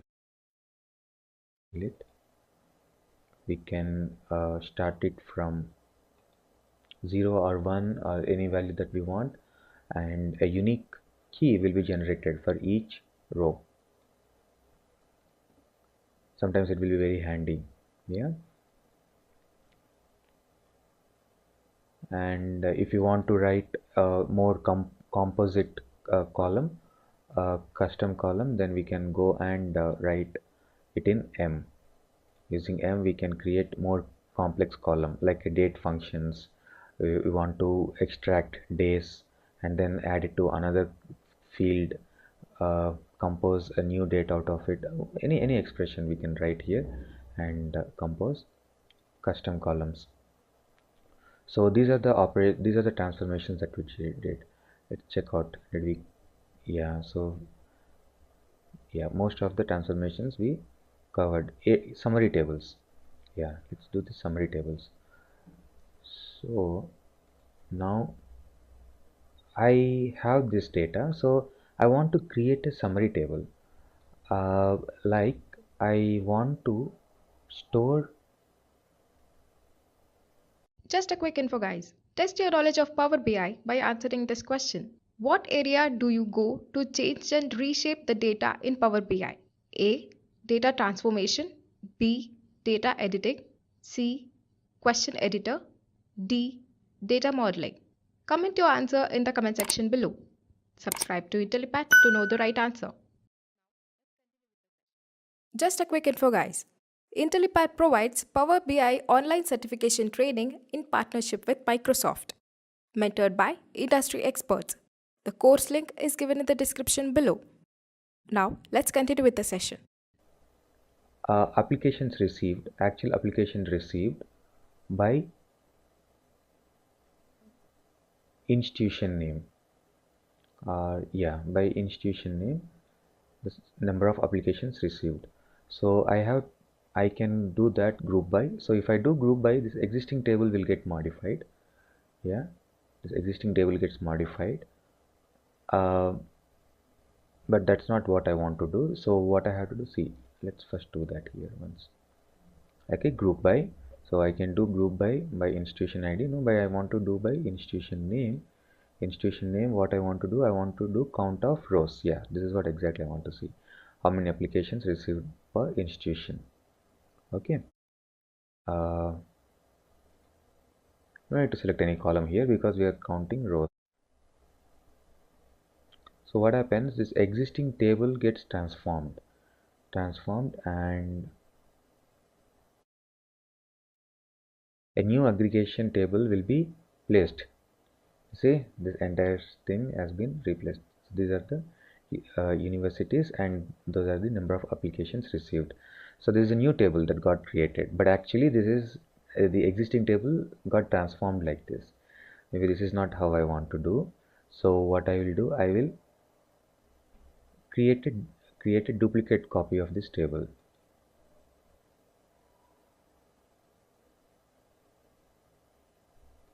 Applications, right click. We have some options here as well. Right click on the table, you get some options. Say duplicate. So this application table gets duplicated. Now this, give a name, applications aggregation. It's still loading. Okay, here it is. I got it. So on this table, I will do aggregation. So before doing that, I don't want to have all these operations. So like adding that conditional column, capitalizing, renaming columns. Yeah, change split columns. Yes, leave it till there. Actually, I don't need split columns also. Split by delete. Append query. Yes, keep data up to here. On top of this, now go and compose aggregation. Yeah, so this is still referring to this data set. Now on this I'll do group by institution ID, no, not institution ID, institution name. Okay, so this is an aggregation table which is part of our data model. Now we can make aggregation tables like this. So we have covered most of the transformations that are available in query editor. So I got back to Power BI desktop. So why do we require a certification to begin with?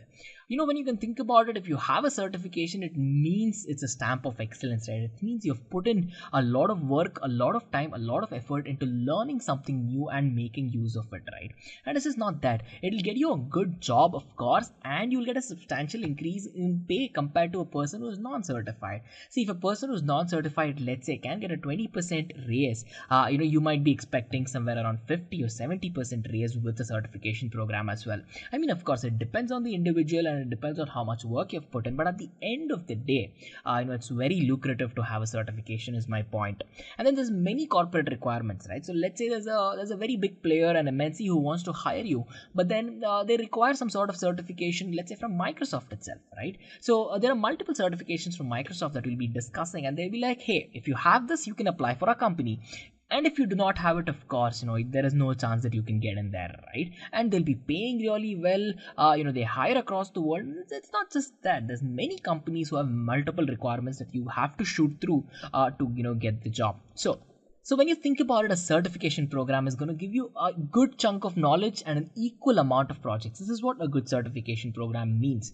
It's just not all theoretical or all practical. It's the best of both worlds, where you're going to make use of your knowledge in real-time industry level projects, where you can sort of verify whatever you have learned, put it into implementation and actually use it. See, business intelligence has come into our world because we have a lot of problems, regarding understanding what happened in the past or what's happening in the future. So not just this any IT concept, it's put into place because there's a problem and we need a solution. You guys as Power BI experts will be solving problems day in and day out. So your problem can be from a variety of domain, be it from the field of medical, be it military, be it space, a lot of different things as well. So when your domain is this wide, it becomes vital that you understand the latest certification offerings there are.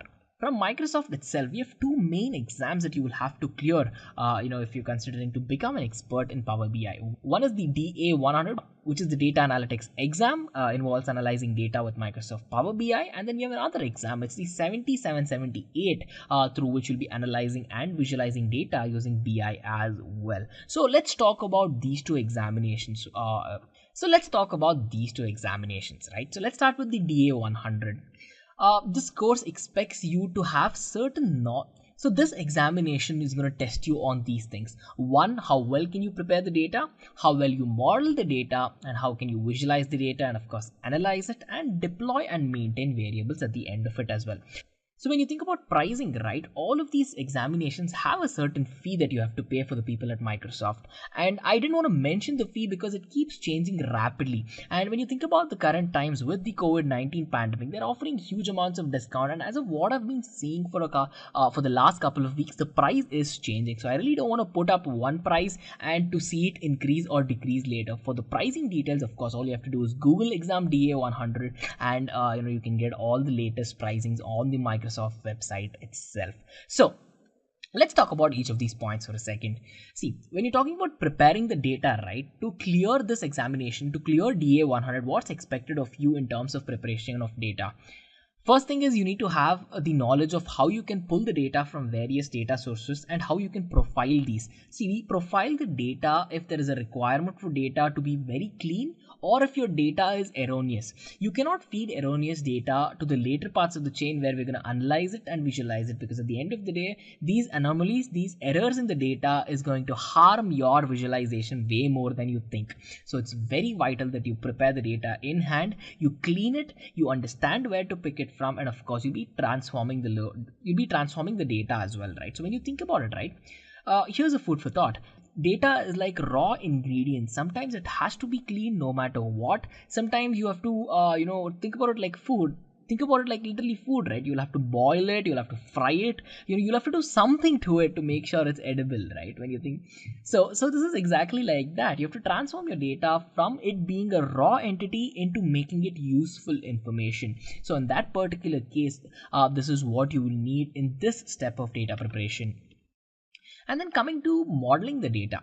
See, modeling the data will involve you having the capability to actually design and develop a variety of data models, because data modeling is the heart of your visualization, right? Because when you think about it, at the end of the day, you'll be performing a lot of analytics, applying algorithms and use of it effectively as well. Efficiency is something you really have to be worried about when you're thinking about modeling the data. And then it's not just development of model, you'll be making use of DAX. See, DAX is basically data analytics expressions. It's actually a library of functions and operations that are used to build what we call as expressions in Power BI. So to create all of these, you need to have an offhand experience of either working with DAX, or of course you need to be certified and have some experience working with DAX as well.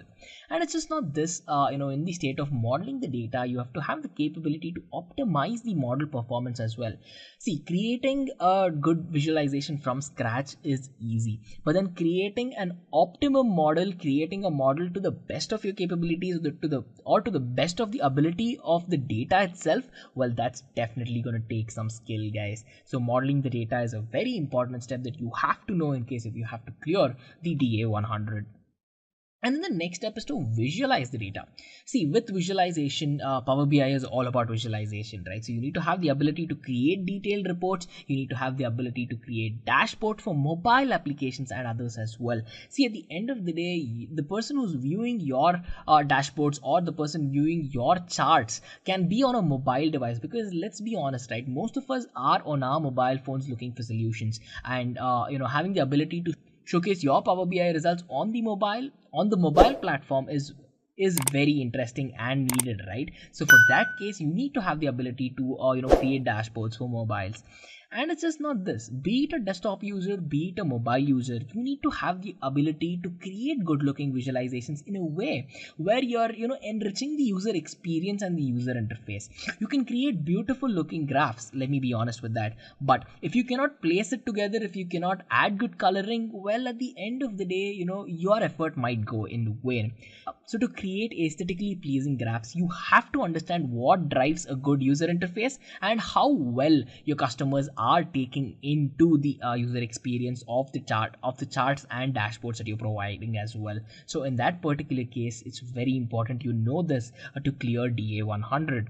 And coming to the main part of the data where we're trying to analyze it, well, you need to drive insights from the reports and you need to have the ability to perform advanced analytics as well. At the end of the day, you can get away with the basics, probably having minimal to, beginners training. But if you have to perform advanced analysis, split out and separate out these things where you really will not get confused anymore. So deployment and maintaining of your final results, right? That is definitely something that's required in DA 100 as well. So as I mentioned in the beginning, let me reiterate regarding the pricing policy. It keeps changing depending on the country that you're from. It keeps changing on a lot of factors that's happening around the world. So make sure to head to the Microsoft websites to check out the current pricing with DA 100.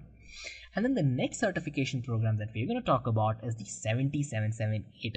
Again, this is an examination that's put into place to analyze and visualize data with Microsoft BI. So if you clear 778, it means you have the complete capability to, analyze the data expertly and visualize it in a very good way as well.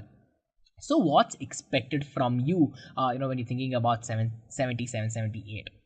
Well, you need to have a good understanding of first how to use Power BI and how to perform good data analysis. I think this is very clear, right? And secondly, you need to be proficient in connecting a variety of data sources that I just spoke about and, perform data transformations, modeling, visualizations, and all of it using Power BI desktop. This is very important. And then you need to have the ability to actually configure dashboards, create good reports using all the Power BI services that are available. And lastly, you need to be proficient in implementing connectivity from a variety of servers as well. See, be it SSAS or it's also called as the SQL Server Analysis Services from Microsoft. You have the SQL Azure, and of course, you need to have the ability to implement data analysis in Microsoft Excel as well. Microsoft Excel is another beautiful tool that's actually used to perform data analysis. And Microsoft Excel, even though it sounds simple, is definitely an advanced tool. And if you're trained on Microsoft Excel, you can do a lot of things with it.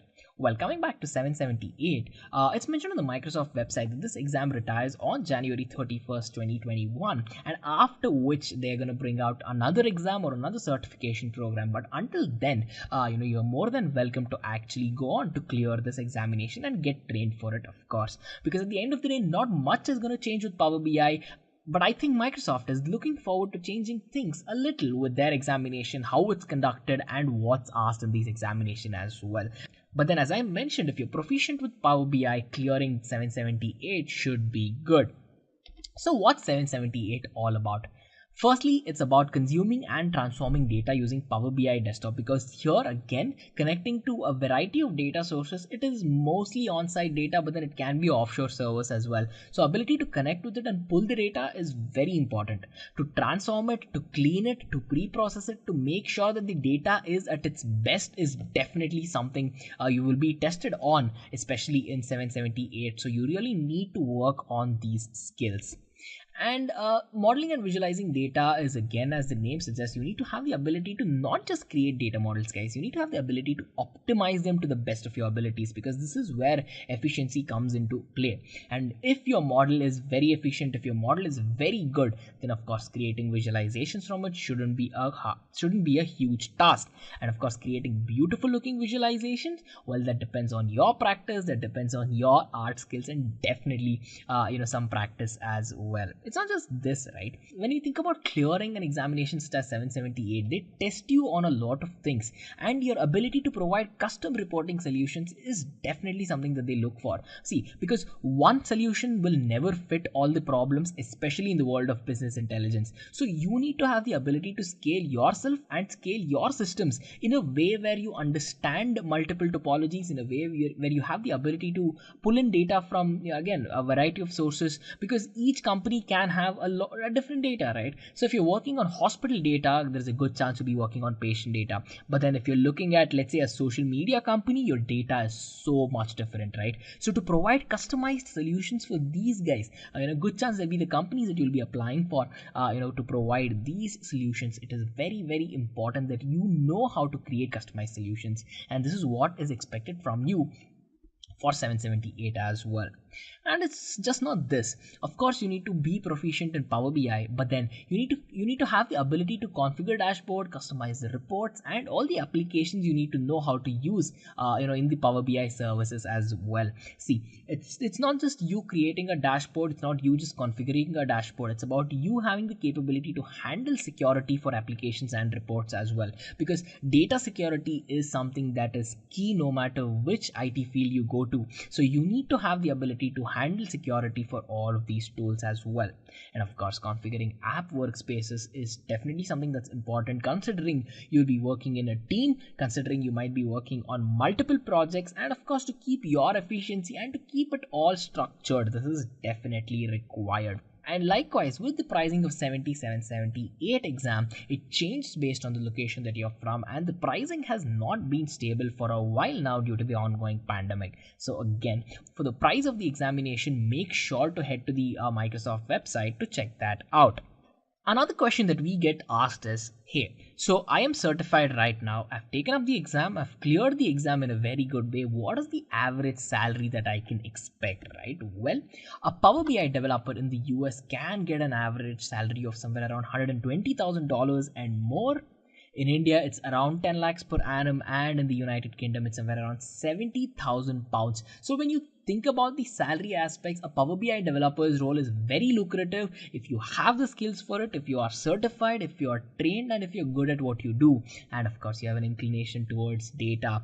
Well, guys, let me tell you this. You can do a lot with Power BI, provide solutions to a lot of problems, and in fact, make a good chunk of money, through your career as well. So when you think about it, a Power BI developer's role is one of the top careers to have in this decade and the next decade, as I mentioned in the start of this video, and it is vital that you jump on a current trend and ride through it, right? Well, now coming on to the first question on this list of top Power BI interview questions, let's begin by checking out this. What exactly is self-service BI? Well, self-service BI or self-service business intelligence, right? It is called as SSBI. So you can be asked a question saying, what is SSBI as well? And the answer is the same. So it's an approach that we take to perform data analytics, to report the result of these analytics, and to, of course, complement it with good data visualization that at the end of the day will make sure that a user, a client, or anyone has the ability to actually, perform all of these above mentioned tasks and understand it, drive business insights out of it, create dashboards without having to put much effort.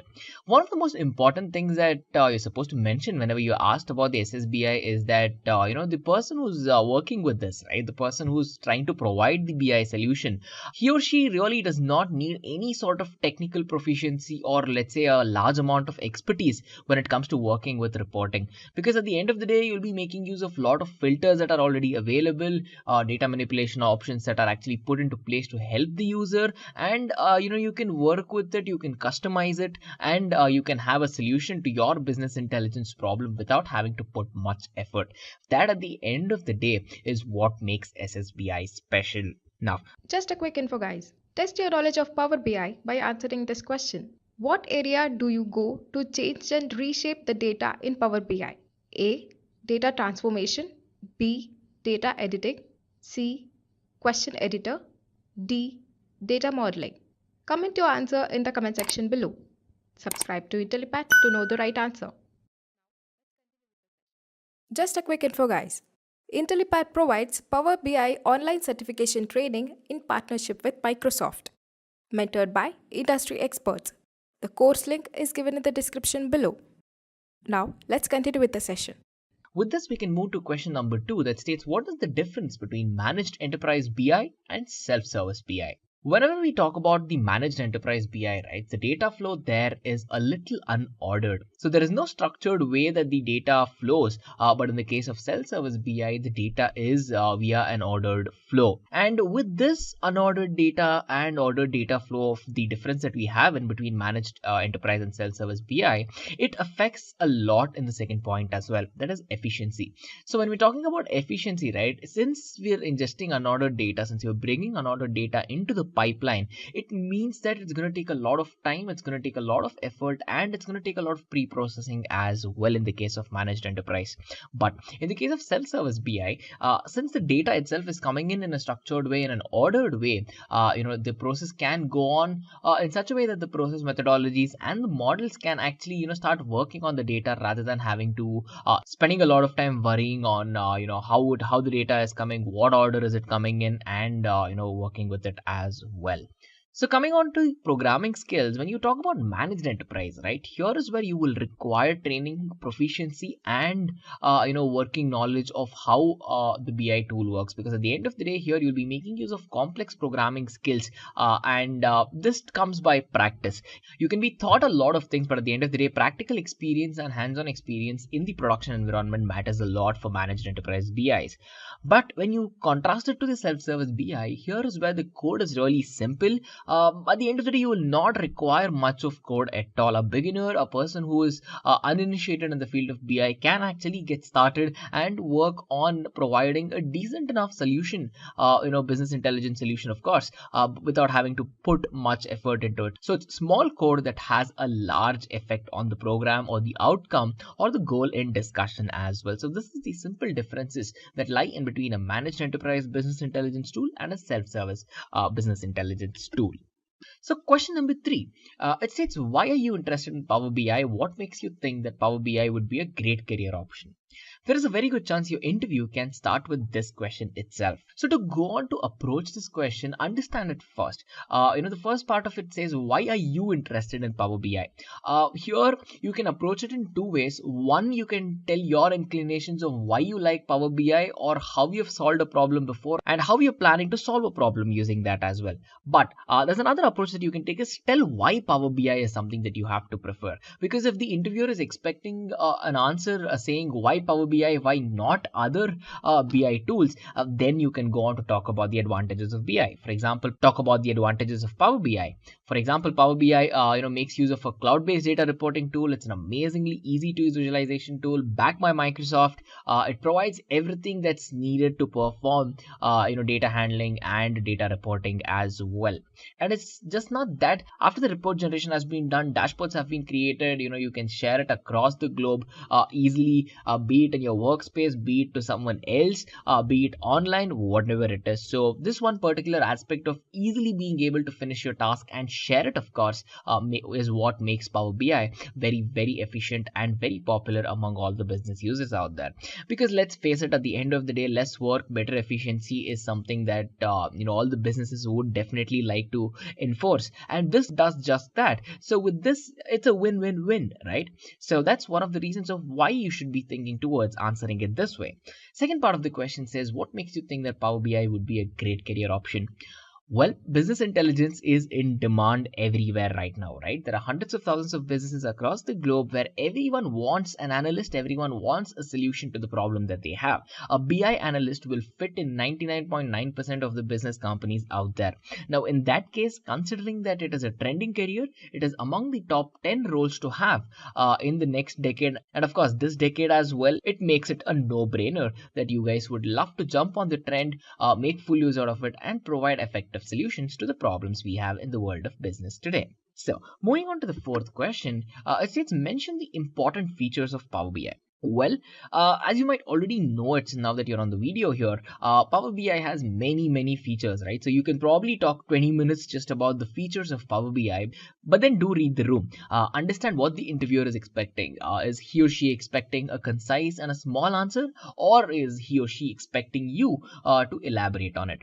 Or whatever the case, at least make sure you mention four, of the important features. See, for example, Power BI is used to transform data into beautiful looking visualization and aesthetic presentation and helps you share it very easily. First point. The second point is that you can have the ability to bring in data from multiple sources. In fact, perform a quick analysis even before you work on it, have an all-in-one view of it as well. Coming on to point number 3. Point number 3 talks about how you can scale your data, how you can scale your solutions right from the startups all the way till the established organizations out there, be it governance, be it security, be it military, whatever it is. The span of Power BI is as good as the implementation itself. So at the end of the day, when you're thinking about it, you can span it anywhere you want. And then fourth point, once an output is basically generated, what happens in the case of Power BI is that users have the capability to actually scale these and show it in multiple devices at the same time if it supports the Power BI application as well. If you want to show the output on your phone, yes, possible. Laptop, yes. Have it on the cloud, yes. Put it on a website, yes. So there's many things that you can do with Power BI if there is support to do it as well. And the support for Power BI from Microsoft is of course really good. So these are some of the very important points, right? But then when you have to try to showcase that you know a little bit more about Power BI, you can talk about the NLP capabilities of Power BI. You can talk about Power BI Q&A, which of course we'll discuss in the next couple of questions on how, of course, user can make use of queries on reporting by not really having to use complex programming languages or let's say complex querying techniques to work with the database as well. So there's many things. But as I mentioned, make sure to talk about the top 4 or 5 features of Power BI. Now with this, moving on to the fifth question, it states, is Power BI free to use? The answer is yes. Users can actually make use of Power BI for free in case if you have had practical experience using it. Well, but the best of the best features of Power BI can be availed with the Pro subscription that costs a little bit of money. Of course, this can be purchased from the Microsoft Store or through the application itself. It's a subscription-based application where you can actually go on to use enhanced features of already existing feature set that's provided with the free account. So if the basic features and functionalities work good enough for you to solve your problem, then perfect. If not, if there is a requirement for let's say more ease of use, or let's say there is a requirement for more powerful filters or whatever it is, then considering a Pro account or a Pro subscription definitely adds a lot of value. Because what most business users do is they have a subscribed account where it provides a lot more features. See, for example, instant data refreshes by the day, and many other powerful solutions which are missed in the free version. It is totally understandable, but do know that Power BI Pro subscription makes Power BI pack a huge punch. It's a very powerful tool, even in its free form, but once you go paid, once you go all in, it's a beautiful app to work with as well. So make sure to answer it this way. Coming on to question number 6, it states, what are the versions of Power BI? See, Power BI versions, you really don't have to talk about the version number and all of that when you ask this question, but talk about how Power BI is basically divided, right? See, it's a tool that brings a lot of flexibility when you talk about data reporting, handling, and working with it and whatnot. So, to complement all of these, to leverage the power of Power BI and make the full use out of it, it is divided into multiple versions. We have the Power BI Desktop, which is basically used as an on-premise software for Windows 10 or any other Windows for that matter. And then we have the Power BI services, which are used for publishing and pushing the reports to the cloud directly. And then we have the mobile Power BI, where we try to cater solutions via the mobile operating systems as well, be it iOS, be it Android, and more. So these are the 3 important versions that you should mention when you ask this question. It's Power BI Desktop, Power BI Service, and of course Power BI Mobile or Mobile Power BI. Now, with this, we can move on to the 7th question that states, what is Power BI Desktop? This can be a follow-up to the last question as well. So, Power BI Desktop is actually a Windows-based application that is used for personal computers. It is used for laptops. It is used for microcomputers. That is basically used, to design dashboards, to generate reports, and to publish them to the cloud at the end of the day. And finding the most native way to do it in the Windows operating system is what Power BI helps us to do. So by making use of Power BI on PCs, right, a full-fledged environment is actually not even required to work with. If you have a basic machine that has the capability to run Power BI, then it's more than sufficient that you start working with it. For example, for some features, right, you will not even require being connected to the internet as well. So if you have to work offline, then of course you can do it. But then if you have to publish it to the cloud or share it with colleagues, then of course there is the requirement for internet, but I'm sure you already know that. Now, when you're thinking about how easy it is to get started with Power BI desktop, well, you can jump right in, check out some samples out there as well, and begin working to learn, or let's say explore around Power BI without having any prior experience using the tool as well. So that's one of the big advantages of making use of Power BI desktop. You can get right in, get your hands messy, and see what you can come up with as well. Now, moving on to the 8th question, it states, what are the major components of Power BI? Power BI has 5 very important components that you have to talk about. One is the Power Pivot, where we talk about how we can fetch the data, clean the data, and load it onto what we call as Power Query. Power Query is used in between the user interaction between the data that is present and how we interact with it based on a lot of features, programming sets, and for example, operations such as loading the data, pulling the data, cleaning the data, and a lot more. And of course, Power QA is basically to interact with the reports that we generate from the data, and this is done by using simple language as well. And then we have the Power View. The Power View is basically used to create a lot of charts, graphs, maps, and many other types of visuals that we can use to aesthetically present the data in the form of a good dashboard or great report as well. And lastly, we have Power Map. Power Map will make sure that we can have the processing power of global icons on the screen, where we're trying to depict or show the processing of accurate geographical locations that are present in the data sets. For example, sales figures in a particular country, support operations in another part of the world. A lot more that you can do with Power Map. So when you ask this question, make sure to mention the 5 different components of Power BI. That's Power Map, Power Q&A, Power Query, Power View, and of course Power Pivot. So with this, we can check out the 9th question that states, what is the purpose of the get data icon in Power BI? This is a very commonly asked question, but then it has a very simple solution.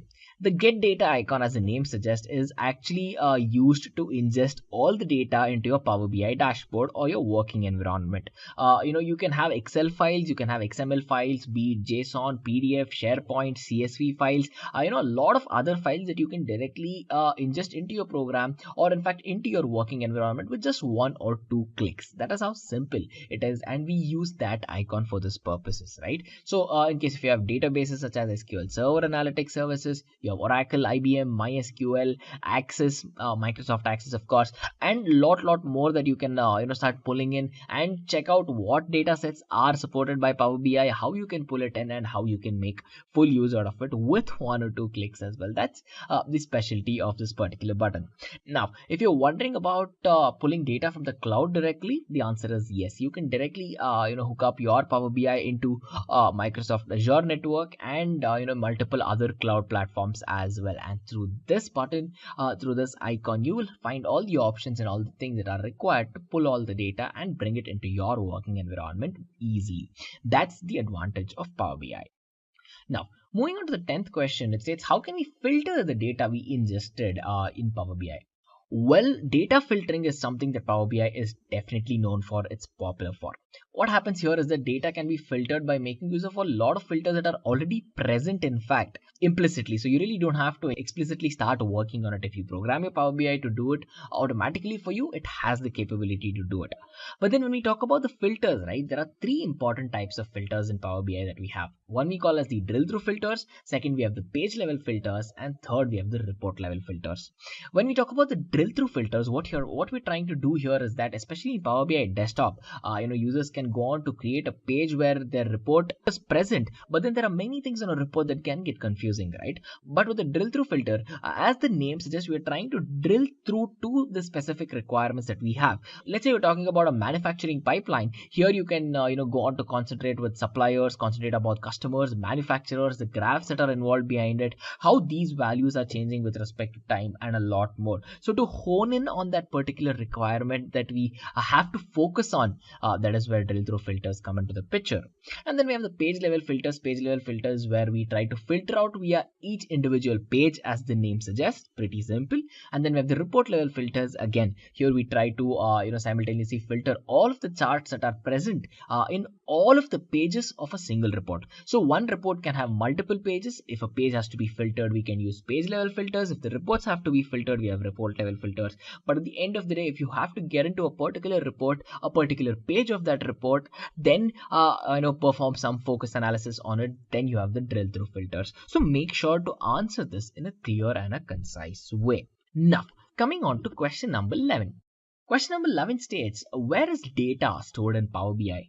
Well, when data gets ingested into the Power BI environment, it gets stored into two types of tables. One is we have the fact table, and the other we have the dimension tables. So what happens in the case of fact tables is that we have a central table in the schema, what we call as the star schema.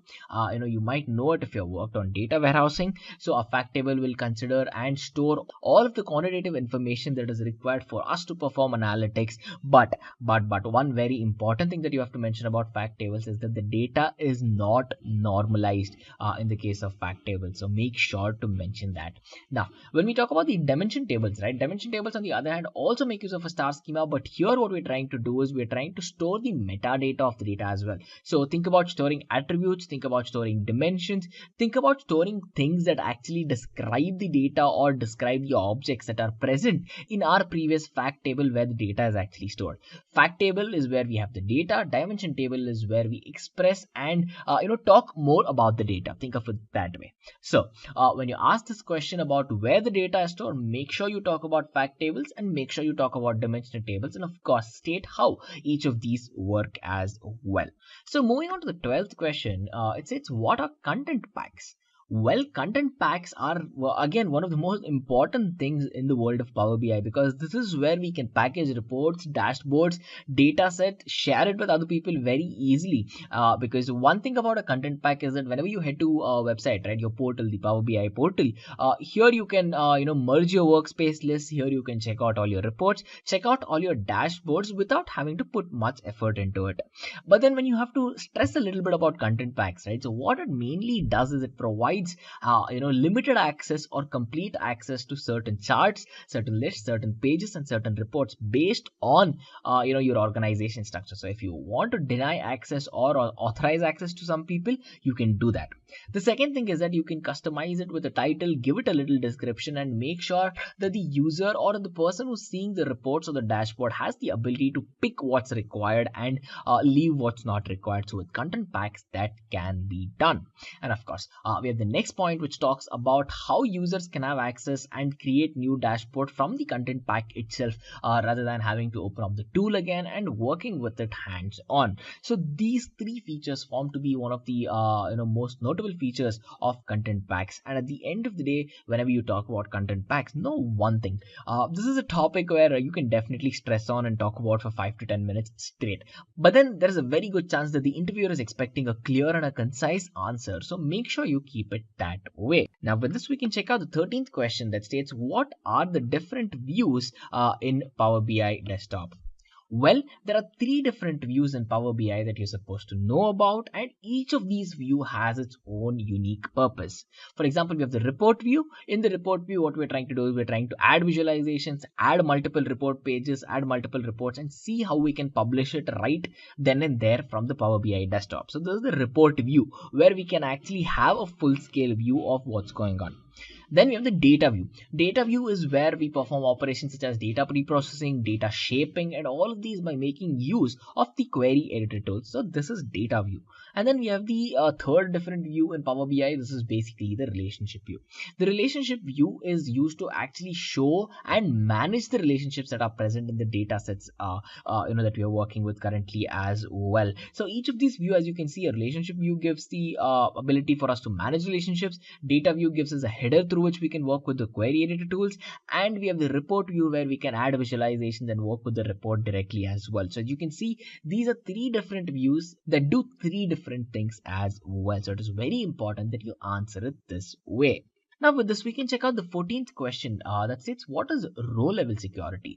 This is a very important question, so make sure to concentrate. So a low level security, basically what it does, it means that it is trying to restrict the data that a user can actually access, the user can view and work with it by making use of certain set of filters that come built in Power BI. So to configure this and to begin working with row level security, all you have to do is you have to configure and put into place certain rows, and of course certain roles, and of course certain rules as well, because in Power BI this is very easy to do, and these rules and roles that you provide is applicable as soon as you push it to the Power BI service as well. Let's say if you have to put it to the cloud, put it to a website, Power BI mobile, whatever it is. So there is a function here what we call as the username function. This is used along with the table relationships to see which user has access to what kind of data in the data set as well. So if you're the current user working on it, this function can actually show what restrictions are applicable to the current data.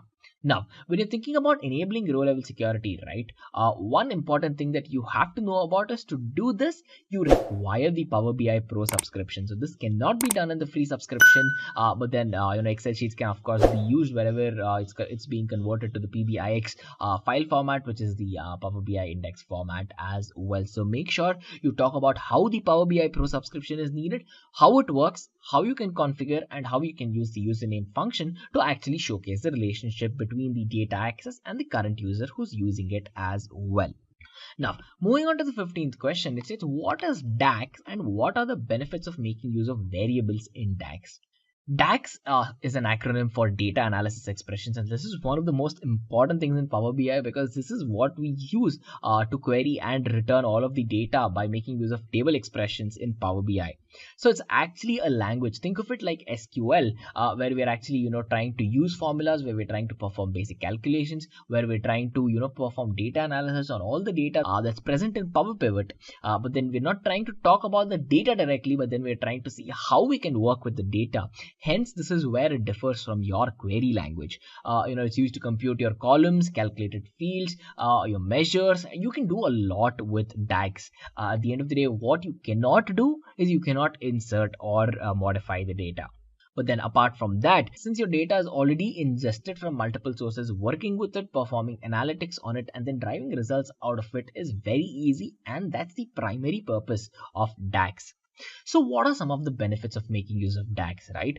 See, when you're using variables in DAX, what happens is that every variable that we use in DAX can be reusable. So here, you will really not have to write multiple queries to get a lot done. Small amount of queries can do a lot to your source database. And at the end of the day, variables are these entities that makes DAX expressions understandable by us. So keeping it high level, keeping it simple, ensuring reusability is set, makes our job very easy when we work with DAX or data analysis expressions as well. So when you ask this question, make sure to provide the answer in a clean and a crisp way. Now, coming on to the 16th question. The 16th question states, what is bidirectional cross-filtering in Power BI? Well, BCF, as we call it in short, or bidirectional cross-filtering, is actually used to allow the data modelers to make sure that they can use filters the way they want to control the relationship between tables. As the name suggests, it's bidirectional, right? So we'll have a secondary table here, on the other side of the actual primary table relationship, where we propagate the data on the filter context from the first one to the second one. This is done to make sure that you really don't have to use any sort of complex DAX formulas or any, complex data modeling entities that will help you solve the relationship. What happens whenever we discuss about many-to-many problems, and to avoid, the ability of actually going to mix up the data or messing up the relationship in the table as well. So with this cross filtering, we are trying to use multiple tables again to make sure we determine the relationship and then work with it. So what this does is it simplifies the job for data modelers whenever they have to work with the many-to-many problem, and simplify on how data can be used, pre-processed, analyzed, and of course at the end of the day documented and published in the required formats as per the client's requirement or as per the goal as well. So this is what bidirectional cross filtering is. Coming on to the 17th question, it is, how are relationships defined in Power BI desktop? Well, one thing you should know about Power BI Desktop is that there is no null values, there is no duplicate rows, and there are relationships in between tables that can be defined in more than one way. So what are these ways? We have two things. One is we can do it manually. The second thing is we can make use of the auto detect feature for this. If we have to do it manually, if you have to define the relationships manually, then the user can go on to use the key structure where you can use primary keys, where you can use foreign keys, map the data, and then work with it. But then if you have to make use of the auto detect feature, right? With the auto detect feature, if we have this enabled, Power BI has the capability to actually understand the relationships in between tables and then map the relationships for us automatically. Sometimes it does it right, but then sometimes it's a minor case where one or two relationships can get a little twitchy and messed up. In that case, of course, you can manually go in and fix it, but do understand that it's very powerful. It knows what it does, and 95% of the time it has the capability to detect it automatically and split out and create the relationships that we want in the case of Power BI as well. So with that, Power BI is something that offers a lot for a lot less effort that we put into it actually. Now, moving on to the 18th question, it says, what is advanced editor in Power BI? Well, advanced editor, as the name suggests, is where we try to see the query that Power BI uses whenever we go on to, import the data. The query is actually written in a language what we call as the Power Query formula language, or in short, it's called as the M code. So to view our particular query code, right, especially when we're making use of Power BI Desktop, just go to Edit Queries from the Home tab. This is where you can directly access it, and you can work with the advanced editor to see what query is being used. It will display the query for you. What is the current query that's running, what query have you selected, and what transformations you can apply on it as well. So of course, to apply the actual transformations, we're going to have to go into the query editor and select each individual step, type in the query, and then work with it. But then one thing you really have to know is that all of the things that we can do, right, to the particular code that we're talking about, it's easily done in the case of advanced editor because it provides all the basic functionality and a lot more as well. So in that particular case, you have the basic functioning bare bones of it, and you have a lot more features that you may or may not use as well. So to check out all of these, make sure you're talking about the M code, make sure you're talking about how you can go on to actually use the advanced editor and what the advanced editor does as well. Now, moving on to the 19th question, it says, why should general formatting be applied to data in the case of Power BI? Well, this is a very generic question, even though it might seem a little specific, because at the end of the day, general formatting needs to be applied to a lot of data that we have, right? See, in Power BI, what we're trying to do is we're trying to categorize the data, we're trying to identify data, and we're trying to see what's the easiest way we can work with it. So to do this, you will require relationships. To do this, you'll require custom formulas and a lot more, right? Now to do all of this, let's say you have to create a new column to work with it. You can go on to add a custom column, type in the name of the column, type in the relationship, type in the formulas, and it is just 4 or 5 clicks away. So general formatting is basically done to make sure that your task can be reduced to a minimum at the end of the day. As that's exactly what Power BI aims to do. You having to do a lot less for the code, and the code in fact is going to do a lot more for you. So to have a new column name, have a new box for it, have a formula for it, to map a relationship, to see what it does, is probably 5 or 6 clicks away, and it's as simple as that. So to kind of leverage this, we make use of general formatting. Now, coming on to the 20th question, it states, what are the most common data shaping techniques that are present in Power BI? It's not just Power BI. There are many other business intelligence tools that use this as well. Some of the most common things are, manually removing columns and rows based on the requirement. We can add indexes to keep the data a little more structured. We can apply a sorting order to see how we can work with the data and how we can actually, work with it in a structured way. And of course, there are many other things too. But what are some of the most widely used data shaping techniques? If it is asked, the answer is this: either manual removal of column and rows, or addition of indices, or of course sorting the data based on an order as well. So moving on to the 21st question, it says, which in-memory analytics engine is used in the case of Power Pivot? So one important talk about Power Pivot is, of course, it's in-memory analytics engine, right? And there is no other engine unlike Xvelocity in my opinion, because this engine has the capability to handle large amount of data store it in columnar databases and present it to you like it's absolutely nothing. Like it doesn't break a sweat to do it. That is how efficient it is, and that is how intelligent it can get as well. So this is done very quickly in a very rapid manner because the data actually gets stored onto the RAM, and since it is on the RAM and not on the hard disk, your processing speed, your data read speed, your data write speed has gone exponentially up. And what this does, it makes sure that your processing speed is very high and that you can use it rapidly as well. And this is exactly what makes the X Velocity engine very powerful as well. So with this, we can come to the 22nd question that states, what is Power BI Designer? Power BI Designer is actually a new tool that's been put into Power BI where it provides the ability for the users to create a lot of good looking reports, intuitive dashboards without you having to put much effort again. So you can change the visual aspects of the data, the aesthetics of the data with probably 4 or 5 clicks as well, because this is done to make sure that you can spend a good amount of time with the actual process of the goal, with the actual process of making a decision based on the analytics that you just drove, rather than having to spend time creating all of these reports. So this easy manipulation of the aesthetic part of it is exactly what Power BI Designer does.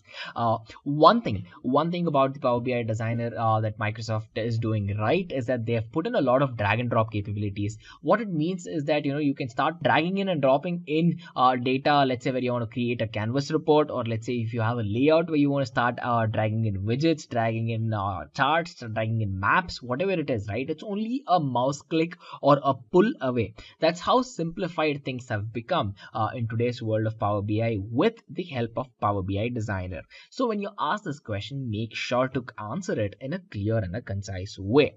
Coming on to question number 23, it states, is it possible to refresh Power BI reports after they get published to the cloud? The answer is a very simple and a straightforward yes, because gateways are put into place for us to do just this. After the reports have been pushed to the cloud, we can edit it and we can refresh it based on the changes in the data that has happened. So how can we do this? There are two ways. So if you've shared it using SharePoint, then we have the DMG gateway or the data management gateway that we make use of it. And then if you've shared it on powerbi.com, then we have the Power BI personal gateway that we can make use for this purpose. So depending on how the data gets published to the cloud, either by using SharePoint or either by using the powerbi.com website, we have two gateways that help us refresh the data. Now, after understanding this, Just a quick info, guys. Test your knowledge of Power BI by answering this question. The principal arrival of Power BI depends on which of the following: A. Microsoft Excel, B. Microsoft Word, C. Microsoft PowerPoint, D. Microsoft Outlook. Comment on your answers in the comment section below. Subscribe to Intellipaat to know the right answer. Just a quick info, guys. Intellipaat provides Power BI online certification training in partnership with Microsoft, mentored by industry experts. The course link is given in the description below. Now, let's continue with the session. there could be a follow-up question which states, what are the gateways that are available in Power BI and why do we use them, right? See, a gateway is, as you just saw in the previous question, a bridge that is used to gap the differences. And a gateway, as you previously saw, is basically a bridge that is used to gap the on-premise data with the Azure cloud services that are present. So to do this, right, to make use of gateways, there are two types of gateways that are present in Power BI. One, we have the personal gateway and we have the on-premise gateway. A personal gateway is one where we can have the data imported and make sure we use it, but only by making use of Power BI service and on their website. So by making use of personal gateway, check out the name, it says personal. This means that it can only be used, accessed and worked on by one authority or one person. Now, we have the on-premise gateway. On-premise gateway is, let's say, an expanded version or an addition to personal gateway with a lot more features. Here you can work with direct query, you can have multiple users work with this, you can have many users refresh the data to see the progress as well, to see when the refreshes happened at what time. You can basically get analytics about refreshing as well. So that is how powerful gateways are. So when you ask this question, make sure to talk about the personal gateway, make sure to mention the on-premise gateway, about how personal gateway only works for Power BI service, while the on-premise gateway allows multiple users to work with as well.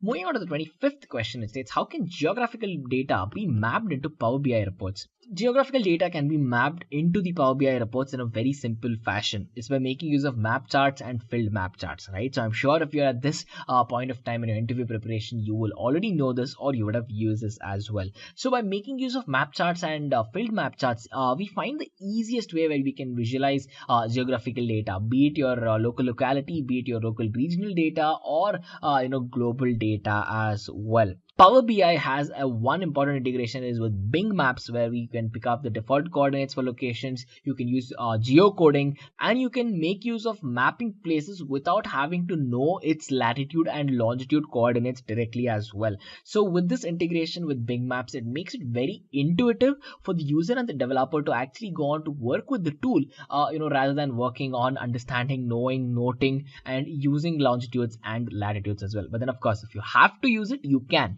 But there, do you have to compulsorily use it? The answer is no. Now, moving on to the 26th question, it says, what happens when you click on a single data point in one of the multiple visuals in a report? See, it's very simple. What happens when you click on a single data point is that the data gets selected and copied into your clipboard. That's about it. But then it's a very tricky question, and sometimes people fumble upon answering this, but then do not do that. Now you know the answer to this, right? So when you go on to do that, all your data gets selected, the single data point, of course, it gets copied to the clipboard. And of course, whenever you have copied data, you can paste it anywhere that you need it and use it. And this is at the end of the day put into place to make sure that you can work with Power BI effectively, and you really don't have to spend much time to go on to spend much time with all of these native things as well. So when you click on a data point, it gets copied, use this in the clipboard to paste it wherever you require it and use it. As simple as that. Moving on to the 27th question, it states, what is Z order in Power BI?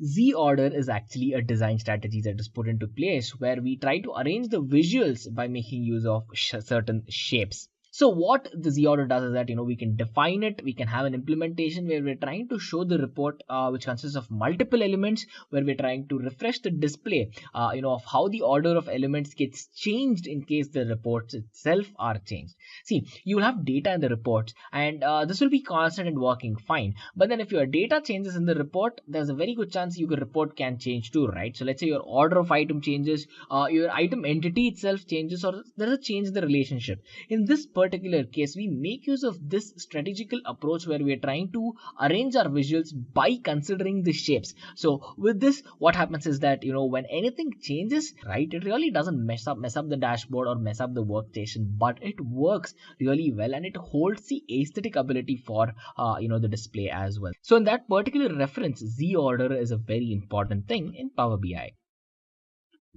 So coming on to the 28th question, it states, how do you stay up to date with the new and upcoming concepts in Power BI or in BI itself? See, whenever you're talking about this question, right, in a business intelligence interview, this is a very commonly asked question. The interviewer here, he or she, in fact, is trying to assess your interest of Power BI to see if you have the ability, the interest to actually, go on to explore new things that come into this world of BI and how best you can leverage it. Because today's software is tomorrow's obsolete when you think about it, right? Even in the case of Power BI, yes.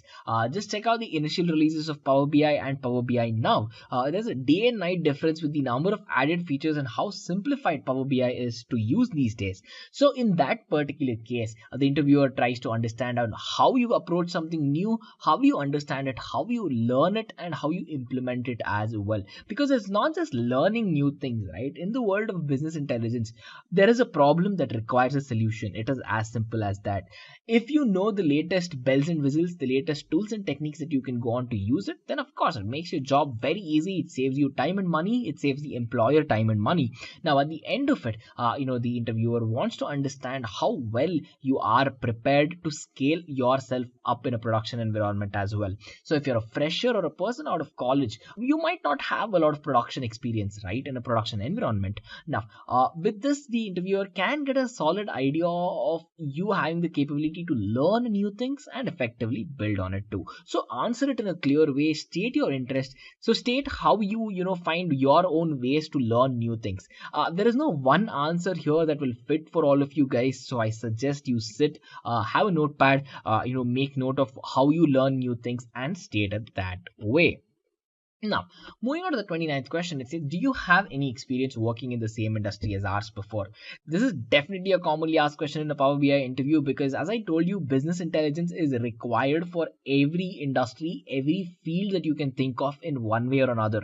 So, let's say if you're applying, for the military, let's say if you're applying to perform business intelligence for a social media, for a hospital, or let's say a medical firm, in that particular case, they will want to know in case if you have worked in the same domain.